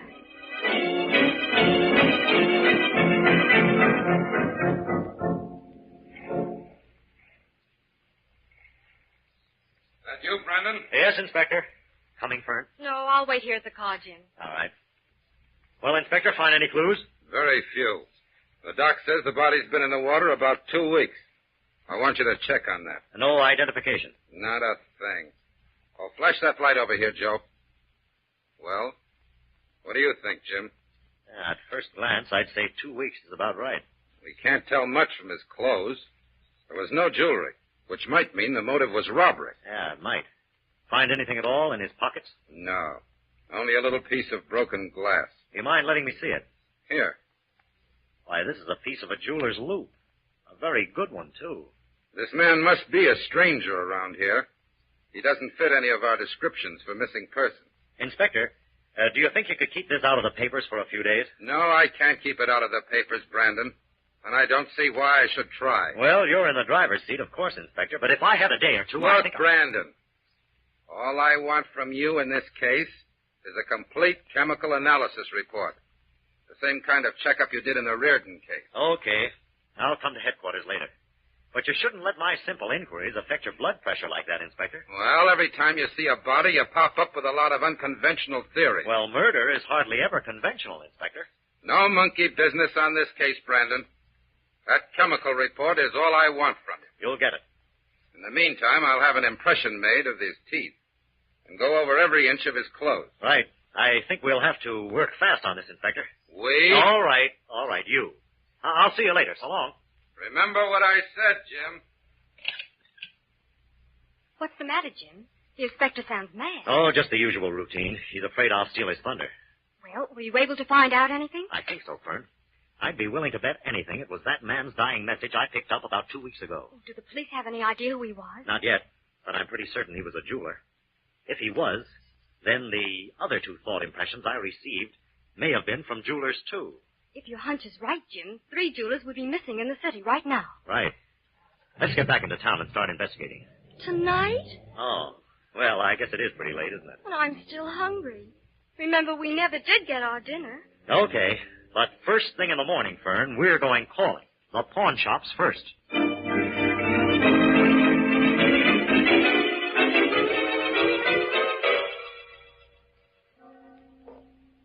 Been waiting long, Jim? About 10 minutes. Sit down, Fern. Thanks. Oh, golly, I didn't know there were so many jewelry stores in the whole world. I took it out. And hungry, no doubt. Mhm. I ordered for you. Oh, waiter. Waiter, you can bring our food now. Right away, sir. Well, how did you make out with your list, Fern? Well, out of all the shops I covered, there was only one owner missing. Been out of town for a week. Did you get his name? Yes, it's, Don't tell me. See if I can guess. Was it Artemis? Yes. How did you know? I'll tell you later. I want to give you my report first. Oh, I'm trying to be patient, but my curiosity's killing me. Well, first I found out that a pawnbroker by the name of Blake has been out of town for 2 weeks. Jim, do you think he could be the one whose body was washed ashore last night? I think there's a very good chance that was Blake.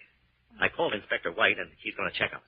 But what about the third? You said there'd be 3 missing. Yes, and there are. A third jeweler by the name of Fenro left town on business yesterday morning. Jim, how can we be certain these are the 3 men we're looking for? Well, after I checked all the stores on my list, I happened to remember an article that appeared in the newspapers about 6 months ago concerning a corner in the diamond market. At that time, an investigation had been demanded by the Municipal Jewelers Association, who were outraged at the possibility of any shady dealings within their trade. I went to the library and checked back on that article. And found the names of our suspects? No, I got those through a muckraking reporter I know. He tipped me off that Fenro, Blake, Artemis, and a man by the name of Vickers were thoroughly investigated at that time because they were suspected of selling odd pieces of jewelry at unusually low prices. How were they able to do that? Well, my guess is that the jewels were smuggled, and they were fencing them. Oh, but wouldn't the police know that? That would be pretty hard to check, Fern, especially if the goods came from Europe. All right, Jim. Suppose all your suspicions turn out to be facts. There's still one other thing. If 3 jewelers are missing, why haven't their families reported it to the police? Because they're not considered missing. To all intents and purposes, they're just away on business. Oh, I see. Well, what do we do now? We start searching for the missing piece in the puzzle. The missing piece? Yes, the 4th jeweler by the name of Vickers. We've got to find out whether he's also known as Scrawny. For if he isn't, he's next on the list for murder.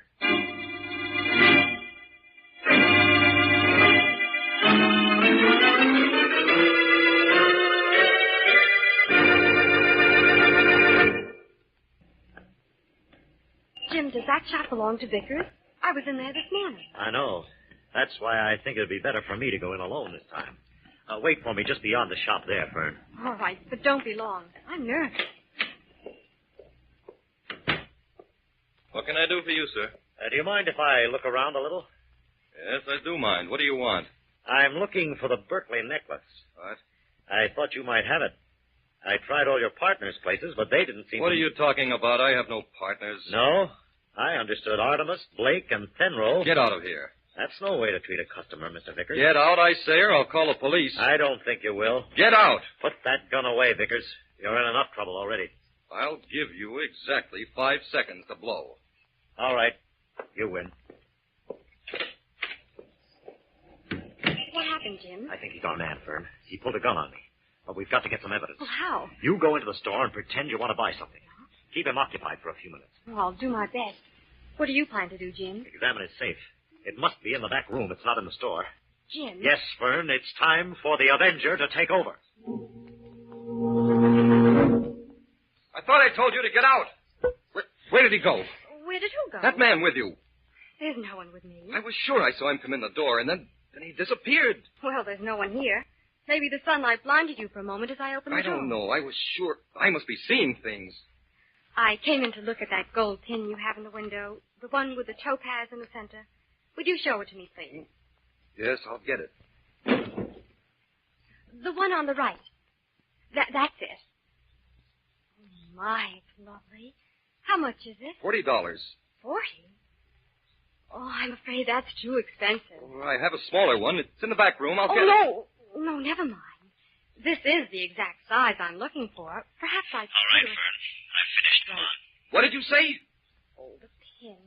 Well, I hadn't planned on anything so expensive. Busy, Vickers? You? What are you doing here? Stow that, Vickers. I've got business with you. Get rid of that customer. Sorry I can't take the pin. Thanks for your trouble. Did you find anything, Jim? Plenty. Who was that man who came out of the back room? What man? There was no one back there. Well, a man came through the back way shortly after you did. Vickers was terrified of him. Fern, we've got to go back there. Vickers may be in danger of his life. Come on. Oh, the door's locked. Stand back, Fern. Yeah. I'll have to break it down.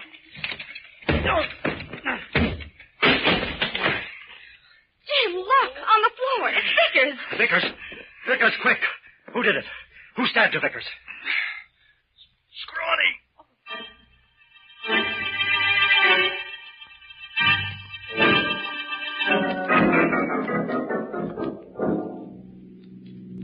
What part of the beach does this road lead to, Jim? A place called Peabody's Cove. Never heard of it. Who's Peabody? Captain Peabody is an old sailor.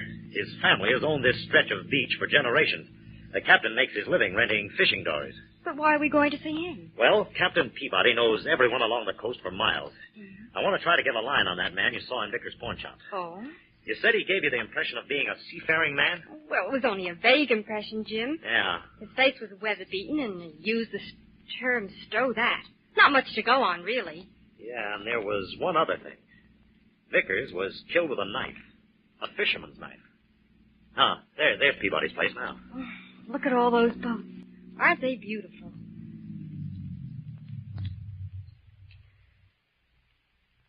All right. Come on, Fern. Ah, there's Peabody on the dock. Hello there, Captain. Hello.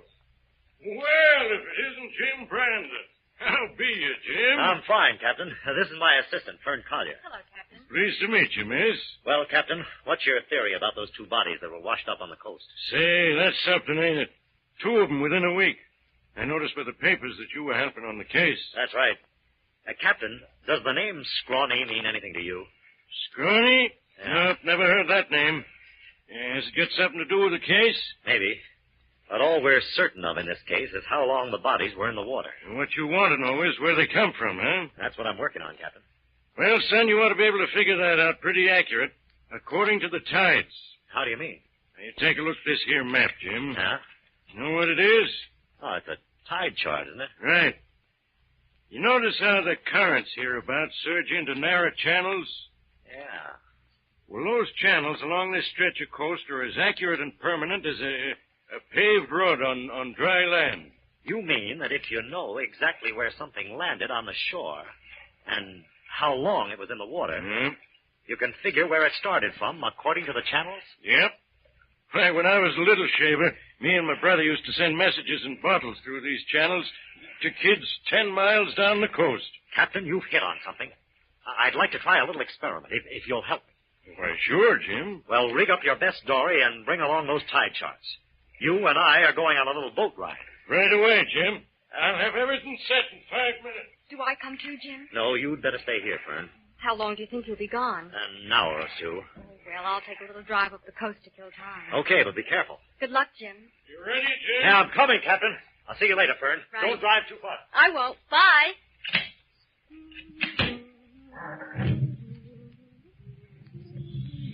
That's a gun in your back, lady. Who are you? Start driving north. No, I won't. Start driving, I said, or I'll let you have it. What, You're the man I saw in Vickers' shop. You murdered Vickers. You know too much for your own good. Drive faster. You're scrawny. That's right. But you're the only living person who knows it. And you ain't going to be living long. Drive faster, I said. Faster.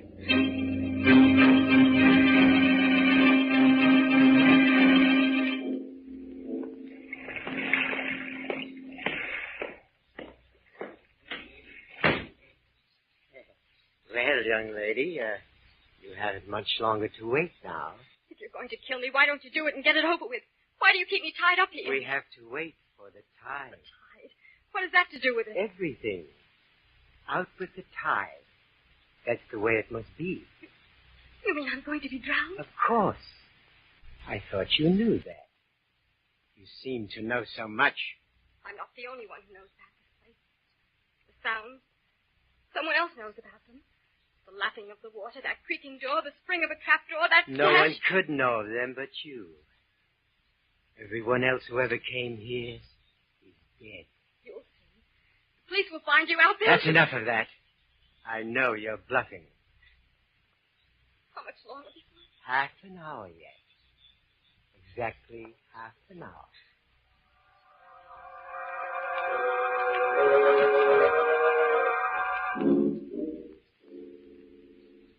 What are you doing? It's almost time. I'm checking everything so you won't be in any trouble. You won't get away with this. You won't. Who's to stop me? Look. As you drop through this trap door, this bag of salt will hook onto you and weigh you down. Then the tide carries your body out to sea. And later when you're found, you'll be many miles from here. Oh, you're mad. I believe you killed for the sheer joy. No. I killed for gold. For gold and jewels. But now I must untie. In another minute, the tide goes out ready. You must be ready now. Hold your wrists still. Oh, Jim, I'm afraid. There now. Stand up. What was that noise? Who's there? Here I am, Scrawny. It's the Avenger. Oh, thank heaven. The Avenger? Where? Where are you? I can't see you, Avenger. No, you can't see me, Scrawny. No one can see me, but I'm here. Where? Where are you? Over here, behind these salt bags. I'll get you. I'll shoot you. Not there. Over here in the corner. I'll find you. I'll kill you.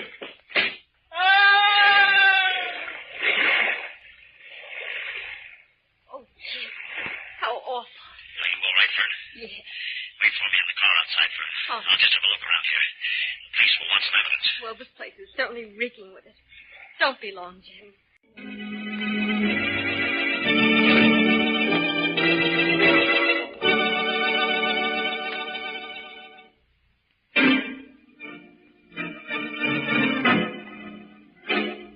I thought I'd better call in this completed report, Inspector, to save time.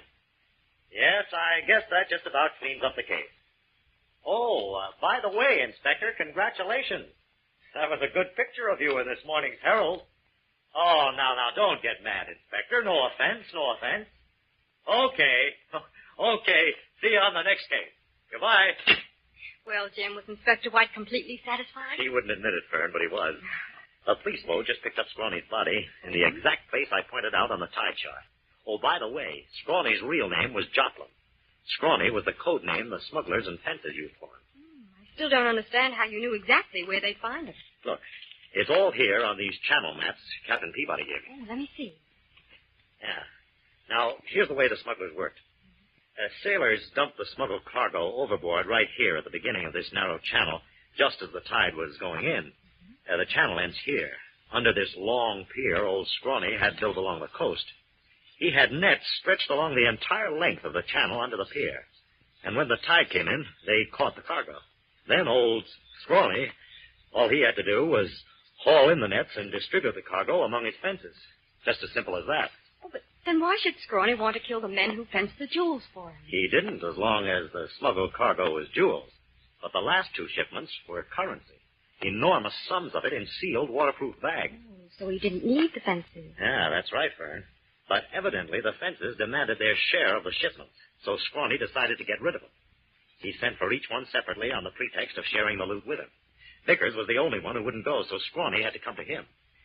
Each of the others, well, you saw the little trap he set for them.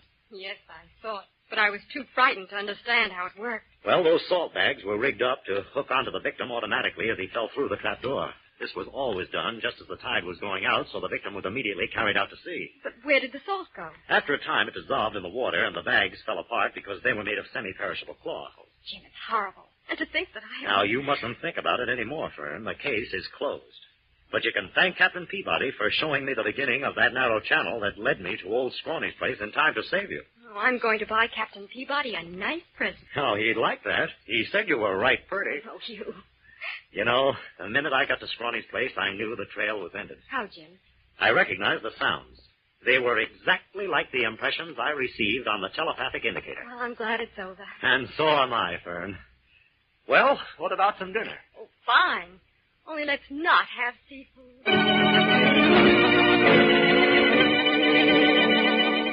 All characters, names, places, and plots used in the Avenger program are fictitious. Any similarity to persons living or dead is purely coincidental.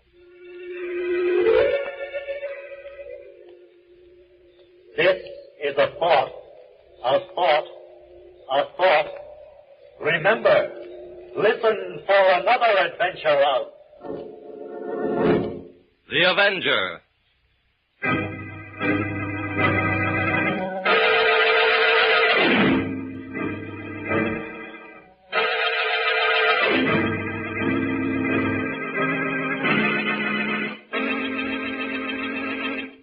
The Equitable Life Assurance Society presents This Is Your FBI.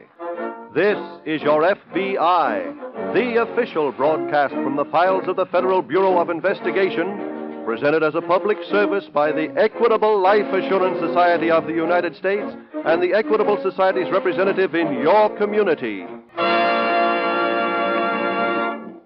Every now and then, yourselves this question. Will I be alive in 1975? Well, you know what tremendous advances medical science has made in the last generation. One result is that the percentage of men and women over 65 years of age is now 2/3 larger than it was in 1910. 25 years from now, the percentage will undoubtedly be even larger. So, no question about it. The chances are good you will be alive in 75. And in exactly 15 minutes, we'll have a suggestion which will show you how life insurance with the Equitable Life Assurance Society can help you make the most of this long life that's ahead of you. Tonight's FBI file, Old Lady Larceny. There are certain incontrovertible facts about which no well-informed person can argue. Facts which are accepted to be as valid as the truth that the atomic bomb is deadly. But there are other facts which are equally true, which are not accepted. And for the most part, they concern people. There are currently some 2 billion people in the world. Despite what some would have you believe, the accident of geography has nothing to do with whether or not they are good people or evil ones. For no person anywhere in the world is composed exclusively of good qualities or bad.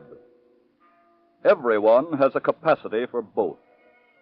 In some, the good is paramount, and public-spirited citizens are the result. Others give way to evil, and criminals are born. But because the two basic possibilities are present in everyone, good and evil do not have two different appearances. You cannot judge a person by how he looks to you. The safest thing to do is always to remember that the meanest man in the world may sing the sweetest song, and often does. Tonight's FBI file opens in Los Angeles, California. Emmy Lake, an elderly white-haired lady, is seated in the living room of her modest apartment, which is located in the residential section of the city. She is busily knitting as the front door opens. Oh, is that you, Paul? Yes, Emmy. I'm in the living room, dear. Oh. You know, I was just hoping you'd come home early today. There's a movie at the Tivoli that I'm so anxious to see. It's Van Johnson. Uh-huh. And there's one of those cartoons that you like playing there, too. You know, that one with the rabbit in it. You do like that rabbit, don't you? I guess so. Paul, don't you feel well? Huh? Well, you look so down in the mouth. Is something wrong, dear? Yes, Emmy. Well, what is it? I've been fired. What? Mr. Sutter said my services were no longer required. What? Why, that can't be. What happened, dear? He said that I was too old. My hand was too shaky. That's ridiculous. He said he was getting a younger man to do the job. I never heard of such a thing. Why, Paul, you're the best forger in the business. He doesn't seem to think so. Well, I do. There isn't a man in the entire profession that can handle a pen like you do. Thank you, Emmy. I mean it. For land's sake, you've done nothing else for the past 30 years. I know. That's why it's pretty hard to take. Well, I'm not going to stand for it. What can you do? Well, I can have a talk with Mr. Sutter. Oh, now, Emmy. What's done is done. Let it be. I will not. I'm going over to his hotel to see him right now. Please. Now, don't you argue with me. Just hand me my saw. In the Los Angeles field office of the FBI, Special Agent Jim Taylor is busy working at his desk. Oh, Jim. Oh, yes, Ned? I'm going out for some lunch. You care to join me? No, thanks. I've got to write up this report. What are you working on? Well, I guess you might call it a continued story. An old friend has come home to roost. Really? Who? All I can call him is Mr. X. He's a check passer. He's turned up periodically here in town for a couple of years now. Well, haven't you got anything on him at all? No, he's a pretty clever boy.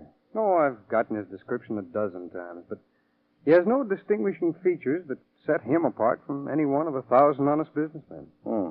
What's his technique? He works hotels, uses legitimate credit cards. His forged checks have the signature of the real owner of the card. Well, where does he get these cards? Well, I understand they can be purchased by the dozen from pickpockets who, in turn, have lifted them from the owner. How large are the checks? Never more than $100, and that's what makes it tough. These small operations are always the hardest to track down. Is that check there his most recent effort? That's it. What about fingerprints, Jim? Well, the ones that I've sent to Washington in the past have been treated with fumes, but so many people had handled the checks it was impossible to get any clear prints. I see. I'm sending this one on to the laboratory now. Well, maybe we'll have better luck this time. I hope so. Well, I better get down to lunch. Can I bring you up anything, Jim? Yes. The man who's passing these checks. Mrs. Lee. Oh, just a minute. Well, hello there, Emmy. Hello, Mr. Sutter. Come on in. Thank you. Well, say, I haven't seen you in a long time. I know. Sit down, won't you? Thanks. I suppose you've come here to talk about Paul, huh? Yes. He told you what happened? Indeed, he did. And, Mr. Sir, I think that it was a wicked thing for you to do. Now, Emmy, I want you to hear my side of it. I have a business to maintain, Emmy.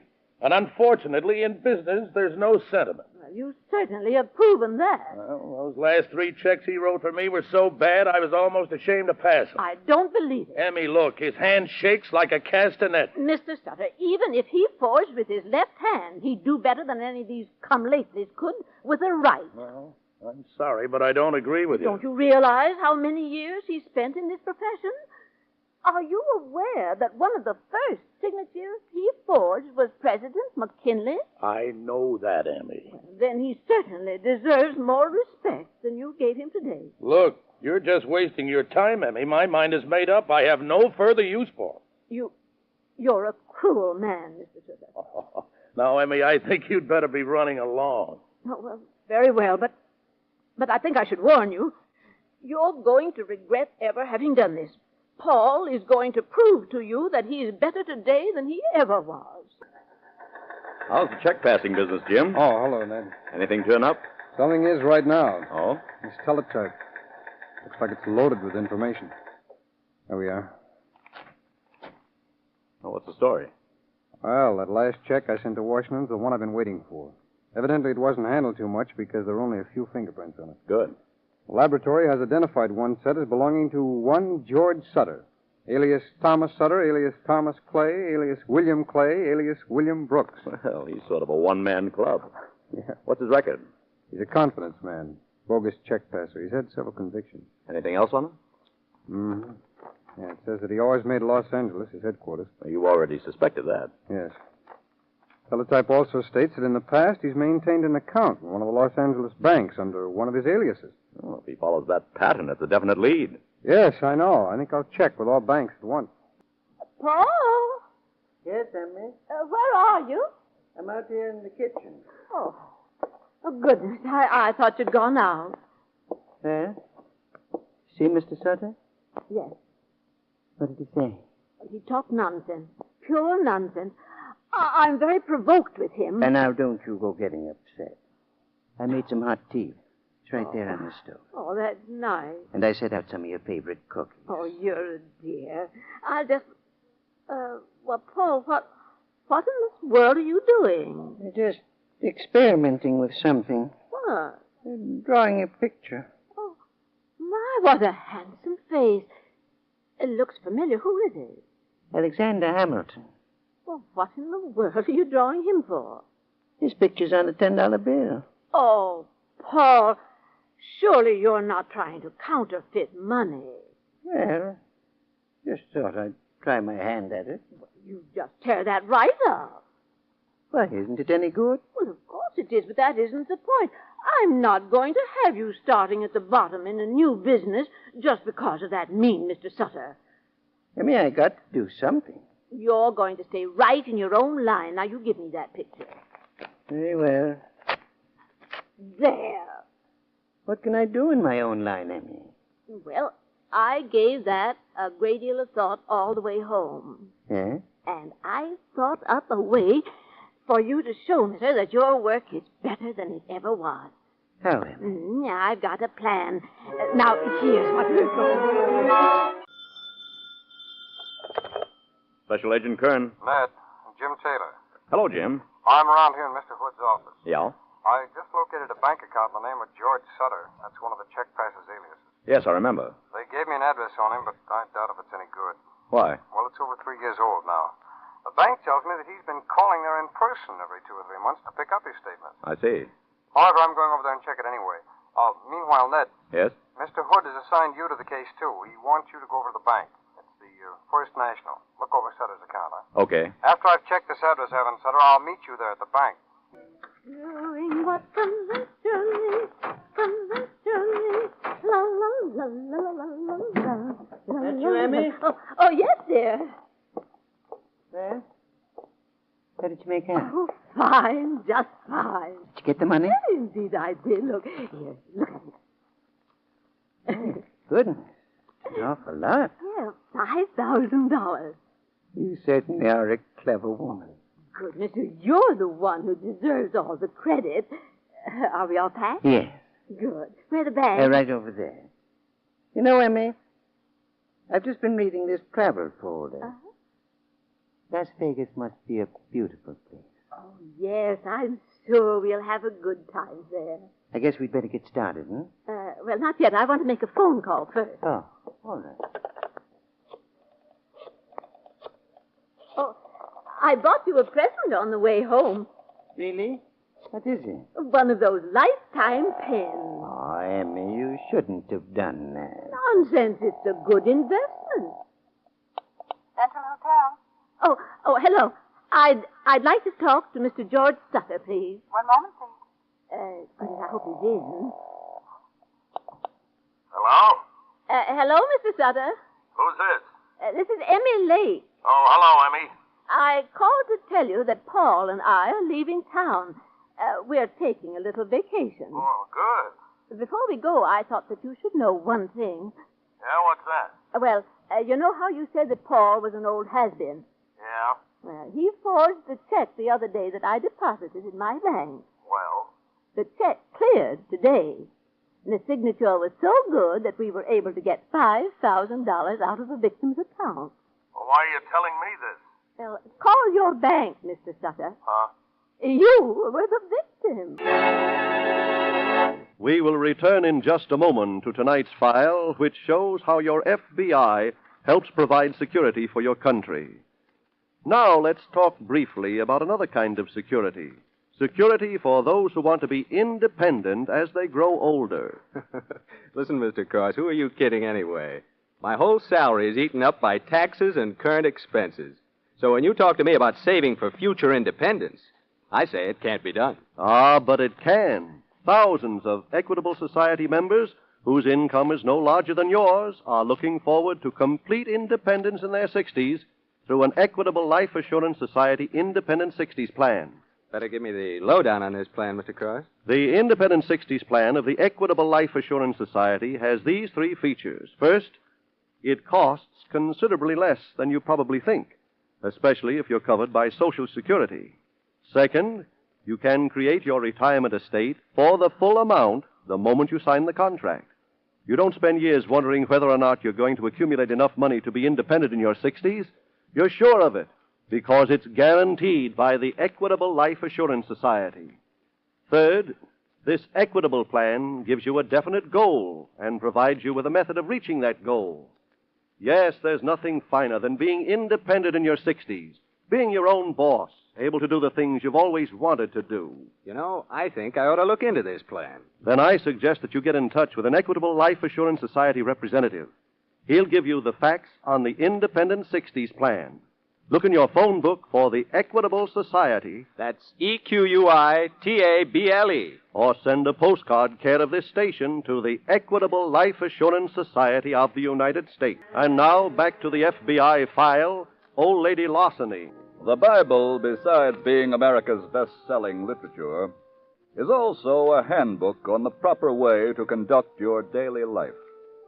For if there is one certain moral to be drawn from tonight's case from the files of your FBI, it is the biblical quote that all they that take the sword shall perish with the sword. The swindler who made his illicit livelihood by cashing worthless checks in turn found himself the victim of a similar maneuver. But society has not benefited because one charlatan robbed another. So for your FBI, this case goes on apace. And it will go on until the guilty criminals are arrested and made to realize that the power and the majesty of the law are greater than the power any criminal assumes for himself. Tonight's FBI file continues in downtown Los Angeles in front of the First National Bank. Special Agent Jim Taylor is just parking his car. Hold it, Jim. Oh, hello, Ned. No need for you to get out. I've gotten all the information. Oh, fine. Head out 5th Street. We've got a stop to make.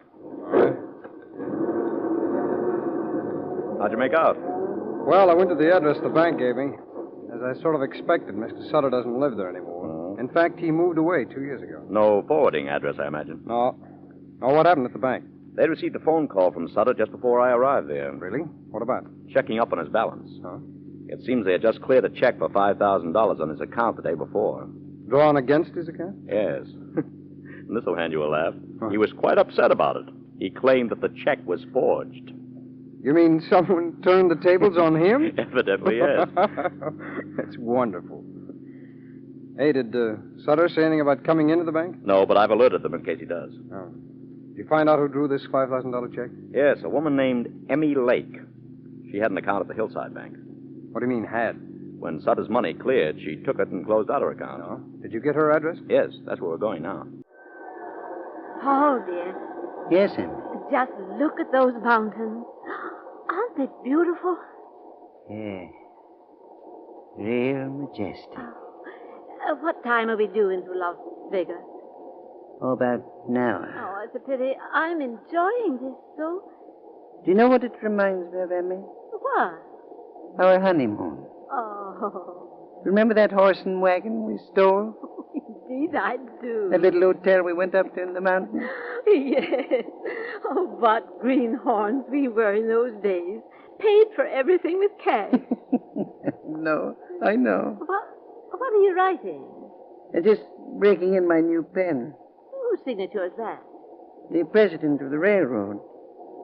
I copied it off the timetable. Well, what are you going to use it for? Well, we've ordered lunch sent in here, haven't we? You mean you want to sign for it?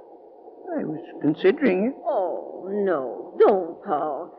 After all, we're on a vacation. Doesn't seem to be anyone home, Ned. No. Wait a minute, there's someone coming down the hall. Uh-huh. Can I help you, gentlemen? Oh, yes. We're looking for a woman named Emmy Lake. I believe that this is her apartment. It was her apartment. They gave it up earlier today. They? She and her husband. They went off, bag and baggage. Do you work here in the building? Yes. My husband's the superintendent. Have you any idea where these people went? No, they didn't say. Oh, we're special agents of the FBI. Oh, Here are my credentials. I see. Oh, I wonder if we could look around the apartment, please. Surely. I have their key right here. That's fine, thanks. Are the Lakes in trouble? Well, this is just an investigation. Go right in. Thank you. Go ahead, Ned. Right. I hope they didn't do anything wrong. They're such a nice old couple. Is this their furniture? No, it belongs to the building. I've already cleaned the place up. I don't think you'll find anything. What did they leave behind? Some food and newspapers and waste paper. It's all in a barrel out back. I see. Maybe you'd like to look at it. The other man did. Oh? What other man? A fellow who came here just before you did. He seemed awful anxious to know where the Lakes were, too. What did he look like? Wait a minute, Ned. Well, I have a picture of Sutter here. Madam, could you tell me, was this the man? yes, that's him. Did he find anything in that barrel? Yes, a travel folder. I don't know what that meant to him. Did you see the folder? Not well enough to tell what place it was from. As soon as he found it, he ran right out of here. He had a cab waiting outside. Did you by any chance hear him tell the driver where to go? Yes, I did. He said the Central Hotel. Mm-hmm. Ned, it's pretty apparent that this old couple have beaten Sutter at his own game. They took that $5,000 from his account and have run out of town. And Sutter figures that travel folder will lead them to them. That's about it. Let's get a complete description of Mr. and Mrs. Lake, then we'll drive right over to the Central Hotel. What happened, Jim? I just checked with the hotel clerk. Yes? I showed him Sutter's picture. He recognized it all right. Good. Is he in his room? No, checked out half an hour ago. Oh, what a break. Mhm. Wait, how about checking the travel desk? Sutter might I have... just talked to them, Ned. He didn't get any transportation from them. If that old couple had a travel folder, they're probably heading for a resort. Yes, I know. But there are plenty of resorts. If we'd only got... Hold it. Huh? Ned, I've got an idea. Come on.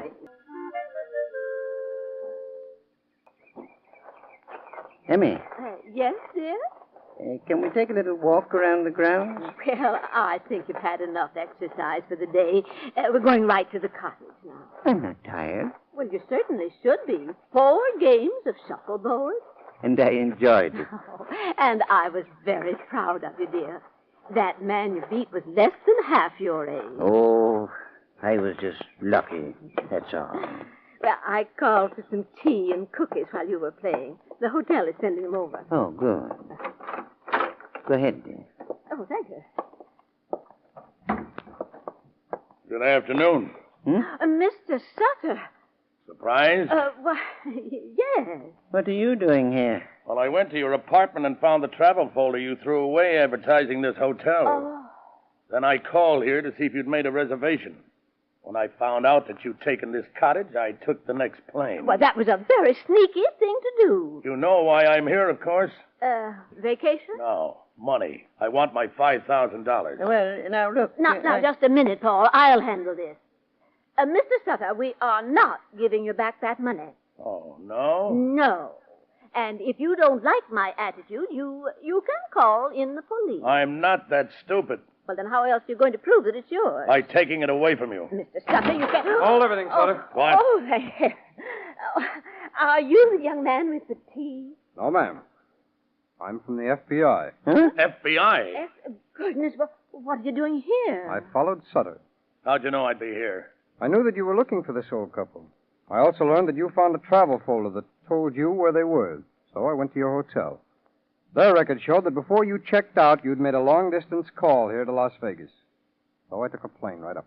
Well, this certainly was a short vacation. Oh, I think I can arrange for a long one.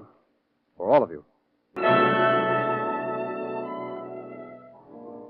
George Sutter, the bad check passer, and his erstwhile Confederates, Paul and Emmy Lake, were tried for their many crimes in a federal court. They were all sentenced to long terms in the penitentiary.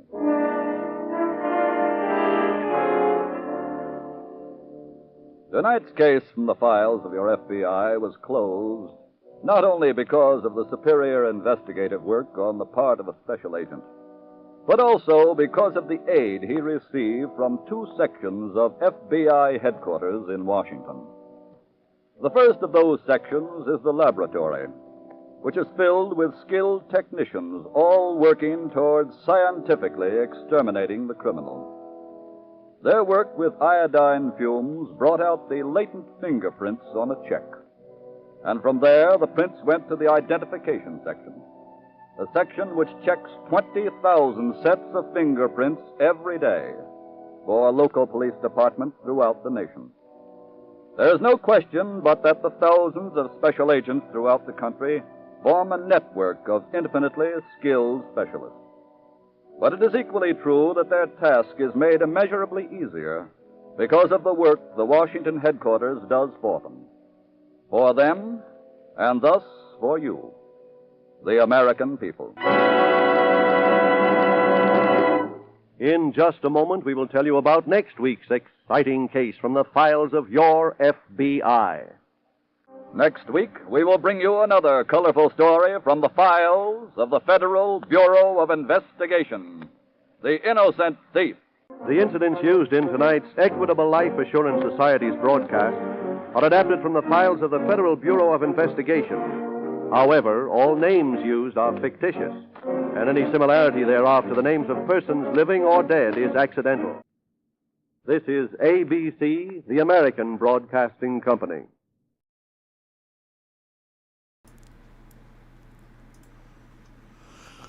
Well, it is almost 5 o'clock a.m. Central Standard Time. As we wrap up the Radio Crime Tales live stream, I see we have two latecomers joining the stream a few minutes ago. Hello, Shelley. Hello, Larry. I hope you'll go back and watch the entire video. But it's very good to see you here at the end of things. More, I see that you are back. Billy, I see you're back. Cool. The last three there were The Heavenly Body with Mr. and Mrs. North, The High Tide Murders by The Avenger, and Old Lady Larceny. This is your FBI. I'm Greg. This is an evening of old time radio. I'm going to wrap this up. Thank you so much for joining us. Thanks so much for all of you that were here like the whole night and watched the entire stream or listened or sporadically. And for those of you that will hopefully join us next time, there's another stream on Tuesday. It'll be a comedy old time radio stream, and I hope to see you then. Thanks everybody for watching. Bye.